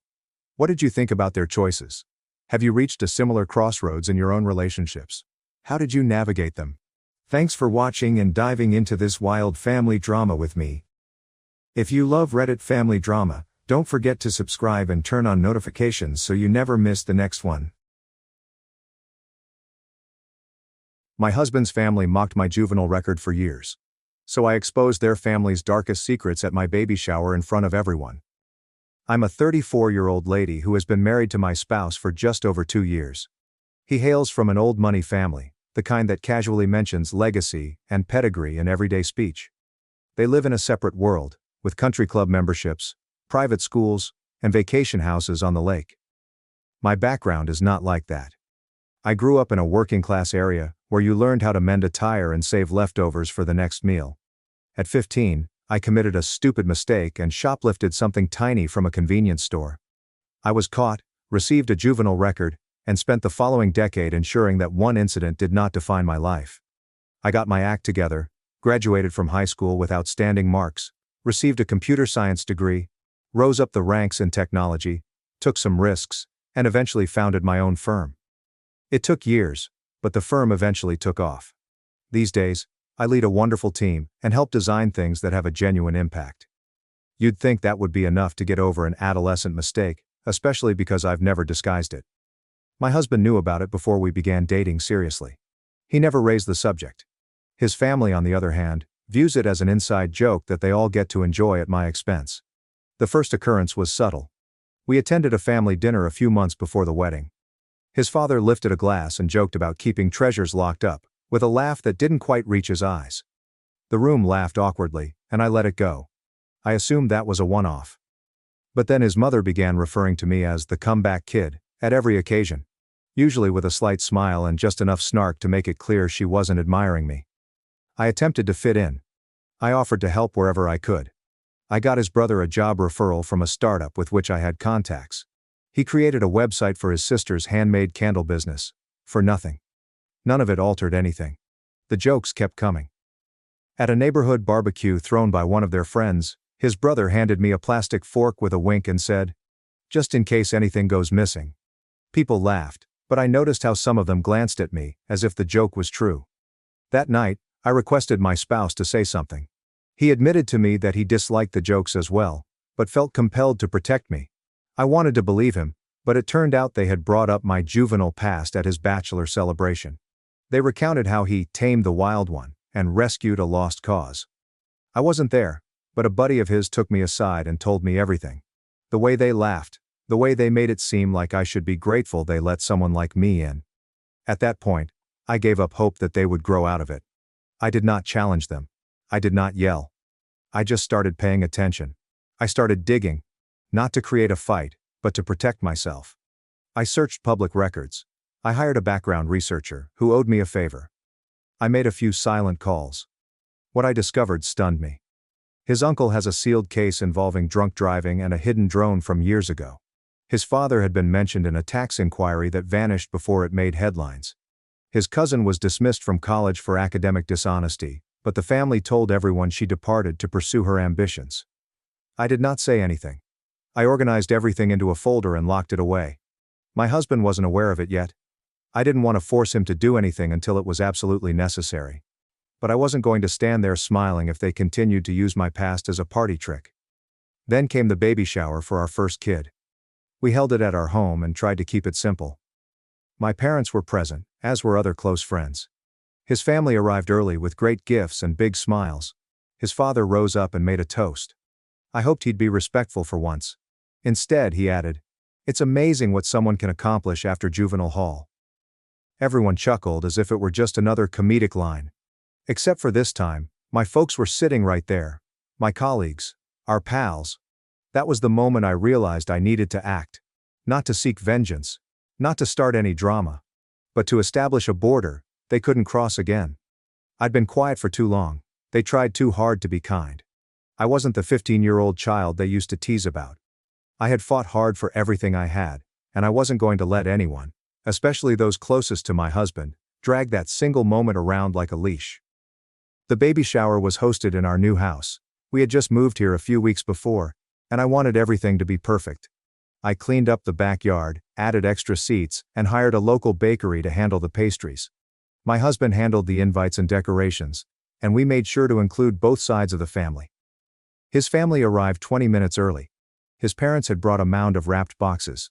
His brother arrived with a bespoke bassinet and a handwritten card, while his sister delivered a 3-tiered diaper cake that looked like it belonged in a magazine. On the surface, it all appeared generous. However, it did not take long for the old patterns to emerge. His father strolled in, glanced around and said, loud enough for everyone nearby to hear, "Amazing what someone can do after juvenile hall."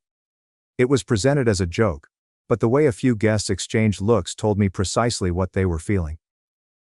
My hubby did not respond. He smiled weakly and proceeded to serve drinks. Later that evening, when we got a minute alone, he apologized for the remark. He noted how his father is just like that, brought up his blood pressure, and how the stress of the confrontation would exacerbate matters. It wasn't the first time he'd explained it as humor. I did not argue. I nodded, then returned to the party. While showing a few of the guests around the property, I observed his sister going slowly through my home office. I'd spent some time putting it together, a few framed medals, my company's emblem carved on a glass plaque, and images from our launch event. She stood by the desk, holding up her phone. I asked if she needed anything. She claimed she was only appreciating the setup. I let it go. That night, as everyone had left and we were tidying up, I checked my phone. A friend sent me a screenshot. His sister had shared one of the photographs from my office. The caption said, "From thief to CEO. Only in America." No tags, no names. But it didn't require any. Everyone who was familiar with our narrative would know who it was about. I showed my spouse. He encouraged me to breathe, that his sister did not mean any harm, and reminded me of his mother's high blood pressure and his father's difficulty sleeping. I informed him I was no longer asking for permission. This was not just a jest, it was humiliation disguised as family banter. And if they insisted on dragging my name, I would drag theirs as well. Not with lies. Just with the same honesty that they enjoy throwing at me. A few days later, We were invited to a brunch at his parents' home. We brought the infant, dressed in a blue onesie and matching booties. Everyone met in the garden area. While cooing over the infant, his mother handed me a dish and added, "Hope he doesn't inherit those sticky fingers." Another round of laughter ensued. I did not laugh. I stood up, carefully laid my dish down, and asked whether we were really going to keep doing this. I looked around the table and said that if we were going to joke about family history, we should cover everything. I cited his father's previous tax troubles, which mysteriously disappeared following an audit. His uncle's covert drunk driving incident, which involved a teenage cyclist. His cousin's academic controversy resulted in expulsion, despite the fact that they claimed it was a voluntary leave to pursue art. The laughs ceased. I did not raise my voice. I reached into the diaper bag and took out the folder I had been carrying. I placed it on the table. The tabs were labeled. I did not open it. I did not need to. Everyone understood what it was. His father rose, red-faced. His mother slammed the napkin down. Several of the guests stood up and left. A few people stared at their plates. Nobody said anything else to me.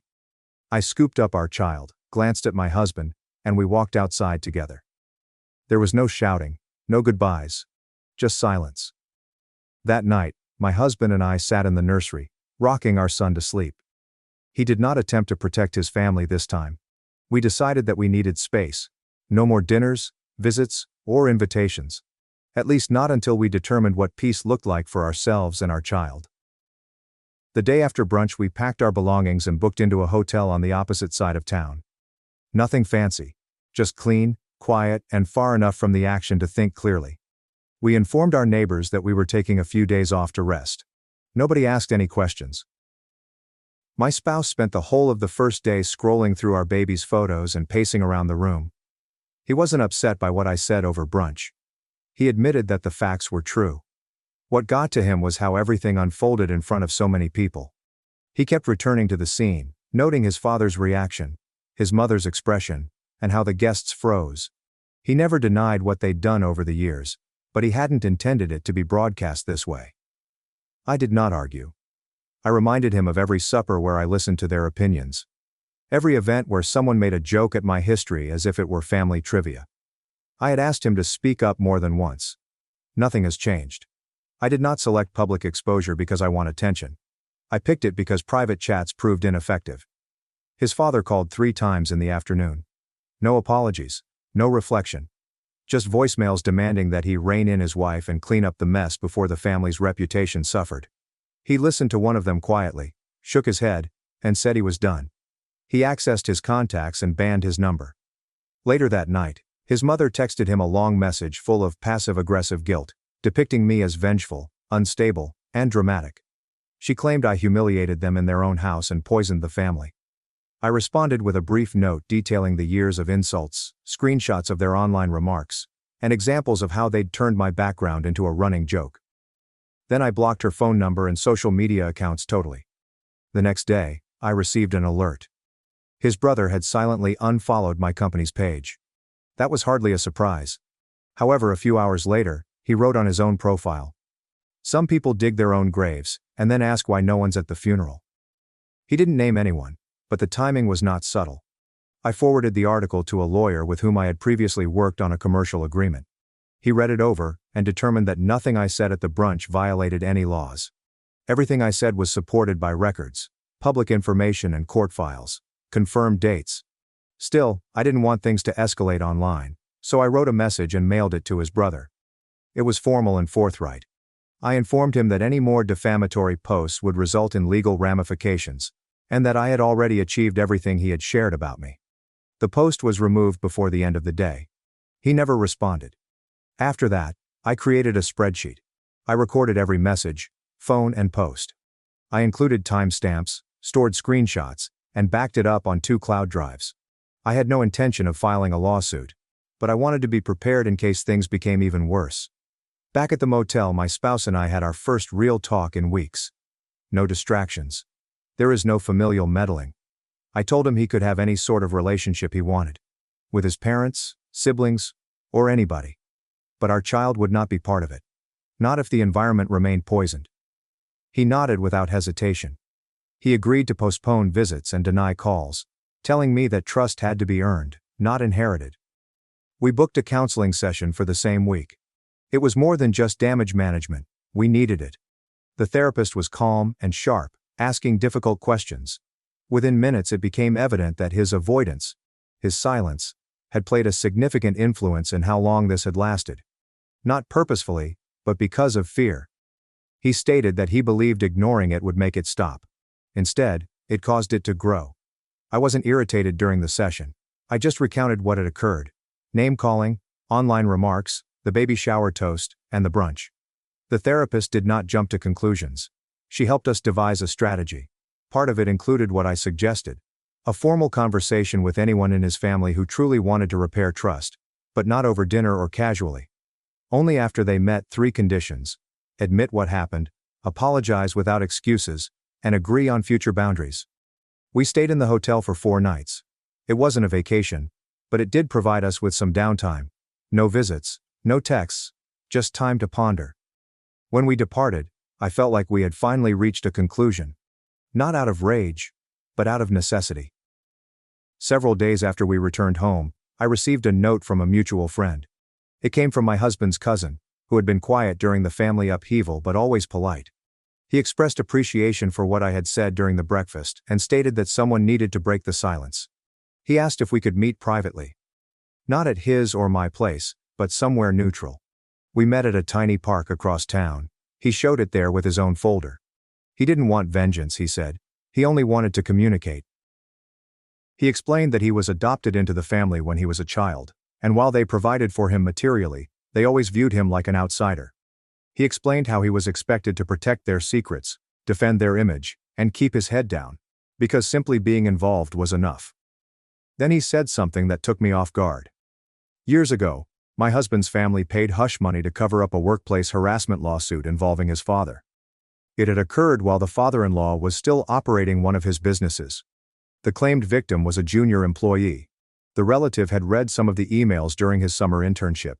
He also discovered a few internal memos labeled confidential. He showed me screenshots and partial documents. The payoff was camouflaged by a civil settlement that never went to court. I hadn't planned to utilize any of it. I did not even copy it. I simply took notes on what he said and added the relevant data to my records. I thanked him for his faith and promised to keep his name out of any future developments.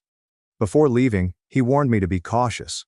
The family was not used to being questioned, especially from within. That following week, my husband organized a meeting between me and his sister. He hoped there was an opportunity to make things right.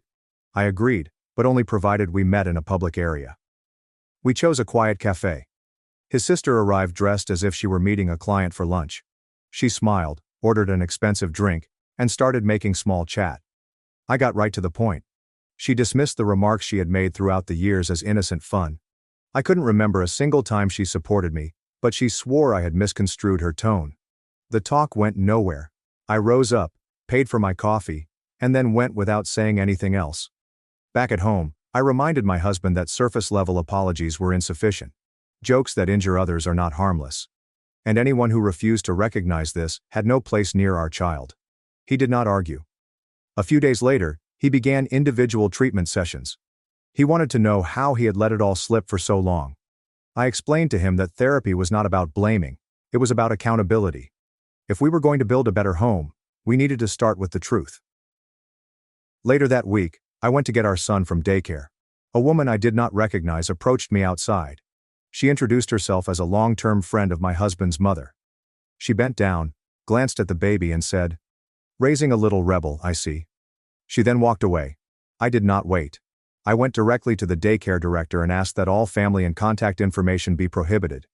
I gave them a list of allowed individuals and asked that they notify me of any unexpected visits or queries. The director understood. Changes were implemented immediately. 2 days later, my husband's cousin reached out to me again. He had overheard a phone discussion between his mother and one of his uncles.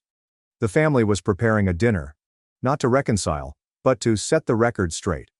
Their purpose was to recast the brunch incident, spinning a story in which I was unstable, aggressive, and out to harm the family image. An invitation arrived via group email. I did not ignore it.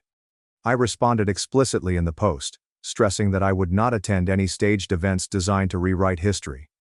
I made it clear that I would not participate in theatrics, and that anyone who continued to deny their behavior was allowed to do so, but not around me, my husband, or our child. Only one person replied. An uncle. He responded with a caustic reply, calling me theatrical, and accusing me of ruining the family ties. I did not respond. I saved the email, noted the date, and filed it alongside the rest. 2 weeks after the botched dinner stunt, I got a letter in the mail. It jumped out from the typical stack since it was handwritten, on thick paper, and had no return address. Inside was a folded message from my husband's aunt, carefully written in blue ink. She began by apologizing for not speaking out sooner. She stated that she had witnessed the comments, jokes, and quiet dogs but chose to remain silent in order to maintain peace. She stated that the family was completely aware of how I was being handled. They simply decided not to speak up since it was simpler to accept it than to confront it. I handed the letter to my spouse without saying a word. He read it twice. He recognized that the letter meant something, but he wasn't willing to mend any relationships without true accountability. We didn't respond. The letter was not a bridge, it was simply a confirmation. Over the next few days, my spouse stopped returning calls from his parents. He did not give a huge speech or publish anything significant. He just began refusing invitations, declining visits, and skipping his normal weekend check-ins. It was not unnoticed. His father sent a lengthy group mail accusing him of abandoning the family, being brainwashed, and allowing outside influences to undermine their foundation. After reading the message, he looked at me and handed me his phone. I blocked his father's phone number on his behalf. With the sounds muted, I began concentrating on something new. I had an idea for a long time, which came to mind after the first barbecue joke about plastic forks. A children's book. Not about me specifically. Just a simple story about second chances and how mistakes do not define you. I began outlining it at night, when our baby was asleep. While I was working on the manuscript one evening, my spouse received a message from an old childhood buddy. Someone who was present during our wedding planning, and had laughed along with the family jokes back then. This time, she sent a message expressing her remorse. She stated that she joined because it was easier. But she also mentioned that the family had been calling around, spreading rumors. Not just my past, but also my company. Whispering that I fabricated documents to obtain funds, or used someone else's credentials to launch my first project. I contacted a public relations specialist the next day. Someone with experience in crisis reputation management. We sat together, and I laid out everything. Screenshots, dates, and messages. They got to work swiftly. Over the next week, they discovered a pattern of social media posts with IP ranges that corresponded to activity from my husband's brother's former employer. It was sloppy, but sufficient to demonstrate intent. I had the findings notarized, copied, and stored safely. Then came the moment that revealed how far the talk had spread. During a typical pediatric exam, the nurse made a passing comment about how nice it must be to have turned everything around. It was casual, given with a smile, yet it had a certain edge, as if she knew something. It was as if she had heard a version of my life that she didn't know. I did not raise my voice. I just corrected her, provided her with the right time frame, and explained that juvenile records were sealed and should not be discussed in the hallway. I asked for her name and took note of it. Then I wanted to talk with the clinic manager. When we came home that afternoon, my spouse expressed his desire to try one more thing. Not to fix the family, but to feel less alone. He organized a video chat with both sets of grandparents, his and mine, simply to converse. His purpose was not to fix what was faulty, but to determine if anyone from the older generation could grasp the big vision. The video call occurred on a Sunday evening. Both sets of grandparents were on. My spouse led the conversation. He did not raise his voice. I did not sugarcoat anything. He took them through the timeline, the years of subtle humiliation, the continuous jokes about my background, and the quiet that followed whenever someone crossed the line. He described why we had stepped away and what needed to happen before we could return. His grandparents did not argue. In fact, they performed better than expected. His grandfather leaned forward, saying he was tired of the family pretending that appearance was more important than morality. He told us a story that none of us had heard before. How he made a significant financial error in his 30s, a terrible investment that almost lost the family firm. But nobody made that into a punchline. Nobody used it to define him. He claimed what they had done to me was not only unfair, but also cruel. I remained quiet for the whole of the call. Let him talk. Allow them to listen. But for the first time, I witnessed someone on his side not just listen to us, but also stand up and say, "This was wrong." It did not repair everything, but it mattered. A few days later, my husband informed me that his cousin, the one who revealed family secrets, had decided to relocate out of state. He'd gotten a new job and was cutting ties with everyone but us. He stated that he was weary of walking on eggshells and wanted to start over somewhere where he would not be viewed as a liability. Around the same time, his sister reached out. She sent a message asking if they could meet at a spa to reset things. My hubby did not rush to accept. He asked for my opinion. I mentioned that it seemed like damage control rather than actual change. He agreed to meet, but only in a public place, and with a friend present for support. The debate ended abruptly, with no resolution, and only a boundary established where none had previously existed. The aftermath arrived the next day. His mother wrote a lengthy message full of guilt-tripping, veiled threats, and emotional manipulation. She discussed family loyalty, legacy, and how my spouse had changed. She made no mention of the real events, only blaming us for driving the family apart. Without consulting me, my husband permanently disabled his mother's phone number. After that, we sat down and made our decision.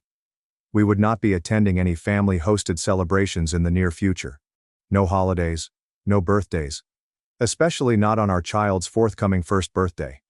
We didn't want to spend the day managing tensions or avoiding derogatory remarks.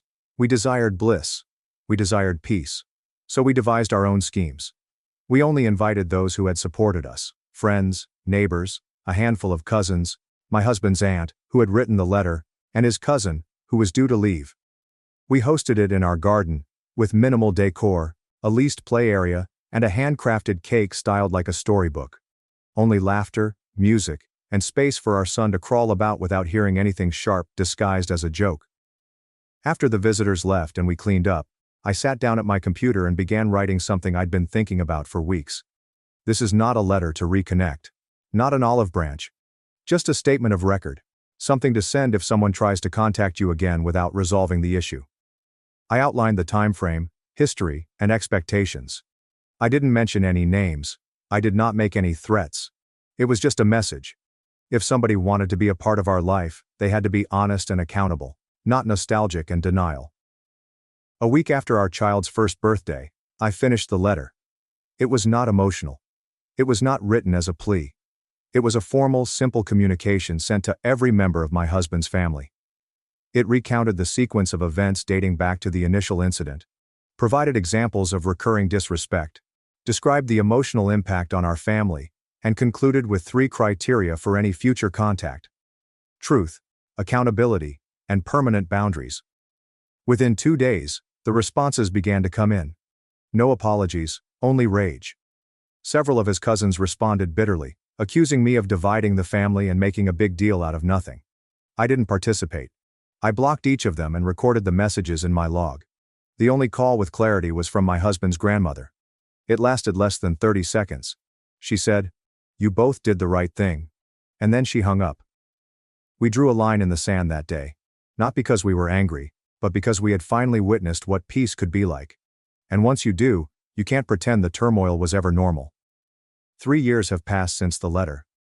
Our son is 4 now, curious and gentle, unaffected by the shadow that once hung over our household. Last month, we received a formal envelope in the mail with an address I didn't know. Inside was an invitation to his grandfather's 75th birthday party. There was a handwritten note at the bottom that read, "No strings attached. Just family." My spouse stared at it for a long time before placing it on the counter. "What do you think?" he asked. "I think we've been here before," I said. That night, we spoke it out. Not in wrath or terror, but with understanding. We spoke about what walking back into that house would imply. What message would it convey to our son, who was now old enough to remember faces, detect tension, and absorb unspoken information. 2 days later, my husband's cousin, who had moved away, called. He had received the same invitation. He told us that his parents divorced last year, and that the family dynamic had changed. His father, one of the relatives who had been very harsh to me, had a health scare that seemed to change his mind. The cousin wasn't making excuses, but rather providing background. "Are you going?" I questioned him. "Only if you two are," she responded. "And only if we go in together." We decided to send a response that was neither an acceptance nor a rejection. My husband wrote a quick note stating that we would consider attending if his father was willing to meet with us privately first. We proposed a downtown coffee shop, neutral ground. To our amazement, his father consented. When we came, he was already there, but appeared smaller. 3 years had aged him more than time could explain. When we approached, he stood awkwardly and extended his hand to me first, rather than his son. "Thank you for coming," he replied, his voice lacking the assurance I remembered. The discourse was not dramatic. There were no tears or elaborate apologies. Instead, he spoke quietly about his regrets, about discovering too late what he had lost. He mentioned treatment, something I never expected from him. He discussed his own father's tendencies, which he had never questioned until they cost him his kid. "I'm not asking for forgiveness," he added at length. "Just a chance to know my grandchild before it's too late." My husband and I shared glances. We had a lengthy discussion about our boundaries before coming. "We'll attend the birthday," I said. 2 hours no more. Our son stays with us at all times. One comment about my past, one whispered joke, and we leave permanently. He nodded and slipped an envelope over the table. Inside was a formal letter of apology, copied to everyone who had witnessed the brunch event 3 years prior. He had already sent it. "It won't undo anything," he responded, "but it's the truth." We went to the birthday party the following weekend. It was not ideal. Some family members were stiffly courteous, while others were truly kind. His mother hugged my husband for too long before offering me a tentative handshake. His sister kept her distance until our kid approached her, intrigued by her dangling earrings. As we were leaving, his grandfather, the man who had stood up for us during that years-old video conversation with both sets of grandparents, took my hand. "You know," he continued softly, "sometimes a family needs to break before it can heal properly." I didn't inform him that we weren't returning. Not really. That one nice afternoon did not undo years of abuse. That we were still monitoring and being cautious. Instead, I just nodded. On the way home, our kid fell asleep in his car seat, clutching a modest gift from his grandfather. A wooden puzzle box with a hidden chamber. "Are we doing the right thing?" my husband inquired, eyes fixed on the road. I returned my gaze to our sleeping son before turning to the man beside me, who had finally learnt to stand steady. "I don't know," I replied honestly. "But I do know we're doing it right on our terms, with our boundaries. And that's not nothing." We did not really rejoin the family after that day. Instead, we maintained a deliberate and limited presence. Occasional lunches in public areas, short visits with obvious outcomes. Holiday greetings featuring professional family images but no personal updates. It was neither reconciliation nor forgiveness. It was coexistence, under certain conditions. My company continues to expand. This time around, I used my real name to publish my children's book. The folder containing family secrets remained hidden away. Not forgotten, but no longer important to be visible. We formed our lives around people who saw us for who we were and yet loved us. Friends become family. Neighbors who showed up without an agenda. Colleagues who respected limits. We did not have to burn bridges to attain peace. We simply needed to quit crossing the ones that led nowhere good. Thanks for watching and diving into this wild family drama with me. If you love Reddit family drama, don't forget to subscribe and turn on notifications so you never miss the next one. I flew 4,300 miles to surprise my wife at her friend's wedding, only to catch her kissing her ex. I took $500,000 and ended our marriage in 48 hours. When I discovered my wife fooling with her ex at a wedding, I quietly departed and made her regret it forever.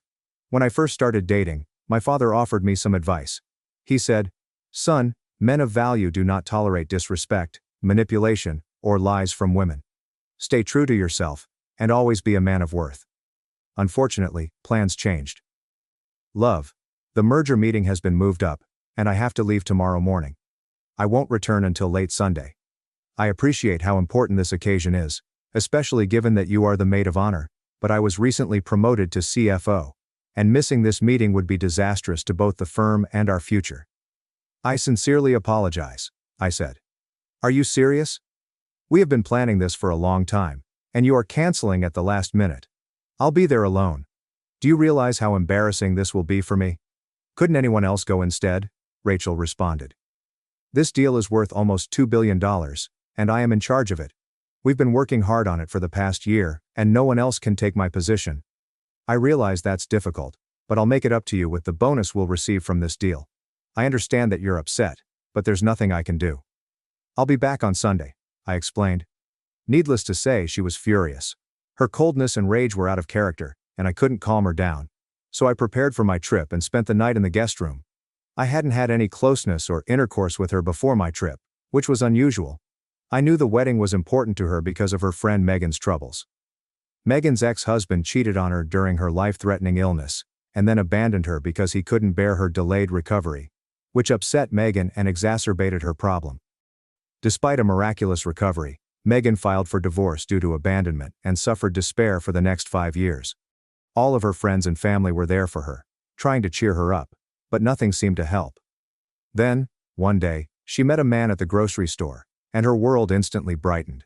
She reverted to her old self. Her friends and family's prayers had been answered, and everyone wanted to celebrate. Joshua, her fiancé, adored her and planned a spectacular wedding, and Rachel, her best friend and maid of honor, remained by her side throughout.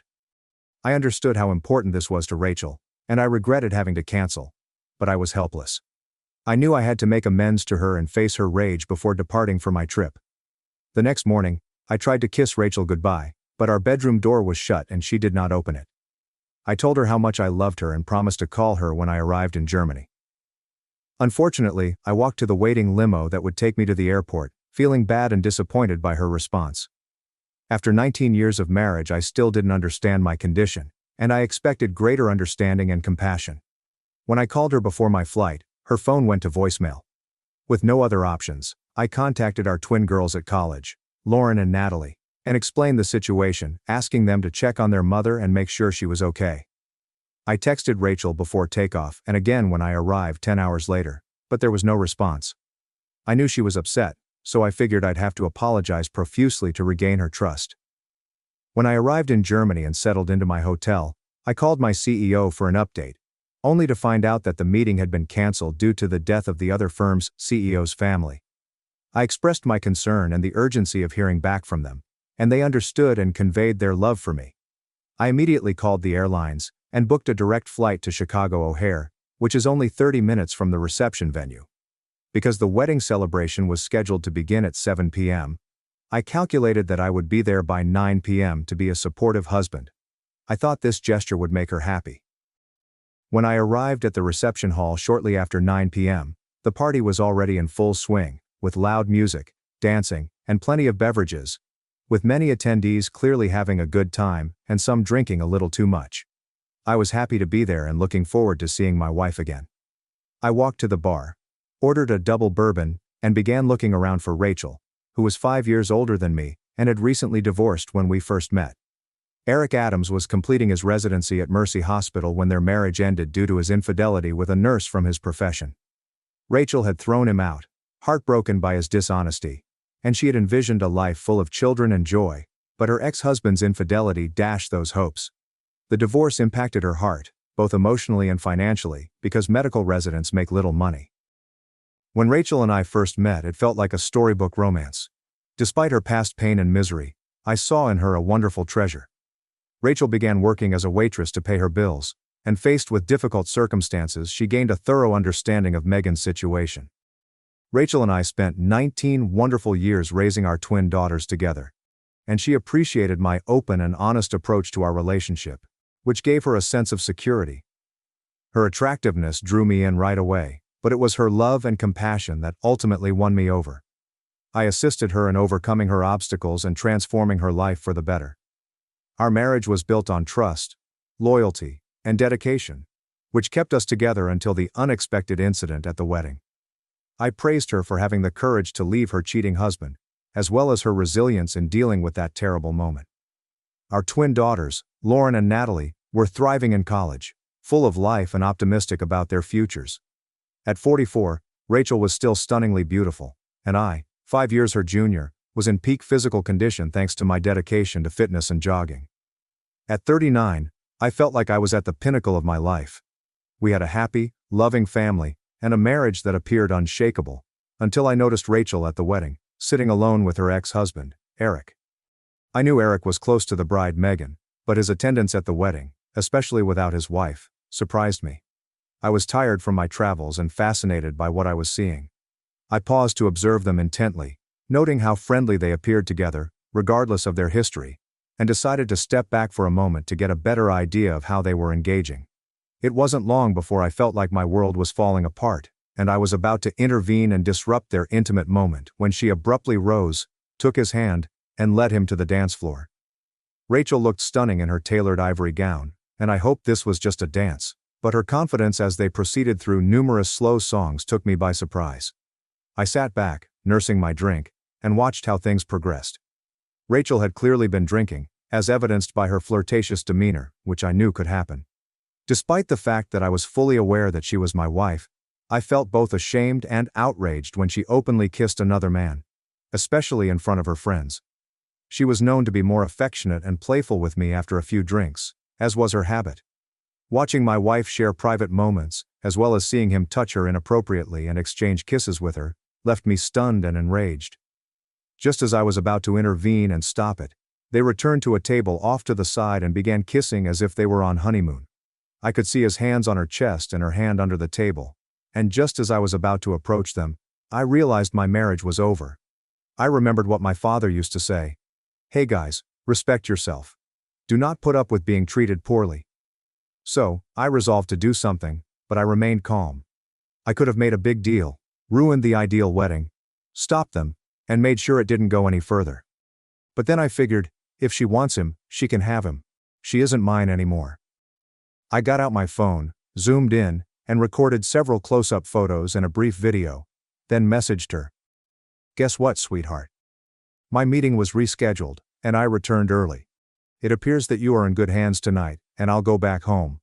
I'm guessing you'll be spending the night with Dr. Eric. I got it now. Why have you been avoiding my calls and texts? Have a blast, and here's to our marriage ending. I'll be gone by the time you get back tomorrow. I hit send and waited calmly to see if she received the message while watching her.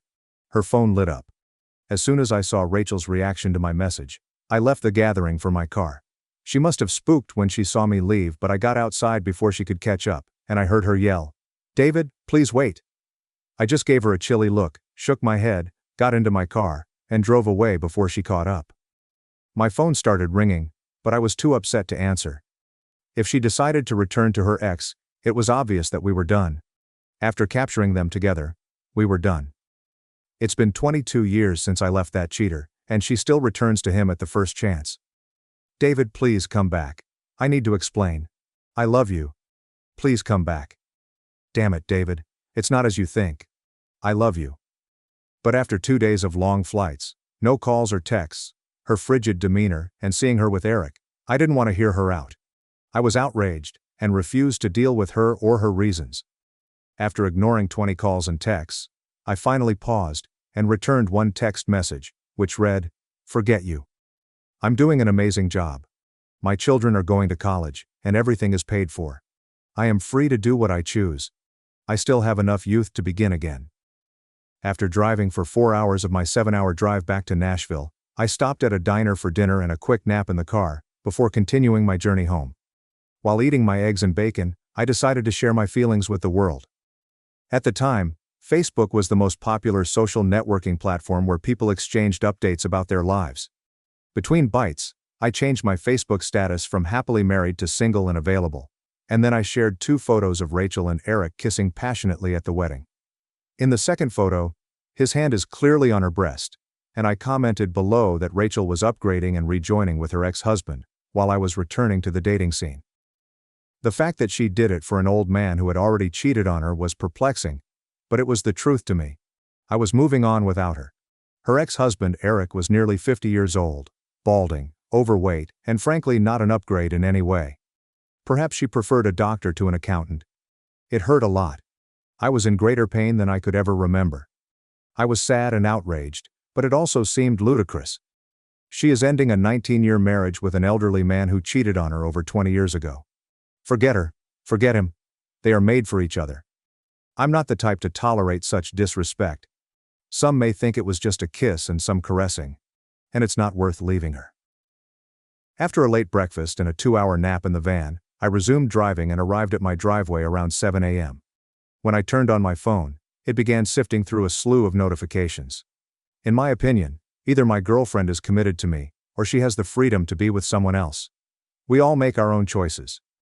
There were so many that I didn't believe they'd stop. There had to be at least 100 messages from her, her parents, her sister, and friends. Within 5 minutes of turning on the phone, it began ringing, and I recognized it was Rachel. I wondered if she slept last night or spent it with Eric, but it didn't matter. David, I had no indication she was dissatisfied with our marriage, but adultery was the final blow to our happy existence. I had a good relationship with her family, so when they called me that morning, I answered and told her father what had happened. I can't take her contempt in front of people we know. She clearly still has feelings for that jerk, and now she can be with him. I intend to find a woman who will appreciate what I bring to the table and remain loyal. I don't have any other options, so I'll move out today and immediately put the house up for sale tomorrow morning. I'll contact a lawyer to begin the divorce proceedings, and she can stay here until the house is sold. Call me old-fashioned, but I refuse to live with a lady who wants someone else. She made her decision, but I don't think it was wise. Richard arrived more than an hour later, pleading with me to wait and talk to her before taking any drastic action. But when he begged me to give her a chance to explain, I referred to the photo of them, two of them openly fondling each other at the wedding. I couldn't stand it, especially with her ex. Her father was upset with her behavior and my hasty decision-making. As I entered our home, tears welled up as I realized that our once happy home had become an empty shell of our marriage. As the accountant, I chose to refinance the house at its full value, resulting in approximately $500,000 in equity, and I immediately established $200,000 trust funds for each of our daughters' college educations, plus a little extra to help them get started in life. Over the last 5 years, we had transformed our house into our ideal home, and mortgage rates were lower than 2.99%. The remaining $100,000 was spent on renovating the house, making it a place we enjoyed and were proud of. Because of the lower interest rate, our monthly payment increased by only $1,700 from before we withdrew the equity. It was an easy decision, and Rachel returned to work as a receptionist to cover the extra monthly expenses. My pay was reasonable, but as the newly promoted CFO, I would be granted stock options the following year, which would act as our retirement fund. Rachel had no interest in our finances as long as her needs were met, trusting my financial skills while living comfortably.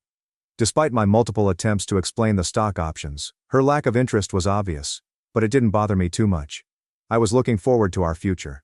Fortunately, this merger, which coincided with the dissolution of my marriage, guaranteed a bonus in stock options worth approximately 40,000 shares.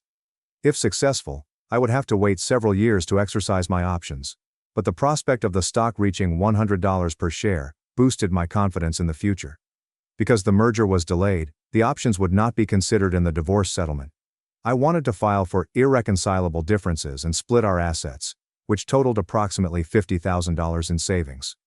We would divide the proceeds from the sale of the house, but it was heavily mortgaged, so there wasn't much to divide. If Rachel remained true, she would be able to leave with her car and $25,000.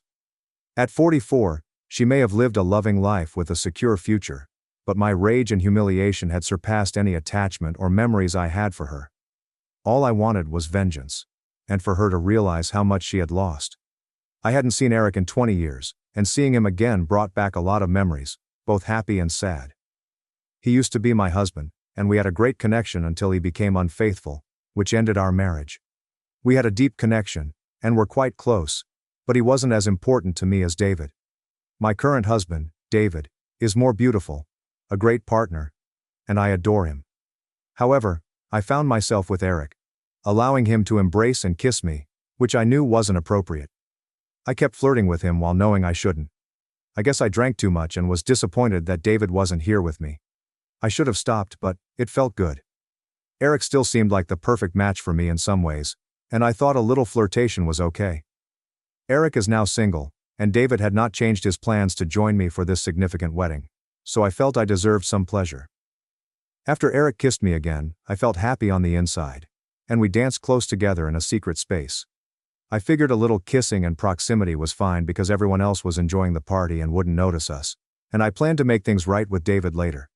Suddenly, when all of my friends were present, I received an SMS on my phone, claiming David was here. I didn't notice him at first, but I thought I saw him leave. I panicked, thinking I needed to explain myself but afraid he'd seen me with Eric. In a state of bewilderment, I told Eric that I needed to use the ladies' room. I dashed out of the wedding reception, my pulse racing, as I noticed the exit door slowly swinging shut down the hall. My high heels clicked against the floor, and I recognized David, who had seen me with Eric. I begged him to wait, but he simply got into his car and departed. I attempted to pursue him, but it was too late. His car was already moving away. Now he ignores my phone calls and texts.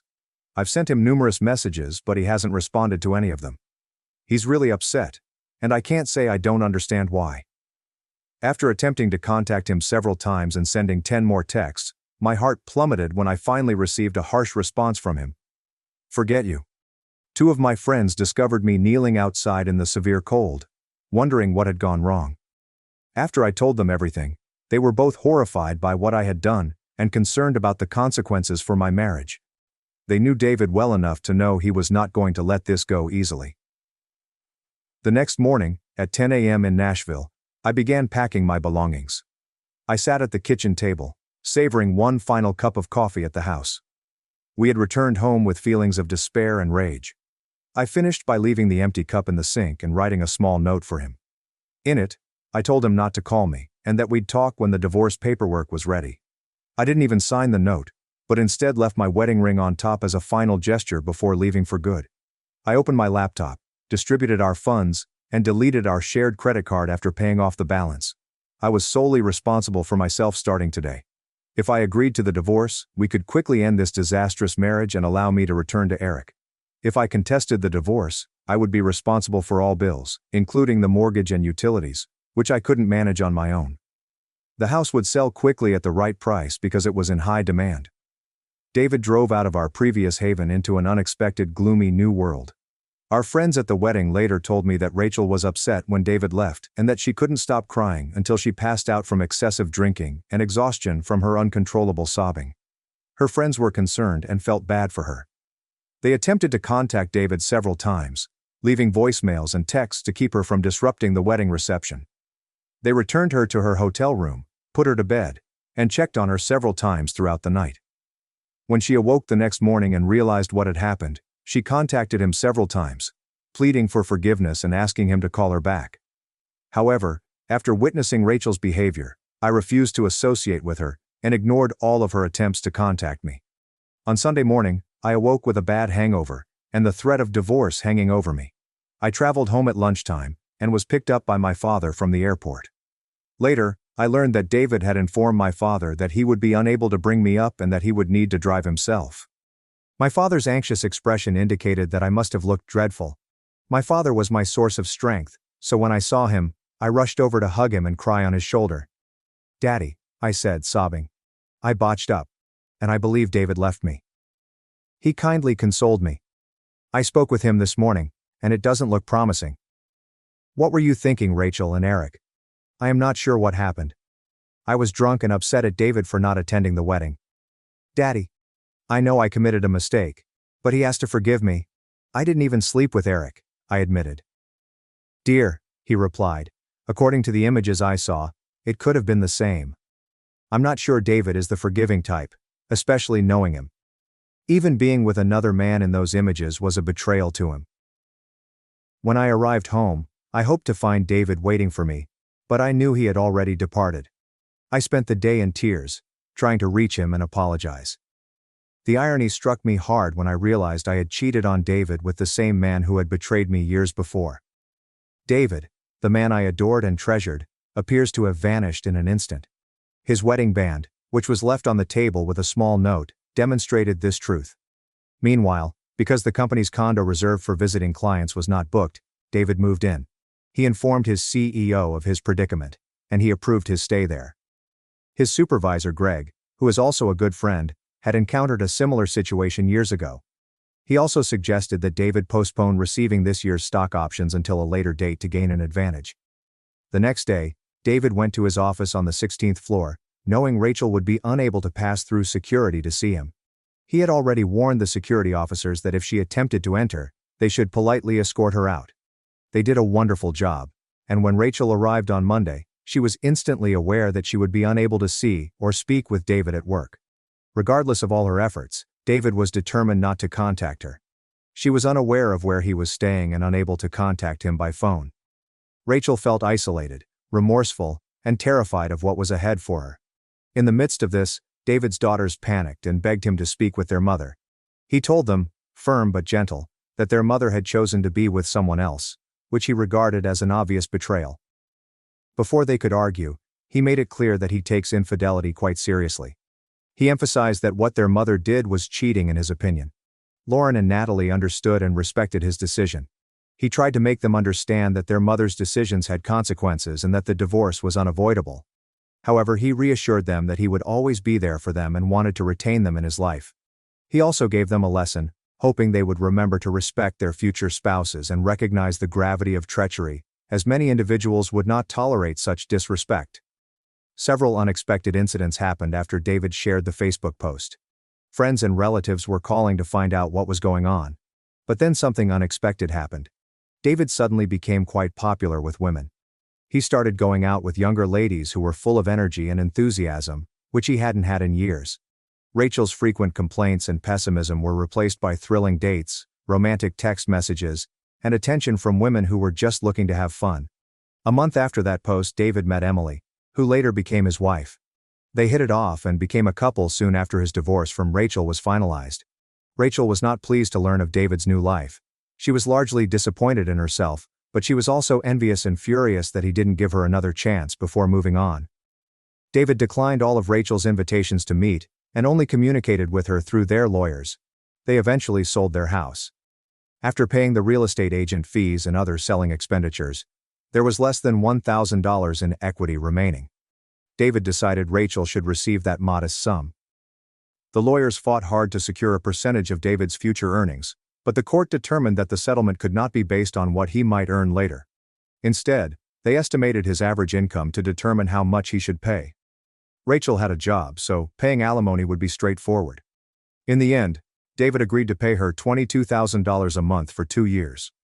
It wasn't much compared to what she'd lost, but it was enough to carry her through until she could stand on her own again, or until she met someone else, which was clearly not going to be him. In the years that followed, Rachel and David never communicated directly again, but only through their attorneys. She moved to Chicago, where she joined a support group and eventually began living with Dr. Eric, with whom she had grown close. She didn't seem as pleased as she had once been with David. She was aware of the implications of her actions, motivated by anger and selfishness. But she had made her decision, and couldn't undo it. She had not been physical with Eric that night, but she treated her marriage as if she were single again. 3 years later, at their daughter Lauren's graduation, Rachel met David's new wife Emily, who was 28 and pregnant at the time, as well as their 1-year-old daughter Sophie. Rachel, aged 47, appeared significantly older, and Dr. Eric, who had arrived with her, remained behind quietly. Rachel was eventually able to speak with David alone after comprehending the situation. She wanted to apologize, regretting her choices and the life they might have shared. She saw the mistake of jeopardizing their lovely existence for nothing. "I told Rachel I'd forgiven her," David would later say. "While I never anticipated discovering her in someone else's arms, I was grateful for the wonderful times, our 2 beautiful girls, and the love we once shared." Although Rachel's actions were painful, they had led David to Emily, and to the creation of a new family, which helped him overcome his anger. David encouraged Rachel to concentrate on her future, assuring her that their history was behind them. He wished her well and stated his hope to see her at future family reunions. At that moment, Emily joined them, holding their child. David used the opportunity to introduce them. Their age difference was striking. Rachel, now 47, could easily have been mistaken for Emily's mother. This realization deepened Rachel's regret for the decisions that had cost her the love of her life over one night of impulsive, selfish behavior. Over the next decade, David and Rachel reconnected only at major family events, like their daughters' weddings. Rachel stayed unmarried and continued living with Eric, who treated her well, but lacked the passion and partnership she had once experienced with David.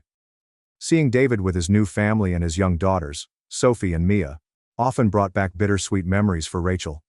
Her once joyful life with David was now a distant memory, replaced by quiet routine and lingering remorse. In a twist of fate that summer, after cashing in his stock options, David bought back the old family home when it came on the market.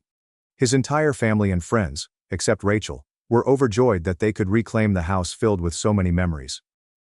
Lauren and Natalie especially loved visiting and talking about their childhood in that loving home.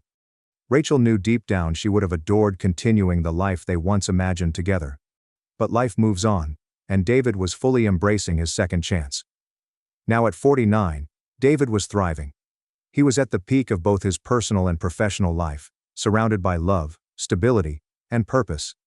His life with Emily, Sophie and Mia had transformed the once sorrowful halls of his old home into a haven of laughter and warmth. Jolene's finger-painted masterpieces on the fridge, Mia's spontaneous dance performances in the living room, and Emily's gardening attempts in the backyard had brought the house back to life. Lauren and Natalie, now in their late 20s, visited often, bridging the past with the present. They had grown into strong, independent women, and David was proud to have been their steady influence through the storm of divorce. Professionally, David's gamble on the merger paid off. The stock options he received after the divorce had soared in value, giving him the financial freedom to retire early if he chose to. Instead, he pivoted into consulting, advising young CEOs and investing in promising businesses. His years of experience and financial discipline allowed him to focus on what mattered most: family and giving back. He even created a scholarship fund for underprivileged youth in Nashville, a tribute to his own humble beginnings and his father's wisdom about self-worth and resilience. Meanwhile, Rachel's life remained quieter. At 57, she lived in Chicago with Eric, who had since retired from medicine. Their relationship, which began as a spark of nostalgia, had faded into a passive, uneventful routine. She worked part-time as a receptionist, not for fulfillment, but simply to keep herself occupied. Though she had saved some money and managed her modest lifestyle, Rachel's financial stability relied heavily on Eric's retirement. She often reflected on the night she lost everything. The regret never fully left her, especially when seeing David with his family. Lauren's wedding at a vineyard outside Nashville was particularly emotional. David proudly walked his daughter down the aisle, his joy unmistakable. Rachel, seated quietly a few rows behind, watched as he laughed with Emily and their girls. The contrast couldn't be clearer. His life was vibrant and complete. Hers felt like a distant echo of what could have been. Natalie's wedding 2 years later wasn't any easier for Rachel. Though time had passed, it hadn't dulled the ache.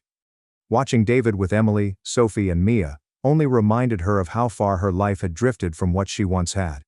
Still, Rachel had tried to repair her relationship with her daughters. Lauren and Natalie had been heartbroken by their parents' divorce, torn between their love for their mother and their respect for their father's principles. Rachel's consistent apologies and quiet presence at their milestones, graduations, birthdays, holidays, had slowly helped rebuild trust. They appreciated her efforts but remained closest to David, who had been their rock. He never spoke poorly of Rachel, but his boundaries were firm. His daughters admired that strength. One July evening, David and Emily hosted a backyard cookout. Friends and family filled the space. Music drifted through the air. Kids dashed under sprinklers. The aroma of grilled burgers lingered. Unexpectedly, Rachel appeared. She had been invited by Lauren, who believed it was time her parents found closure. David was surprised but didn't object. He had long since forgiven her, but had no interest in rekindling anything. Emily greeted Rachel with warmth and grace, despite knowing exactly who she was. Rachel stood quietly on the patio, lemonade in hand, scanning the familiar yard. The old oak tree where Lauren and Natalie once built a treehouse now had a swing for Sophie and Mia. The garden Rachel once tended was now full of Emily's cheerful, if chaotic, landscaping. Same house, entirely different world. David joined her. "It's good to see you," he said, neutral, but not cold. "The girls wanted you here. I'm glad you came." Rachel nodded, voice trembling. "Thanks, David. The place is beautiful. You've done so much with it." They stood in silence for a moment, the weight of everything between them stretching across time. Finally, Rachel whispered, "I never stopped regretting what I did. I threw everything away for a moment of foolishness. I just wanted you to know I'm sorry. And I'm happy you found someone who truly makes you happy." David looked at her, aged, fragile, but sincere. "I forgave you a long time ago, Rachel," he said. "We both made choices. Yours hurt me, but they led me here. And I wouldn't trade this life for anything." Rachel's eyes welled up. She managed a faint smile. You always were a better person. I'm just trying to be better for my kids. That's all any of us can do, David said. He gestured to the others. Come on, join us. Lauren and Natalie would love to see you. The rest of the evening passed without tension. Rachel stayed on the fringes but was welcomed. It was a small step, but for her, a meaningful one. As the sun dipped below the trees casting golden light across the lawn, David held Emily's hand, watching their daughters, old and young, play and laugh. He was exactly where he was meant to be. Rachel drove back to Chicago that night with a quiet sense of peace. She knew she couldn't change the past, but she could still choose to be useful. She began volunteering at a local women's shelter, using her story to help others rebuild after regret. Her life wasn't glamorous. But for the first time in years, it had meaning. Meanwhile, David focused on the present and the future. The family home that once held heartbreak now echoed with laughter, love, and second chances. And when he tucked Sophie and Mia into bed that night, he heard his father's voice once more. Men of value do not accept disrespect. He smiled, content, whole, and deeply proud of the man he had become. Thanks for watching and being part of the drama.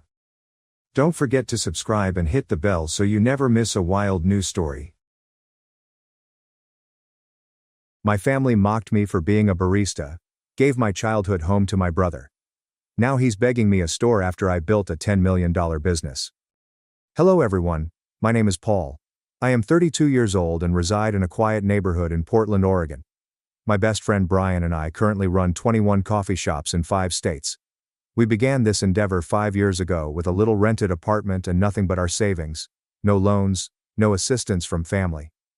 Even though I now have a secure career, a nice income, and a home worth about $600,000, I prefer to live quietly. Unlike many others, I avoid discussing my accomplishments. That choice is based on an event that occurred 7 years ago. Back then, in a state of pride, I tried too hard to prove myself and said too much at the wrong time. My father and younger brother made me pay for it. Since that day, I vowed to myself that no matter how far I went, or how successful I became, I would never brag about my accomplishments, especially in front of my family. But last Christmas, I breached my promise. I slipped and spoke one line that was innocent at the time, but that was all they needed. The exact people who formerly looked down on me now have the opportunity to tear me down in front of everyone. Aunt Ingrid called me in early December of last year, just as the Christmas joy had spread to every street corner. I hadn't heard her voice for 7 years. After a few cautious greetings, she requested if I might come home with the entire family for this year's Christmas gathering.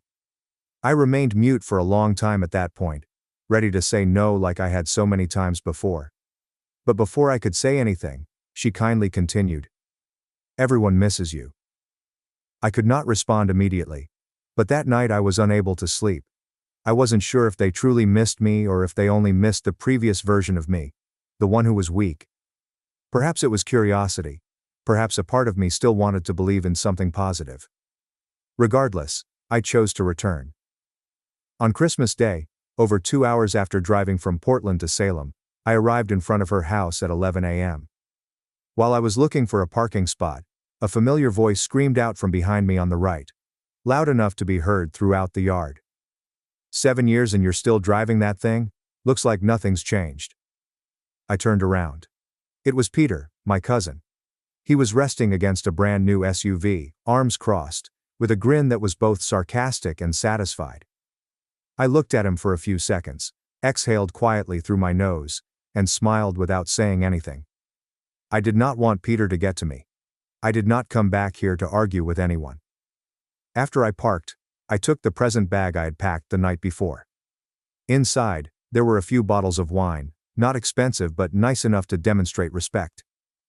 As soon as I entered the living room, I recognized 2 people I hadn't seen in 7 years, my father and my younger brother. They stood in the corner of the room, near the large Christmas tree against the wall. Their gaze lingered on me for only 3 seconds before immediately moving away. I didn't walk up to them. Instead, I nodded to the surrounding family, asked a few polite inquiries about job and health, and smiled just enough to be nice. Aunt Ingrid emerged from the kitchen only a bit later. When she saw me, she removed her oven mitts, ran over to me, and hugged me tightly. Her voice trembled, yet it had a weird warmth to it. "Welcome home." At that point, I wondered if this time would be different. Perhaps now, after 7 years away, I'll finally feel like I belong here, if only for a moment. But I had no idea that today would mark the start of another fall, this time in front of everyone. The celebration began approximately 15 minutes after I arrived. I sat at the end of the table, near to some younger cousins. Looking around, I realized it had been a while since my family had assembled in such a large group. All of the traditional Christmas foods were served, including roasted chicken, mashed potatoes, buttered rolls, cream soup, and numerous trays of homemade sweets. I looked at how everything was arranged, observed the hot dishes were still steaming, and realized Aunt Ingrid had spent the entire morning preparing it all. Aunt Ingrid is my mom's younger sister. Mom used to swing by our house on a regular basis, bringing sweet pastries and bags of sun-warmed fruit from her lawn. However, after Mom's death nearly 10 years ago, Aunt Ingrid became increasingly distant. My father was the reason she stopped visiting. I remember the few times she stopped by after the funeral. My father didn't bother trying to hide his annoyance. When he opened the door, he would frown and make casual remarks about how we didn't deserve anyone's sympathy. Once, as my brother and I were laughing and chatting with her, he stood up and said, "If that's the kind of visit this is, don't bother. I can take care of my kids." After that, I never saw her again. Return to that day's celebration. About 30 minutes into the lunch, just as laughter began to rise from the far end of the table, Peter's father, Uncle Andrew, turned to face me. His voice broke through the background noise in the room. "So, Paul, still working at the coffee shop?" At that point the room appeared to pause. Almost everybody turned to stare at me. I could sense them waiting for a response. Uncle Andrew posed that question because he had a brief work trip to Portland 3 years prior. By chance he came into one of my coffee shops. 2 staff had called in sick with the virus that day, and the store was crowded. So I donned the costume and stepped in to assist, just like any other barista. When he stepped in and spotted me behind the counter in uniform, he stopped for a little minute. I could see the surprise in his eyes, but he said nothing. I did not explain. I nodded at him as I would any other customer, and carried a coffee over to the corner table.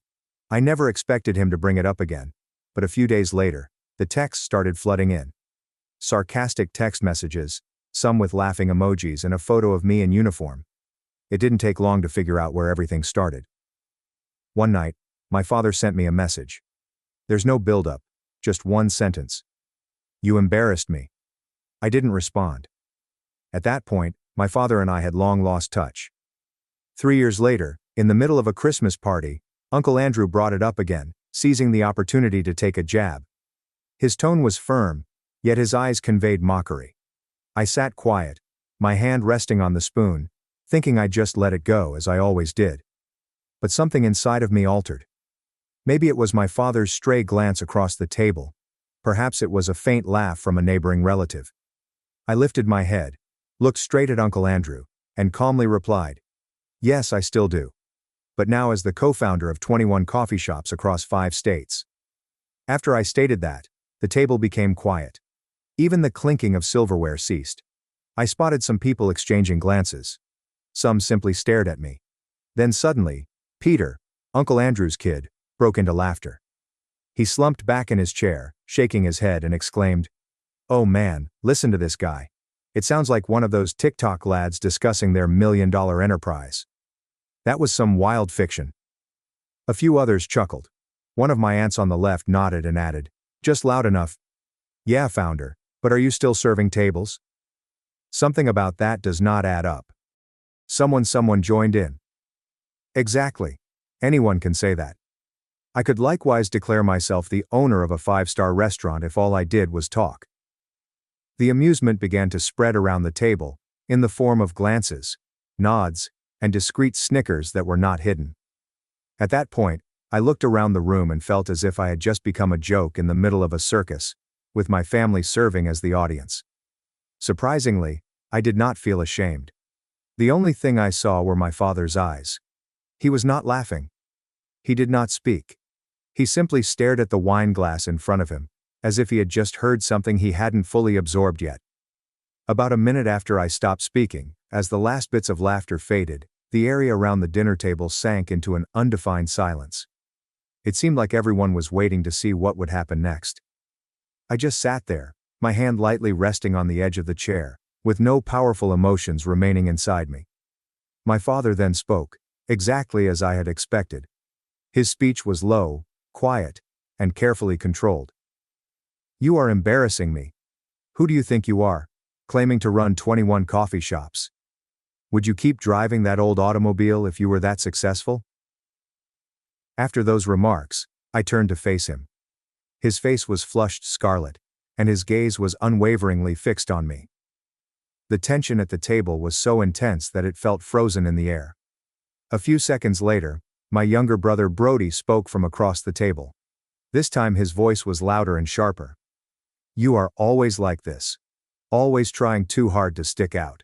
Working in a coffee shop, getting caught in uniform, and still acting like you're unique." After hearing everything, I didn't say anything.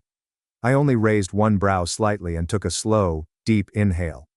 I heard my father's wine glass slam into the table. The sound was loud enough to draw everyone's attention back. The next minute, he sprang up, gazing at me as if he had discovered something filthy in his home. He yelled, "Get out of here, and never show your face to this family again. You are a disgrace." That was when I realized I didn't have a reason to stay. Not because I was hurt, but because I finally saw things clearly. The folks who once called me family were merely waiting for an opportunity to kick me out again. This time they did it publicly and without compassion. Just as I slid my chair back to stand, a distinct and powerful voice came from the head of the table. "That is enough, Caleb. You should leave this party, not Paul. Remember, this is my house. You are a guest, and you have no right to kick someone out of my home." The whole room froze. The voice came from Aunt Ingrid, which surprised everyone. Her tone was not loud, but it was piercing enough to cause the entire table to stop breathing for a few seconds. She gazed at my father, her eyes devoid of their customary tenderness. She wasn't upset, but the way she stood up, kept her back straight, and delivered each phrase made the room feel heavier than any raised voice could. She then turned to Uncle Andrew. Her voice remained steady, but she did not hold back this time. "Andrew, I hope this is the last time you mock someone in my house. The same goes for Peter. Teach your son some respect." Peter looked down at the table, and Uncle Andrew murmured under his breath, I'm sorry, Ingrid." His apologies were so low that only those nearest could hear them. I was not startled by Aunt Ingrid's statements. I knew she could see everything. She simply chose not to interfere. But tonight, she stood up for me, right there at the table, in front of everyone who had for years treated me like an outcast. She turned back to face me. Her gaze softened, and her voice sank, steady but warm. "Stay, Paul. As long as I'm here, no one will push you around." At that point, I could hear the protection in her voice. I nodded slightly, glanced at her and said, "Thank you, Auntie. But I have something at the shop I need to take care of." That line was simply an excuse to depart, and I knew she understood. But instead of trying to stop me with words, she simply sighed and murmured, "Then wait a moment for me." About 10 minutes later, as I buttoned up my coat and went onto the front porch, she returned with a nicely prepared bag of food. She placed it in my hands, looked at me, and said nothing. At that moment I felt a sting rise in the bridge of my nose. Not out of sadness, nor out of appreciation. It was the quiet anguish of knowing that after all these years, someone in my family still cared enough not to let me leave empty-handed. About 2 hours later, I arrived at a familiar Portland location. Everything was as it had always been. The sound of grinders buzzing, the aroma of freshly brewed coffee in the air, and mellow jazz playing from the ceiling speakers. As I stepped in, a couple staff members behind the desk nodded quickly at me. I returned it with a little nod, and the same familiar smile I'd worn every day for the past 5 years, even on the toughest days. When I approached the bar, Luca, who was at the time operating the machine, stood aside without saying anything. He did not require me to say anything. Luca, like every other barista in our stores, knew I like making my own coffee, especially at the end of the day, or after something that had left my head racing. About 10 minutes later, I returned my cup to my customary location by the window. It was private enough yet close enough to see the full cafe. I sat down, placed the cup on the table, and leaned back in my chair, as if I had returned to the safest place I knew. After the first few swallows, the bean's mild bitterness and hint of acidity began to re-energize my body. My head began to clear. But when I looked through the enormous glass pane, I realized I remembered what happened 7 years ago.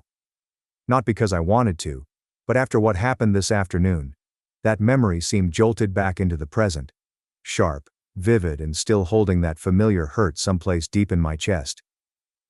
7 years ago, on a Sunday afternoon, I had just returned home from work when I noticed my father sitting in the living room with a newspaper barely past the second page. He beckoned me over and said he needed to talk about something. His tone was calm, as if he were about to discuss something utterly ordinary. I pulled out a chair and sat across from him. My younger brother was also present, seated in the corner of the table with his headphones on, but I noticed him peek over when our father began speaking. My father looked me directly in the eyes and said, "I intend to leave this house to your brother. He needs a stable place to start after graduation." I sat still for a few seconds. The line was brief, yet it struck me in a manner I couldn't articulate. I asked him again, this time with a low yet clear voice. "What about me?" He answered without looking at me and without hesitation. "You already have a job. You make good money. You can take care of yourself. Your brother might not land a decent job after school like you did." To maintain my composure, I gently clasped my hands in my lap. Then I inquired, "Do you remember who's been covering most of his senior year tuition?" "A guy who's only been working for a little over a year, sending money back every month like clockwork on the 15th. No one replied. My brother was still wearing his headphones, but he had clearly ceased the music a long time ago. I stared at him directly and questioned, "You don't have anything to say?" He didn't look back and just replied, "This is Dad's decision, I'm not getting involved." I nodded gently, without saying anything else. That night, I packed my belongings and moved out. No arguments. Nobody begged me to stay. Everything transpired in a peculiar silent way, as if they were waiting for me to depart. I have not gone back since that day. I made a mistake 7 years ago by telling them how much I made. I had recently graduated and landed a position at a financial firm. My annual income after taxes was no less than $70,000, and I brag about it to my father. Following that, I learned to live. I stopped bragging to anybody and kept my salary to myself. After my father said that he would leave the house to Brody, I didn't say anything else. That night, I packed my belongings, called a ride, and left with only the old backpack I had used in college. Nobody saw me off. Nobody called after me. I got a modest apartment on the outskirts of Portland, more than 30 minutes away from work. It wasn't particularly large or fancy, but it was clean and quiet enough for me to start anew. At the time, I wasn't making a tiny wage. Working in finance, I earned more than $70,000 a year after taxes. That was more than enough to cover my basic needs. But when I left home, I decided to live modestly. Not because I had to, but because I wanted to experience what it was like to be completely in control again. I wanted to know exactly where every dime went, and prove that I could stand alone without relying on anyone. I cooked my own meals, made a budget, and set aside a predetermined amount each month. Do not buy a house, or a new car. I merely wanted a cushion in case I decided to start my own business someday. Then, 2 years later, on a Friday evening, Brian, my best friend from college, invited me to meet at a little coffee shop. He produced a draft of a business plan, and stated that he intended to operate his own cafe. It's just a small space with real quality, not another cookie-cutter franchise. He asked if I wanted to start it together. At first I hesitated, but when I looked into Brian's eyes and realized how dedicated he was, I knew if I didn't take the leap, I'd regret it for the rest of my life. After deciding to join him, I withdrew all of my funds from the previous 2 years, and we launched our first cafe. We named it Elm and Cedar. It was situated on a quiet corner of Alberta Street in Portland. The early days were really challenging. We made our own shelving, painted the walls, rented second-hand machinery, and took turns running the shop from daylight until night. Some days it rained non-stop and we only sold 3 glasses. Some days the espresso machine broke at peak hour. We were aching all over from the night, but we still had to go through the books line by line, down to each receipt. Then the regulars started showing up. Some people stopped by every Monday morning. Some people claimed an area of the cafe and never changed their orders throughout the year. 1 year later we launched our second facility in Beaverton. Then Salem. Then Seattle. Every city taught me something new. We had to learn how to hire, manage and preserve the brand's soul from wherever we were. And just like that, 5 years after leaving that modest apartment, and making one decision I never regretted, we now run 21 coffee shops in 5 states. My phone buzzed faintly as I sat in my normal cafe nook, my mind wandering through the memories that had recently resurfaced.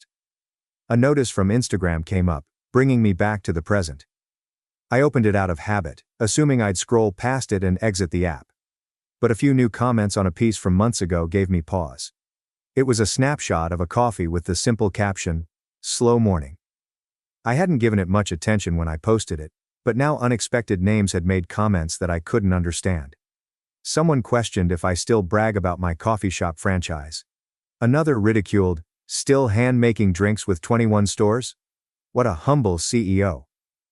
I read a few words and then went silent. I felt a peculiar tightening in my chest. Just then, Luca, the barista on duty, approached me. He gently pulled out his phone and said with concern, "You should see this." I think you need to know." I grabbed the phone immediately away. A newly posted video from a group called Family Drama appeared on the screen. The first image froze me. During today's lunch party, Aunt Ingrid hosted it in her living room. The footage had been cut down. It only maintained the portion where I stated that I co-founded 21 coffee shops. Following that, there was a surge of laughing, mocking remarks from my relatives, and my father screamed, "Get out of here and don't ever show your face again. You're wrecking disgrace." Then I looked at the title. It was bold and apparent at the top of the post. "Paul Hart claims to run 21 coffee shops and gets tossed out for lying." As I scrolled down, the view count increased rapidly. So were the remarks. The majority came from people I had never met, but they wrote as if they knew exactly who I was. I handed back the phone to Luca. At the time I didn't feel sorry. I had a very familiar feeling. When individuals don't know the full story, they tend to believe the loudest part. And 20 minutes later, I had to close all of my social media accounts. I didn't want to argue with strangers who had too much time on their hands. At that time, I decided staying silent was the best option. My phone rang shortly after I locked down all of my social media accounts. It was Brian. I had barely set down my coffee cup when his name appeared on the screen. I responded. His voice rang out almost instantaneously, rapid and urgent. "Did you hear about what people are saying about you?" I responded right quickly, my tone calm. "Yeah, I saw it." There was a pause at the other end. Brian spoke again, this time with obvious amazement. "You saw it and you're still this calm?" I took a slow breath and answered, "What do you want me to do? Give it a few days. This will blow over." Brian's voice broke through with fury, which he didn't try to suppress. "I swear, man, you drive me crazy sometimes." Before I could say anything else, he hung up. I did not blame Brian. I understood exactly why he was unhappy. This wasn't the first time he'd gotten upset about how quiet I might be and how I let things go that he thought warranted a reaction. But I am not like him. Not every situation requires a reaction from me. Sometimes silence is the only way I know to preserve the tranquility I have left. My phone buzzed softly on the counter the next morning while I was preparing breakfast in the kitchen. It was a message from Brian. I opened it right quickly. It was short, like his other texts, with only one line. "I took care of it for you." A link was provided just below. It led directly to the Family Drama group, which had shared the edited video of me the day before. I tapped the link. A new video had just been uploaded less than 20 minutes ago. Brian was the person in the video. He was sitting in one of our coffee cafes, with the brand logo visible behind him. The video has no fancy editing or effects. It was merely a phone recording, but his voice was solid and direct. In the video he stated, his name is Paul Hart. He co-founded a chain of 21 coffee shops currently operating in 5 states.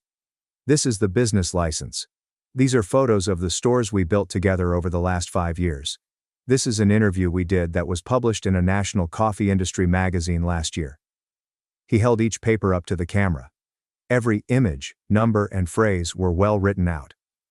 At the end of the video, Brian looked directly at the camera. His voice slowed, and each syllable came through clearly and forcefully. He doesn't owe anyone an explanation. But I think it's time people heard the truth. After finishing the video, I sat and stared at the screen.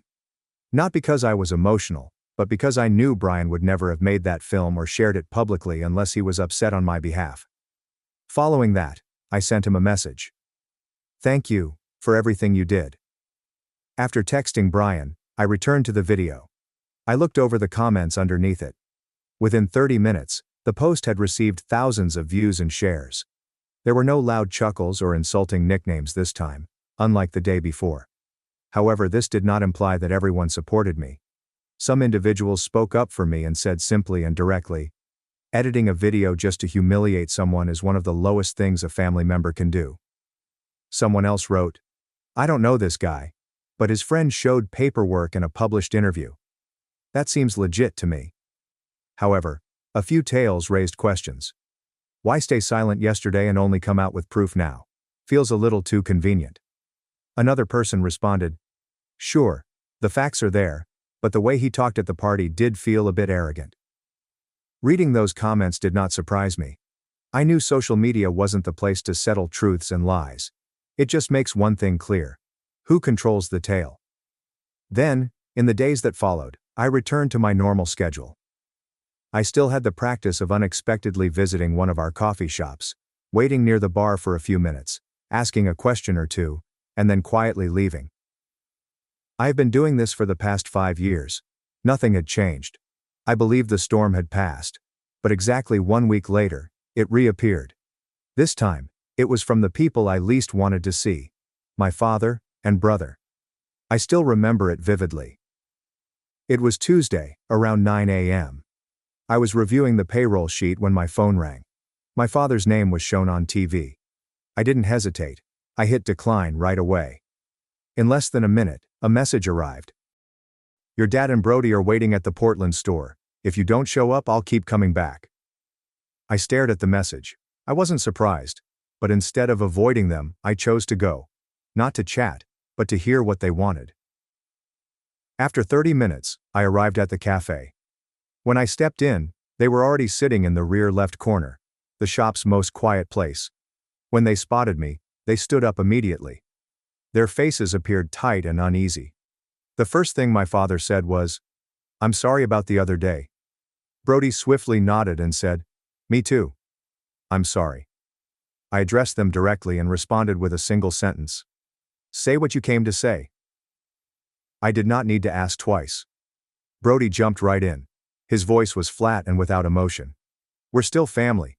Can you give me and Dad 10% of the company? Or if not that, maybe transfer one store to each of us.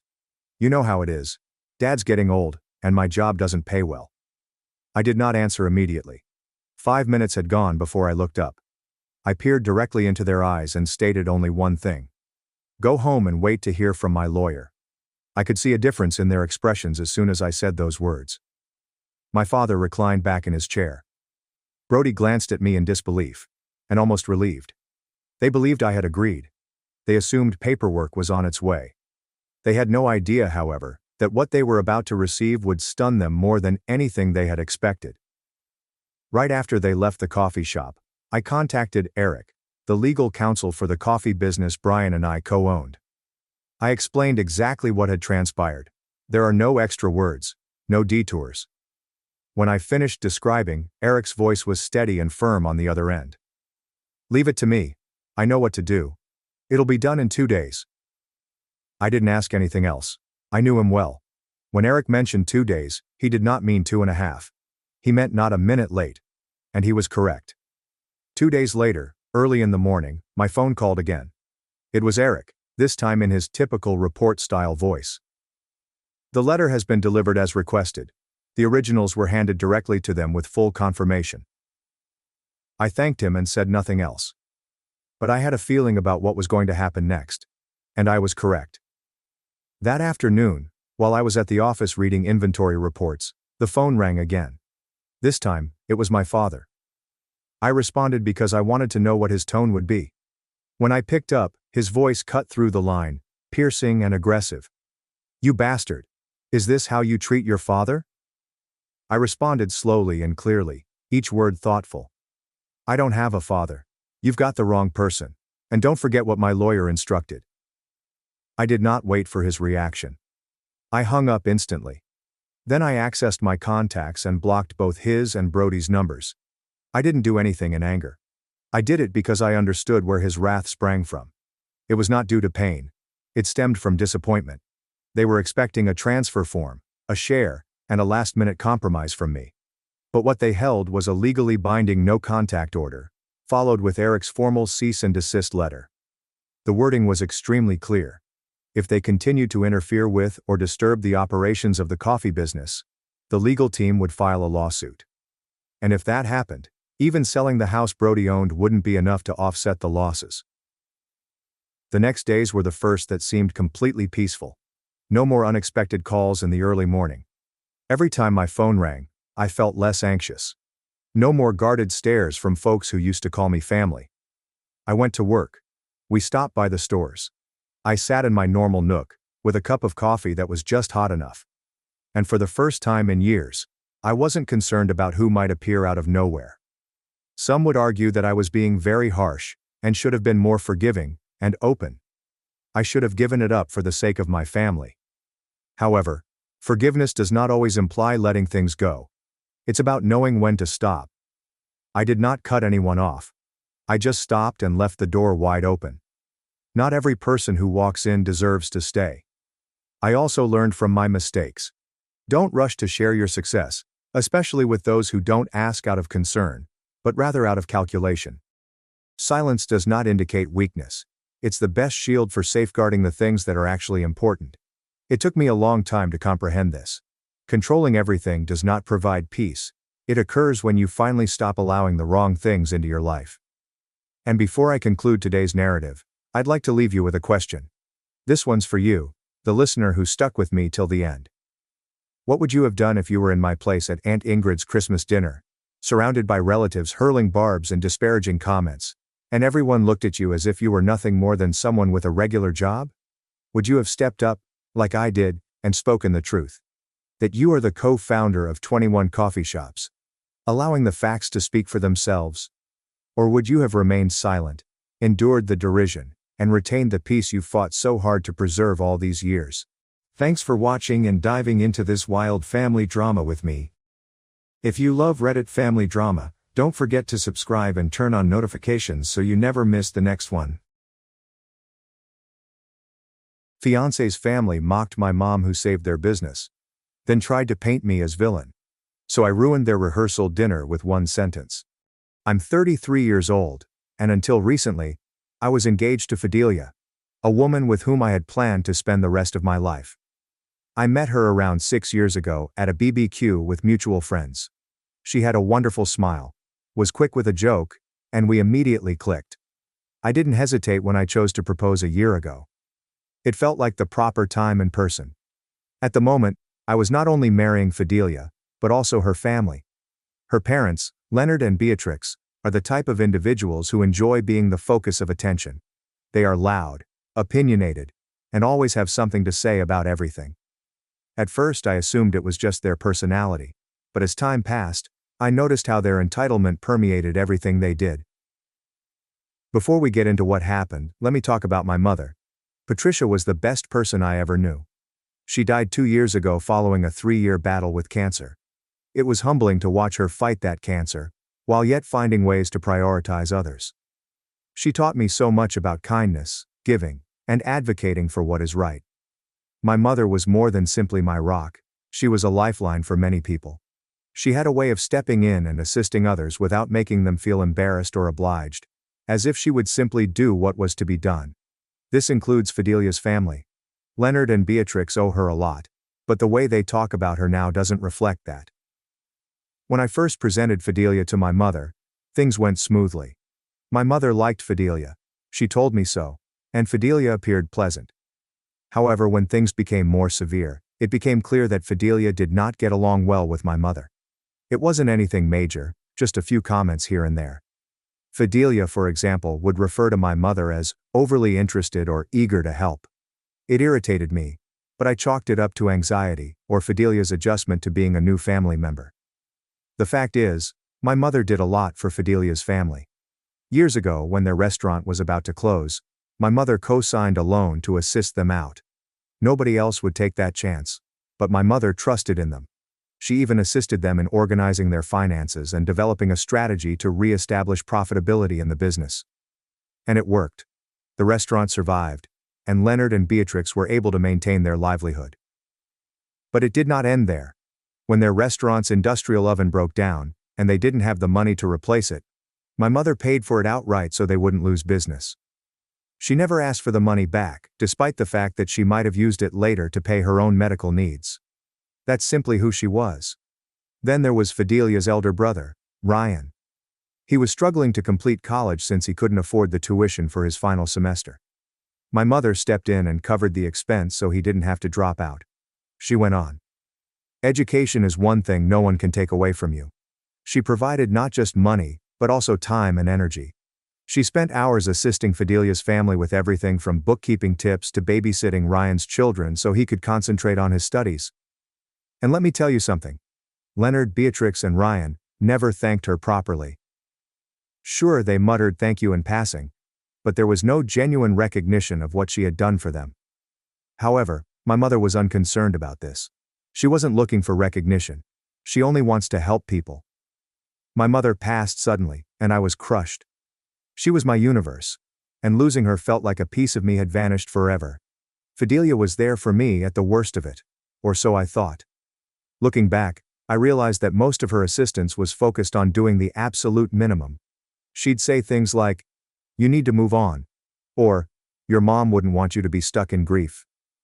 That may have been accurate, but it did not provide comfort. It seemed contemptuous. Leading up to the wedding, I began to see more red flags. Fidelia was strangely disdainful whenever I mentioned my mother in chats about the ceremony. For example, I wanted to include a brief tribute to my mother before the vows, but Fidelia dismissed it, saying, "Isn't that going to make people sad? Weddings are supposed to be happy." I let it go since I did not want to start a quarrel. But small things like this kept stacking up. Then Leonard and Beatrix made their comments. They talked down to me, as if Fidelia's marriage was beneath her. Leonard once made a joke about Fidelia improving her life by marrying someone from a lower socioeconomic status. Beatrix would say things like, "Well, we all make sacrifices for love," as if Fidelia was helping me by agreeing to marry me. It stung, but I kept my mouth shut for Fidelia. Looking back, I wish I had spoken up earlier. Perhaps I could have spared myself some misery. But I kept telling myself that after the wedding was over and the dust had settled, things will improve. I could not have been more wrong. Fast forward roughly a month before the wedding. That's when things began to unravel. As I previously stated, Fidelia's parents, Leonard and Beatrix, offered to host the rehearsal dinner at a prestigious restaurant to which they had relations. At first, I assumed it was a wonderful gesture. I assumed they were trying to smooth over all of the snarky remarks and unpleasant moments we'd had while preparing the wedding. I even convinced myself that this could be their way of stepping up and demonstrating some class. Now, some context for this dinner. Fidelia's parents did not just offer to host it. They made a huge show of their generosity. Beatrix kept bringing it up in conversations like, "Oh, we've put so much effort into making this rehearsal dinner perfect. It's going to be the talk of the town." Leonard, of course, chimed in every chance he got, reminding me and everyone else that the restaurant was one of the best in the area, and that we were lucky they were able to secure it. The entire experience began to feel less like a gift, and more like an ego boost for them. But whatever. I was focused on making the wedding happen, so I let them handle the rehearsal dinner. A big mistake. As the occasion approached, Leonard and Beatrix's real colors became increasingly apparent. Every chat with them turned into a backhanded or passive-aggressive remark. When I tried to confirm the guest list for the dinner, Beatrix rolled her eyes and said, "We'll handle it, Michael. You don't need to stress over the details, just show up and enjoy." It was a minor thing, but it bothered me. So, this was supposed to be our event, correct? Shouldn't Fidelia and I have a say over who comes? Then there was the menu. Beatrix made a big fuss about how they were planning a high-end dining experience for the evening. She continued to say things like, "Oh, we've got the chef to create something really special. Nothing like what you'd normally find back home, Michael." That final part was her favorite dig. Back home. She enjoyed reminding me that I wasn't in the same social circle as them. I come from a small working-class community, and they never let me forget it. I tried to brush it off and concentrate on the big picture. I kept reminding myself, it's just one night. Smile, nod, and get through it. But even Fidelia began to act strangely. She'd always had the habit of side with her parents on issues, but it worsened in the weeks leading up to the dinner. Anytime I mentioned an idea or a concern, she'd dismiss it and say, "Michael, you're overthinking this. My parents know what they're doing." However, it wasn't just about the food, it was the way they treated me like an outsider in my own relationship. They treated me as if I was lucky just to be in the room. Like I should be grateful that Fidelia agreed to marry me. And Fidelia? She never stood up for me. If anything, she encouraged it by laughing along and disregarding my attempts to bring it up. A week before the dinner, there was an incident that should have raised a red signal for me. Fidelia and I were at her parents' house negotiating wedding plans. Beatrix was in full charge, scrolling through seating plans and floral arrangements as if she were organizing a royal event. At one point, I suggested altering the centerpieces to something simpler. Something my mother would have enjoyed. Beatrix did not even look up from her binder. It was all she said. "Oh, Patricia had interesting taste, didn't she? But this is Fidelia's day. Let's keep things modern, shall we?" I froze. It was a slight jab, but it struck me hard. Fidelia did not say anything. She merely continued looking through her phone as if nothing had happened. I wanted to confront Beatrix right then and there, but I didn't want to cause a quarrel, so I swallowed my pride and remained quiet. Looking back, I regret that I did not say anything. It felt as if every insult and slight was stacking up, but I continued ignoring it, because I didn't want to rock the boat. I thought I was maintaining the peace. The rehearsal dinner date had finally arrived, and I could feel the anxiety in the air. Fidelia and I drove to the restaurant together, and I tried to make small chat to lighten the atmosphere. She remained quiet, browsing through her phone and barely reacting. When I inquired if she was excited, she merely shrugged and replied, "It's just a dinner, Michael. Don't stress. Just dinner, right?" When we arrived at the restaurant, Leonard and Beatrix were already there, acting like they owned the place. Leonard was standing by the entryway, greeting visitors as they entered, while Beatrix was busy instructing the workers. It felt more like a corporate occasion than a family gathering. The restaurant itself was extravagantly decorated, with white tables, chandeliers and the works. It was the type of location that screamed, "Look how important we are." And to be honest, it only made me feel more uncomfortable. As the guests poured in, I saw something strange. The majority of those present were from Fidelia's side of the family. My family consisted of 3 or 4 members. My father, my sister, and a few close friends and relatives. Everyone else was Fidelia's relative, or one of her parents' business associates. It seemed as if they had transformed the rehearsal supper into a networking opportunity. I drew Fidelia aside and inquired what was going on. "Why aren't more of my family here?" I asked. She gave me a frustrated look and said, "Michael, your family is small. My parents had to fill the room somehow. It's not a big deal." Not a huge deal. That was her solution to everything. I bit my tongue and resumed conversing. But I couldn't get the impression that this evening wasn't about us. It was about Leonard and Beatrix bragging. They had taken what was supposed to be a celebration of our partnership, and turned it into their own circus. After everyone had eaten, the real show began. Speeches. Of course, Leonard was the first to get up. He took the microphone as if he were delivering a major lecture at a conference, not discussing his daughter's wedding. He cleared his throat and began, "Welcome, everyone. Tonight is about celebrating the union of 2 families, our Fidelia, and of course, Michael." He spoke my name as if it left a foul taste in his mouth. I sat there trying to remain calm, but every word he said was a poorly veiled attack. He began talking about how proud he was of Fidelia, how she had always been the star of the family, and how she had always understood what she wanted in life and pursued it. And now she's marrying someone who will help her stay grounded. He smirked as he said it, and I swear a few people laughed. I just gazed at him, wondering if I had heard him correctly. Then he began telling a story about Fidelia, who was always a high achiever, even as a child, and how fortunate she was to have their leadership to keep her on course. At one point he stated, "You know, we've always taught Fidelia to aim high. And while Michael might not be what we envisioned at first." He trailed off, leaving the phrase hanging as if it was meant to be hilarious. I could feel my father and sister gazing at him from across the table. Beatrix was next up. She strutted to the microphone, as if she were about to accept an award. Her speech started very well. She mentioned how much she adored Fidelia, and how excited she was for the wedding. But then she started making tiny digs at me. She commented of Fidelia being the perfect kid who deserved the best in life, saying, "It's a good thing she's patient, because she's taught Michael so much already." I nearly choked on my water. What did Fidelia teach me? How could I hold my tongue while her folks insulted me every chance they got? Then Beatrix looked at me and said, "Oh, we're so happy to welcome you into the family, Michael. It'll be nice to finally have someone who doesn't mind getting their hands dirty, right?" She laughed, and a few of her relatives joined in. I looked at Fidelia, thinking she'd intervene or at least appear uncomfortable, but she was smiling along with them. And just as I thought things couldn't get much worse, Leonard returned to the microphone. He raised his beverage to his lips.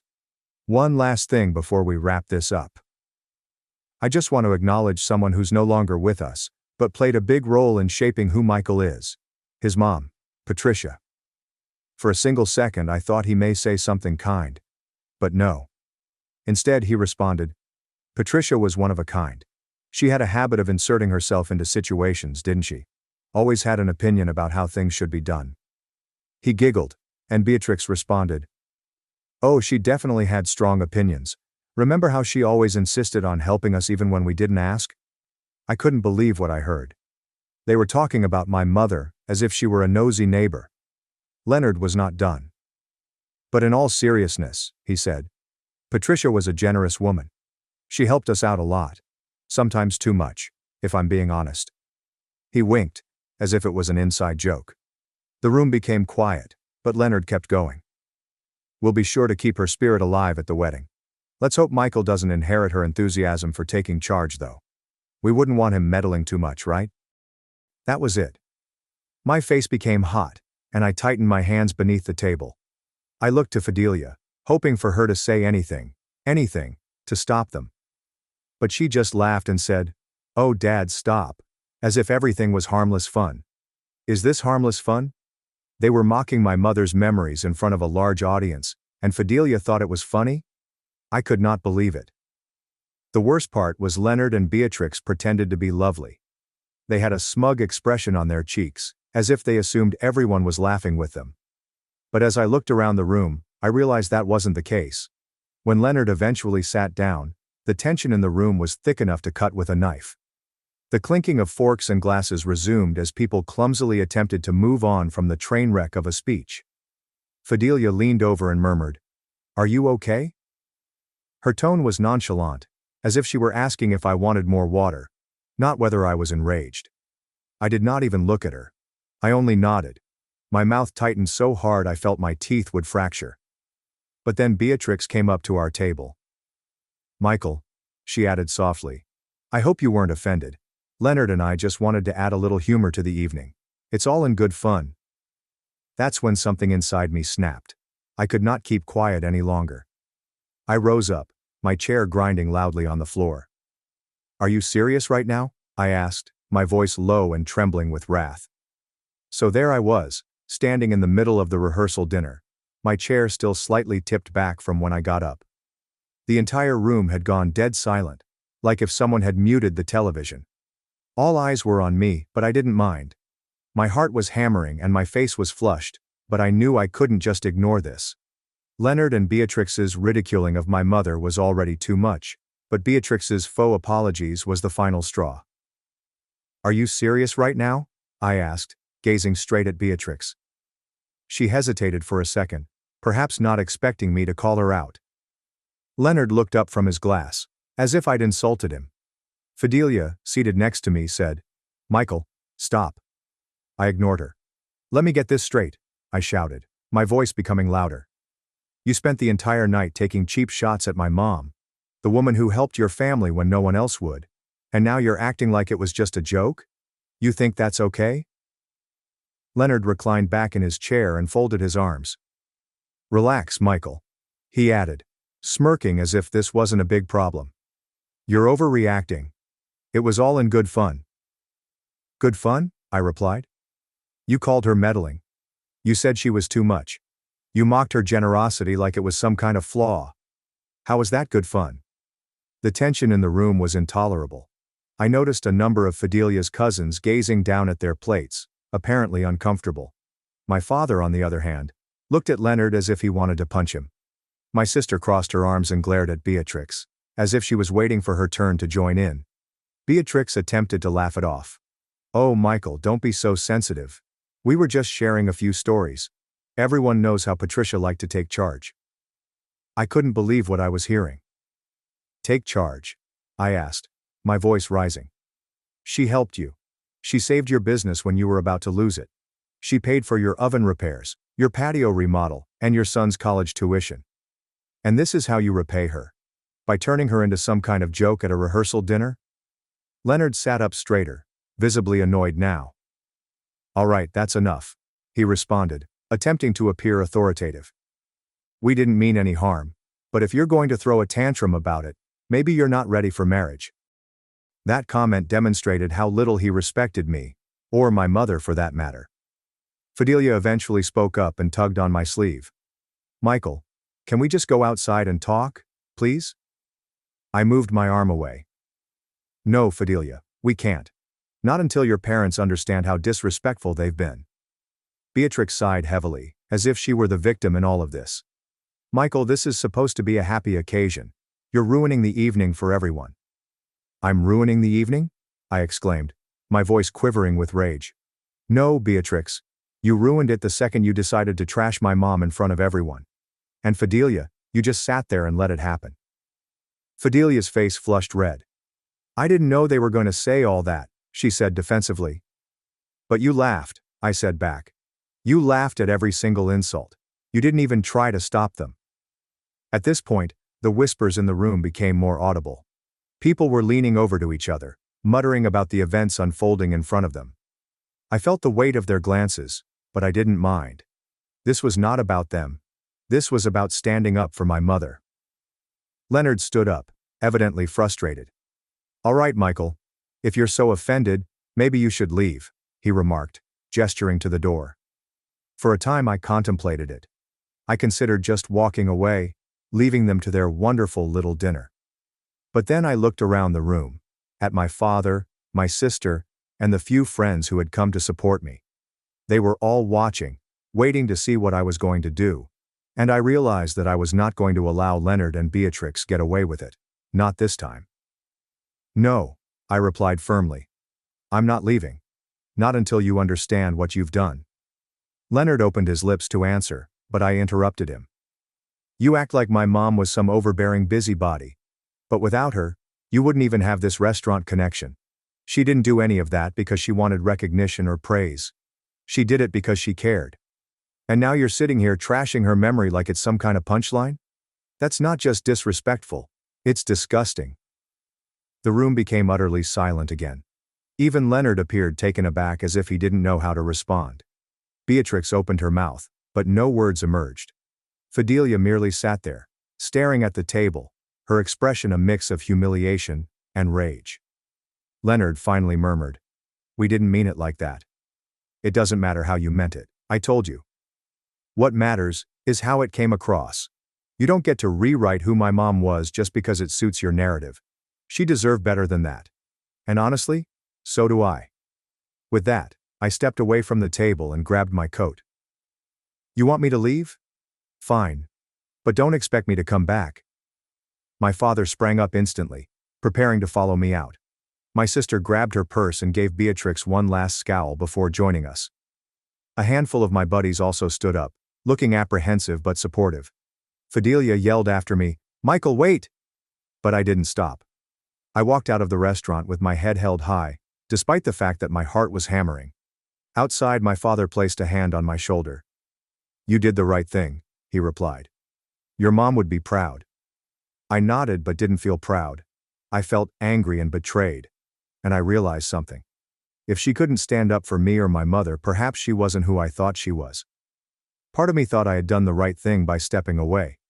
But a part of me couldn't get over the notion that it wasn't enough. If I kept things as they were, Fidelia and her family would just spin the tale to make me the bad person. They'd interpret it as my being overly sensitive or overreacting. I could not let that happen. This wasn't only about me. It was about my mother's memory and what I stood for. I took a deep breath and turned to face my father. I need to go back in there, I said. What? My sister cried out. Why? You don't owe them anything. I know, I replied, glancing at her. But I'm not leaving this unfinished. I need to make it clear, to Fidelia, to her parents, to everyone, that I'm done. For good. My father hesitated, then nodded. If that's what you need to do, we'll back you up. No, I replied, shaking my head. This is something I have to do on my own. My sister appeared to want to argue, but she remained silent. I turned and headed back to the restaurant. My gut was knotted, but my head was clear. I was not going back in there to start a scene. I was walking back in to put an end to things once and for all. People were speaking to one another and stealing looks toward the door as I stepped back inside. Fidelia remained sitting at the table, her face pallid and her eyes wide. When she spotted me, she got up. Michael, she answered. What are you doing? I ignored her inquiry and proceeded to the front of the room, where Leonard and Beatrix still sat, looking way too pleased with themselves. Leonard arched an eyebrow as I arrived, obviously not expecting me to return. Beatrix gave me the same fake lovely smile she had been wearing all night. Back so soon? Leonard inquired, his tone tinged with disdain. I did not bother responding to him. Instead, I turned and faced the entire room. Excuse me, everyone, I yelled loudly enough for the entire room to hear. The whispering ceased immediately, and all eyes returned to me. My heart was pumping, but I maintained a calm voice. I have something I need to say. I looked at Fidelia, who was standing transfixed beside the table, her hands clutched tightly in front of her. I know this isn't the time or place anyone expected for this, but after what's happened tonight, I don't see any reason to wait. I took a deep breath and proceeded. This wedding is off. The room erupted with gasps, murmurs and chair scrapings as individuals turned to face each other. Fidelia's jaw dropped and her hands sprang to her mouth. No, Michael, she muttered. But I raised a hand to stop her. The room was completely silent now. Even the waitstaff had stopped moving and stood frozen in the corners of the room. I returned my attention to the remaining guests. This isn't just about tonight, I corrected myself. This is about the kind of family I'd be marrying into. A family that doesn't respect me, doesn't respect my mom, and doesn't respect the values I was raised with. I can't, and I won't, spend the rest of my life being treated like this. Leonard finally discovered his voice. You're making a big mistake, kid, he replied, with a condescending tone. You're throwing away a good thing over nothing. I laughed bitterly. Nothing. You think disrespecting my mom is nothing? You think treating me like I'm less than is nothing? No, Leonard. The mistake would be going through with this wedding and tying myself to a family that doesn't deserve me. Beatrix appeared to be poised to cry. Or perhaps she was simply humiliated that their little spectacle had failed. Michael, she began with a trembling voice. Let's not make decisions in the heat of the moment. We can talk about this tomorrow when everyone's had a chance to cool down. No, I replied firmly. We're not talking about this tomorrow or ever. This is done. I turned to Fidelia one last time. Her face was smeared with tears, and she looked like she couldn't decide whether to shout or beg. I returned to the door, my footsteps echoing in the silent room. As I grabbed for the handle, Fidelia called after me one more time. Michael, please don't do this. I paused for a second, my hand on the door, before turning around and saying, I already did. Walking out of that restaurant felt like pulling off a bandage. There was a sting, indeed. But the predominant sensation was relief. It was over. The wedding, the ongoing disrespect, the sense of being second best in a family I was supposed to join. It was all behind me. The major consequences began the following morning. I awoke to approximately 100 unread texts on my phone. Most of them came from Fidelia. A handful were from Leonard and Beatrix, and a couple were from odd cousins of hers that I hardly knew. The texts varied from appealing to outright rude. Fidelia's texts were filled with apologies. "I'm sorry, Michael. I didn't mean to hurt you. Please just talk to me." Leonard's were more aggressive. "You embarrassed us in front of everyone. You'll regret this." And Beatrix? She attempted to play the victim. "I can't believe you'd do this to Fidelia. She didn't deserve this." I disregarded them all. Fidelia arrived at my apartment around mid-afternoon. I knew what was coming. I'd been preparing for it all day, but it didn't make things any easier. When I opened the door, she appeared to have not slept. Her eyes were red, and her face was splotchy from sobbing. She was still wearing the same clothing from the night before, as if she had gone straight home and wept herself to sleep. "Michael," she asked gently, her voice cracking. "Can we please talk?" I crossed my arms and leaned against the doorframe. "What's there to talk about, Fidelia?" I made myself pretty clear last night. She flinched as if I had hit her, but she refused to back down. "I know you're angry, and you have every right to be," she replied. "But we can fix this. We can work through it." I shake my head. "You don't get it, do you? This isn't something we can just work through." She wiped her eyes with the back of her fingers, her voice trembling as she said, "I was scared, okay?" I didn't know what to do. "Scared of what?" I inquired, my rage pouring up. "Scared of upsetting your parents? Scared of making a scene?" She did not have a response. She just stood there crying, and I gazed at her, waiting for something, anything, that would convince me she knew what she'd done. But nothing arrived. Her eyes widened as she took a step forward. "Please, Michael," she whispered. "Don't do this. We can make it work. I'll talk to my parents. I'll make them apologize. Just don't end it like this." I shook my head again. "It's not just about your parents, Fidelia. It's about you. Last night showed me exactly who you are, and I can't unsee it. I deserve better than this." She looked at me for a time, her face falling as realization set in. One Saturday afternoon, I was cleaning out my mother's old treasure box. It was something I'd held onto since Mom died. Inside were her favorite necklace, a pair of earrings she used to wear to church, and a small delicate locket containing a photograph of my grandmother. That necklace had been in my family for centuries, passed down from mother to daughter. And my mother had given it to me before she died. She said, "One day, you'll know the right person to give this to." I had stored it safely in the box ever since. It wasn't simply a piece of jewelry. It was a piece of her, and our family history. However, when I opened the box that day, the locket was gone. At first, I felt I was imagining things. I ripped the box apart, carefully checking every crevice, but it was not there. I examined the drawers where I kept the box, the shelves, and even the floor surrounding it. Nothing. My heart fell when I realized that someone had grabbed it. Fidelia was the only individual who had recently visited my place, aside from my family and close friends. My gut churned as I put it together. She'd came over a few days after the breakup to deliver the engagement ring. I didn't think much of it when she wanted to use the restroom before leaving, but now, everything made sense. I grabbed my phone and texted her, "Did you take the locket from my mom's keepsake box?" She responded a few minutes later, "What are you talking about?" I didn't believe it for a second. "You know exactly what I'm talking about. The locket my mom left me. It's gone. You're the only person who's been in my apartment recently. Did you take it?" She did not react immediately, but when she did, her message made my blood boil. "I borrowed it because I wanted to keep a piece of her with me. I thought it would help me feel closer to you." Borrowed. She took it without asking, without even informing me. I couldn't believe their arrogance. I called her immediately. When she answered, she sounded defensive, as if she were the victim in all of this. "Michael, it's not a big deal," she explained. "I was going to give it back." "Not a big deal," I snapped. "That locket has been in my family for generations. It's not some trinket you can just take because you feel like it. How could you even think that was okay?" "I just wanted to feel connected to you," she explained, her voice shaking as if she were trying to play the compassion card. "I didn't think you'd notice." "Of course I'd notice," I exclaimed. "It's my mom's. And the fact that you didn't think to ask me first makes it even worse."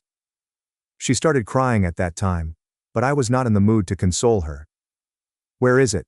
I demanded. It's at my parents' house, she admitted, sobbing. I didn't want to lose it, so I left it there for safekeeping. That was the final straw. You took something that didn't belong to you, something that means more to me than you'll ever understand. And you just left it at your parents' house? Are you kidding me?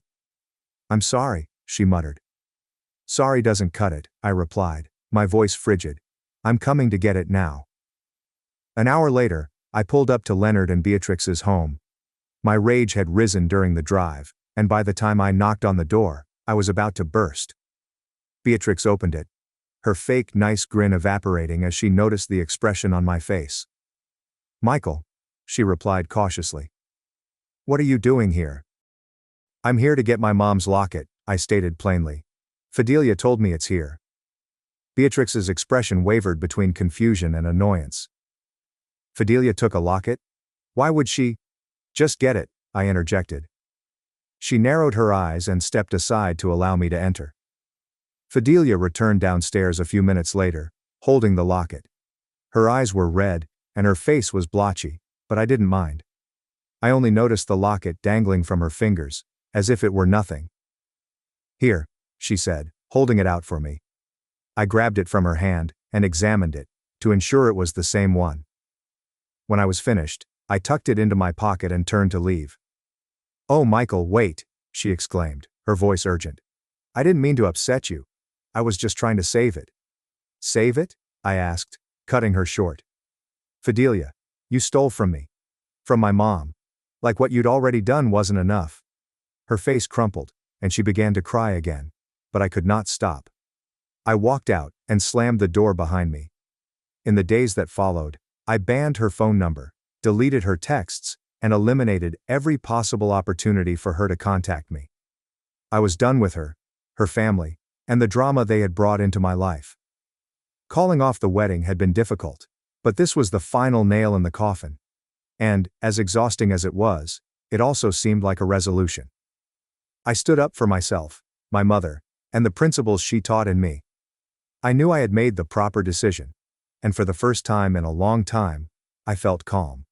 Thanks for watching and sticking around till the end.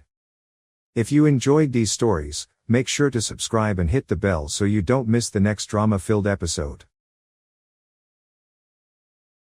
My wife planned to ruin me at our anniversary party. So I secretly recorded her, exposed her lies in court, and took everything in the divorce. I'm still in shock as I write this. My entire life crumbled 3 days ago, and I'm attempting to make sense of it by writing everything down. This is difficult to even spell out. I never imagined I'd be one of those guys who talk about their failed relationships on Reddit. I'm using Nathan and Kelsey's names because they appear to be the most common fake names on this sub, and I'm concerned that anyone we know may connect this to us. Even though the circumstance seems absurd, I'm sure anyone who was present would recognize it right away. I suppose I should begin by noting that, until 3 days ago, I thought I had a solid marriage, not perfect, who is, but steady. We had plans for the future, but I think they went down the drain. For perspective, my wife Kelsey has always had an explosive personality. When she doesn't get her way or someone challenges her ideas, she quickly goes from 0 to 100.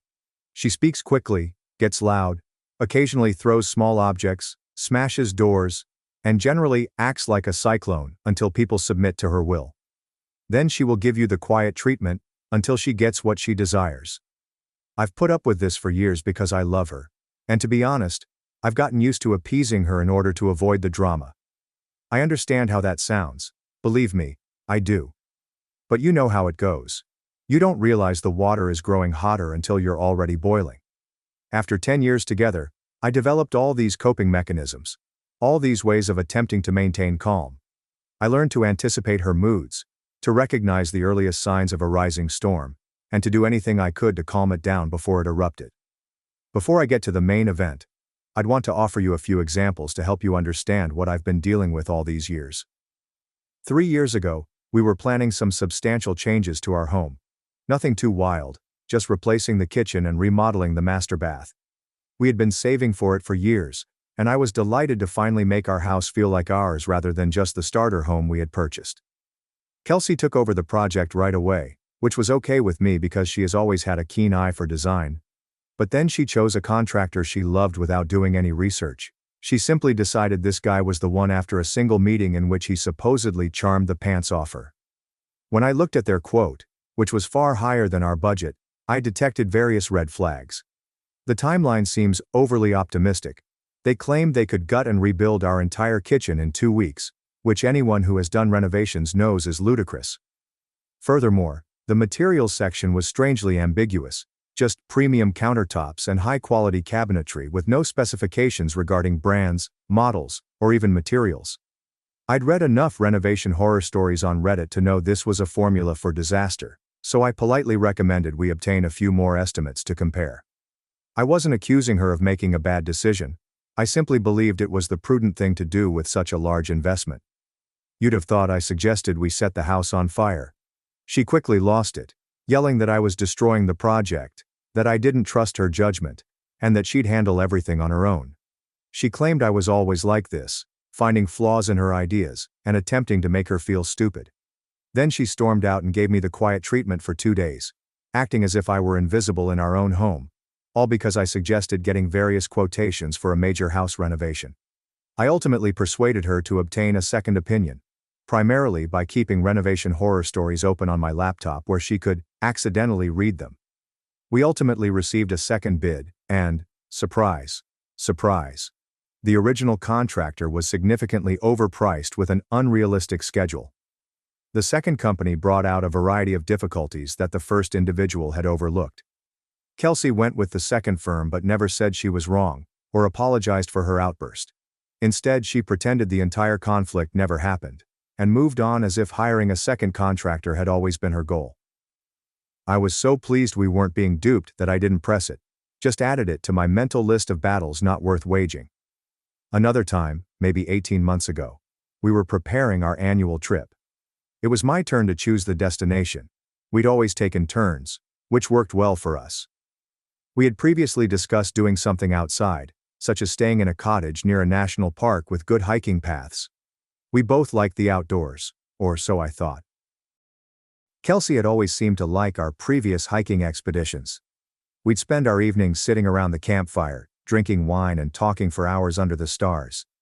These were some of my fondest memories from our relationship.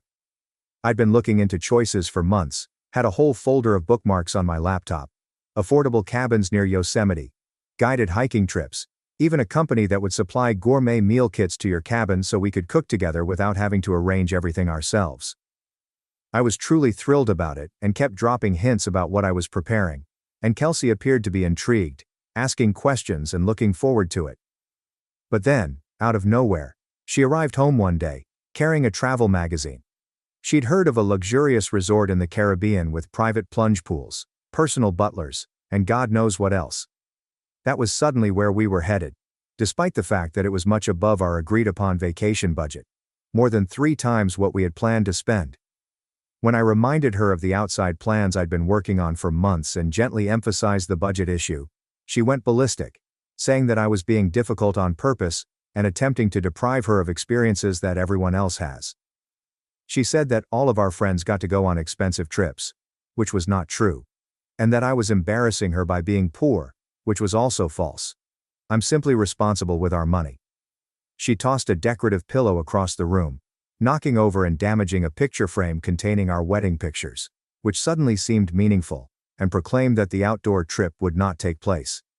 She stated she'd booked the luxury hotel herself if I was going to be such a downer. She then slammed our bedroom door so hard that a painting fell off the wall and ignored me for several hours. I ended up sleeping on the couch, and when I mentioned it the next morning, she acted as if nothing had happened. The next day, she booked the resort, charging it to our shared credit card before I could complain further. I didn't oppose it since it was pointless. She'd already made up her mind, and I knew from experience that continuing to protest would only result in days or weeks of tension and passive-aggressive digs. We went to a posh hotel. It was nice, I suppose, but I couldn't enjoy it knowing how much it cost and how we got there. This cycle repeated throughout our marriage. When I questioned or disagreed with something, she would have a theatrical outburst, give me the quiet treatment, and then do whatever she wanted anyhow. I usually just presented my opinion calmly, watched her explode, and then agreed to her ideas since it was easier than dealing with the consequences. Our friends used to make fun of Kelsey because she always wore the pants in our relationship. They'd elbow me and say, "Happy wife, happy life, right Nathan?" And I'd laugh along with them because what else could I do? Admit it. I was terrified of my own wife's rage. That I'd given up attempting to be an equal partner in my own marriage because the emotional conflict wasn't worth it. I understand how toxic the whole dynamic was, but you know how it is when you're in it. It simply becomes your normal. You adjust, and you tell yourself that every partnership has its eccentricities. I did love her, and we had some good times. But the continual walking on eggshells, the unpredictable explosions, and the sense that my thoughts and tastes were always second best wore me down over time. I simply didn't understand how much, until everything came crashing down. Now, for what happened 3 nights ago. The night that shattered my marriage and whatever remaining illusions I had about who my wife truly was. We were celebrating our 10th anniversary with approximately 50 guests at a lovely event location downtown that we had booked out for the evening. Kelsey had handled the majority of the planning, which was okay with me. Our closest friends, several of my co-workers, and Kelsey's family, her parents and 2 younger brothers, were among those that attended. My own family is abroad. My parents retired to Portugal a few years ago, and my sister is in Australia, so they were unable to attend, which now appears to be a gift in disguise. At least they didn't have to see the show in person. The evening had been going nicely until that point. The meal was delicious, the bar was open, and people were socializing and having a nice time. Several guests made small toasts over dinner, sharing memories and congratulating us. Kelsey seemed joyful and affectionate with me, squeezing my hand under the table and leaning down to whisper jokes about the speeches. After dinner, I planned to go up to the tiny stage area to thank everyone for coming. I'd planned a brief speech, thanking our guests and complimenting Kelsey on our decade together. But before I could make my way up there, Kelsey appeared on stage with her boss, David. I had no idea he was going to the party because he wasn't on the guest list we discussed. Apparently, he arrived approximately an hour into the gathering, after Kelsey had momentarily departed and returned with him. Her family was also surprised to see him. When David walked in, I noticed her father looking at her mother, perplexed. Kelsey snatched the microphone from its stand, and the room became silent, as everyone turned to gaze at her. She had an odd smile on her face, not her typical friendly smile, but something different, almost triumphant. She began to discuss how tonight was a celebration of more than just our 10 years together. It was also about a fresh beginning for her. I recall feeling confused, but I assumed she was talking about a career advancement or something. Then, without warning, she declared that she was leaving me. The room went completely silent. Everyone was staring back and forth at us, absolutely stunned. I felt as if someone had just knocked all the air out of my lungs. My brain was unable to grasp what was going on. The words did not make sense together. Kelsey and leaving me were not compatible notions in my universe. I kept thinking there was a mistake, that I had misheard, or that this was some strange prank. But she kept going, and things got much worse. She gestured to David, who stood alongside her. He's around 10 years older than us, has been divorced twice, and told me she was leaving me for him because she had found someone better. Someone who was actually man enough to give me what I needed, which was a baby, and the opportunity to start a family. These words, man enough, ripped through me like a knife. We'd been trying to have a baby for some years without success, and I'd recently discovered that I had some fertility concerns. It was something I was still processing, something profoundly personal that we'd only communicated with our closest family members. And there she was, shoving it in my face in front of everyone we knew. She concluded by adding, "This is happening now. This is my choice, and I am moving forward with it." In a cold, resolute voice that I barely recognized, as if she were announcing a business decision rather than ending a decade-long marriage. I simply stood there, frozen. It felt like I had been punched in the gut, or worse, like I had been hit by a vehicle yet was still standing. I could not breathe. My face felt hot, then cold. The room appeared to tilt and wobble around me. I looked around and saw all these people looking at me with sympathy and horror. Friends had just congratulated us. Co-workers who now have this as their primary memory of me. Kelsey's relatives looked as surprised as I was. Then I returned my gaze to Kelsey, who was standing proudly next to her boss, a man who'd been to our house for dinner parties, shook my hand, and looked me in the eye while obviously sleeping with my wife behind my back. My mind was racing, trying to figure out when this may have started, how long it had been going on, and how I could have missed all of the indications. We had dinner together the night before, discussing party plans. That morning before work, she kissed me goodbye. How did you get from there to publicly insulting your 10-year-old husband? What type of individual would do that? Kelsey's father abruptly rose up from his table, before I could even begin to respond. He pointed at Kelsey and said, "Your behavior is shameful, Kelsey. The things you are saying about Nathan are hurtful and untrue, and doing this in front of everyone is beyond disrespectful." Her mother stood up next and added, "We did not raise you to behave this way. We do not support what you are doing, not one bit." But her father wasn't finished. He delivered the final blow. "Because of your actions tonight, the way you've humiliated your husband and yourself, we consider you to have cut yourself off from this family. We disown you, Kelsey." All four of them nodded in agreement, and walked out of the venue, not even looking back when Kelsey called after them. I've known Kelsey's family for more than a decade. They are traditional but caring people who place a high value on family loyalty and integrity. I had never seen them so united in their contempt and disappointment. I believe it was when the reality of what was going on became clear to me. If her own family, who had always supported and loved her completely, was leaving her because of this, she had definitely gone too far. Kelsey certainly didn't expect that reaction. She began yelling after them, her voice high-pitched and frightened, but I couldn't make out her exact words due to the blood pouring through my ears. David attempted to calm her by placing his hand on her arm, but she forcefully ripped it away. She appeared absolutely deranged at the time, a far cry from the confident woman who had just declared her decision to leave me for a better man. I eventually snapped out of my shock. As I approached the stage, I had a peculiar sense of tranquility. I believe it was my brain's way of protecting me, turning off all feelings so that I could operate. I kept my voice calm, even frigid, as I looked both of them in the eyes and stated, "You need to leave." Now I could hear how different my voice sounded, almost like it belonged to someone else. David, that pompous bastard, had the nerve to try to make things better. He began to say, "Nathan, we need to talk," but I interrupted him mid-sentence. "No, we don't. You both need to get out of here before I punch your nose in right now." I pointed to the exit that her family had used. Something in my look must have indicated that I would not say it a third time. They exchanged looks before moving off the stage to a nearby table where they had left some personal belongings. After they departed, 50 people stood there, not saying anything, just shocked faces staring at me, waiting to see what I would do next. My employer was there with his wife, as were some of my oldest friends, who had known us as a couple throughout our relationship. I felt compelled to say something, to bring an end to this terrible train disaster of an evening. I walked back to the stage area, cleared my throat and said, "I believe the party is over. I'm sorry it had to end this way." My voice cracked slightly, but I pushed through it. "Thank you all for coming tonight. I appreciate your support." What else could I say? Surprise, my wife has been cheating on me with her boss, and I found out at the same moment you did. Or, don't worry, I'm just dying inside. There was nothing that could save the situation, and no words could make any of us forget what had occurred.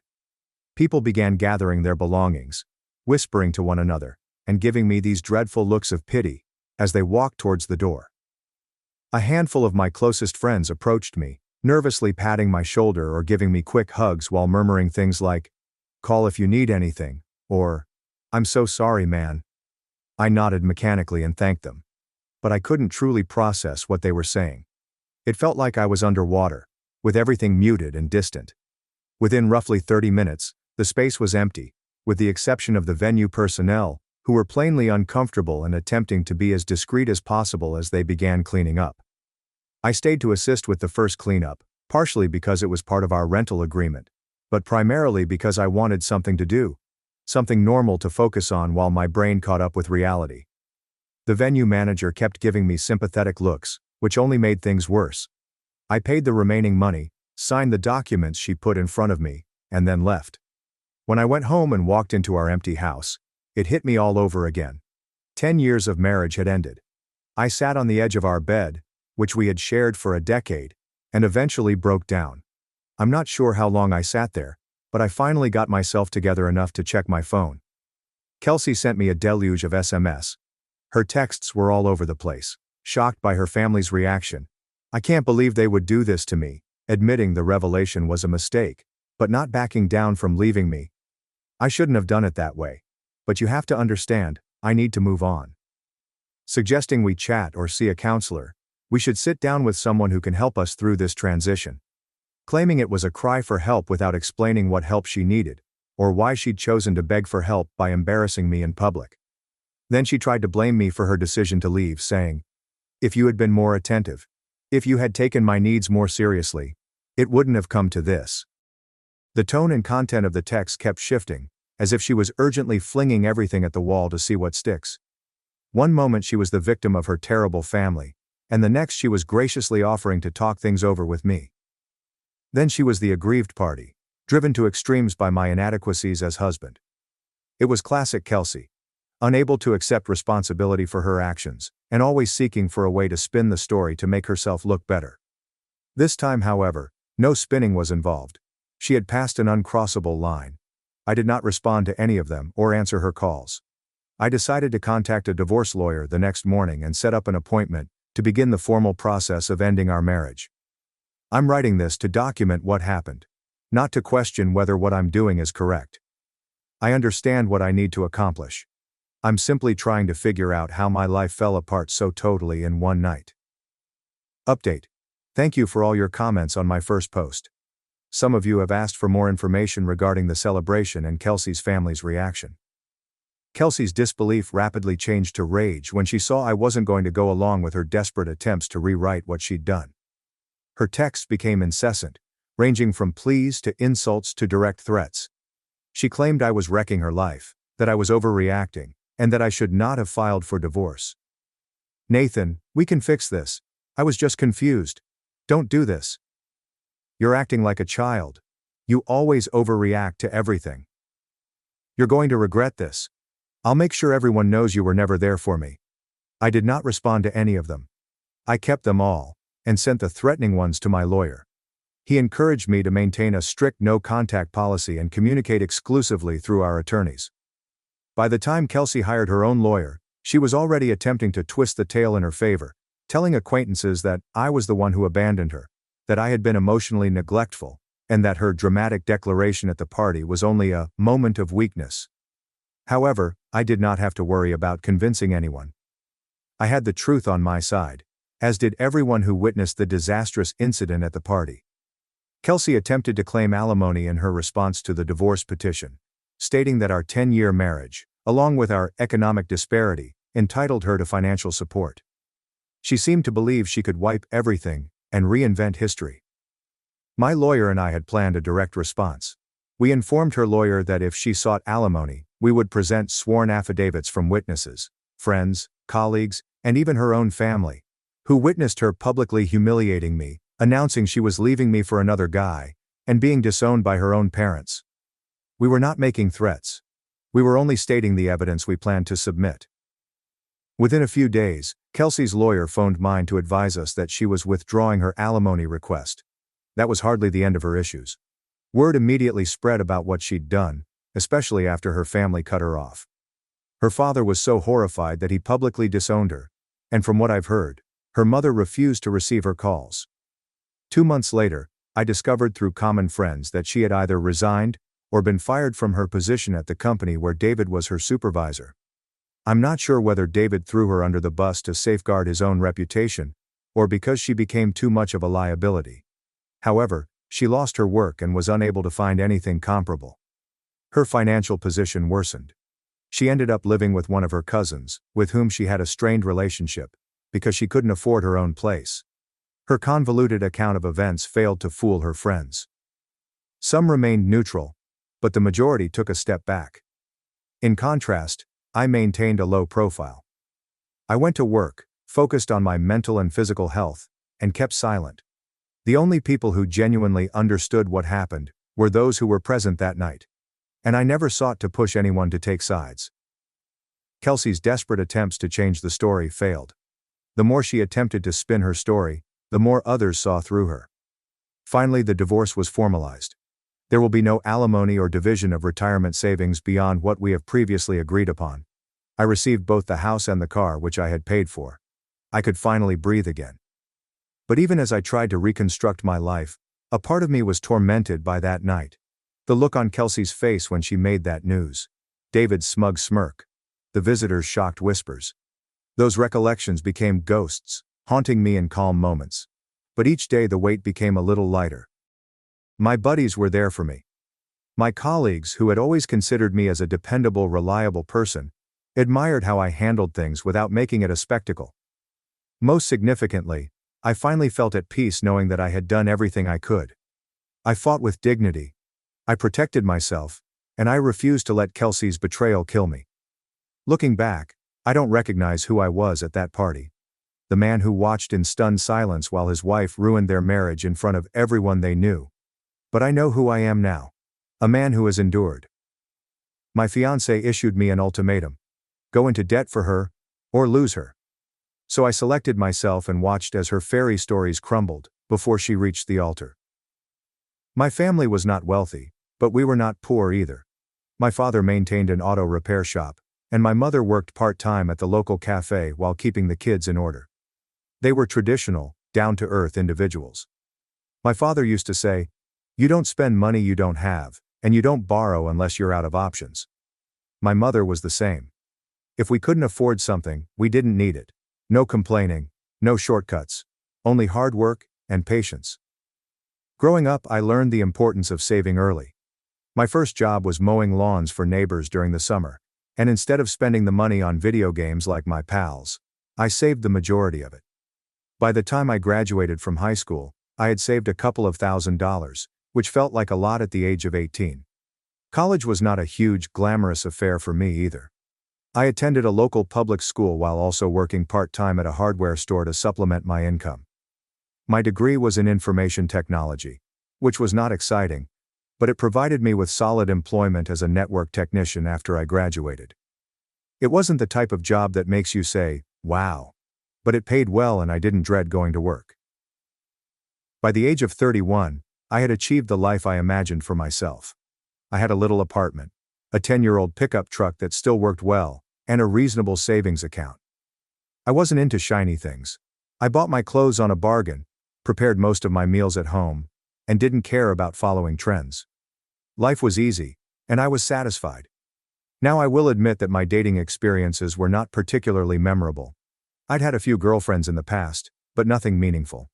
Most of them wanted to relocate to the city, or live a lifestyle that I couldn't and didn't want to afford. That was all right with me. I believed the proper person would come along someday. Someone who enjoyed the same quiet life I did. Then Tina arrived. I met Tina at a friend's house. My friend Jake had recently moved into a new home, and he had a small party to celebrate. I hadn't planned to meet anyone that day. I arrived in a flannel shirt and jeans, carrying a six-pack of Coke, just wanting to hang out with my pals. Tina strode in as if she owned the place. She was wearing a flowy dress and sunglasses that seemed more expensive than my truck. She had an aura about her that suggested she was used to being noticed. I recall thinking, she's way out of my league. But we eventually talked. It turns out she was Jake's girlfriend's co-worker who was visiting from the city. I don't recall how the conversation began, but I remember being shocked at how easy it was to communicate with her. She was not as menacing as she appeared. She laughed at my jokes and said she appreciated how relaxed I was. We kept in touch for a few weeks. Tina seemed different from the other women I'd dated.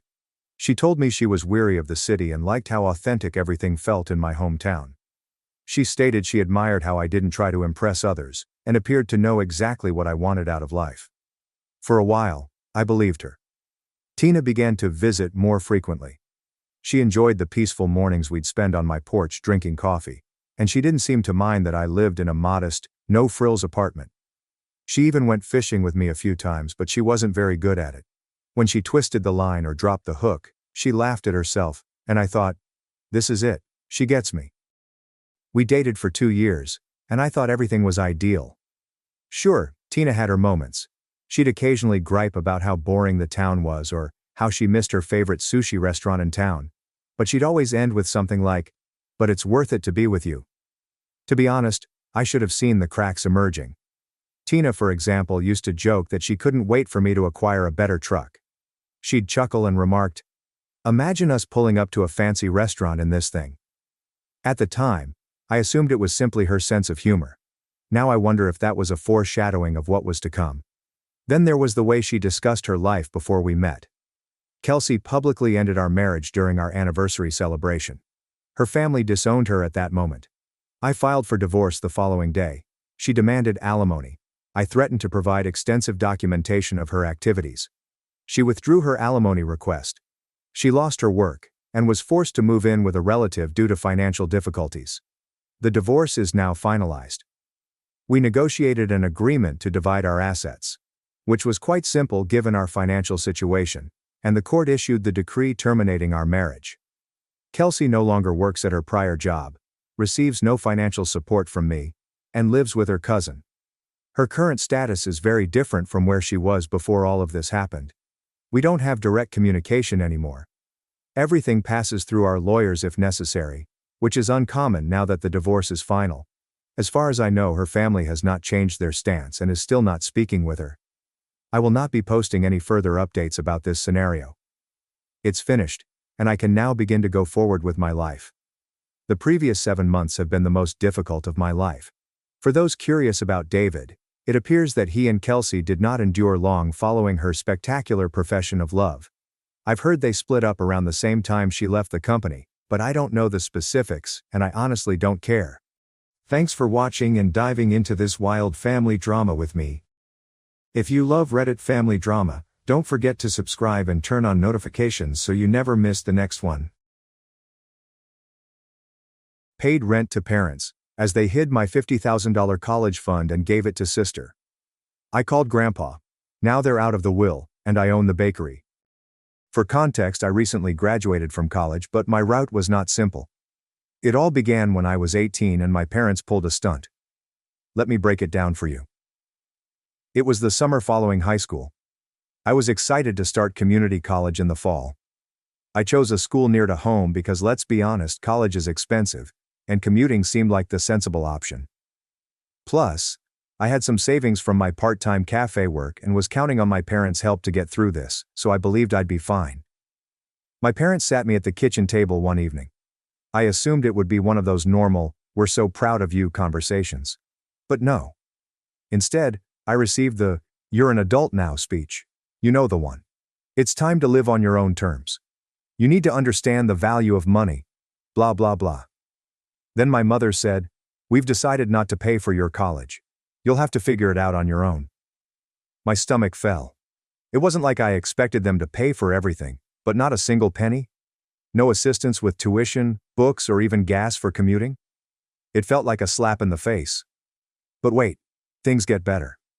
My father, who is usually the quiet one, said, "If you want to live here, you'll need to start paying rent and your own groceries. It's only fair." I just sat there thinking, what the hell? I mean, I was still in my childhood bedroom, sleeping under middle school posters, and now they wanted rent from me on top of everything else? To set the stage, my folks are not in financial difficulty. My mom is an accountant, and my father is a project manager. They are doing nicely. They weren't having me pay rent because they needed the money. They were doing so to teach me responsibility. Meanwhile, my younger sister Lux, who was 16 years old at the time, was living the life of a princess. Lux has always been the golden child, a straight-A student, captain of the cheer squad, and everyone's favorite. My folks almost worship her. I'd want to say I confronted my parents right then and there, but I didn't. I didn't want to create drama or appear ungrateful. I reasoned, all right, I'll pay the rent and work my way through college. I've always been independent. But deep inside, I was outraged. Rent was not the only thing I had to worry about. Tuition, books, gas, and groceries all mounted up. I started taking on extra shifts at the cafe, often working late into the night. In addition, I took on modest baking jobs, such as creating cupcakes and cookies for parties. It felt like I was always working, and no matter how much I earned, it was never enough. But I kept going because I wanted to be ready when school started. Moving out crossed my mind more times than I can remember. I've even started looking for apartments near campus, but the rent in my region is outrageous. Like, how can people afford this? Every place I looked at was out of my price range, even if I got roommates. I rapidly realized that moving out was not an option. Not yet, anyhow. So I struck a pact with myself. I would stay at home till I graduated. I'd keep my head down, save as much money as possible, and then cut them off totally once I had enough. That became my motivation. Every late-night shift, every dollar saved, every missed outing with friends, it was all part of my plan to leave and never look back. However, sticking around proved difficult. Mom and Dad didn't make things any better. They began asking for rent before I even started lessons. They would frequently remind me of my rent due date, even if I was only a day or two away from paying it. It wasn't like I was late or anything. They simply loved to put it over my head. Meanwhile, they were showering Lux with presents as if it was Christmas every week. They once took her shopping for a new cheerleading uniform and ended up buying her entire wardrobe. She returned home with bags full of clothes, shoes, and accessories, grinning from ear to ear. I asked Mom if they might at least help me with my textbooks for the semester, which was starting soon. She just looked at me and said, "Ellie, you need to learn to budget better. Lux doesn't have these kinds of expenses." That hurt. It wasn't just the money. It was how unconcerned they seemed about what I was going through. Lux did not make things any easier. She is not a nasty person, but she is clearly spoiled. She gloated about her new clothes or gripe about how difficult cheer practice was, while I was surviving on 3 hours of sleep, juggling a job and saving for college. One night I got home fatigued from a double shift and found her sitting on the couch with her new AirPods. "Oh, Mom and Dad got these for me," she answered nonchalantly, as if it didn't matter. "You should get some too. They're amazing." I simply looked at her and replied, "Yeah, maybe when I don't have to pay rent." She rolled her eyes and returned to scrolling through TikTok.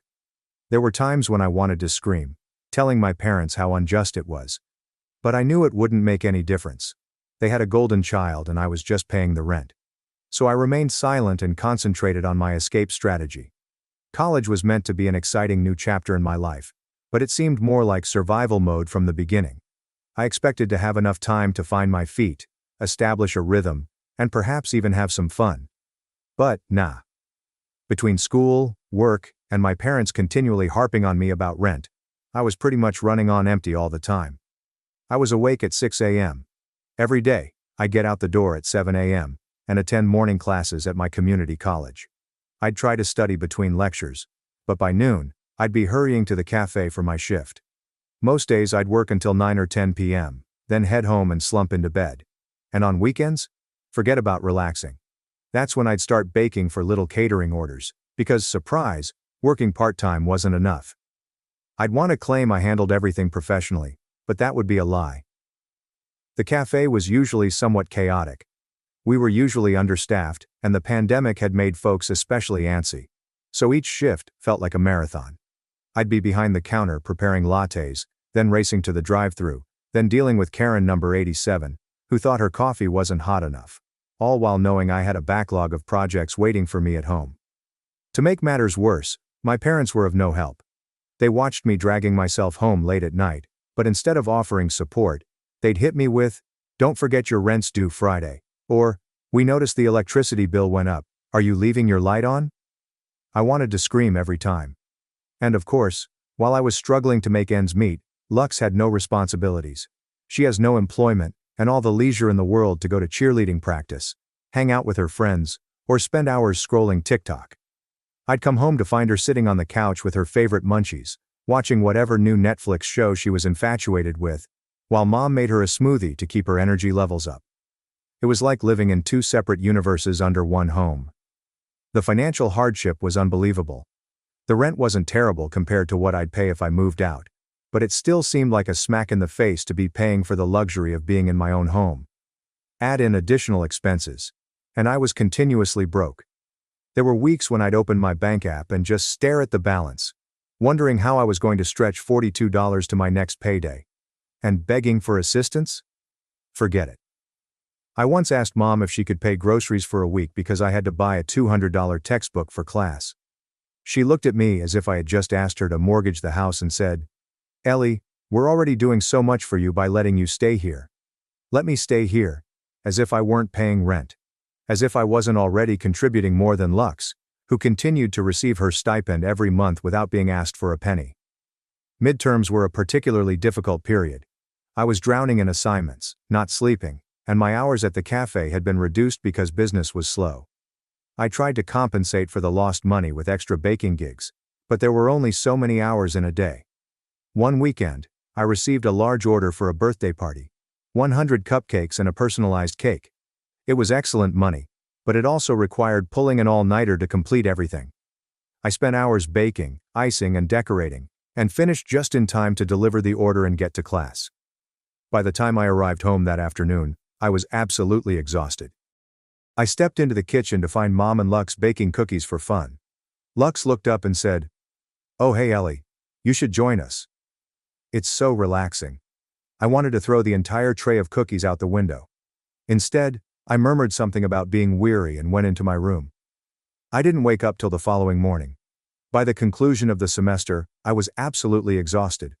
My grades weren't bad, but they weren't terrific. I was barely able to keep my head above water, and every time I considered how hard I was working just to get by, I felt a deep, boiling fury. It was unfair. I was doing everything I could to stand on my own 2 feet, as they desired, and they wouldn't acknowledge it. Meanwhile, Lux had everything delivered to her on a silver platter. I'm not sure how I made it through the first year. It felt like I was always sprinting uphill with a rucksack full of bricks. But I kept assuring myself that it wouldn't last forever. I just had to make it a little longer. What I didn't comprehend was that things weren't simply unjust. They were completely stacked against me. And when I eventually learned the truth, it hit me like a truck. By the time Lux reached her senior year of high school, it appeared like my parents were launching a full-fledged campaign to declare her the family's golden child of the century. Don't get me wrong, I knew they favored her, but this was next-level crap. My parents treated Lux's college plans as if they were a life-or-death mission. They took her on university visits months in advance, transforming them into small family holidays. Every time they returned, Lux had a new bounty of university merch. Hoodies, water bottles, planners, as if she had already won the lottery.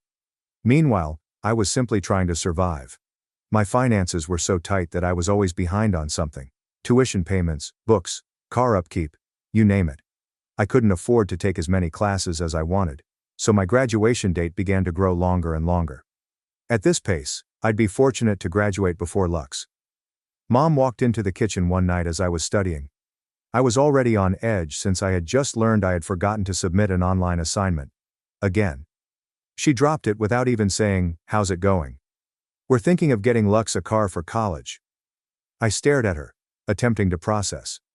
"She's going to need something reliable," Mom replied, as if it were the most reasonable thing in the world. "You know how hard it is to get around without a car?" I nearly laughed. "You wouldn't even help me get a bus pass when I started college, and now you're buying Lux a car?" Mom gave me the "don't be dramatic" look. "Ellie, you've always been more independent. Lux needs more support to succeed." I did not say anything. I simply returned to my notes, pretending I wasn't seething inside. But here's the thing. It wasn't just the car. That was only the cherry on top. My parents had made it apparent that they were going all in on Lux's college education. Tuition, covered, rent, paid, monthly allowance? Of course. The same parents who told me I needed to learn the value of money were essentially giving Lux a blank check. It was like seeing someone live out a dream you never got to have. The favoritism did not end there. Mom began spending hours studying dorm decor with Lux, purchasing bedding sets and matching storage containers. Dad was suddenly a technology expert, assisting her in selecting the ideal laptop. They even went down to create a college prep budget, which resembled a shopping list for a spoiled teen. I'll never forget the night they gathered in the living room, hunched around the coffee table with campus brochures and spreadsheets. Lux was showing off a Pinterest board of dorm ideas, while Dad was jotting down notes like he was organizing a corporate merger. "What is going on?" I inquired, already knowing the response.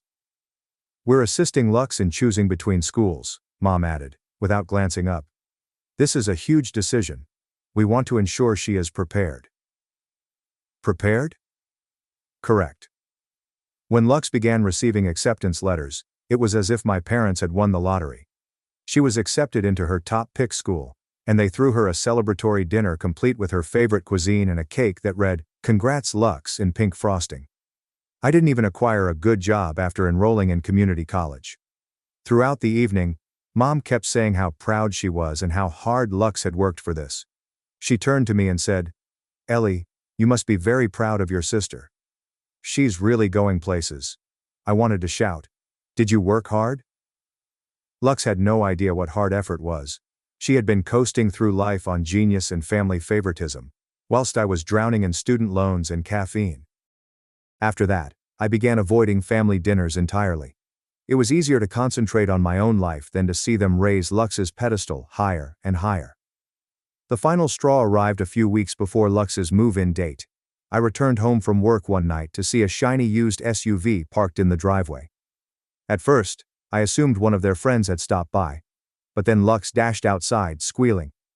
"They bought me a car," she exclaimed, literally jumping up and down. I just stood there and stared at it. Later that night, I overheard Mom and Dad discussing Lux's monthly stipend.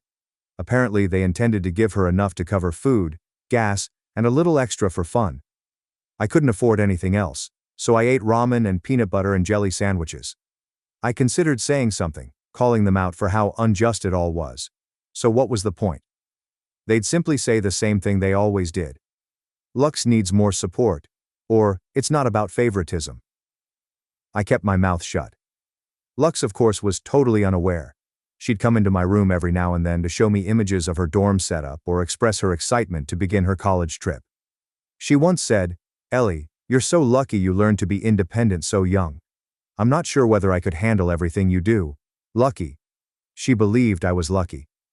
I wanted to laugh in her face, but instead I simply answered, "Yeah, it's been great," and returned to my homework. The favoritism was no longer bearable.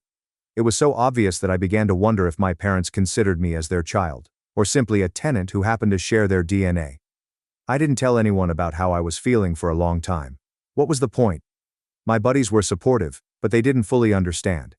Bringing it up at home was like shouting into a blank. However, one night, I found myself contacting Grandpa Hank. Growing up, I spent hours in his bakery learning how to properly measure flour, crack eggs without spilling shells, and create the perfect frosting swirls on cupcakes. It was his way of telling me that hard work can be enjoyable as well. He never criticized me or put pressure on me to be perfect. He simply let me be myself. I hadn't spoken to Grandpa Hank in a long time. He and Grandma had been enjoying their best life since he retired a few years ago. The man worked his entire life to create his bakery business from the ground up, and when he chose to retire, he put it in the hands of one of his veteran managers, so he and Grandma could travel the world. They had always wanted to do it, and once he hung up his apron, they went for it. The disadvantage was that Grandpa wasn't particularly tech-savvy.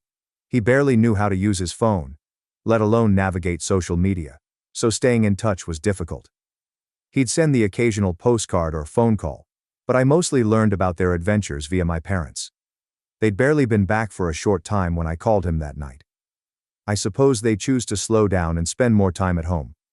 I hadn't contacted him earlier because, frankly, I didn't want to unload my issues on him. He was retired, happy, and finally enjoying his life. The last thing I wanted to do was ruin it by dumping all my drama. But that night, I couldn't keep it in anymore. When he took up the phone, I felt my shoulders relax somewhat. "Hey, kiddo," he remarked, his voice warm and friendly. "What is going on?" I did not hold back. I told him everything. How I was drowning in expenses, how my parents were devoting all of their time and money to Lux's college plans while I was required to pay rent. I complained about the car they bought her, the allowance they planned to give her, and how I was trying to keep up in school. Grandpa listened patiently, allowing me to express myself fully. I could hear him make little acknowledgement noises every now and again, as if he was putting something together in his mind. Then he unexpectedly interrupted me. "Ellie," he began slowly. "Didn't your parents use the money I gave them toward your education?" I blinked. "What money?" There was a long gap, and when he spoke again, his tone shifted. It wasn't angry, yet, but there was a sharpness to it, as if he was striving to remain calm. When you were 16, your grandma and I set aside $50,000 for your education fund. We handed money to your parents since they agreed to use it to pay for your tuition and expenditures. Are you telling me that they never mentioned anything to you? I felt as if I had been hit in the gut. They never said anything, I said with a trembling voice. I've been paying for everything myself. All of it. Grandpa let out a long sigh that seemed to carry years of disappointment. Ellie, the money was for you. We gave it to them to ensure that you got off to a good start and did not have to struggle. If I had realized what they were doing. He drifted off, but I could hear fury creeping into his voice. It took me a minute to understand what he was saying. I'd been informed my entire life that my parents couldn't afford to support me, and preferred that I discover independence on my own. But now I'm learning that they had $50,000 set aside exclusively for me, and they hadn't even told me about it. They lied to me, I explained. Ellie, Grandpa said, they lied to you. That money was yours, not theirs, not Lux's, yours. I wasn't sure what to say. Part of me wanted to cry, but largely I felt numb. The previous few years of scraping by, working myself to the bone and falling behind in school, all felt a lot heavier. What do you think they did with it? I inquired, my tone barely above a whisper. I don't know, Grandpa replied. And for the first time I could hear genuine rage in his voice. But I'm going to find out. There was a long gap before he said, Ellie, you're not alone in this. I will manage it. You just focus on school, okay? Hearing him say that made me feel something I hadn't felt in a long time. Relief. For years I carried everything on my own, believing that no one cared or noticed. But suddenly, for the first time, I felt like someone was on my side. Thanks, Grandpa, I responded, attempting to maintain a calm voice. Anytime, kiddo, he replied. And Ellie, don't let it crush you. You are stronger than they give you credit for. After we hung up, the numbness gave way to anger. How could my parents have done this to me? How could they hide something that was supposed to make my life easier from me, knowing how much I was struggling? It wasn't only about the money. It was the fact that they chose to let me suffer while elevating Lux. They had lied to Grandpa, taken from me, and then had the nerve to claim that I should be thankful for the scraps they provided me. That night, I was unable to sleep. My thoughts kept returning to all the times I'd begged for assistance, just a little, just enough to get by, and they'd dismissed me. Mom told me I needed to budget better while they were off getting Lux a new phone, or scheduling another campus visit. I reflected on all the sacrifices I'd made, working late hours, skipping meals, and delaying graduation because I didn't think there was any alternative. And the entire time, they had $50,000 in their pocket, which could have changed everything. The more I thought about it, the angrier I became. But I also felt something else. Hope. Grandpa was not the type of person who made hollow promises. If he claimed he would handle it, I believed him. For the first time in years, I felt less alone in this disaster. That concept didn't take away the pain, but it gave me something to hold on to. A few days after my initial conversation with Grandpa Hank, my phone displayed his name. I spoke with your parents, he began, without even saying hello. Ellie, you're not going to believe the excuses they gave me. I braced myself. What have they said? They told me they used the $50,000 your grandmother and I gave them for family expenses, he remarked, his tone stern. When I asked what that meant, they replied, your mother admitted they'd been saving it for Lux's college instead. I felt my stomach drop. $50,000. That was more than enough to cover my tuition, rent, and all of the other expenses I had been working so hard to pay off for years. They'd taken it all to ensure Lux had a stress-free college experience. They had no right, Grandpa insisted, practically enraged. The money was for you. I made it plain that they had to repay it, every dime. And if they don't, they're out of willpower. I can't stay here anymore, Grandpa, I replied abruptly. I can't look at them, knowing what they did. Then don't, he said promptly. There is a guest room here with your name on it. Pack your belongings and come over tonight. Moving out of my parents' house was the most straightforward decision I'd ever made. I didn't even bother to tell them I was going. As soon as I hung up with Grandpa, I started packing my luggage. Lux passed past my room at one point, lifting an eyebrow when she noticed the clutter. What is going on? she inquired, completely oblivious to everything that had occurred. I'm moving out, I said quickly, stuffing another bunch of items into a suitcase. She blinked. Wait. What? Why? Ask Mom and Dad, I murmured, shutting up my suitcase. I did not owe her an explanation. I didn't see my folks that night, they were both out. I put a brief note on the kitchen counter that simply read, I am going in with Grandpa. Don't call me. And suddenly, I was gone. When I arrived at Grandpa's house, he was waiting for me at the door. Come on in, kiddo, he called. This is where you belong, he said, pulling me into an embrace. The guest room was nice, with a large bed and a window overlooking Grandpa's garden. It immediately seemed more like home than my parents' house ever did. That night, for the first time in years, I went to bed without feeling as if the entire world was crushing me. However, the peace did not endure long. The next morning, the calls began. Mom was first. I didn't respond, but she left a voicemail that was so dramatic that I nearly laughed. Ellie, how could you have left like this? Do you have any notion how this affects our appearance? You are overreacting. Come home so we can speak it out. Yes, no thanks. Then Dad called. He was less dramatic, but as aggravating. Ellie, we understand you are upset, but this is not the way to handle things. We are family. We can work this out together. Sure, so they wanted to sort things out? Where was that energy when I was drowning in bills and pleading for assistance? By the end of the day, I had ignored a dozen calls and texts from each of them. The texts were a mixed bag of emotions. One minute they were apologizing, the next they were blaming me for turning Grandpa on them. Mom sent one SMS that stuck out. Ellie, you do not appreciate how difficult this has been for us. We were simply attempting to do what was best for everyone. Can't you see it? I stared at it for quite a while, before finally responding. No, Mom, you were not attempting to do what was best for everyone. You were trying your best for Lux, and you didn't care who got injured in the process. Her response arrived nearly immediately. That is not fair. We did not intend to hurt you. We believed you could handle it since you have always been so strong. There it was again. The same tired explanation. I didn't bother responding. The next day they began to visit Grandpa's house. I was sitting at the kitchen table helping him sift through some bakery paperwork, when I noticed Mom's car arrived into the driveway.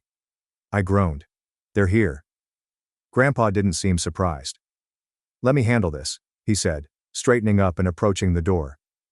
I remained in the kitchen but could hear everything. Mom was already in complete breakdown mode when Grandpa opened the door. Hank, we need to talk to Ellie, she remarked. She's being completely unreasonable about this whole situation. Grandpa did not let her in. Do you mean the situation in which you stole $50,000 from her? I think she's being really reasonable.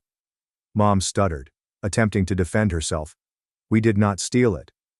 It was for the family. You thought wrong, Grandma interjected. You were aware that the money was intended for Ellie. You made her struggle while pampering Lux. You don't get to come in here and play like a victim. I wanted to cheer. Mom tries again. But Hank, we were just trying to... Grandpa shut her off. If you are not here to apologize, please leave. Ellie deserves better than you, and I will not stand by while you try to guilt her into forgiving you. There was a long pause until I heard Mom's car door slam. She didn't even get into the house. When Grandpa requested that they repay the $50,000 they had stolen from me, Mom and Dad's entire plan fell through. They had been coasting along as if nothing was wrong. But Grandpa was not fooling around. He gave them a deadline, and when they realized he wasn't lying, panic must have set in. He made it clear that they needed to repay every penny, or they would forfeit their spot in the will. The consequences hit Lux almost immediately. Mom and Dad had done everything they could to help Lux adjust to college life. She was staying in a dorm like any other freshman, but they had gone above and beyond to make her feel at home. Lux had it all: a little fridge, a high-end coffee maker, matching decor, and even some expensive equipment to help her focus. She never had to consider finances or work. Her main responsibility was to enjoy her college experience. Well, not anymore. With $50,000 to repay, Mom and Dad had to tighten their pocketbook strings. Lux's weekly care package? Gone. The spending money they intended to send her? Cancelled. Even some of the upscale amenities in her dorm had to be returned. Suddenly, Lux wasn't simply another spoiled golden child. She was a college student like everyone else. What is the best part? She needed to obtain a part-time job. Naturally, I found out on Instagram. Lux posted a selfie in the mirror of a store with this caption: "First day of work, girl. Haha. New adventures." I couldn't help laughing.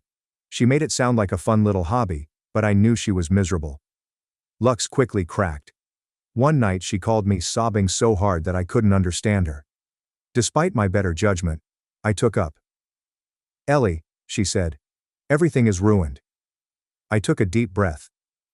"What has been ruined, Lux?" "My life," she exclaimed. "Mom and Dad are not sending me any more money. They claim they cannot afford it.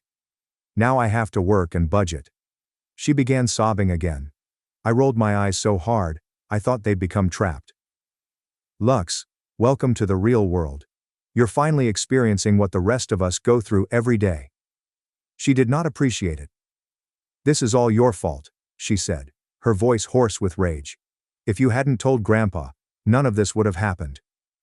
That made me laugh. "Oh, I apologize. Did I ruin your little bubble of privilege? Because in my opinion, you are only now catching up to what I have been dealing with for years." Lux started to say something else, but I was in no mood to dispute. "Look," I interrupted her. "If you want to blame someone, talk to Mom and Dad. They're the ones that stole from me to support your idyllic little life." She hung up on me after that, which really spared me the hassle. The weeks that followed were nearly entertaining. Lux began making cryptic social media comments about how difficult life was, and how she felt betrayed by those she trusted the most. It was hilarious, given that she had spent her entire childhood being pampered and insulated from reality. She acted as if the world had ended because she had to confront even a fraction of the difficulties I experienced. One image caught my attention.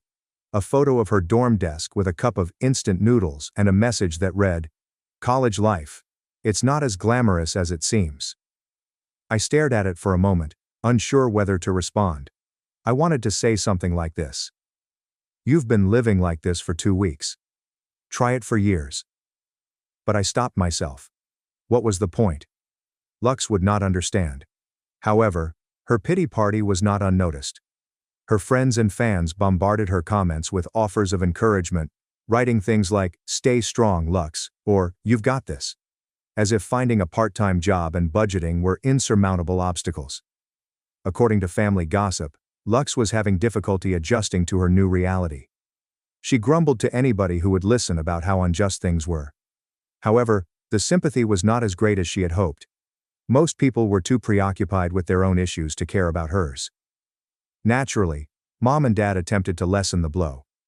They gave her a few care packages, not as costly as before, but enough to remind Lux that she was their favorite. The irony of the situation was not lost on me. For years they told me that struggling was good for me, and would make me stronger. Now that Lux was struggling, they were doing everything they could to keep her from completely falling apart. But even with their assistance, Lux was not thriving. She was surviving, yes, but that was it. Her grades began to slide, she struggled to keep up with her job, and the flaws in her perfect facade began to show.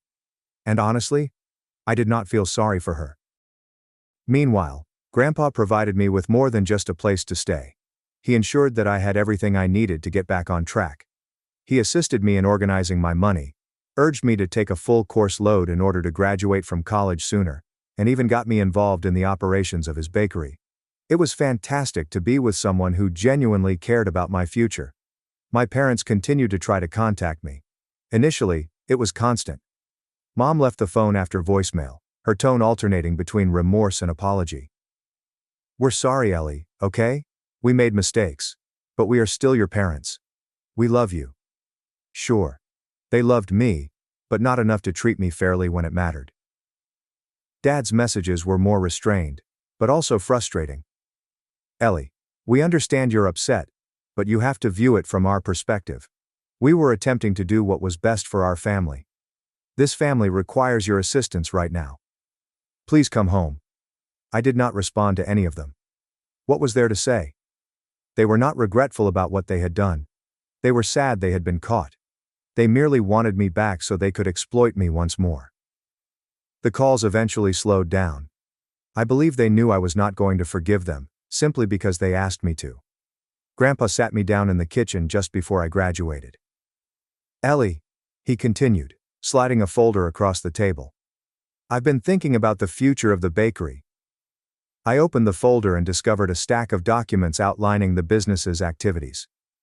Grandpa grinned at me, his eyes crinkling as they often do when he felt proud.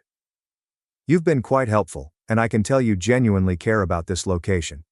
I want you to take control when you are ready." I looked at him, absolutely surprised. "Are you serious, Grandpa?" "Of course I'm serious," he replied. "You've earned it, Ellie, and I am confident you will make it much better." Hearing it from him was everything. For so long, I felt as if my efforts were in vain, that no one noticed how much I struggled. But Grandpa did. He always has. Following that, I focused on taking over the bakery. I put myself into learning everything I could about the firm, from personnel management to budgeting. Grandpa was right there behind me, guiding me through each step. By the time I graduated, I was ready to take the lead. Grandpa formally handed over the business, and we had a large celebration in the bakery. Friends, staff, and even some of my lecturers came to congratulate me. I hardly talk to my folks these days. They're still attempting to patch things up, as if a few apologies can suddenly make everything better. They aren't aware that Grandpa withdrew them from the will months ago. They're probably still hoping to weasel back in. But honestly, it isn't my concern. I am too busy running the bakery and creating something true for me. If they want to squander their time, that is their decision. Allow them to watch from the sidelines. I'm moving forward. And I am not looking back. My fiancée asked for space, then took a beach vacation with her ex using my money.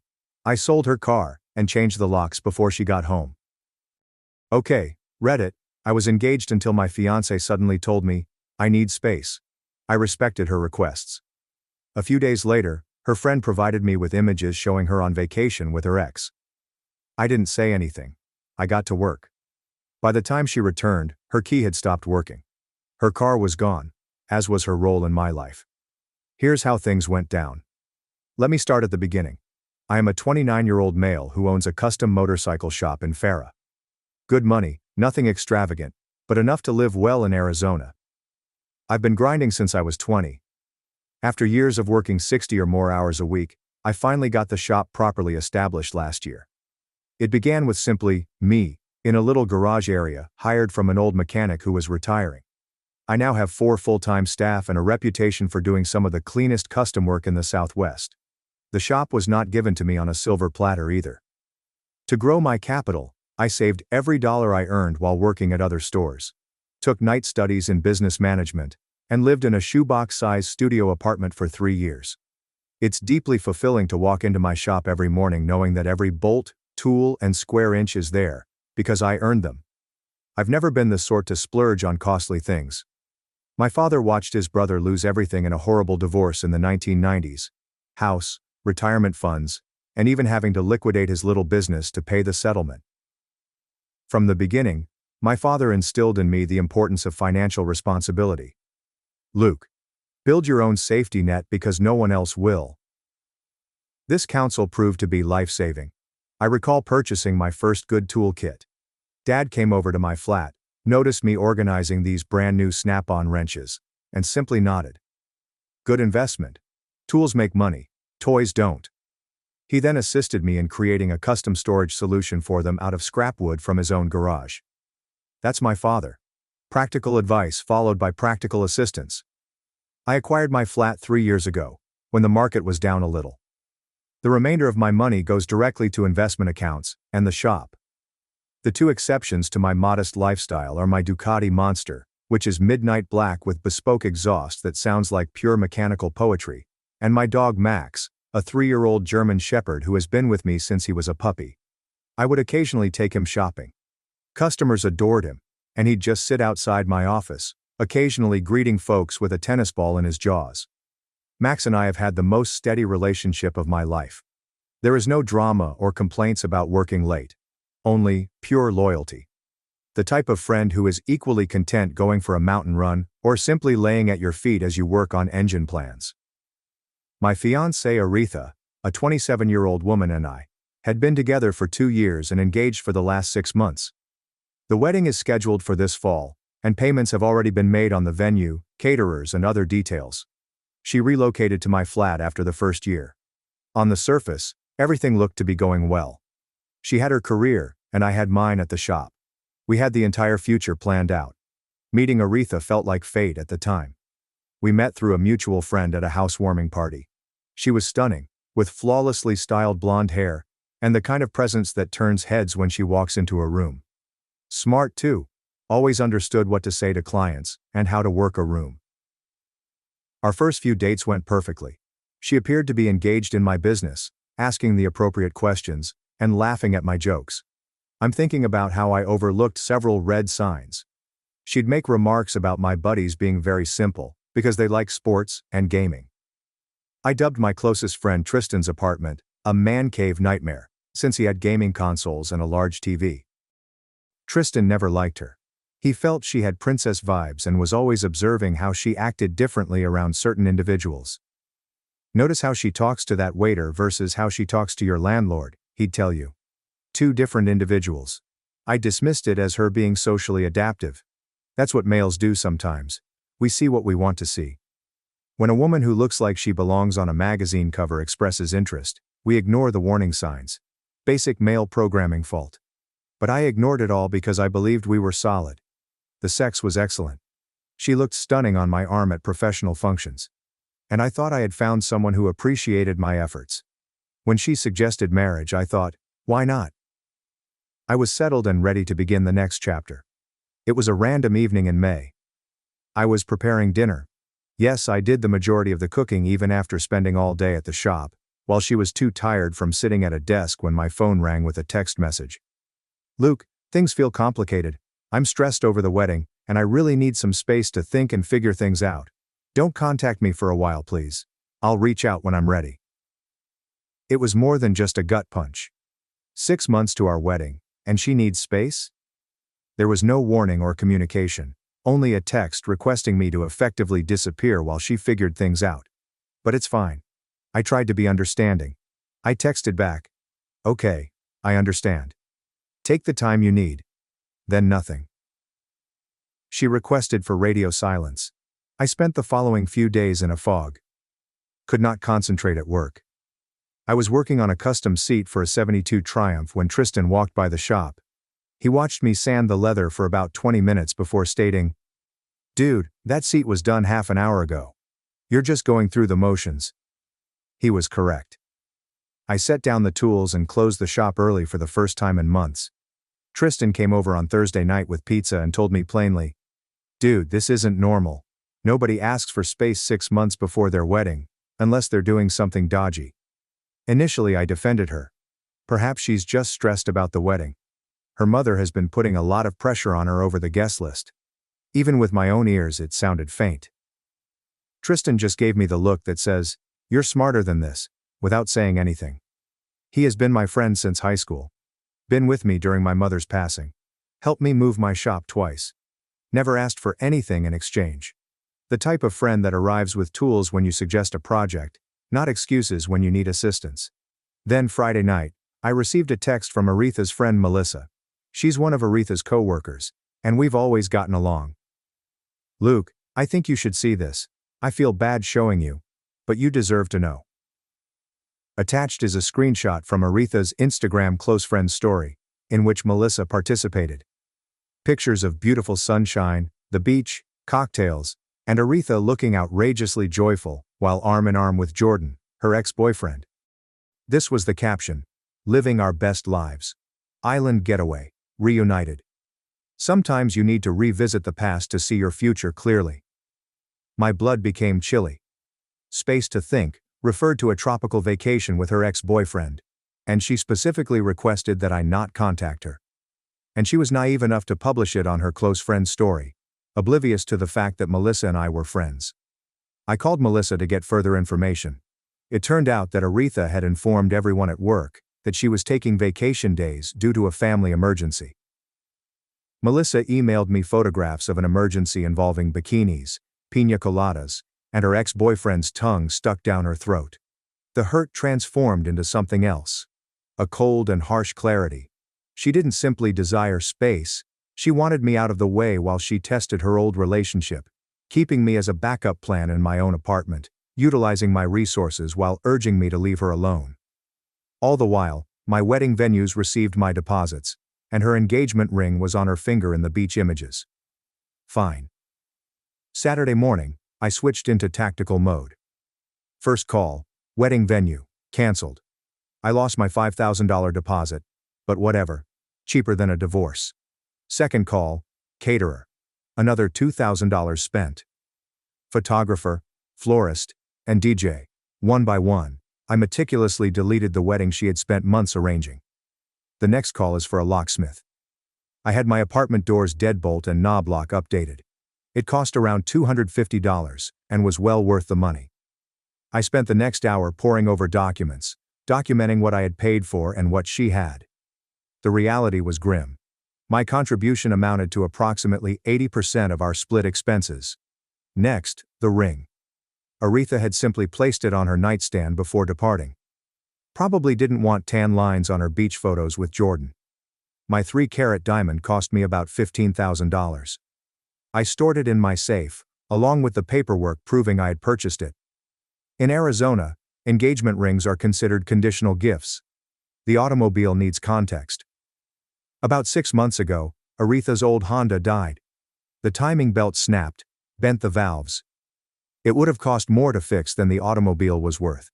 She needed dependable transportation for client meetings, but her credit was ruined after maxing out credit cards on luxury bags and $300 facial creams. I agreed to help. I paid approximately $18,000 for a used but very good Mazda 6. The financing, title, and insurance are all in my name. I am not stupid. My father's brother committed the error. Allow his ex-wife to use the car he paid for throughout their separation. She totaled it and wasn't properly insured, so he had to pay off the loan while being sued by the other driver. This is not occurring to me. I called my father that night. I needed his perspective. Dad, Aretha asked for space, then went to Hawaii with her ex. I'm changing the locks and selling her car. There was a moment of stillness. Then, son, your Uncle Dave lost his house for less. You're doing what needs to be done. He then cleared his throat. Need help moving furniture? The agreement was that she would make payments to me, which she did, sometimes late, and use her automobile. But legally, it was completely mine. Never included her in anything. I drove the spare key to a dealership that buys second-hand vehicles. I'm the registered owner. I need to sell. They offered roughly $16,500 pending inspection. I completed the initial paperwork and left the car there. Her allotted parking spot at the apartment complex was unoccupied. When I told the manager at the dealership that I was selling my fiancé's automobile, she raised an eyebrow. I merely shrugged and said, she wanted space. I'm giving her about 16,500 feet of it. I called Tristan and asked him to pick me up. He was impressed. Damn, you're ice cold right now, but she deserves it. We spent the weekend boxing her belongings from the flat. Not tossing it away, but making it ready. Each designer shoe, I counted 37 pairs. Every pricey bag. Every piece of jewelry I had given her for birthdays and anniversaries was carefully packed away. During the process, I discovered a few fascinating things. Credit card statements showed hundreds of dollars in debt, which she had never revealed. A hidden stockpile of emergency cash, about $800, was fastened to the back of her drawer. A 3-month-old journal in which she had made pros and drawbacks lists, comparing me to Jordan. My name featured financial stability and good future father in the advantages column. Jordan boasted exciting, passionate, and history together on his side. Guess which way she was leaning based on her current location. I also had a meeting with my lawyer. I shared the screenshots, explained the scenario, and asked how I could defend myself. Arizona does not allow common law marriage, so there was that. We had never merged our funds. My flat was exclusively in my name, and I legally owned the car. He advised documenting everything. the engagement termination, the car sale, and the contents of the flat. I was told to only converse in writing from now on. I felt tranquil, as if I were executing an essential surgery. Did I feel like an absolute idiot? Absolutely. However, intellect, not emotions, was driving this bus. She requested space and no touch. She indicated that the relationship was over by taking a trip with her ex. I was merely honoring her request and protecting myself. The shop was quiet that weekend. I went in anyway, just to have somewhere to stay. Started reorganizing the tool room, deep cleaning equipment, and upgrading our inventory system, all of which get pushed aside during hectic periods. There's something soothing about establishing order to a room when your personal life is disorganized. My chief mechanic Diego came in for a few hours to assist with a hurried task. They didn't inquire why I was there on a Sunday, just offered me the things I needed. That is what I admire about the men at the shop. They recognize that working with your hands can help you process what's going on in your thoughts.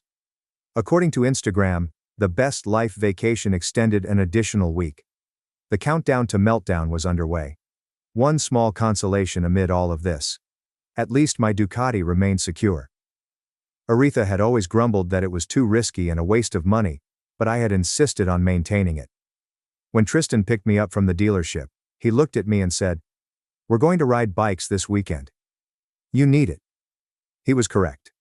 She had tried to get me to sell the Ducati around 6 months into our relationship. "We could use that money for a down payment on a bigger place," she said. Never mind that I already owned my apartment and had no desire to incur additional debt for a larger space that we didn't need. The Ducati stayed, and I was happy for the minor triumph.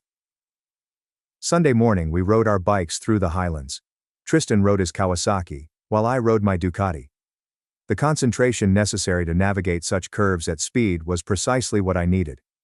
It's impossible to think about relationship problems when calculating lean angles and watching for gravel. Max was the only bit I felt guilty about. Aretha had agreed to our puppy, but she had never properly cared for him. She had grumbled about his fur, energy, and the price of his food. Even so, if she didn't return, he'd be confused. It turned out that I didn't need to worry. Max appeared content with just me there, taking the entire couch without being shooed away. Aretha's tropical holiday with Jordan lasted 10 days. Then D-Day came. Tuesday evening, at 9 p.m., I was drinking a beer with Tristan, who insisted on being present in case things turned wild. We heard keys jingle outside, followed by puzzled scratching at the lock and pounding. "Luke, open the door. My key is not working." Tristan looked at me. Showtime. I opened the door halfway. Aretha stood there looking beach-tanned and furious, her bag beside her. "What the hell? Why doesn't my key work?" "Because I changed the locks." My tone was steady. Her eyes expanded. "You what? Why would you do that?" "You want distance and no communication, Aretha. I handed it to you permanently. Weddings are also canceled. I've already called everyone." "What are you talking about?" "I just needed some time to think." I took out my phone and showed Melissa the screenshot she emailed me. "Think about this. With Jordan, on your romantic beach break, which you mentioned?"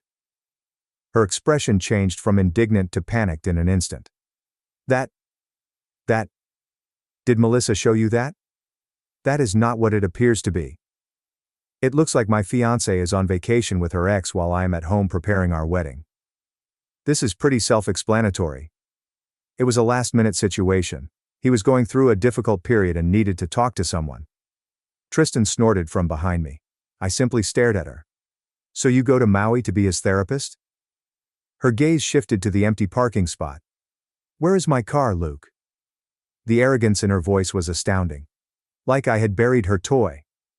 "It's not your car. Never was. It's being sold. Title, loan, insurance. All in my name." "You're selling my car?" She pounded her foot. "You can't do that. I've been making payments. Payments for using my car, which is now over. This is insane. I'm calling the cops." She took out her phone. Tristan, who had been observing, began giggling. "Yeah, call them. Tell them your ex-fiancé is selling his own car and changed the locks on his own apartment after you cheated. That'll go well." Aretha looked as if she had just spotted him. "This isn't your business." Tristan's reaction. You made it my business when you decided to mess around on my best friend. She returned to me and said, Luke baby, you're overreacting. Jordan means nothing to me. It was just a stupid trip to clear my head. I realized I want to be with you. I nearly laughed. Save the performance. Your stuff is boxed up. Text me when you want to pick it up. That's when her 25-year-old sister Brooke emerged from the elevator. Great. Reinforcements. Brooke was a little version of Aretha. The same entitled attitude, expensive taste, and tendency to treat service staff as if they were furniture. The only difference was that Brooke hadn't found her own sucker to support her lifestyle yet. What's going on? She insisted. Aretha full of tears. He changed the locks. He sold my car. He canceled our wedding. Brooke scowled at me as if I had perpetrated a war crime. After everything my sister has done for you, you just throw her out. Tristan snorted. What exactly has she done for him, besides taking a beach vacation with her ex? I raised a hand, breaking off the brewing debate. Check her Instagram. We're done. Max began barking at the commotion from inside his condo. Aretha's eyes widened. Are you keeping Max too? The audacity was amazing. The dog whose name you couldn't remember half the time? That dog? She needed space to think, not for you to ruin her life. Brooke screamed. She made choices. Now she gets to live with the consequences. Your stuff will be in the lobby tomorrow at noon. 1 hour window. If it's not picked up, it goes to Goodwill. I shut and closed the door. Through the door I could hear Aretha's outburst growing. Tristan simply shook his head. Dude. Bullet dodged. Want another drink? Max, who had been carefully monitoring the door, approached and rested his head on my knee. I scratched behind his ear. It's just us now, buddy. Tristan raised the bottle. To the most expensive lesson you'll ever learn. I clinked my bottle against his. Worth every penny. Later that night, after Tristan had departed, I sat on my balcony and looked at the city lights. For the first time in months, I was able to breathe freely. No more justifying why I had to work late at the shop. I will no longer protect my time with my pals. I sent my dad a quick SMS. This is me. It's done. Locks changed. Cars sold. Wedding canceled. He responded a minute later. My dad. Proud of you, son. Come by for steaks this weekend. Bring Max. Your mom would have kicked her ass, by the way. That made me smile. Mom has been away for 6 years, but Dad was correct. She would have seen through Aretha in a heartbeat. The next day was like witnessing someone comprehend gravity as they stepped off a cliff. Aretha's texts began at 6 a.m. You can't do this to me. Where am I supposed to live? I need my car for work. We need to talk about this like adults. I made a mistake, but you're being cruel. I did not respond to any of them. Tristan and I loaded her boxes and delivered them to the lobby at noon sharp. I'd even ordered everything by category. A courtesy she didn't deserve, but I gave nonetheless since I'm not an animal. Aretha arrived with Brooke and their mother, Cheryl, in tow. Cheryl, the root of Aretha's entitlement, attacked me right away. Luke, this is completely unacceptable behavior. Aretha made one mistake. She was confused. She's under so much pressure with the wedding. Not anymore, she's not. I pointed to the boxes. Everything's here. You have 1 hour. My daughter lived there for a year without being on the lease, without paying rent, driving a car she didn't own. Seems like the free ride is over. Cheryl's face became purple. Aretha alternated between crying and glaring daggers at me. Brooke was on her phone, most likely updating the others of the family drama group chat. I left them to it, informed the doorman they had till 1 p.m., and went to lunch with Tristan. When we returned, they were gone, along with her belongings. Mission completed. But it did not end there. The number of SMS and phone calls increased significantly. Aretha, Brooke, Cheryl. Even their father joined in on it. When banning their numbers proved ineffective, they began using friends' phones. The story they were telling was something else. They claimed I had viciously dumped Aretha over a misunderstanding, stolen her car, and kept her apartment. Of course, there's no mention of the ex's beach trip. Aretha's social media accounts went into overdrive. Vague posts about believing the wrong person and recovering from betrayal. A particularly striking one featured her staring wistfully out a window with the caption, Sometimes the people you take a bullet for are the ones behind the trigger. The irony was thick enough to be sliced with a knife. Then our common friend started contacting me. Dude, that's cold. Selling her car like that? Man, couldn't you have given her more time to find a place? Melissa, bless her, was shutting that down anywhere she could. He has screenshots, people. She was on a romantic trip with her ex while engaged. Aretha must have realized Melissa had emailed me the screenshots since Melissa began contacting me shortly after. She got me fired. Told our boss I was creating a hostile work environment by meddling in her personal life. This is simply an FYI. That annoyed me more than anything else. Melissa had done the right thing, but Aretha wrecked her employment out of spite. I quickly called Melissa and offered to assist her with references, connections, and whatever she needed. That was the least I could do. Melissa praised me. I knew she was self-centered, but I didn't think she'd go this far. I promised to provide her with some industry contacts who could be recruiting. She had skills. Aretha's vindictiveness should not jeopardize her profession. That night, Tristan joined us for our weekly game session. We turned on Call of Duty while Max lounged at our feet. My phone continued buzzing with texts from Aretha, who was using yet another friend's phone number. Tristan grabbed my phone between rounds and began reading them in a mocking tone. "You're making a huge mistake, Luke. I was confused, but I chose you. Please respond." Tristan scrolled to the next one with theatrical flair. "My mother is very disappointed in you and says you're behaving childishly." I grasped my chest in mock horror. "Guess I'll just cry myself to sleep on my Ducati." Another line read, "I hope you know you're breaking my heart. I cried all night thinking about our wedding." Tristan almost choked on his drink. "Oh my God, she's seriously complaining about her vacation time after cheating on you." My phone vibrated again. Tristan stared at it and erupted into laughter. "Dude, she just texted, 'I miss Max. He misses me too. Dogs need a mother.'" I looked at Max, who was happily eating his favorite toy. Yeah, he's clearly devastated. Look at him, practically wasting away from grief. Tristan was still going through my messages. Wait, here's one from her dad. "Luke, I've always respected you as a businessman. But your behavior towards my daughter is unacceptable. We expect you to make this right." Tristan tilted his head toward me. "What exactly does this right mean? Give her back the car you paid for? Let her live in your apartment rent-free?" I shrugged. Probably all of the above, plus a groveling apology for having the audacity to be upset about her cheating. The entire affair was ludicrous to the point of comedy. Aretha and her family lived in a world where deeds had no consequences, at least for them. In their vision of reality, I was the villain for reacting rationally to her betrayal. At work, I worked on a new project, a vintage Honda CB750, that a client had handed off for thorough restoration. There's something soothing about breaking down an engine into its separate components, cleaning each one, and rebuilding it better than before. The shop became my refuge, a location where issues had logical solutions, and tasks had definite beginnings and ends. My employees sensed a shift in me. Diego, my head mechanic, finally questioned what was going on after I had spent 3 hours changing a wiring harness without taking a break. I handed him the highlight reel. His response was flawless. A thoughtful nod followed. "Women, man. My cousin went through the same thing. You want me to order those brake calipers for the Triumph while you finish that wiring?" That's all I needed. Practical answers, not theatrics.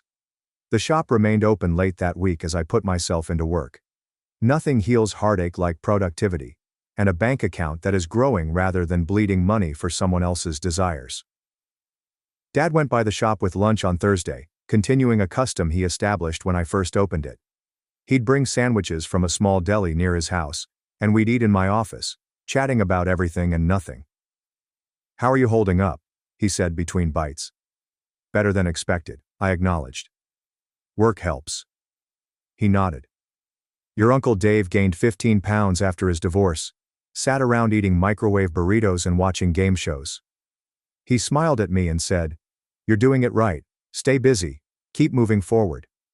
Simple advice, but just what I needed to hear. 2 weeks following his return, the actual harassment campaign began. The police arrived first. I arrived home from work to see a patrol cruiser outside my building. Two cops wanted to discuss a domestic dispute and charges that I was withholding personal items.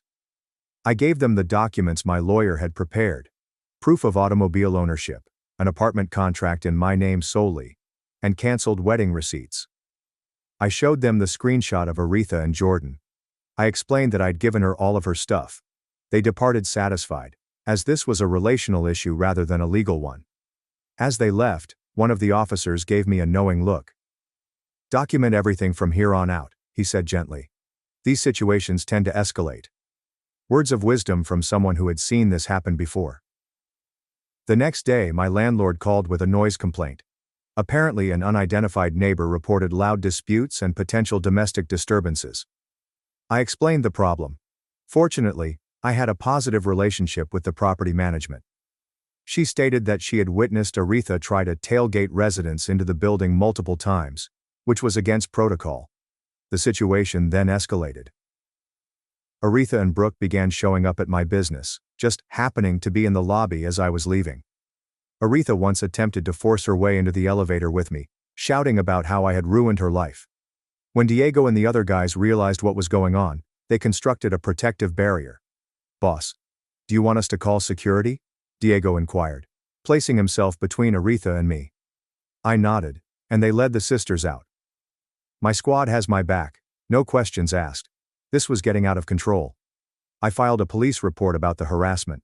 I started documenting every conversation, saving every text and voicemail, installing a security camera at my apartment door that was linked to my phone, and giving the front desk a photo of Aretha with instructions not to let her up under any circumstances.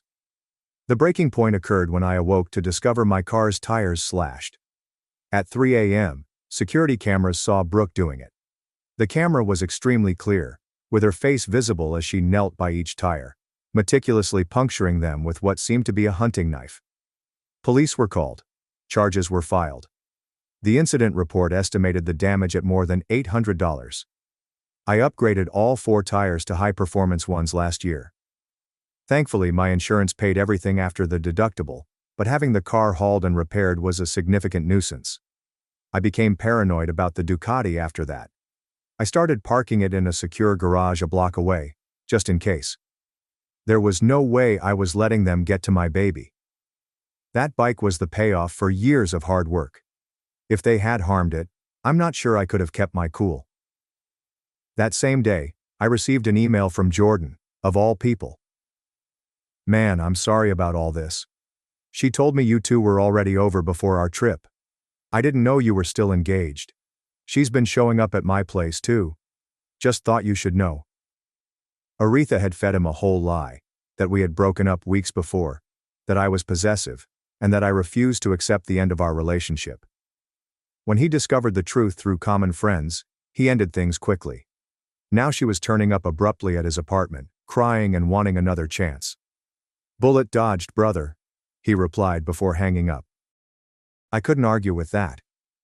Later I discovered that Aretha had spread allegations about me being aggressive, controlling her finances, and trapping her in the relationship. She portrayed herself as the victim of a domineering monster, rather than a lady who was found cheating and lost her meal ticket. What's the problem with her narrative? Too many people had witnessed the reality.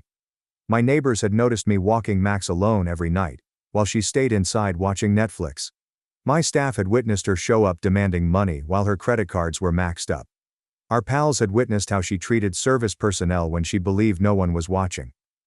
Tristan and Melissa stood by each other through everything. Tristan even informed Aretha via a mutual friend that I was documenting everything for a restraining order.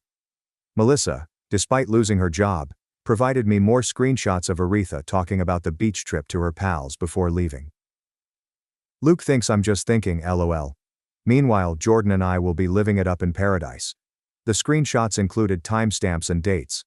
There is undeniable proof of purposeful dishonesty.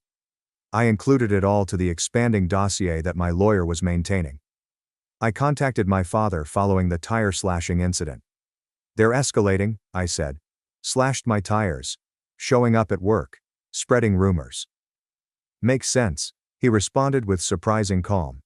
"How does any of this make sense?" "Son, you revoked her free ride. People do not surrender resources without a battle.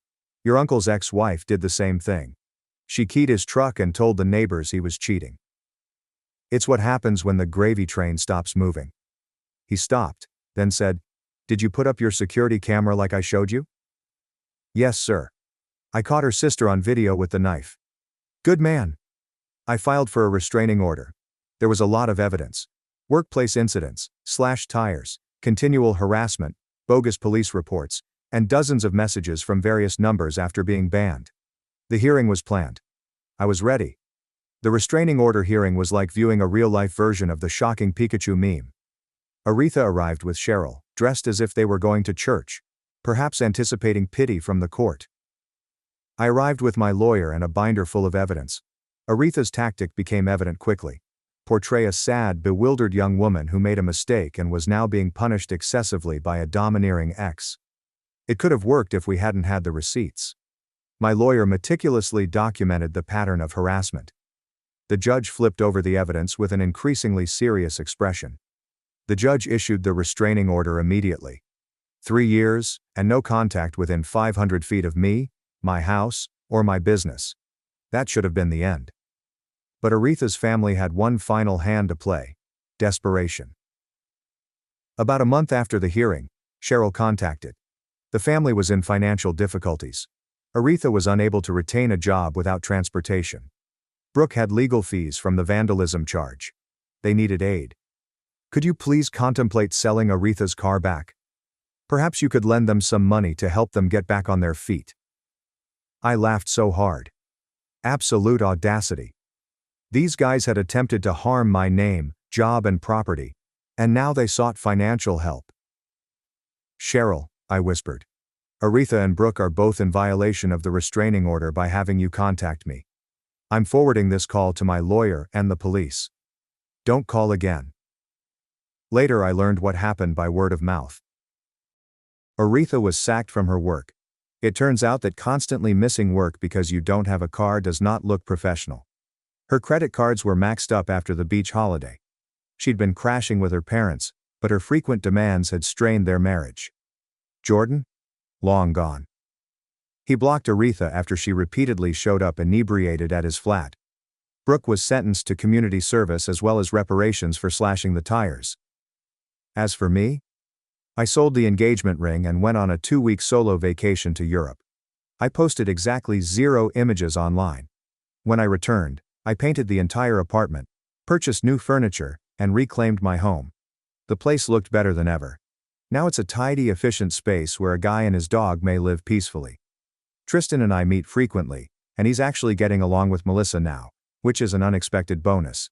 They've been dating for almost a month. Sometimes the 4 of us, including Max, gather at my house for game nights. It's good to see 2 people that truly respect each other. The shop was also booming. After that first week of fog, I threw myself into a major custom project, renovating a beat-up Harley Sportster into something spectacular. Stripped it down to the frame, rebuilt the engine with performance parts, and applied a unique paint job with delicate metal flakes that changed color depending on the light. Tristan had stopped by during the final assembly and whistled when he noticed it. "Wow. You really outdid yourself with this one.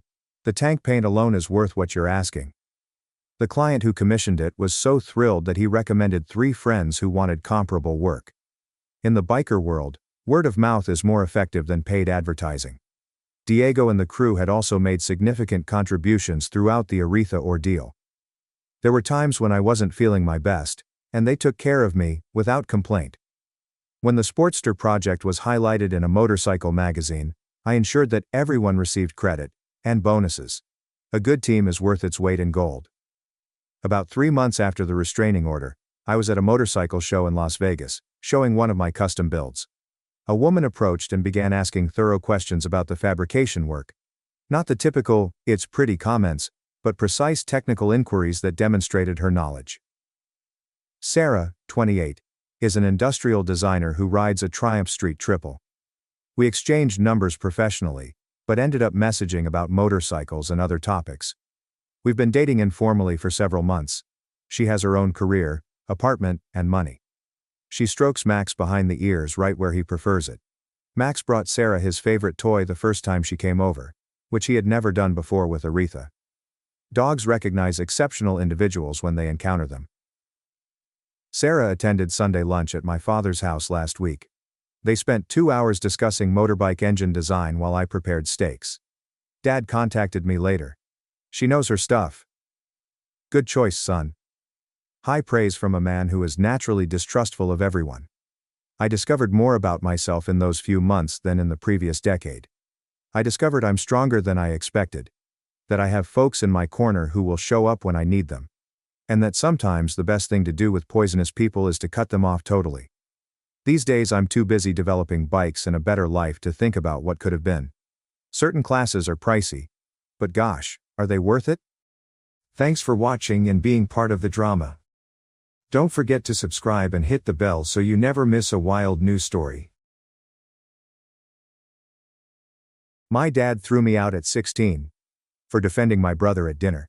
He called me ungrateful, then said he was proud in front of strangers. I'm Riley, a 16-year-old stuck navigating his boot camp vibe with my mom and little brother Derek, who's 10, and already better at staying on dad's good side.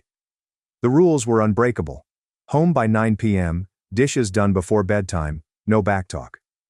My friends called him the General, and I was half joking, half terrified. I'd always wondered if there was more to him than the tough guy act. Growing up under Dad's roof felt like living in a pressure cooker. He wasn't cruel, but he was relentless, and if I brought home a C, he'd sit me down for a lecture about owning my future. I got my answer last summer, but it came at a cost. It all began with a fight that shook our house to its foundation. If I missed a soccer practice, he'd make me run laps in the backyard until my legs burned. Life's not a free ride, Riley, he'd say, his voice like gravel. Mom would try to smooth things over, saying he just wanted us to succeed, but it felt like he was training us for a war we didn't sign up for. Derek got off easier because he was younger, but even he knew to keep his head down when Dad was in a mood. I didn't hate him, but I wished for a moment when he'd just be normal. Maybe crack a joke or tell me he was proud without a butt attached. Deep down, I wondered if he even liked us, or if we were just his responsibility. Things were already tense the summer I turned 16. I'd been working part-time at my father's business, hauling mulch and trimming hedges under the July sun. It was grueling, and Dad didn't cut me any slack. You're not here to goof off. He'd snap if I took a water break for too long. I was saving up for a used car, dreaming of the freedom it would bring. But every paycheck felt like a drop in the bucket. At home, Dad was extra edgy because his business was struggling. A big client had bailed, and he was scrambling to cover payroll.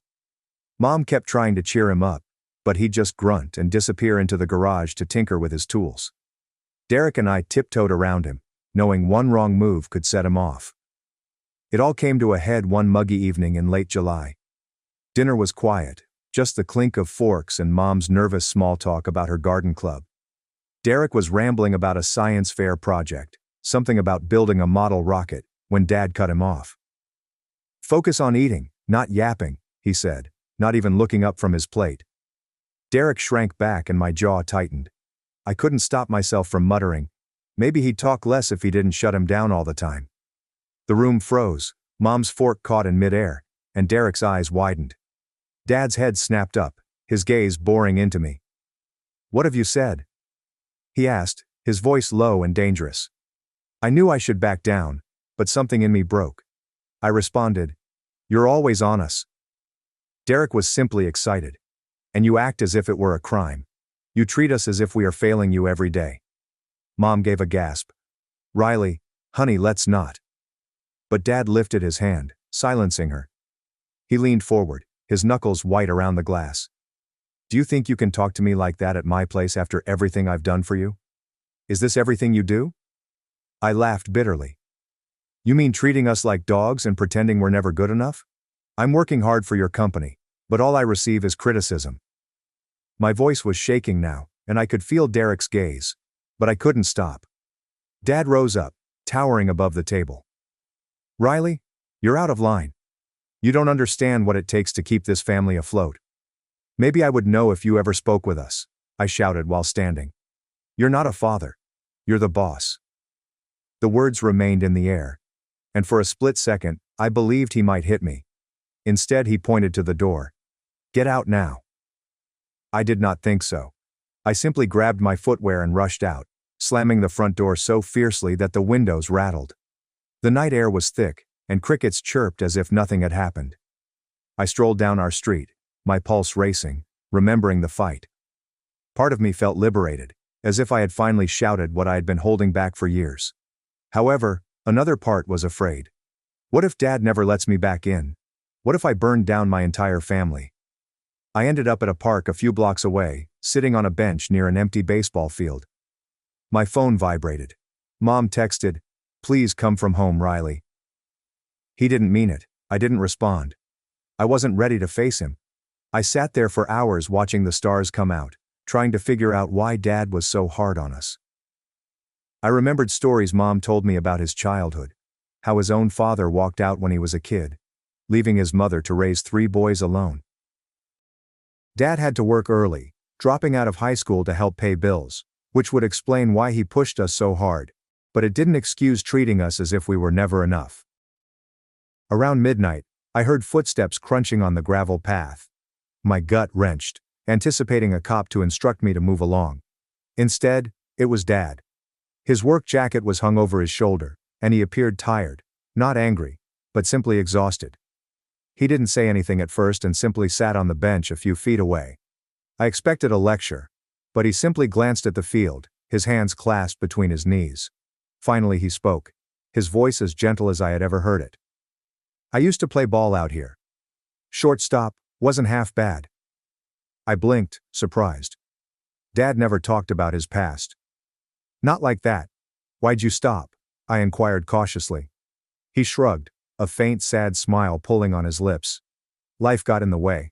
Had to grow up quickly." He stopped and then added, "I didn't want that for you and Derek.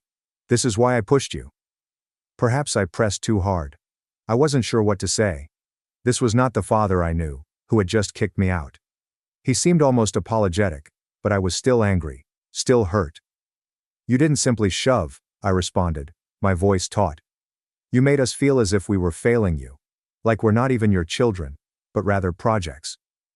He flinched slightly, and I saw something flicker in his eyes. Regret, perhaps. He didn't argue or defend himself. He simply nodded, as if taking it all in. "Come home, Riley," he urged calmly. "We'll talk more tomorrow." I followed him back, not because I wanted to forgive him, but because I was too tired to argue any longer. The stroll was quiet, but not the typical strained silence. It seemed as if we were both trying to find out what happened next. When we returned home, Mom held me so tightly that I couldn't breathe, and Derek peeked out from his door, asking, "You okay?" I nodded, but my mind was spinning. Dad had shown me a crack in his armor, a glimpse of someone other than the general. But I had no idea what to do with it, or if it was even possible. The morning following our fight, I expected the house to feel like a battleground. I'd yelled at my father, called him out in a way I'd never done before, and he'd turned up in the park, not to drag me home, but to actually talk. That soft-spoken guy who mentioned playing shortstop wasn't the father I knew, and I didn't know what to think of him. Half of me wished he meant it, that he'd relax, but another half feared he'd revert to his old ways, yelling orders as if nothing had occurred. I sat in bed staring at the ceiling, wondering if last night was just a fluke or the beginning of something new. The kitchen downstairs was noticeably quieter than normal. Mom was frying pancakes, her normal cheerfulness cranked down, and Derek was scribbling on a napkin, sneaking glances at me as if I were a bomb poised to explode. Dad was sitting at the table sipping coffee, his work boots already on.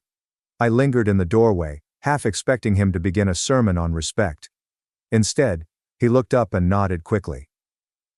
"Morning, Riley," he remarked calmly, as if we hadn't yelled at each other 12 hours ago. I said good morning and slid into my chair, grabbing a pancake to avoid eye contact. Mom gave me a slight smile, but the air was dense.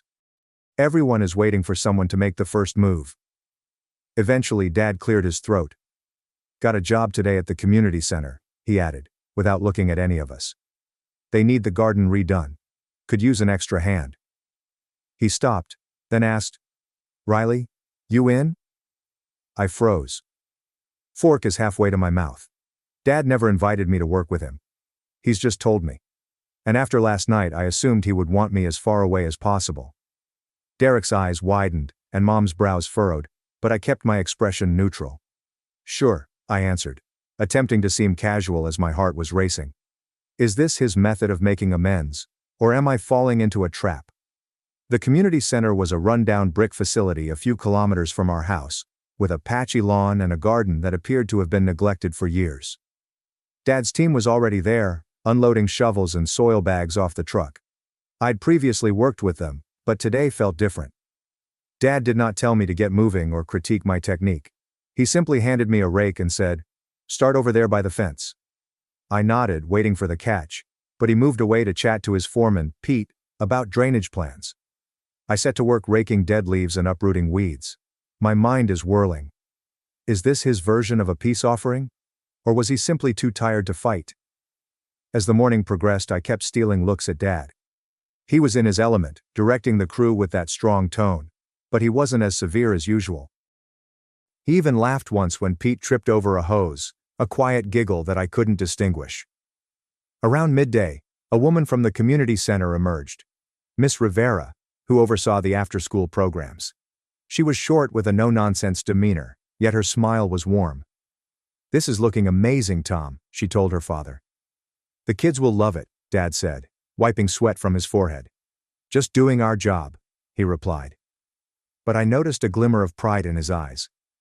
Miss Rivera turned to face me, her smile expanding. "You must be Riley. Your father describes you as a hard worker." I almost dropped my rake. "Dad said that about me?" I muttered a thank you, my face heating, and looked at him. But he was busy arranging a wheelbarrow and pretended not to hear. Miss Rivera continued to speak, describing the garden as a secure location for the children, where they could plant vegetables and learn about nature. "It means a lot to have volunteers like you," she explained. And I realized she assumed I was here by choice, not because my father dragged me along. I didn't correct her. But the fact that Dad had bragged about me to someone else, no less, stayed with me. We took a break for lunch, sitting on the tailgate of Dad's vehicle. The crew was joking around, but Dad remained silent, eating his sandwich and looking at the half-finished garden. I sat next to him, picking at my chips and trying to muster the bravery to say something. Finally, I went for it.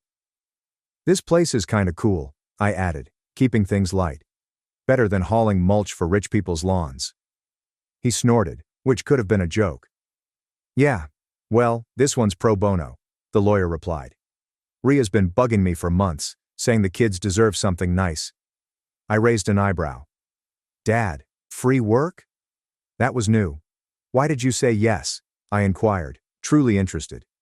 He did not respond right away. He took a gulp of water and continued. "Grew up around here. This center was all I had some days. Kept me out of trouble." His voice was low, as if he was expressing something he didn't normally say. I waited, hoping he'd continue, and after a moment, he did. "My brothers and I would come here after school. Mom was working. Dad was gone. They had an old basketball court out back. He used to shoot hoops until dark." He hesitated, his gaze remote. The place was a dump, but it belonged to us.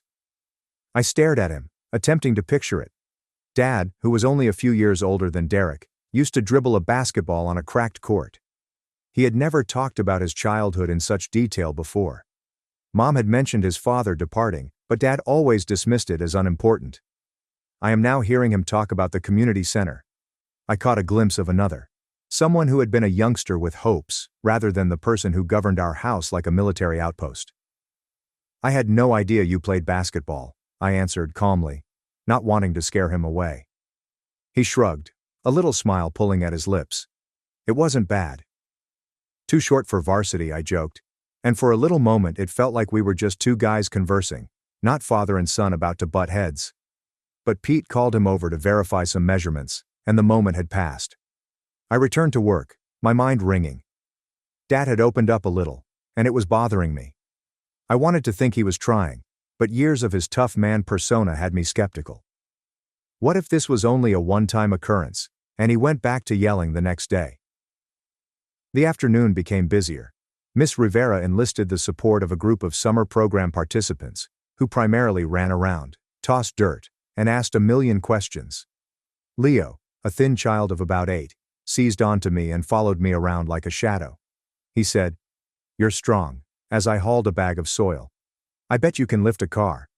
I grinned, flexing slightly. "Perhaps a small one."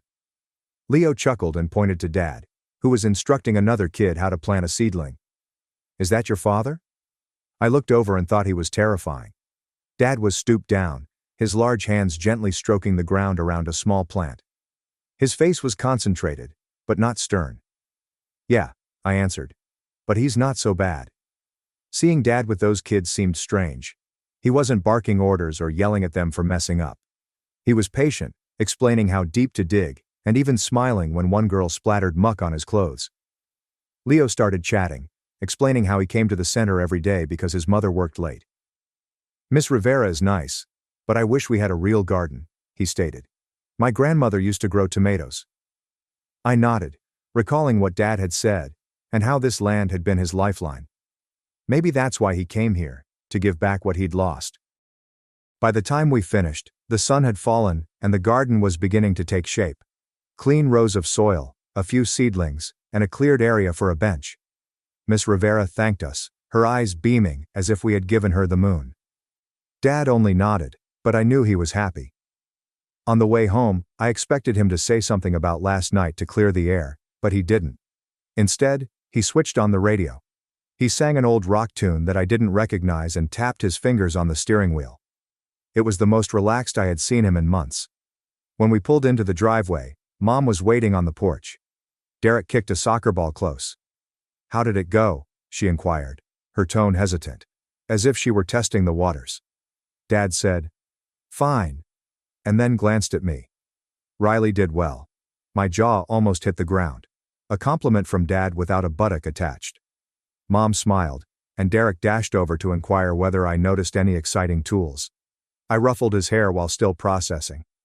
Dad turned around before heading inside. "We're going back there tomorrow," he said. "You coming?" It wasn't a command, more of a question. I nodded. "Yeah, I'm in." That night, I lay in bed, repeating my day. Dad in the community center, talking about his childhood and laughing with the youngsters. It was like meeting a stranger who had my father's face. But I was not naive. One day did not erase years of him being harsh on us, making me feel like I was never enough. Still, something had changed, as if a door had cracked open. I wasn't sure if he'd leave it open, or if I'd have the courage to walk in. I only knew that I wanted to try for the first time. The next few days at the community center were like entering a parallel universe. Dad remained stiff, harsh, concentrated, and quick to call out anyone who slacked off. Yet there was an undercurrent. Something softer that I couldn't quite pinpoint. After our battle and that night at the park, I noticed a fracture in his armor. Working with him on the garden project was expanding it. He wasn't suddenly all warm and fluffy, but he was distinct, less like the general, and more like a guy attempting to meet me halfway. I kept waiting for the other shoe to drop, for him to return to his old habits. But each day at the center eroded my misgivings, and I began to see glimpses of a man I'd never met. We spent every morning at the center that week, gradually beautifying the garden. The crew brought in new soil, constructed gravel roads, and created raised vegetable beds. I was on seedling duty, planting tomatoes and peppers under Miss Rivera's supervision. The summer program kids were constantly around, which made things crazy, but also enjoyable. Lo, the 8-year-old who had described Dad as intimidating, was my unofficial sidekick, talking about everything from superheroes to his grandmother's food. "You think these tomatoes will be as good as hers?" he inquired one day, digging at the earth. "Better?" I asked, smirking. "We're pros," he said, laughing. And I noticed Dad observing us from across the garden, with a slight look of approval on his face. That nod stuck with me.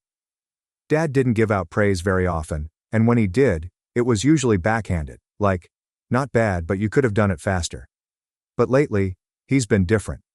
The day before, when I figured out how to fix a wobbly trellis without being asked, he'd clap me on the shoulder and say, "Good thinking, Riley." The center wasn't just changing how I saw Dad, it was showing me a side of him. I'd spent years chasing his approval, and now that it was coming without strings, I wasn't sure how to deal with it. Miss Rivera pulled him aside one afternoon to talk about adding a small fountain, something about it being calming for the kids. I was nearby stacking bags of mulch close enough to overhear, and she said, "This place hasn't looked this good since I was a kid." Dad shrugged, his usual response, but he stayed, his voice low. "I'm just glad it's helping," he said. Miss Rivera smiled. "It's personal for you, isn't it?" Dad hesitated, then continued. "Yeah. I owe this place a lot." I froze, my hands motionless on the mulch bag. He'd hinted at his connection to the center before, but hearing him admit it to someone else felt different, like if he was telling her a secret. I wanted to question him more, but the time passed, and he went back to supervising the team, but his comments stayed. That evening, as we drove home, I took a gamble. "You said you owe the center." I started keeping my eyes on the dashboard. "What do you mean?" He tightened his hold on the steering wheel, and I thought he was going to shut me down. But then he let out a long, heavy sigh. "When I was a kid, things were difficult," he added. "My mother worked 2 jobs. My brothers and I spent a significant amount of time alone.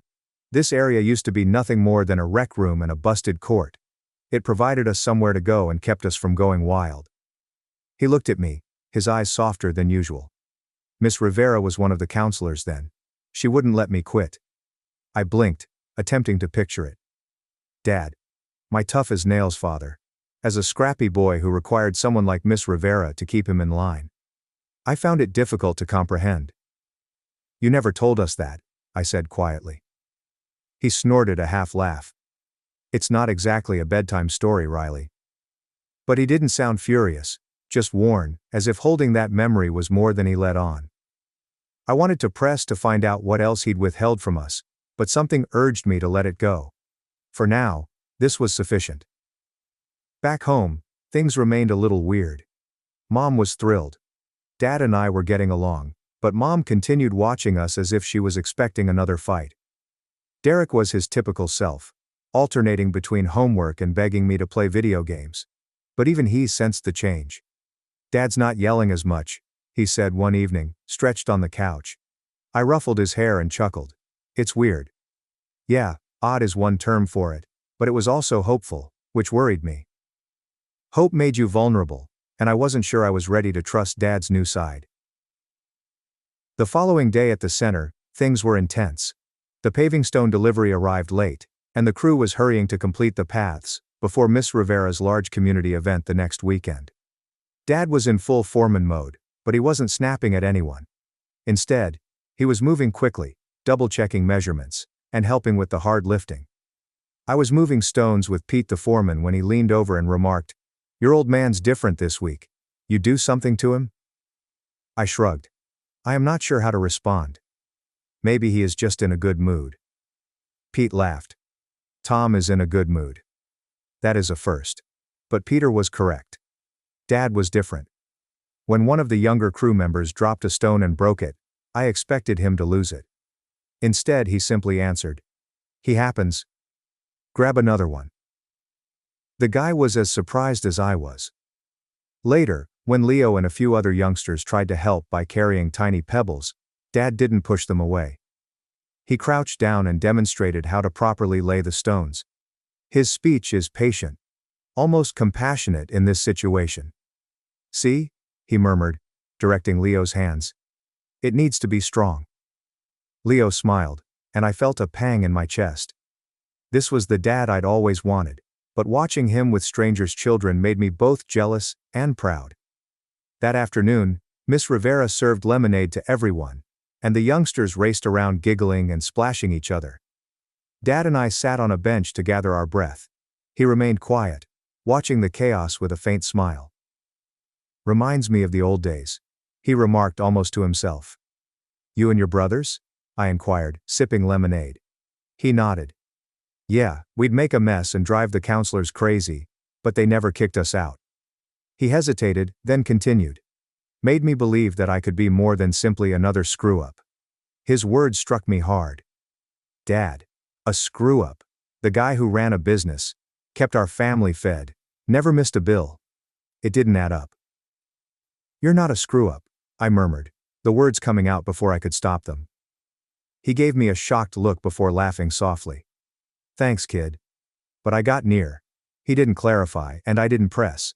But that moment, sitting there with lemonade and the sound of children laughing, felt like the closest we'd ever gotten.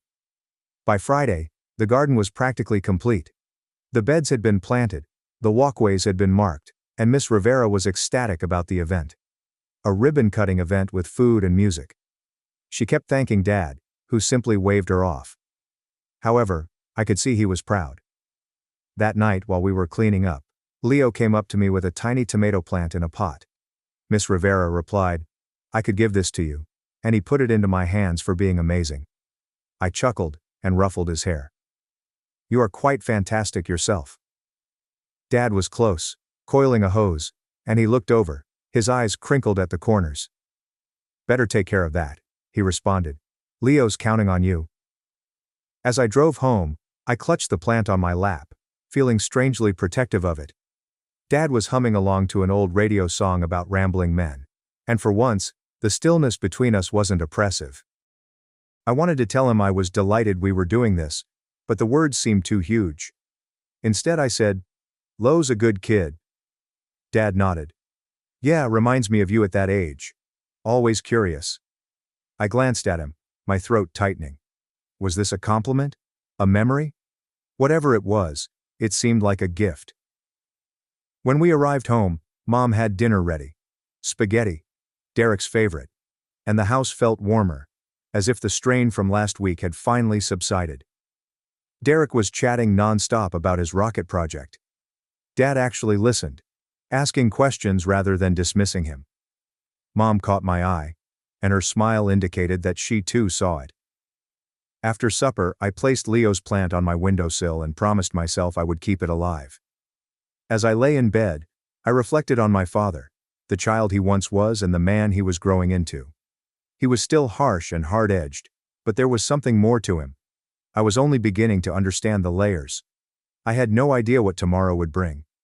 However, for the first time, I was not terrified to find out. The garden at the community center had been completed, and the ribbon-cutting ceremony was scheduled for tomorrow. I had spent the entire week working alongside Dad, catching glimpses of a guy I barely recognized.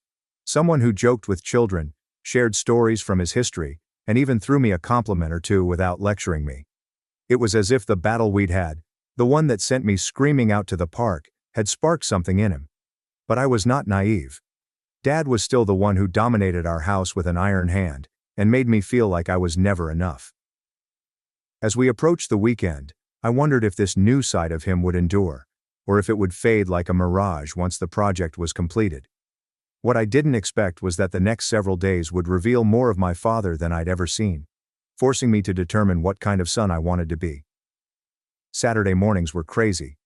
Volunteers were busy setting up tables, stringing lights and transporting food trays for the occasion. Miss Rivera was everywhere, directing traffic with a megaphone and a smile, as children from the summer program rushed around, half helping, half causing havoc. Dad's crew was there putting the finishing touches on the garden, smoothing gravel walks, watering seedlings, and assembling a wooden bench as a surprise. I was tasked with putting up signs pointing to the new garden, my hands sticky with tape and sweat. Every time I looked at Dad, he was moving, carrying tools or talking to Miss Rivera, with a focused but relaxed expression. He seemed happy in a way that I wasn't used to. Leo, my pint-sized shadow, discovered me as I struggled with a crooked sign. "Riley, will you come to the party?" he inquired, bouncing on his toes. "Going to have cake?"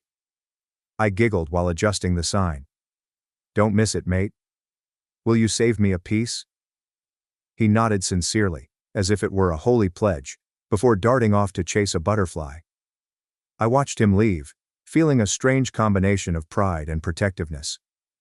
Leo reminded me of Derek, full of energy and yearning for someone to acknowledge him.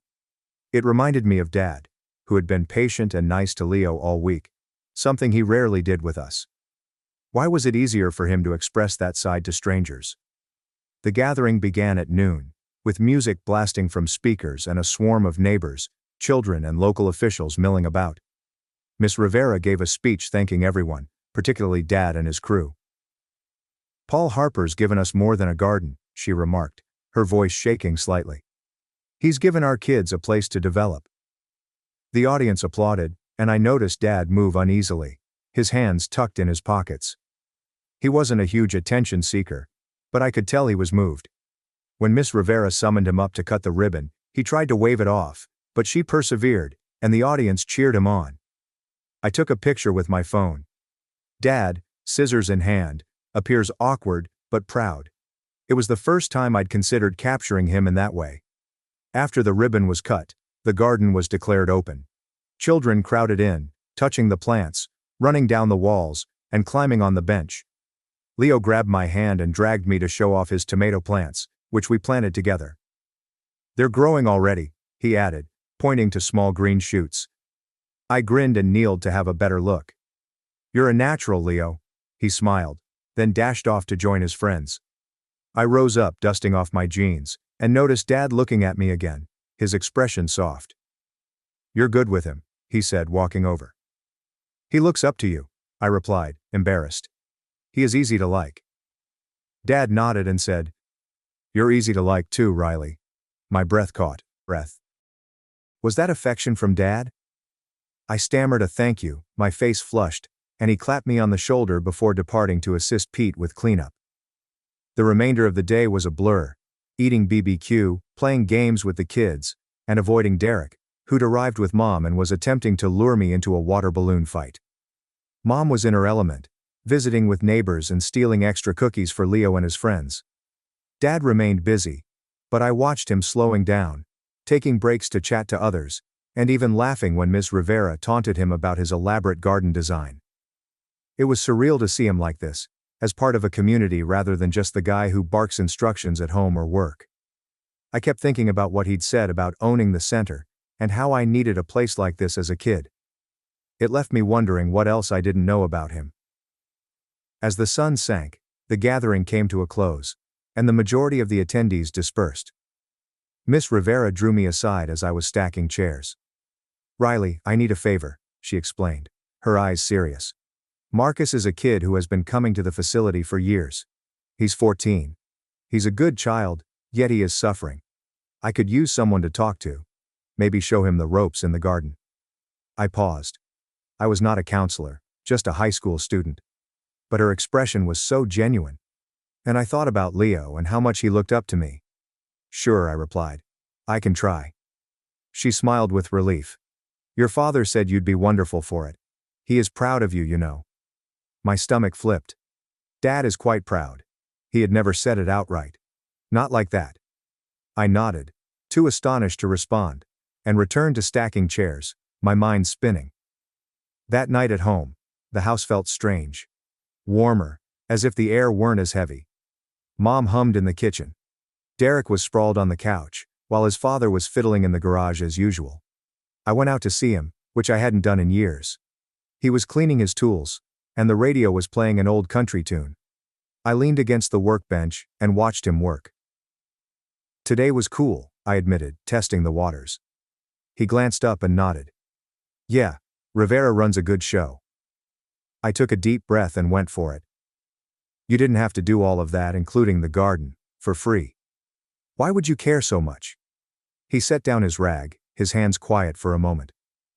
I told you I owed that place, he added quietly. But it is more than that. Those kids, Leo, Marcus and the rest, act as if I'm not their father, and Mom is stretched thin. I didn't have somebody to teach me how to be a guy. We had to figure it out the hard way. He halted, his gaze catching mine. I don't want that for you, Derek, or them. My throat tightened as I gulped. This was the most he had ever opened up. And it wasn't just about the center. It was about us. You're doing okay with us, I said.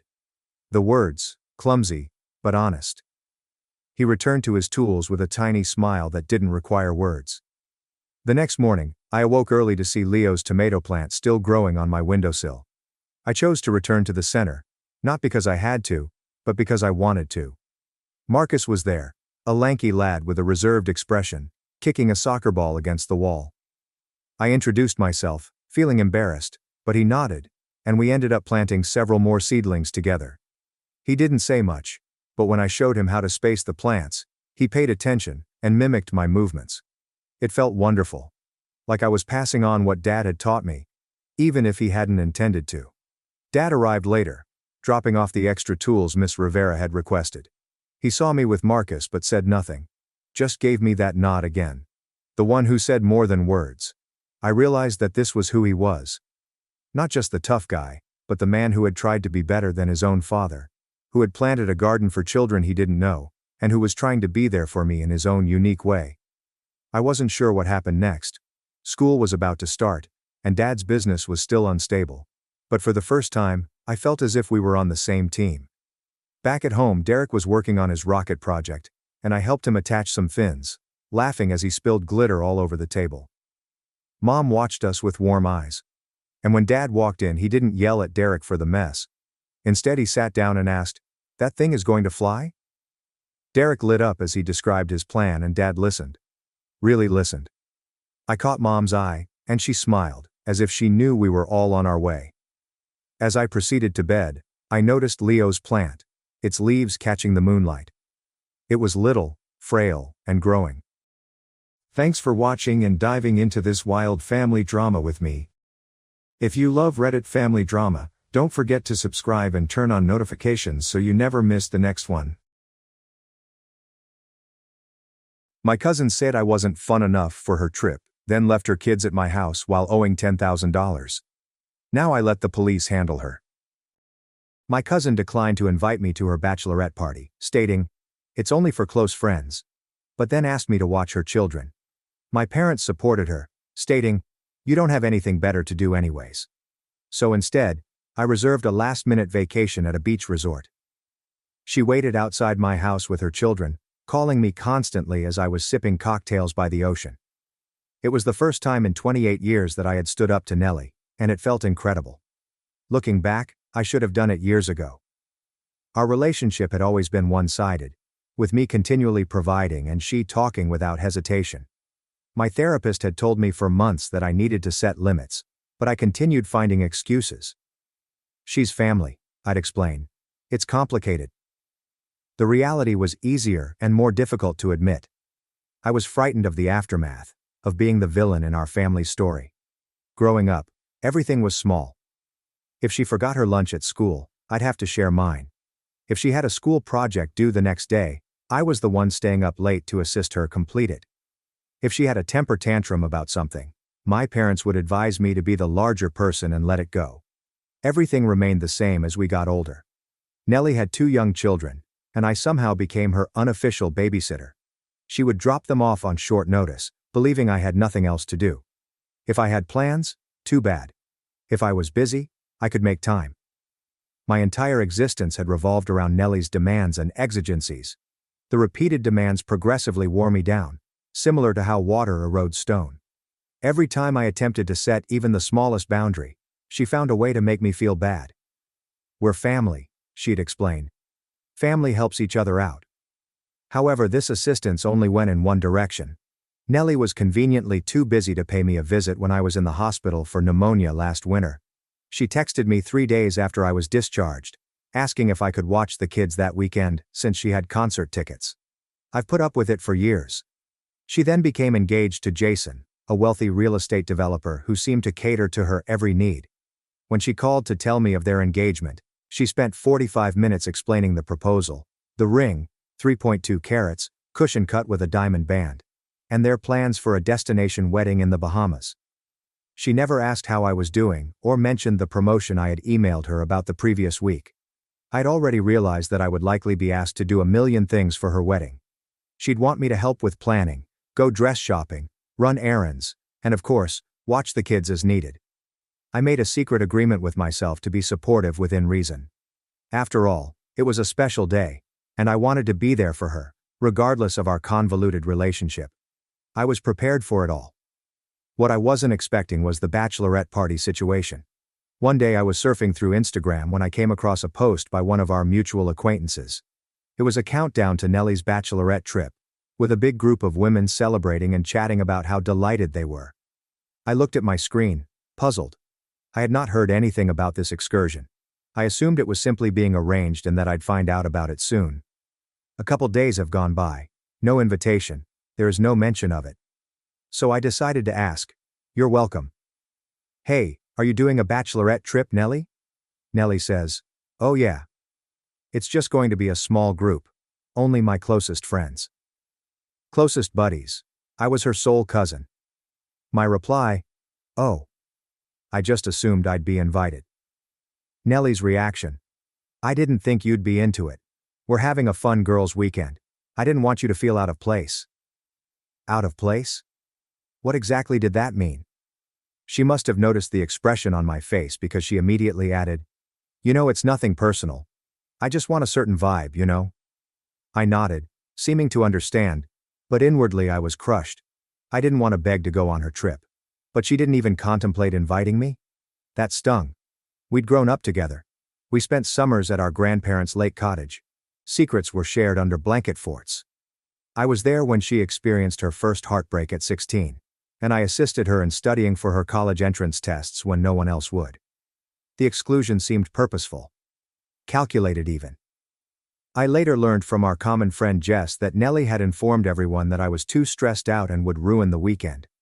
Apparently, not drinking too much and preferring quiet chats over clubbing rendered me inappropriate for her special bachelorette celebration.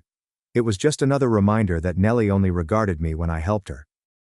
I choked it down and convinced myself it was no big deal. She could have a party. I was not going to make a scene over it. I thought that was the end of it. On the surface, I remained composed. But something within me had moved. A quiet voice that had been murmuring for years was now becoming louder. Enough is enough. I was mistaken. Nellie called me 2 days before our vacation. She never calls unless she needs something. I picked up, anticipating where this was headed. Nellie's reaction.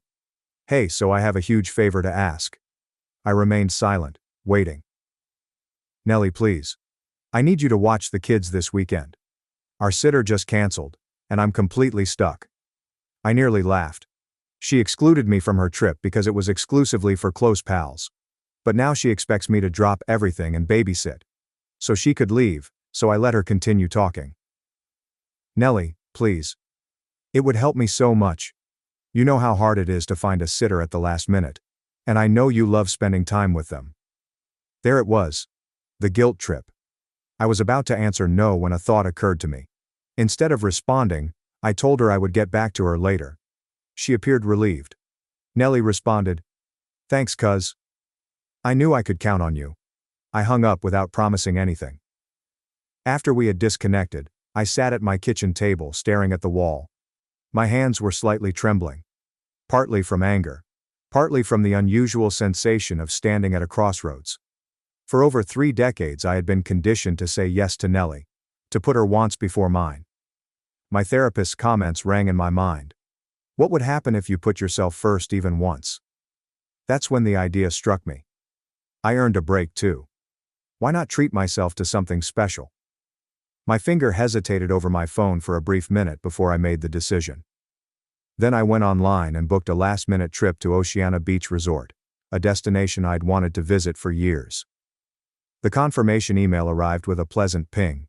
$1,274.86 for 3 nights in an ocean view accommodation, with breakfast, and 1 spa treatment.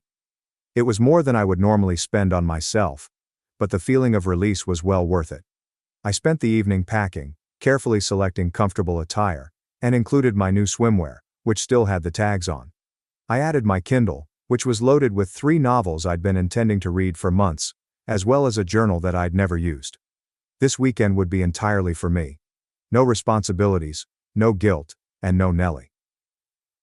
Nellie contacted again the night before her scheduled departure.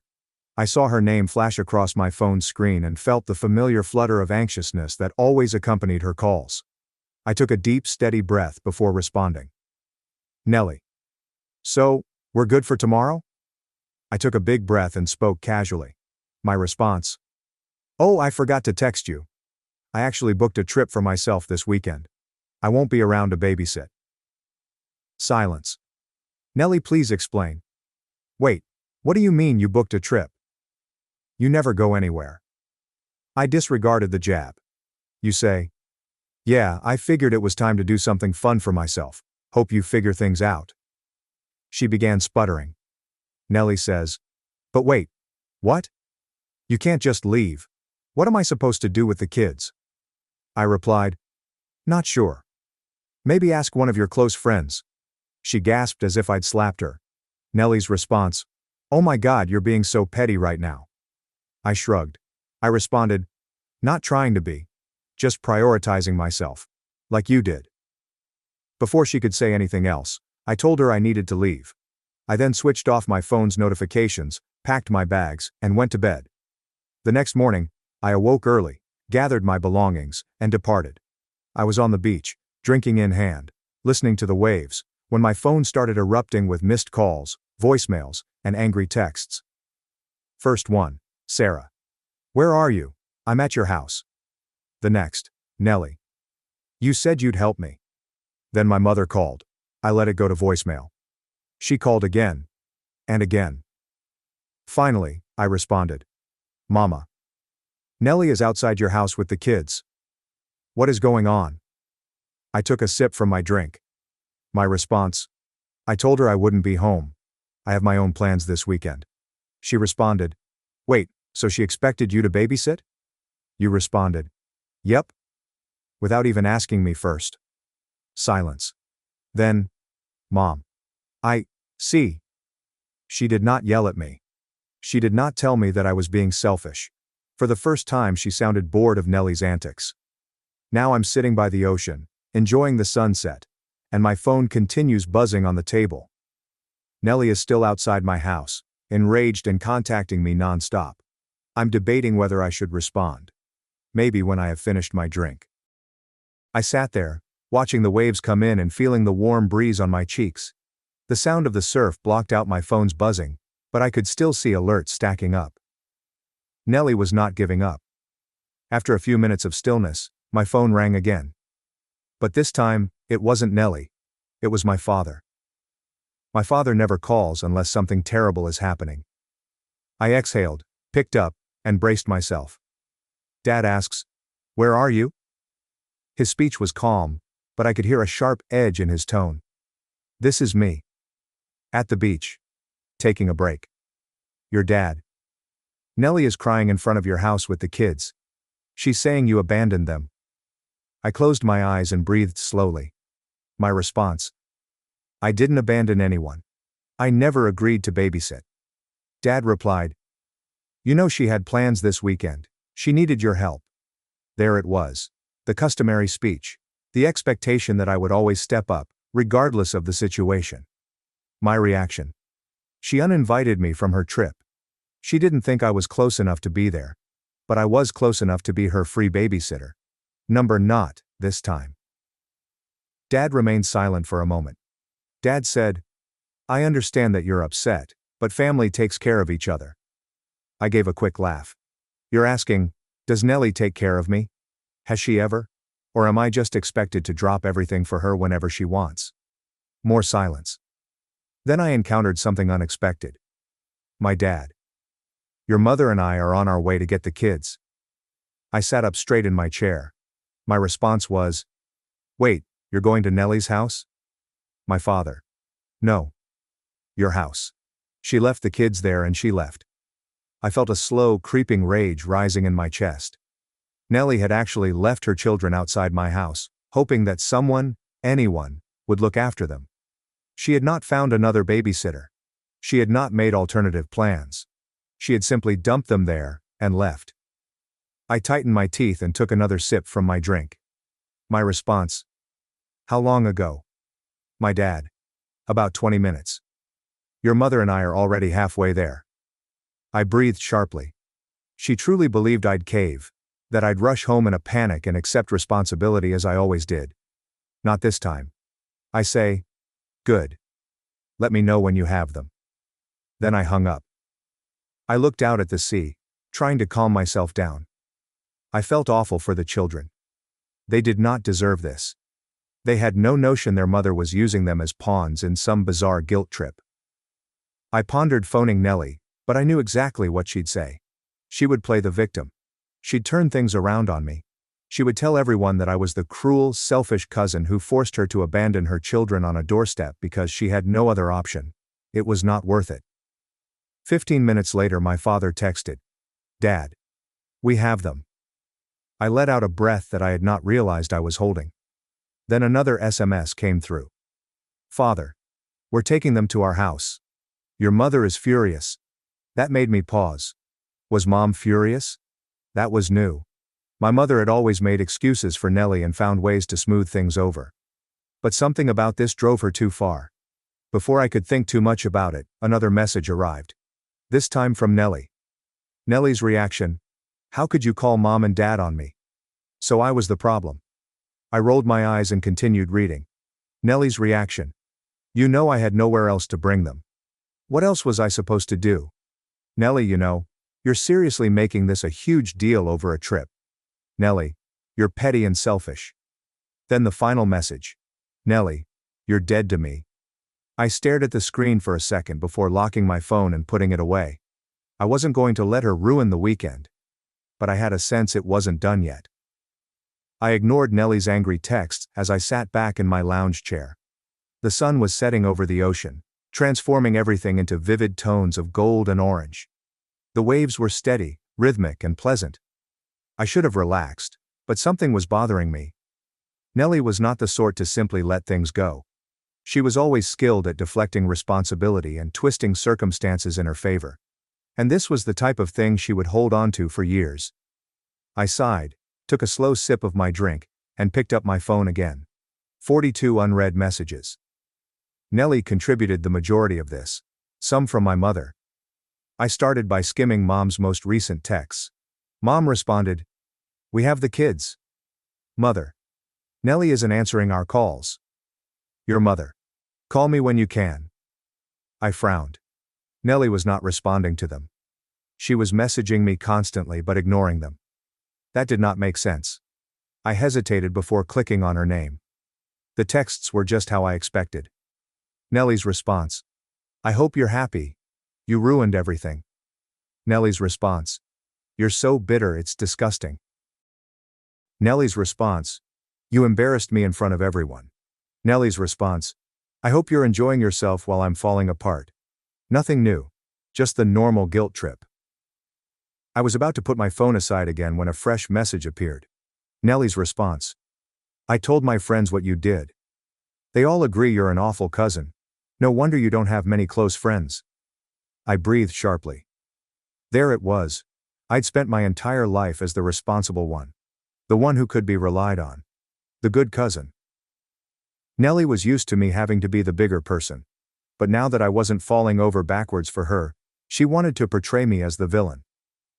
I locked my phone and put it away again. Allow her to tell her version. I didn't care. At least I assumed I didn't.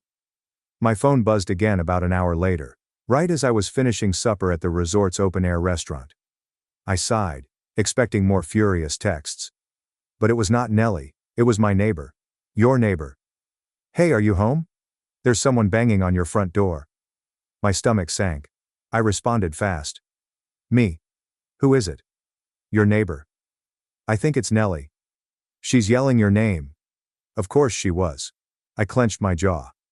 Nellie must have recognized that our parents were not going to cave like they normally did, and she was now at my house, most likely ready to scream at me in person. My response: "I'm out of town." My neighbor says, "Yeah, she's not happy about that. What do you want me to do?" I took a slow breath. Me. Ignore her. Neighbor. "She's waking up the whole street." I massaged my temples. This was not usual. Nellie was dramatic, yes. But this was something else. What was she trying to accomplish? Create a scene? Want me to run home? Because if that was her plan, it wouldn't work. 15 minutes later, another SMS appeared. This time from my father. "Your dad. Nellie just showed up at our house. She's demanding the kids back." I frowned. That did not make sense. She left them there. She walked away. She disregarded their calls, and now she wants them returned? Then another text. "Father. Something's off. She's acting strange." That wasn't what I expected. Nellie was many things, but she was not irresponsible with her children. She was entitled. She was manipulative. However, she was calculated. If she left them behind, it was to make a point. But now she was retreating. Something wasn't right. My phone buzzed again, indicating another message from my neighbor. The neighbor explained. So Nellie left, but a guy came looking for her like 5 minutes later. My stomach turned. Me. What guy? Your neighbor said. Tall, kinda rough looking. He knocked a couple of times, looked around, then left. I gazed at my phone, my pulse quickening. Nellie did not date guys like that. She exclusively surrounded herself with those who could help her in some way. Who was this guy, and why was he searching for her? I went back up to Nellie's last message. Nellie's response. I hope you're enjoying yourself while I'm falling apart. I had assumed she was simply being dramatic, but now I'm not so sure. I couldn't get over the feeling that something was wrong. Nellie was known for her erratic nature, but this was something different. She had gone from angry to desperate in a couple of hours. First she abandoned her children. Then she wanted them back. Then some strange guy showed up at my place looking for her. It did not add up. I tried to ignore it and enjoy my weekend, but my stomach kept telling me I couldn't. So I did something I hadn't done in years. I called Nellie. She didn't respond. I tried again. Voicemail. I stared at my phone, pondering. Then I called my father. He answered promptly. Father. She just left me. My response. What happened? He sighs. She showed up out of nowhere demanding the kids back. Your mother told her no until she explained what was going on. Nellie lost it, yelling, crying, saying we were all against her. I replied. Did she say why she left them in the first place? Dad replied. Not really. But she kept saying she had to fix something before it was too late. My fingers curled around the phone. My response. Did she say what she needed to fix? He replied. No. And she wouldn't let me call the police either. She said she had it under control. That did not sound like Nellie. Nellie always made sure that everyone perceived her as the victim. She would use any reason to involve the authorities, indicating that she was afraid. I checked the time. It was late, but I had a nasty feeling this wouldn't end. And I was correct. At around 2 a.m., I was awakened by the sound of my phone buzzing noisily on the nightstand. A call from my mother. I responded promptly. My response. What's wrong? Your mother. Nellie's at our house again, and so is that man. I bolted out of bed. I responded. What? He followed her there? Mama. Yes. They're arguing outside. My response. Call the police. Mother. Your father already did, but Nellie keeps telling us not to. I was already putting on my clothing. I ran to check out of the resort, clutching my purse. My response.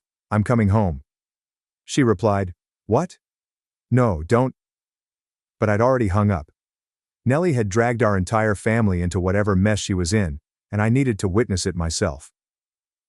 When I arrived at our parents' house, there were already 2 police cars outside.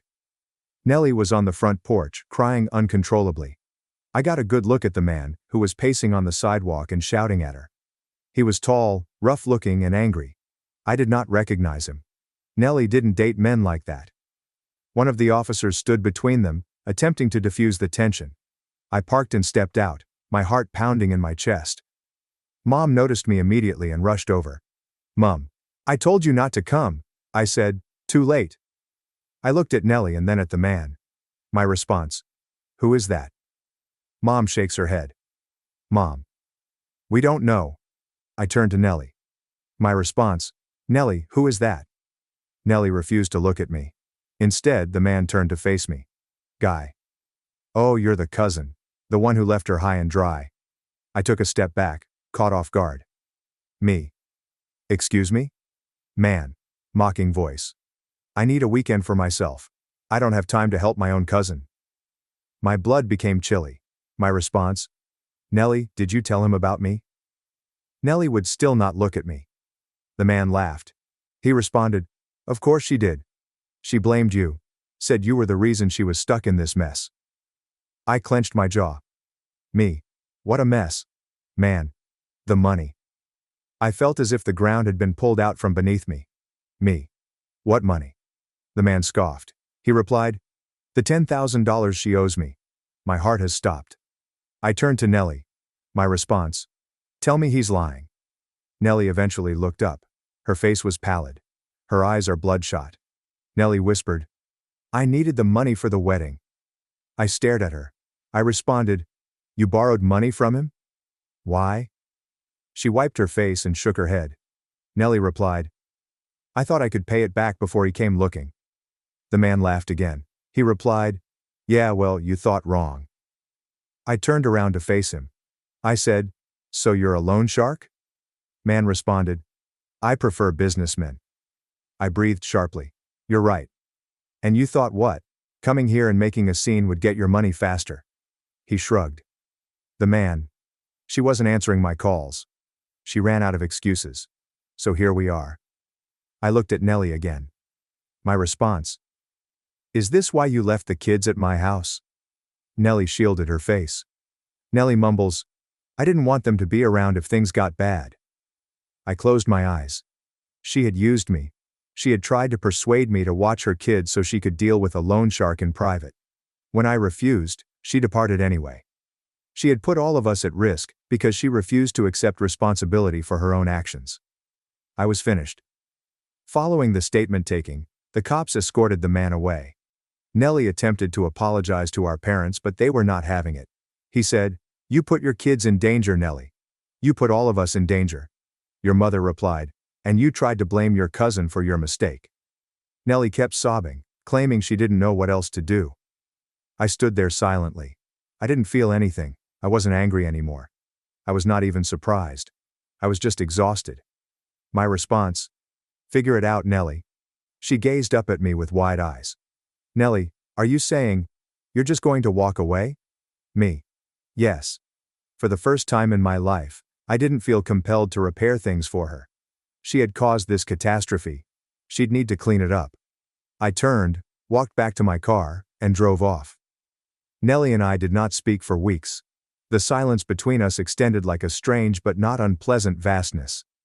I found myself sleeping better, concentrating more at work, and even rekindling old friendships that I'd let slide away, because Nellie's needs had always taken precedence.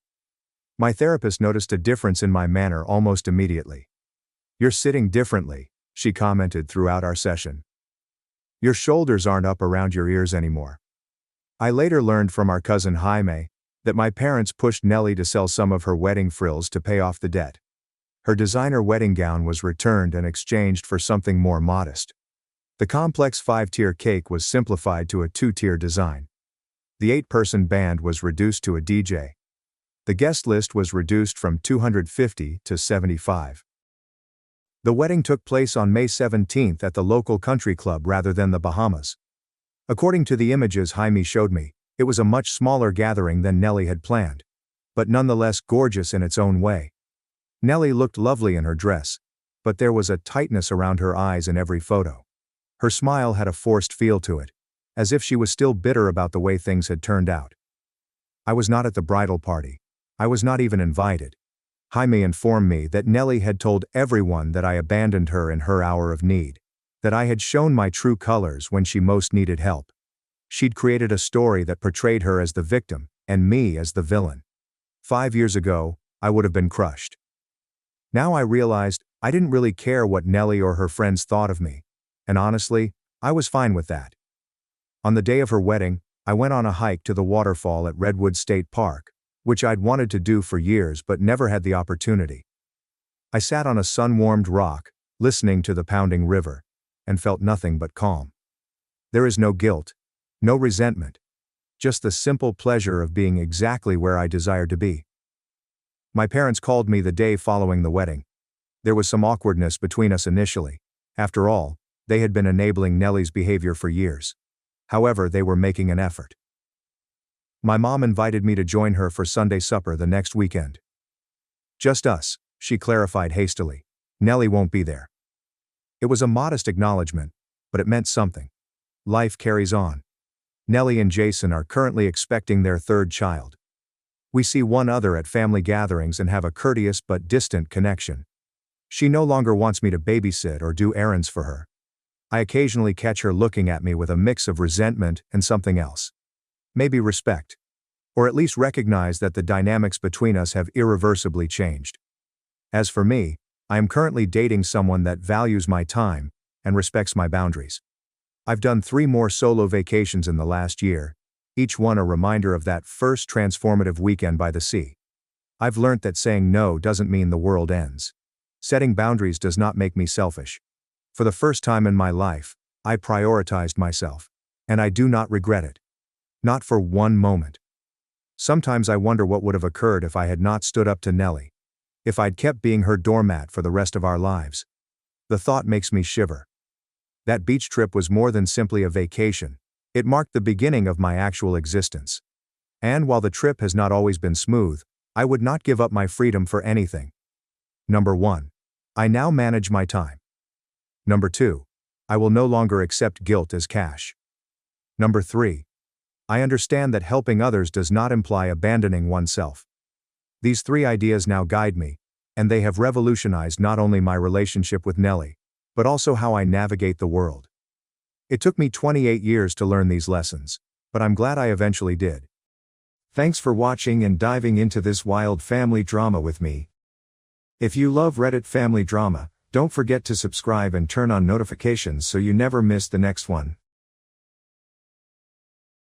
My relatives mocked me as washer girl, at 17. 1 year later, I exposed their $4.3 million scam, got their mom arrested, and took over the business. Okay Reddit, this is going to be a long one. I, 19, female, need to write this down, 'cause honestly, my head's been spinning with everything that's happened.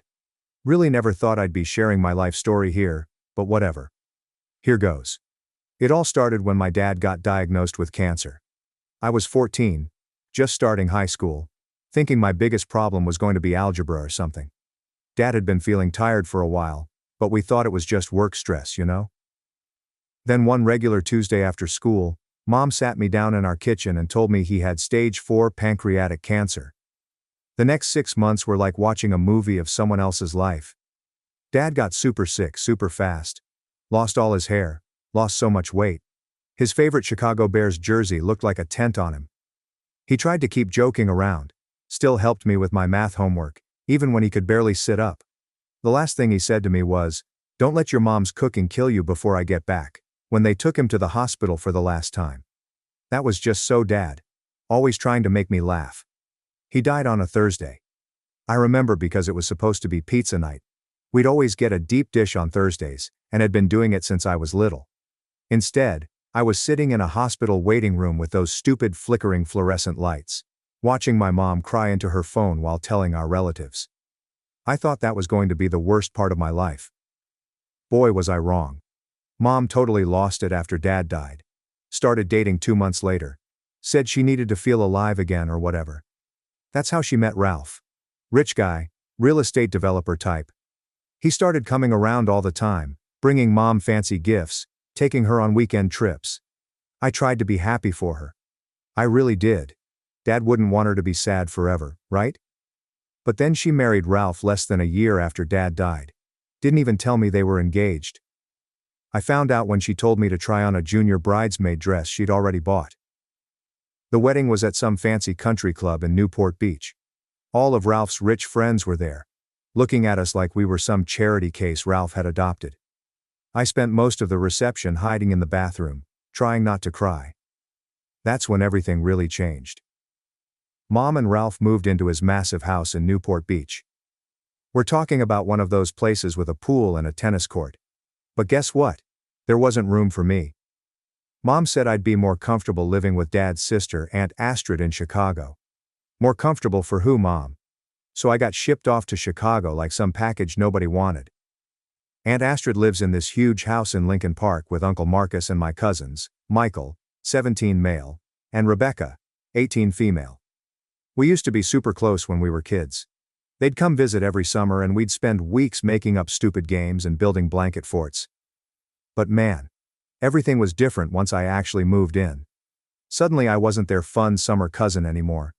I was this unwanted extra person in their house. They started acting like I was taking up their space, eating their food, breathing their precious air or something. Michael would accidentally knock over my stuff all the time. Rebecca would make these little comments about how her clothes were too nice to lend me when I first got there and didn't have winter stuff. Aunt Astrid was the worst though. Made it super clear I was a burden. Started charging me rent, even though I was still in high school. Who even does that? The really messed up part. Mom just stopped calling. Like completely. She'd send money sometimes, not enough to actually cover the rent Aunt Astrid charged, but that was it. When I tried calling her, she was always too busy with her new life. Too busy at yoga. Too busy at charity events. Too busy to talk to her own kid. I'd see pictures on Facebook of her and Ralph on vacation in Europe, at fancy parties, living this whole other life where I didn't exist.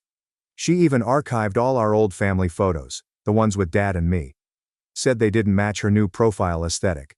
Like I was just some old furniture that didn't go with her new decor. I started having these dreams. When I was back in our old kitchen, where everything was normal. Then I would wake up crying in this weird bedroom at Aunt Astrid's house, staring at these fancy wallpapers that cost more than my whole wardrobe. Feeling like I'd lost both parents instead of just one. So after that first month at Aunt Astrid's, she hit me with this rent increase because of property taxes or whatever. I'm like, I'm 15, but okay. Guess I need a job. That's when my cousin Rebecca, oh so helpfully, tells me about this 24-hour laundromat that's hiring in what she calls the sketchy part of Chicago.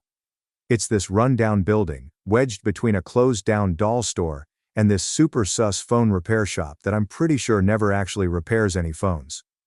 The owner, this old guy named Jerry, takes one look at me and goes, "You're way too young to work the midnight shift." But then I told him I could start that night and wouldn't complain about the pay, and suddenly my age wasn't such a big deal anymore. So my life became this crazy schedule that honestly still gives me anxiety thinking about it. Midnight to 6 a.m. at the laundromat, where I had to deal with the weirdest people you can imagine. The worst part wasn't even the weird customers, it was how cold that place got. The heating barely worked, and Chicago winters are no joke. I'd wear like 3 hoodies just to survive my shift. Never put that in the job description, did they? But one job wasn't enough to cover Aunt Astrid's rent, plus basic stuff like, food and school supplies. So I also started working at this gas station called Quick Stop from 4 p.m. to 10 p.m. This is where my dear cousins decided to make my life extra fun. See, Quick Stop was right by their fancy private school, where tuition probably cost more than I made in a year. Michael and his friends thought it was hilarious to come in during my shifts and just trash the place. They'd knock over the chip displays I just organized, spill their Slurpees, accidentally all over the floor, leave opened bags of beef jerky everywhere. Rebecca was worse though. She was sneakier about it. She'd come in with her cheerleader friends, and they'd do this thing where they'd talk super loud about me like I wasn't there. Oh my God, can you imagine having to work here? Like I'd literally die. Or, you, look at her uniform. It's so polyester. Then they'd take these awful pictures of me trying to clean up their messes and post them on their social media. The school stuff got bad too. I was going to the public high school nearby, and somehow Rebecca made sure everyone there knew about my jobs. People started leaving quarters on my desk for laundry. Someone stuck a name tag on my locker that said "Washer Girl." Real creative, guys. Thanks. I was basically sleeping through all my classes, 'cause who can stay awake when you're working from midnight to 6 a.m., trying to do homework from 7 a.m. to 2 p.m., then working again from 4 p.m. to 10 p.m.? My grades started dropping. Teachers kept asking if everything was okay at home. I just told them I was adjusting to the move. The only good thing about the laundromat job was this homeless guy named Pete, who'd come in most nights. He wasn't like the other weird customers. He showed me how to fix the quarter machine when it got stuck, and taught me which customers were okay to let slide when they were a quarter short. One night Pete tells me, "Kid, you're living life on expert mode right now." Made me laugh for the first time in weeks. He disappeared when winter hit. I still worry about what happened to him sometimes. Uncle Marcus owned the building, but I never saw him there. He had this property management company handle everything. Sometimes I'd see these fancy cars driving real slow late at night. Later found out he'd send people to check on the place. Guess he was watching me more than I knew. Meanwhile, Mom's sending these random texts like, "Hope you're doing well," but never actually picking up when I called her. Instagram was full of pictures from yacht parties and charity galas. Must be nice having so much time for charity when your own kid's working 2 jobs to survive. Aunt Astrid kept finding reasons to raise the rent. Utilities went up. HOA fees increased. Your room is prime real estate.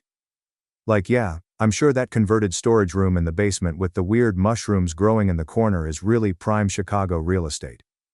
I started hiding cash in this old teddy bear Dad gave me before he died. Had this whole plan that once I saved enough I'd get my own place. But every time I got close to a decent amount, something would come up. School fees, winter boots when my old ones fell apart. That time Michael accidentally backed his car into mine, and I had to pay for repairs myself. But the final straw came one day when I came home from my gas station shift and found my room completely torn apart. The bear was ripped open. Stuffing everywhere. And guess what? All my savings. Gone. Rebecca swore she was just cleaning and had no idea about any money. Yeah, right. That same week, Aunt Astrid comes down to my basement room and tells me rent's going up again. Not just a little, we're talking double. Said something about property values in the area increasing. I did the math and realized even with both jobs I couldn't afford it anymore. But here's the thing. I'd been taking classes at this community college nearby. Nothing fancy, just basic requirements, trying to get ahead while still in high school. The counselor there said I could maybe get financial aid if I took more classes. That meant I had to make a choice. Keep paying Aunt Astrid's crazy rent, or try to get an education. So I picked education. Didn't really have a plan, I just knew I couldn't stay there anymore. Packed up what could fit in my Toyota. The car had these weird rust spots all over it and the heat only worked if you kicked the dashboard in exactly the right spot. But it was mine. First night sleeping in that car was actually kind of peaceful. Parked behind the laundromat. Used my work keys to sneak in and use the bathroom. Had this whole setup. Reclined the driver's seat all the way back. Used my work backpack as a pillow. Layered like 5 blankets I'd borrowed from the lost and found box. Thought to myself, this isn't so bad. Then winter hit. Real Chicago winter. The kind where your spit freezes before it hits the ground. My car's battery started dying because of the cold, so I couldn't run the heat much. The hardest part wasn't even the cold, or the lack of sleep. It was trying to look normal at school. Like try explaining to your chemistry teacher why your homework's all wrinkled and smells like laundry detergent, or why you're wearing the same 3 outfits over and over. The school counselor kept trying to talk to me, but what was I going to say? Oh yeah, I live in my car, but don't worry, it's parked in a really nice alley. Then my dear cousin Michael decided to play detective. Guess he got suspicious about why I wasn't around the house anymore. Followed me one night after my laundromat shift. Next day, their TikTok had this whole video series called, My Homeless Cousin, a Documentary. They filmed everything. My frost-covered windows, me trying to study using the light from the laundromat sign. Even catching me changing clothes in the back seat once. The videos went viral in their rich kid circle. People started driving by the laundromat at night, honking their horns, throwing stuff at my car. The cops started coming around more too. Every couple of nights, there'd be a knock on my window. Can't sleep here, miss. So I'd drive around until they left, then come back. Spent a lot of nights just driving in circles, watching my gas gauge get lower and lower, praying I'd have enough to get to work the next day. You know what's weird though? I started noticing this black SUV parked across the street some nights.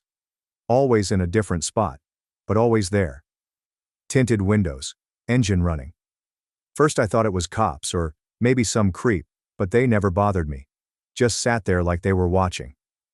The temperature dropped to -5 degrees Fahrenheit one night.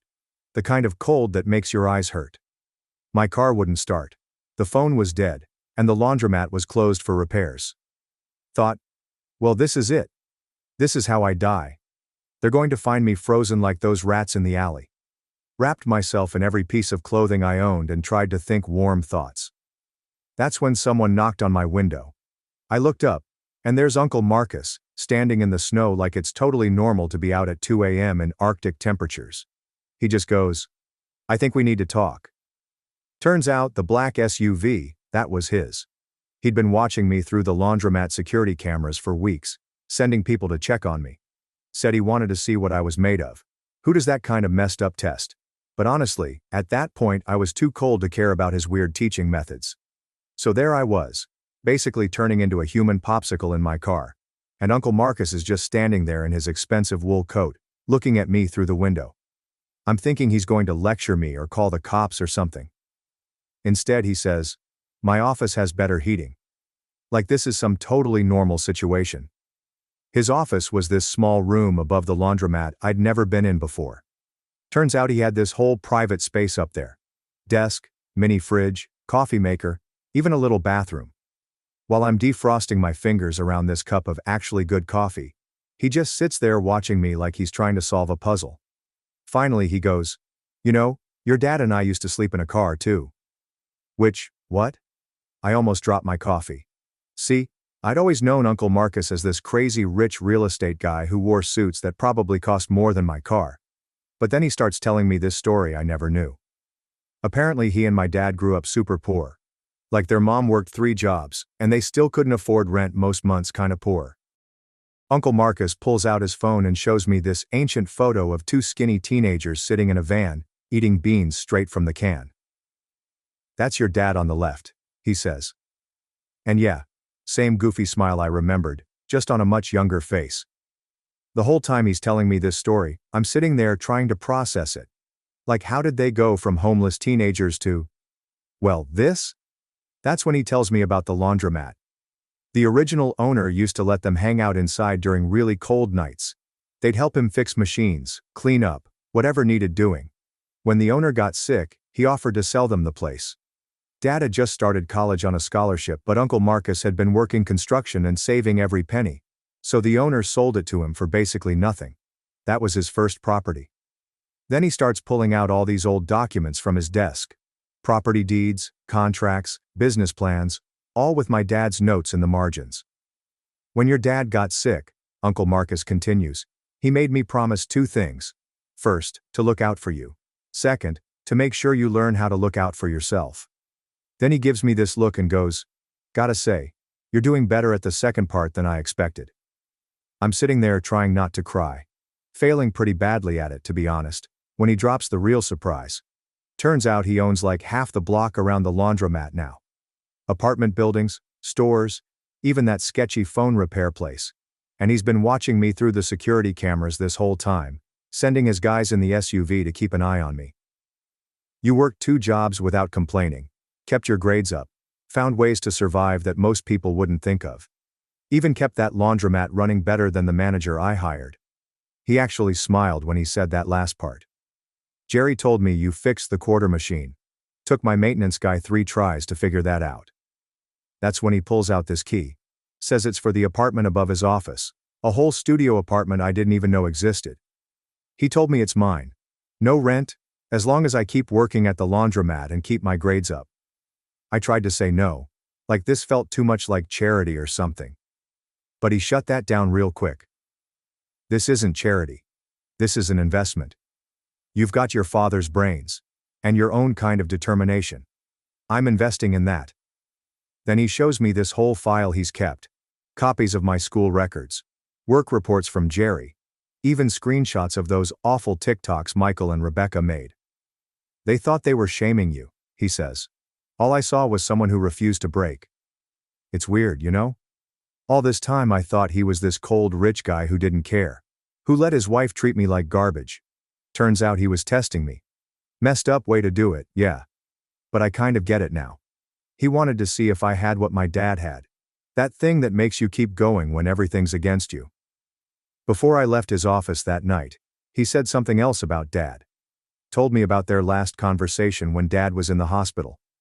Dad made him swear not to just hand me everything. Said I needed to learn to be strong on my own first. But Uncle Marcus added, he also said to know when enough was enough.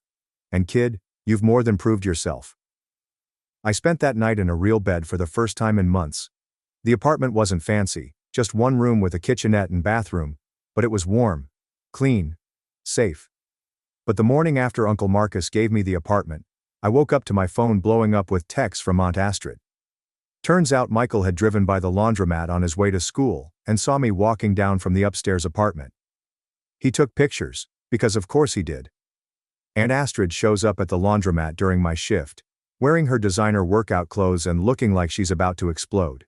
Starts screaming about how I'm trying to steal her husband, how I've been seducing him or whatever.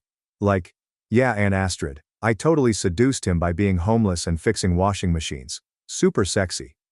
The customers were all staring, and this one old lady who comes in every Wednesday to wash her cat's blankets actually started recording the whole thing on her phone. Aunt Astrid saying all this crazy stuff about how she always knew I was trouble. How I'm just like my mother, trying to take advantage of rich men. I'm just standing there with a mop in my hand, wearing my gross work uniform, thinking, is this really happening right now? Then Jerry comes out from the back room and tells Aunt Astrid she needs to leave before he calls the cops. She leaves, but not before telling me, this isn't over. That night, I heard Astrid and Uncle Marcus having this huge fight upstairs in his office. Their voices were muffled, but I could make out Aunt Astrid screaming about that girl, and how dare you. I felt so ashamed, like I'd ruined their marriage or something. Later Aunt Astrid slept at her friend's house that night. When I saw Uncle Marcus the next morning, he had dark circles under his eyes, and just gave me this tired nod. But the weird thing is that my mom suddenly started calling me, for the first time in months, acting all concerned. Honey, I'm hearing some disturbing things. Like she had any right to be concerned after abandoning me. I'm sure someone, probably Rebecca, sent her the rumors. Then she and Ralph show up at my apartment unannounced. Mom's wearing one of her new designer outfits. Her eyes scan my tiny studio apartment. Oh honey, she says. But it sounds more calculating than concerned. This is quaint. Ralph stays by the door like he's afraid poverty might be contagious. What are you doing here? I asked, not offering them a seat. There's nowhere to sit anyway, unless they want to join me on my unmade bed. Mom starts pacing my tiny space. We've been hearing things about you and your Uncle Marcus. The way she says it makes something twist in my stomach. What about Uncle Marcus? Come on, sweetie. She tries for a conspiratorial smile. I know what you're doing. It's clever, really.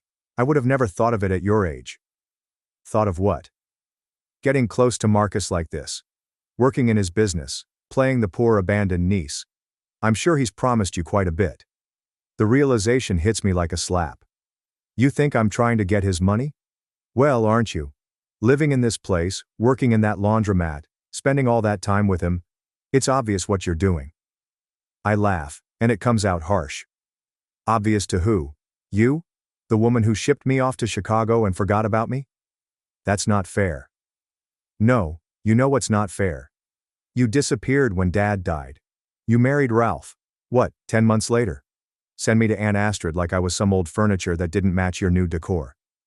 I was grieving, she says. But she's looking at her expensive watch, not at me. You were upgrading, I snapped back. Trading up for a fancier life with your real estate husband and your charity galas. And now what? You're worried I might get some of Uncle Marcus's money before you do? Ralph steps forward then, all fake authority. Now listen here, young lady. Your mother and I are concerned about your welfare. My welfare? The laugh bubbles up again, uglier this time. Where was this concern when Aunt Astrid was charging me rent at 15? When I was working 2 jobs and sleeping in my car? Mom waves her hand dismissively. Don't be dramatic. Astrid would never. Check my hospital records from when I got bronchitis sleeping in that car. Check the pay stubs from the gas station and the laundromat. Check the rent receipts Astrid made me keep. Oh wait, you can't. You were too busy posting pictures from your yacht parties to even answer my calls. That's ancient history, Mom says. But she's fidgeting with her wedding ring. Dad's wedding ring that she had upgraded with bigger diamonds. We're here to help now. Ralph has a friend who runs this wonderful boarding school in Switzerland. Now you want to help? My voice rises. Or did you just find out Uncle Marcus is teaching me about the business? Worried I might actually learn something? Get a piece of what you think should be yours? Mom's face changes then. Gets harder. Drops the concerned mother act completely. Marcus was your father's brother. Anything of his should go to me. His wife, ex-wife I correct, who remarried less than a year after he died. I deserve, she starts, but I cut her off. You deserve it? Dad helped build this business. He and Uncle Marcus started with nothing, while you were busy planning charity galas with Ralph. I'm learning how to fix washing machines and manage books, and actually help people, just like Dad did. Your father was a teacher, she spits out. He played around with Marcus's business like it was some hobby. Get out. I point to the door. Go back to your perfect life with your perfect husband. Go plan another charity gala. Go archive some more family photos because they don't match your aesthetic. Just get out of my apartment. Ralph tries one more time. Now see here. No, you see here. I'm surprised by how steady my voice is now. I know exactly why you're both here. You heard I was working with Uncle Marcus and got scared. Scared I might actually earn something you think should be yours. But here's the thing. I'm not you. I'm not here for anyone's money. I'm here because Uncle Marcus gave me a chance when you threw me away. Mom's face goes red. How dare you? How dare I? How dare you come here pretending to care about my welfare, when all you care about is your bank account? I walk to the door and open it. By the way, Mom, that pantsuit makes you look desperate. They leave. Mom muttered something about ingratitude, and Ralph was already on his phone. I close the door and slide down against it, shaking. Through the thin walls I hear Mom's voice. I told you this would happen. That little gold digger is going to try to take everything. So after the whole drama with Mom and Ralph showing up, things got weirdly quiet for like a week. I was at work one night when Michael came running into the laundromat. He looked scared. Turns out he was using Aunt Astrid's iPad. A message popped up from someone saved as D that just said, "Everything's ready for next week. Astrid baby, we're finally going to be free." Michael, being the nosy kid he is, opened the messages. Guess Aunt Astrid never logged out of her accounts on that iPad. Y'all. The D was Ralph. As in my Dad Ralph. As in my mom's husband Ralph. They'd been texting for months. Michael found all these emails too. Plans for them to take a bunch of money from Uncle Marcus's business and run away together. They'd been planning it for almost a year. Every time Aunt Astrid raised my rent, that money went straight into some secret account. Michael showed up because he didn't know what to do. For the first time in his life, this kid who'd made fun of me for being poor, was realizing his mom was about to steal everything, and leave him behind. I called Uncle Marcus. Not going to lie. Part of me wanted to just let everything blow up after how they treated me. Would have been some nice karma. Uncle Marcus came down to the laundromat right away. Michael was still shaking when he showed Uncle Marcus all the messages. I've never seen Uncle Marcus look so blank. Like his face just shut down. He made some calls. Turns out his lawyer had been suspicious about some business accounts for a while. The numbers weren't adding up. But Aunt Astrid handled all the paperwork. Uncle Marcus trusted her with everything, so nobody looked too close. The lawyer looked through every account, every transaction. Know how much they were planning to steal? $4.3 million. They'd already moved almost $1 million to offshore accounts. All those times Aunt Astrid complained about property taxes and utility bills? She was stealing that money too. But the real blow. Some of that money came from Michael and Rebecca's college funds. Their own mom was stealing their future to run away with my stepdad. Uncle Marcus had this whole team of lawyers and accountants come in. They found all these fake companies Aunt Astrid had set up. She'd write checks to these companies for maintenance or supplies, but the money just went to more secret accounts. While all this was happening, Aunt Astrid was acting totally normal. Still posting her workout selfies on Instagram, still running her PTA meetings, still pretending to be this perfect mom. Ralph was the same, taking my mom to charity events, buying her expensive stuff, playing the devoted husband. The lawyers said we needed to wait, get more evidence before confronting them. But Rebecca found everything on the iPad too. She came to my apartment one night, mascara all over her face from crying, asking if she could stay with me. First time in her life she didn't have a perfect place to sleep. It was weird having her there. This girl who'd made fun of me for being homeless was now basically homeless herself. She couldn't stand being in the same house as Aunt Astrid after learning everything. She slept on my tiny futon, used my cheap shampoo, wore my Target clothes, kept saying sorry for how she treated me. But honestly, watching her realize money doesn't make you a good person was enough. Uncle Marcus had his IT guys tracking all the accounts, watching every transaction. The plan was to catch them right before they tried to run, but Aunt Astrid must have figured out something was up because she started moving money faster. The next morning was Michael's 18th birthday party. Aunt Astrid had planned this huge thing at their house, hired a DJ catering, even got some mini golf set up in the backyard. She was acting extra nice to everyone, probably because she thought it was her last weekend there. Uncle Marcus decided that was when we'd confront them. Have all the evidence ready, get everybody in one place. I remember Rebecca asking if we should warn my mom first, but Uncle Marcus said no. We needed to see her genuine reaction to know if she was involved. The morning of Michael's birthday party was weird. Like super weird. Aunt Astrid's running around arranging centerpieces and checking the catering while literally planning to disappear with my stepdad the next day. Rebecca and I were helping set up, both knowing everything was about to explode, trying to act normal. Michael looked like he was going to throw up every time his mom hugged him. Uncle Marcus had this whole plan. His lawyer would show up unexpectedly with some urgent paperwork during the party. They'd gather everyone in the living room and then drop all the evidence. The FBI was actually waiting nearby. Yeah, actual FBI agents. Because apparently stealing millions from legitimate businesses while planning to flee the country is kind of their thing. My mom showed up early, all excited about the party. She hadn't talked to me since the whole Switzerland boarding school thing, but she was acting like everything was fine. Ralph came in behind her carrying this huge wrapped present. Found out later it was some fancy gaming system. Guess he was trying to buy Michael's silence or something. The party started at 2 p.m. All these rich kids from Michael's school showing up in BMWs and Mercedes their parents bought them. The DJ's playing music, people are swimming in the pool. Everything looks completely normal, except Rebecca, Michael and I are just watching Aunt Astrid and Ralph, who keep checking their phones and whispering to each other. Around 4 p.m. the lawyer showed up. He's carrying this thick folder and looking super serious. Aunt Astrid's face when she saw him. I wish I had a picture. She knew. They gathered everyone in the living room. Some of Michael's friends tried to stay, but Uncle Marcus was like, family only, in this voice that made them leave real quick.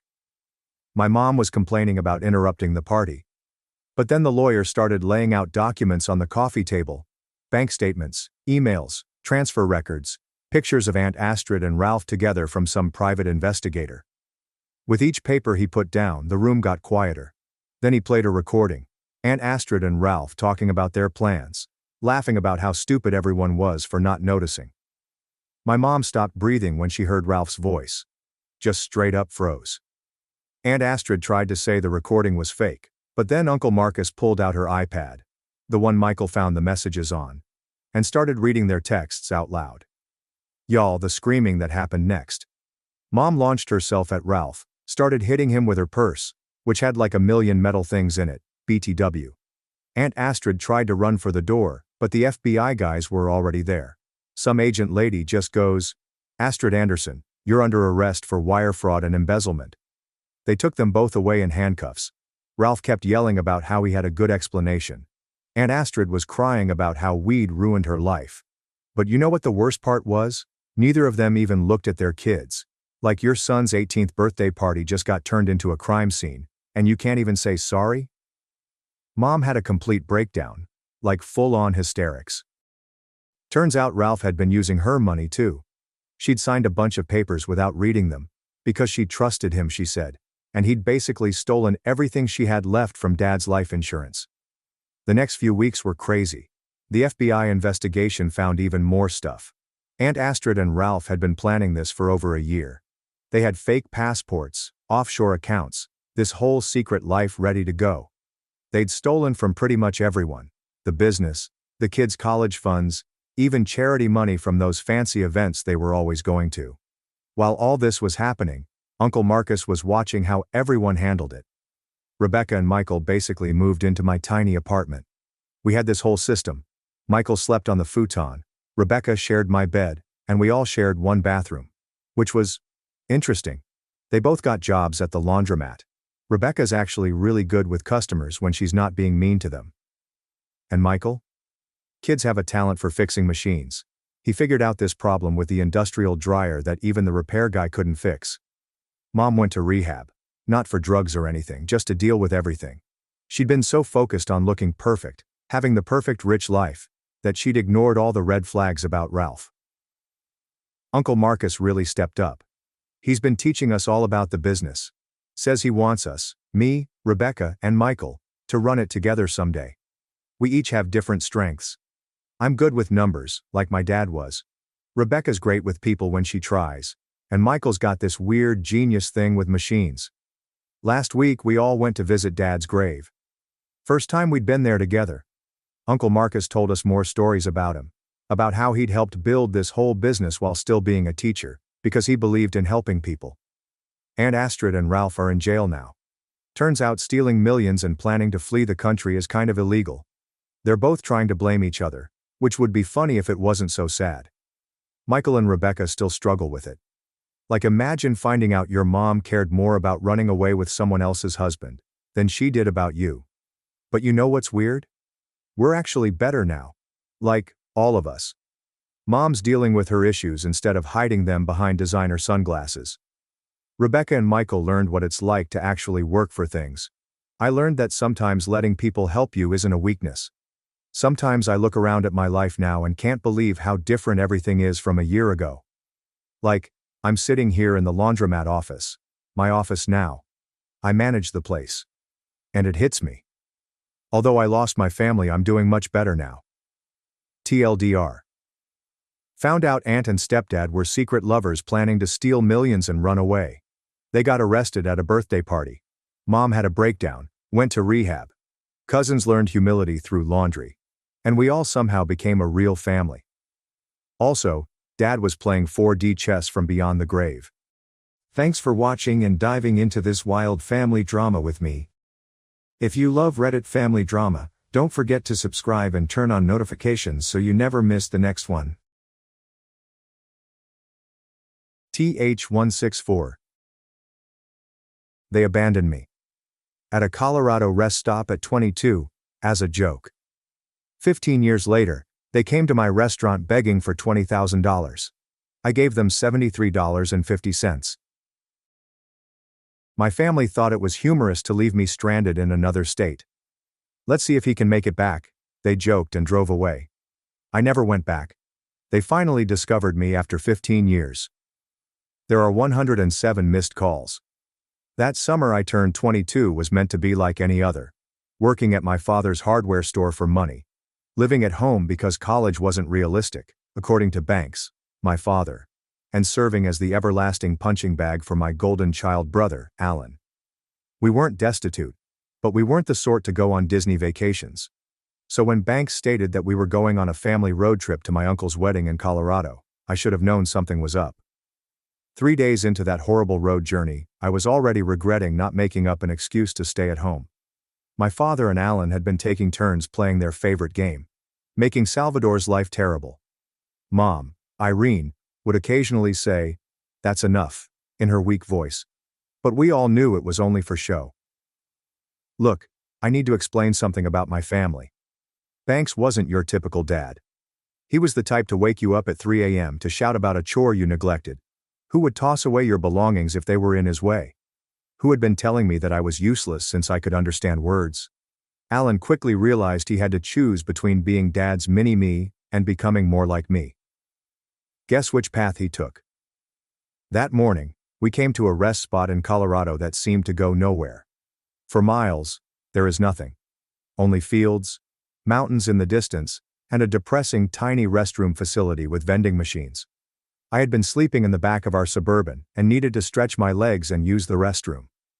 Dad and Alan were laughing over something, and Mom was checking her makeup in the visor mirror. I remember what I was wearing, an old Metallica t-shirt, trousers with a hole in one knee, and these beat-up Vans that I'd had for years. I did not take my phone because it was charging in the car. I didn't take my wallet, so why would I? We were in the middle of nowhere and I was just taking a piss. I spent 10 minutes in that bathroom. Perhaps less. When I walked out, blinking in the Colorado sun, the parking spot was vacant. Our dark green Suburban was gone. At first, I assumed they had moved it as a hoax. I wandered around the whole rest area. Nothing. That's the thing about betrayal from your own blood. It feels different than any other sort. I sat on the curb for an hour, telling myself they were simply trying to scare me and would be back. People came and departed. A couple people gave me odd stares. A trucker questioned if I was all right. I lied, saying I was waiting for my girlfriend, who was in the restroom. He nodded and departed. After 2 hours I began to feel a chill in my stomach. They were not coming back. My first thought was to borrow somebody's phone. Call them. Beg them to come and fetch me. However, when I was about to approach a mother with 2 children, something stopped me. A lifetime of recollections flooded across my mind. Every humiliation. They always laughed at my expense. Every nasty joke ended with a punchline. I almost heard them. Alan's voice. Dude, I bet he's crying right now. My father. He'll figure it out, if he's not as stupid as he looks. My mother's ineffective protest didn't change anything. So I made a decision. I approached the mother and asked to borrow her phone. But I did. Not phone my family. I contacted information and was given the phone number for the nearest shelter in Grand Junction, which is around 40 miles away. Then I asked if she could give me a ride to town. I told her my family had an emergency and had to go, but they would send someone for me later. She hesitated, but I must have been innocent enough, since she agreed. That first night in the shelter was a reality check. I had only the clothing on my back. No ID, no money, no contacts. Dave, the shelter employee, let me to use their computer to seek out my uncle's address from a wedding invitation I had seen. I hoped I could make it to the wedding and find my family there. But then I sat, staring at the computer, and wondered, why? Why pursue down folks who literally abandoned me on the side of the road for laughs? Instead, I set up a fresh email account. I searched at resources for those who needed emergency ID replacements. I searched Google for occupations that pay cash. I created a plan. 2 days later, I was washing dishes at a small diner named Sonny's. Geraldine, the owner, was a 60-something woman with purple-streaked gray hair and more tattoos than you might imagine. I wandered in and inquired if they needed help. I told her my wallet had been taken, but I needed work. She sized me up and remarked, "The dishwasher quit yesterday. You take from me, and you will die. Start now." That's the thing about rock bottom. You can only get up from there. For 1 week I worked doubles, slept at the shelter. I wore donated clothing. Dave assisted me in the process of obtaining a replacement ID by contacting vital records in my home state. With my first paycheck, I purchased a low-cost pay-as-you-go phone from Walmart. 7 days after they abandoned me, my phone rang. Unknown number. I responded. It was my mom. The voice shakes. Where was I? Was I okay? They had been looking everywhere. It was merely meant to be a joke. Double. They waited down the road for 20 minutes, returned, and couldn't find me. Triple. I heard her panic. Her fake worry. In the background, I could hear my father telling me to stop acting so theatrical and go to Uncle Rick's. I overheard Alan chuckling. "Hello, Salvador. Are you there? Say something. We've been worried sick." That icy feeling in my gut was gone. Now there was just clarity. "You wanted to see if I could manage on my own?" I said, my voice firmer than it had ever been when speaking with them. "So watch me." I hung up. I blocked the number. Then I blocked every family number I could recall. For good measure, I went to the Verizon store the next day and changed my phone number totally. I missed 27 calls before changing that number. I envisioned them becoming increasingly irritated as they realized their punching bag was not returning to be pummeled. 1 month later, I had my own studio apartment above a laundromat. It was small and always smelled like fabric softener. But it was mine. I worked my way up to prep cook at Sonny's, and Geraldine was showing me how to properly chop veggies without losing a finger. Sometimes I'd check my old email address, which my family knew. Messages build up. From Mom. "Please return home. We apologize." From Dad. "This foolish stunt must halt now." Alan responded, "Dude, it was just a joke. Stop being such." I never replied. Not once. That's the thing about freedom. Once you've had it, there's no going back. I will not pretend it was easy. Sometimes I'd look through Instagram, see photographs of people with normal families who truly loved each other, and I'd feel an aching that no amount of them could satisfy. I experienced nights when loneliness threatened to take me whole. The holidays were the worst. But every morning, I'd wake up in my dingy little apartment that smelled like Downy, go to my dishwashing job, where no one labeled me worthless, and construct my life, one brick at a time. 3 months after they abandoned me at that rest stop, I checked my inbox for the last time. There came a new message from my mother. "Your granny is inquiring about you." Please just let us know you are alive. I closed the email.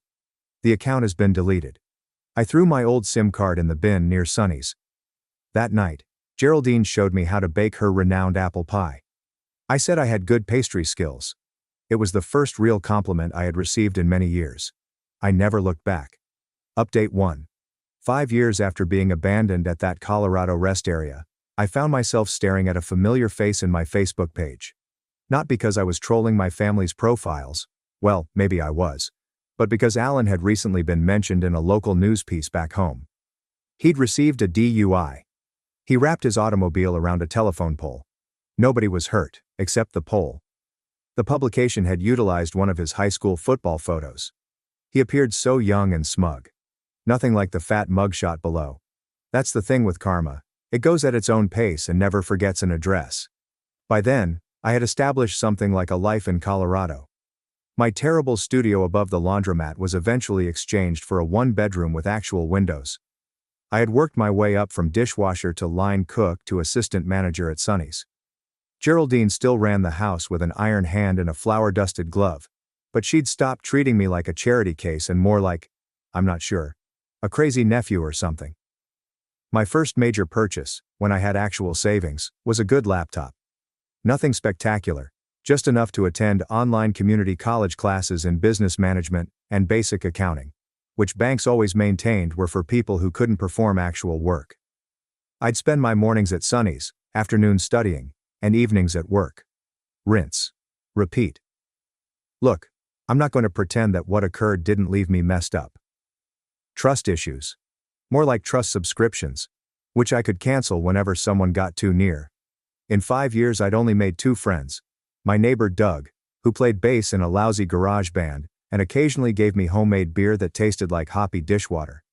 And Geraldine, if she counted as a friend rather than a boss. That changed when Kendra began arriving at Sunny's every Tuesday and Thursday like clockwork. Always ordered the same thing: Denver omelet, no tomatoes, and extra coffee. I later discovered that he was always sitting at the counter with a textbook. Medical school. She had a habit of completely zoning out while studying, holding the fork halfway to her mouth for minutes at a time. I started timing her once. The record was 7 minutes and 23 seconds before she realized she was holding cold eggs. I'd been giving her coffee refills for 4 months before she saw me. I mean, you truly saw me. Her eyes widened slightly as she explained that my name tag was spelled incorrectly. It wasn't. But that became our strange little joke. Every Tuesday and Thursday, I would go by a different fictitious name: Salvador, Salvatore, or Salvatore. She would point it out. I would act startled. The stupidest flirtation in human history, but it worked. Our first date was not even intended to be a date. Her study group bailed at the last minute. She had a reservation at this pizza restaurant that was tough to get into, and I happened to be cleaning down the counter when she received the cancellation SMS. The next thing I knew, I was seated across from her at Antonio's. We both realized, uneasily, that this looked exactly like a date. 6 months later, she moved into my flat. A year later, we moved into a somewhat larger place together. Nothing fancy, just a 2-bedroom with a bathroom where the toilet did not run all the time, and neighbors who did not practice bass solos at 2 a.m. Meanwhile, I used false accounts to keep track of my family. Not proud of it, but there it is. Dad's hardware store started failing after the Home Depot opened on the outskirts of town. I saw him talking about it on community Facebook pages, and the posts became increasingly desperate and nasty. Mom's social media became a strange monument to family. Constant throwback images of us all smiling. Posts about missing her boys, plural, which was wealthy. She would tag Alan but never mention me, as if I had been erased. Alan went from job to job. There is a lot of vague booking about enemies and new opportunities, the traditional social media smokescreen of someone whose life is spiraling downward. 3 years in, Geraldine approached me during inventory and informed me she was considering opening a second Sunny's shop on the opposite side of town. They asked whether I would be interested in running it. Not owning, but running. This is an important distinction. I did not sleep that night. I kept thinking it was a test or joke. People like me did not have opportunities like that. Banks had ensured I understood that much. That's the problem about toxic beliefs. They linger with you long after you've escaped the serpent. But I said yes. Because Kendra, half asleep beside me, whispered that it would be foolish not to. Doug said, "Duh. You practically run the original place." Because Geraldine was not Banks. It wasn't my family. And had never made me feel useless. Sonny's East reopened 6 months later. Smaller than the original. A different menu. My menu. I worked 90-hour weeks my first year. I lost 10 pounds that I could not afford to lose.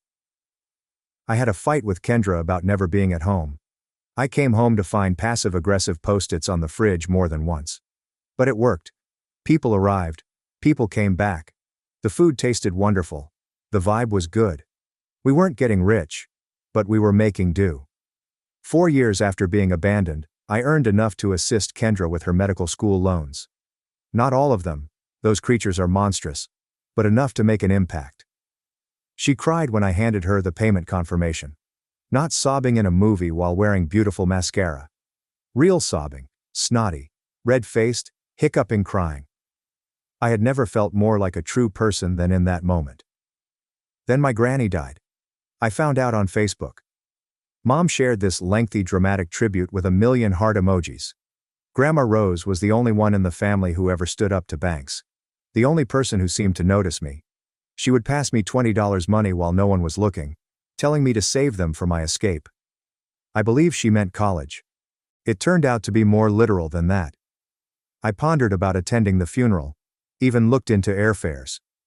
Kendra said she'd come with me and hold my hand throughout the traumatic reunion. Doug offered me his lousy hatchback to drive instead. Geraldine simply shrugged and added, "Dead people don't know if you're there or not, so do whatever brings you peace." I did not go. Instead, I sent flowers. Generic sympathy arrangement. Salvador signed the card. There's no return address. No note. Only my name. The reaction on social media was quick. Mom is posting about signs and reaching out from beyond. Alan makes mysterious statements regarding prodigal sons. Banks were silent officially, but I could image the storm behind closed doors. A week later, I received a friend request from a profile that I did not recognize. A random name. No posts, no friends. I almost deleted it, until I noticed the note. "This is Uncle Rick. Your mother gave me your old email, but it bounced back. Are you okay? We had been worried. Your father has been asking around about you." I blocked the account. That night, I experienced my first panic episode in 2 years. Sitting on our bathroom floor at 3 a.m., trying not to wake Kendra, my lungs felt like they were collapsing. Imagine Banks tracking me down, coming up at Sonny's, and destroying everything I'd built. Kendra found me about an hour later. Did not ask any questions. She just sat with me, her shoulder touching mine. When I was able to breathe again, she uttered the simplest thing. "They can't take anything from you that you don't give them." The next morning I contacted a lawyer. I received guidance on restraining orders, just in case. I tightened the privacy settings on everything. I asked Geraldine to notify workers not to disclose any information about me to anyone. Practical steps. Power what you have power over. I married Kendra exactly 5 years after being abandoned. A little ceremony in a state park. Doug was my best man. Geraldine cooked the cake and cried through it, mascara pouring down her wrinkled cheeks. Kendra's enormous, boisterous family embraced me immediately. Her father cracking dad jokes that didn't make me flinch. Her mother cuddling me did not set off any alarms in my thoughts. That's the issue about family. Sometimes it finds you after you've stopped seeking. A week after the wedding, I saw it while going through my dummy account late at night. A post by Banks on a community page. Looking for information on my son Salvador. The last known location is Grand Junction, Colorado. Family emergency. There was no emergency. I was already aware of this. What I didn't understand was why, after 5 years of nothing, they were now seeking for me. I dug deeper. I made another false account. I joined the community groups in my hometown. I pieced things together bit by bit. The hardware store was closed. Their home was under foreclosure. Mom had some medical difficulties which she was hazy about. Alan had returned home following his 3rd DUI. They didn't look for me because they had missed me. They were searching for me because they needed something. And you know what? For the first time in 5 years, I smiled as I remembered them. Not because I was pleased with their tragedy. But I've realized something important. I didn't care anymore. I closed the laptop, went into bed beside my sleeping wife, and made a decision. I would continue to look from a distance. Not out of hatred. Not out of love. But sometimes the best retribution isn't what you do, but what you create while they're busy destroying themselves. Final update. It began with a LinkedIn notification. 15 years after being abandoned at that Colorado rest station, my perfectly planned existence had a flaw. Someone saw my profile 27 times in a single day. It's not rare for LinkedIn recruiters to do crazy things like that. What was unusual was the name, Alan Matthew. My brother. The past is patient. It will linger in the tall grass for years before striking. By then, my life had changed drastically from my first year in Grand Junction. Kendra had finished medical school, completed her residency, and was now working 3 days a week at a local clinic to spend more time at home with our children. We had two. Ellie, 7, and Marcus, 4. The apartment above the laundromat had given way to a modest 4-bedroom home on the outskirts of town. Nothing extravagant, but there was a yard where the kids could play, and I could grow tomatoes that never quite worked out. Sonny's had expanded to 3 locations. Still not a large franchise, but enough that I no longer had to run the line, except for when someone called in sick. Geraldine had semi-retired 2 years before, but she still turned up unexpectedly to criticize how we made her pie crust recipe. I had made peace with my past. Or so I thought. I still kept an eye on the family from afar, but the frequent checks had dwindled to maybe once every few months. Banks and Irene had downsized after losing their home, as far as I understood. Alan has been married, divorced, and married again. They all seemed to have gone on with their lives, just as I had. However, the LinkedIn issue bothered me. After 15 years of stillness, what is happening now? I mentioned it to Kendra as we were performing our usual Sunday night activity, folding laundry while half watching whatever Netflix show we were currently behind on. She paused, holding a mismatched sock in each hand, and asked whether I was all right. I nodded. So what else could I say? That I was suddenly 22 years old again, trapped at a rest stop. That I could hear Banks' voice in my thoughts, calling me useless. 3 days later, I was in Sunny's East, the original second location, assisting with inventory because our supplier had sent the wrong type of coffee filters again, when Maya at the front desk called back that there was some family asking for you. My first thought was of Kendra's parents, who occasionally surprised us when they passed through. I strolled out front, my thoughts already turning to how to persuade them to stay for supper. It was not Kendra's family. Banks was older and grayer, and his once imposing frame had diminished. Irene's face had the pinched expression that comes with years of worry. Her hair was colored an odd color of brown. And Alan reminded me of Banks when he was 40. Same stance. Same method of taking up space. There was a woman among them who I did not recognize. She seemed young, perhaps in her early 20s, and hung back, as if she wasn't sure she belonged in this moment. Nobody spoke. The lunch rush cacophony appeared to fade away, leaving only my own heartbeat thudding in my ears. The Banks failed first. I said my name as a query. I nodded, as my voice had evidently gone on vacation. Look, I had imagined this moment in 1,000 different ways over the course of 15 years. In some instances I told them, often dramatic fashion. In others, I was chilly and distant, unconcerned about their existence. In a couple awkward late-night situations, we even had a tearful reconciliation. Reality is invariably messier than fancy. I motioned to an empty table in the corner. I told Maya to bring water. I sat down across from the folks who had once been my family, and waited. They found me through a magazine article. Rocky Mountain Rising features 10 local success stories. It wasn't even a major feature, just a sidebar with a photo of me in front of Sunny's original location. But apparently, one of Mom's high school classmates had moved to Colorado, seen it, and forwarded it to her with the message, "Isn't this your son?" There are 107 missed calls. That was the number of calls they had made to my old phone number over the years before it was disconnected. Mom had counted. She mentioned this as if it meant something. They spoke over each other. Mom mentioned how worried they had been. Banks about how I had misinterpreted what happened that day. Alan uncomfortably tried to act as if we were old friends catching up. The young woman, who turned out to be Alan's second wife, Poppy, simply regarded me with curiosity. I let them talk. I watched them craft a version of reality, in which they were not the villains. Banks kept studying the eatery, mentally calculating how much it would be worth. Mom's hand trembled slightly as she reached for the water. I caught Alan's polished charm faltering, when he thought I wasn't looking at him directly. Finally, as they ran out of steam, I posed the one important question. Why now? That's when the real story emerged. In parts and pieces among awkward silences. Banks have medical bills. Heart issues. No insurance. The second residence was being foreclosed upon. 2. Alan's business venture, something cryptic about cryptocurrency, had flopped catastrophically. Mom required knee surgery, which she could not afford. They were not present for reconciliation. They were looking for money. I should have become angry. Should have thrown them away. Instead, I felt an unexpected emotion. Sympathy. They seemed so little. So desperate. These giants who had formerly ruled my entire universe were simply, people are flawed and broken. I asked them to dine at my home that night. I said I needed to think and chat to Kendra. They enthusiastically agreed. Banks were already halfway through considering it a done deal. The afternoon was weird. I picked Ellie up after her dance class. I assisted Marcus with his preschool show and tell preparation.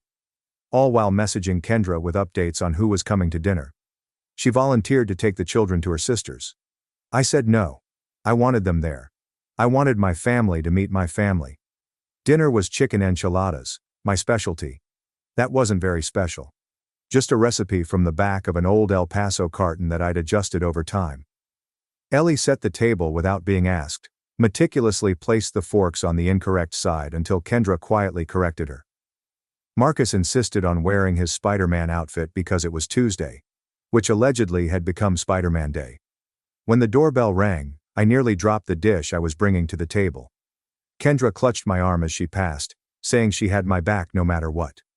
The children looked up with interest, realizing that something significant was happening. That's the problem about dreaded moments. When they occur, they're both worse and better than you expected. The introductions were awkward. Banks continued to call Kendra Karen despite corrections.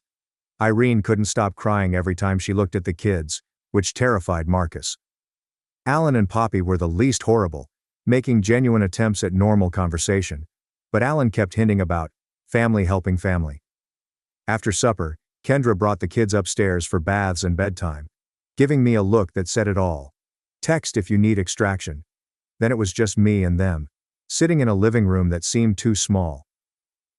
Banks began on the pitch, talking about how family sticks together, how he'd always known I'd make a name for myself. False. And how they only needed a little assistance getting back on track. $20,000. Just a loan, of course. I let him finish. Then I inquired whether he remembered what he told me on my 18th birthday. He gave a blank gaze. I reminded him. At least you can't disappoint me anymore once you're not legally my problem. I asked Mom if she recalled what she did after Banks tossed away my acceptance letter to community college. Nothing. She had done nothing. I asked Alan if he remembered telling my first girlfriend I was probably. Anyway, she came to the house to seek for me. They squirmed, made excuses. Banks's voice began to take on a deadly edge, which used to make me shrink. But here's what happened. I stopped shrinking. I was 15 years and a million miles away from that person. I went to my office, returned with an envelope, and delivered it to Banks. The check was for $73.50. Banks glanced at it, puzzled. I asked what the hell this was meant to be. I informed him. In 2010, that was the exact cost of a Greyhound ticket from Grand Junction to our hometown. The precise amount it would have taken for me to return home from where they had abandoned me. The hush was absolute. Then Banks began shouting. They called me ungrateful. Selfish. Said I'd always been a disappointment. The greatest hits record of my childhood, playing for the last time. I did not argue. Did not respond with a yell. Just stood up and informed them that it was time to leave. Mom attempted a different approach. Tears and remorse. How could you do this to family? Alan turned cold. The Pleasant Brothers mask had entirely slipped. Poppy simply looked embarrassed, For all of them. When they eventually left, Banks crumpling the check and tossing it on our front step, I shut the door and leaned against it, my legs trembling. Kendra came downstairs and asked if I was fine. I nodded, not trusting my own voice. We cleaned the supper dishes in solitude. Checked on the sleeping children. I got ready for bed like any other night. As I was configuring the security system, I accessed the front entrance camera on my phone. They were still in the driveway, arguing. Banks makes crazy gestures. Mom is crying. Alan is looking at our house with an attitude that I remember all too well. Jealousy mingled with hatred. Finally, they hopped into their rental car and drove away. I have never seen or heard from them again. Do not expect to. The chapter is finished. That's the thing about vengeance. The best type is something you don't do. It's something you experience. Every pleasant moment with my children. Every inside joke involving Kendra. Every quiet Sunday morning with nothing to fear. Every ordinary day in a life built on my own terms. I never got back home. I did something better. I constructed one.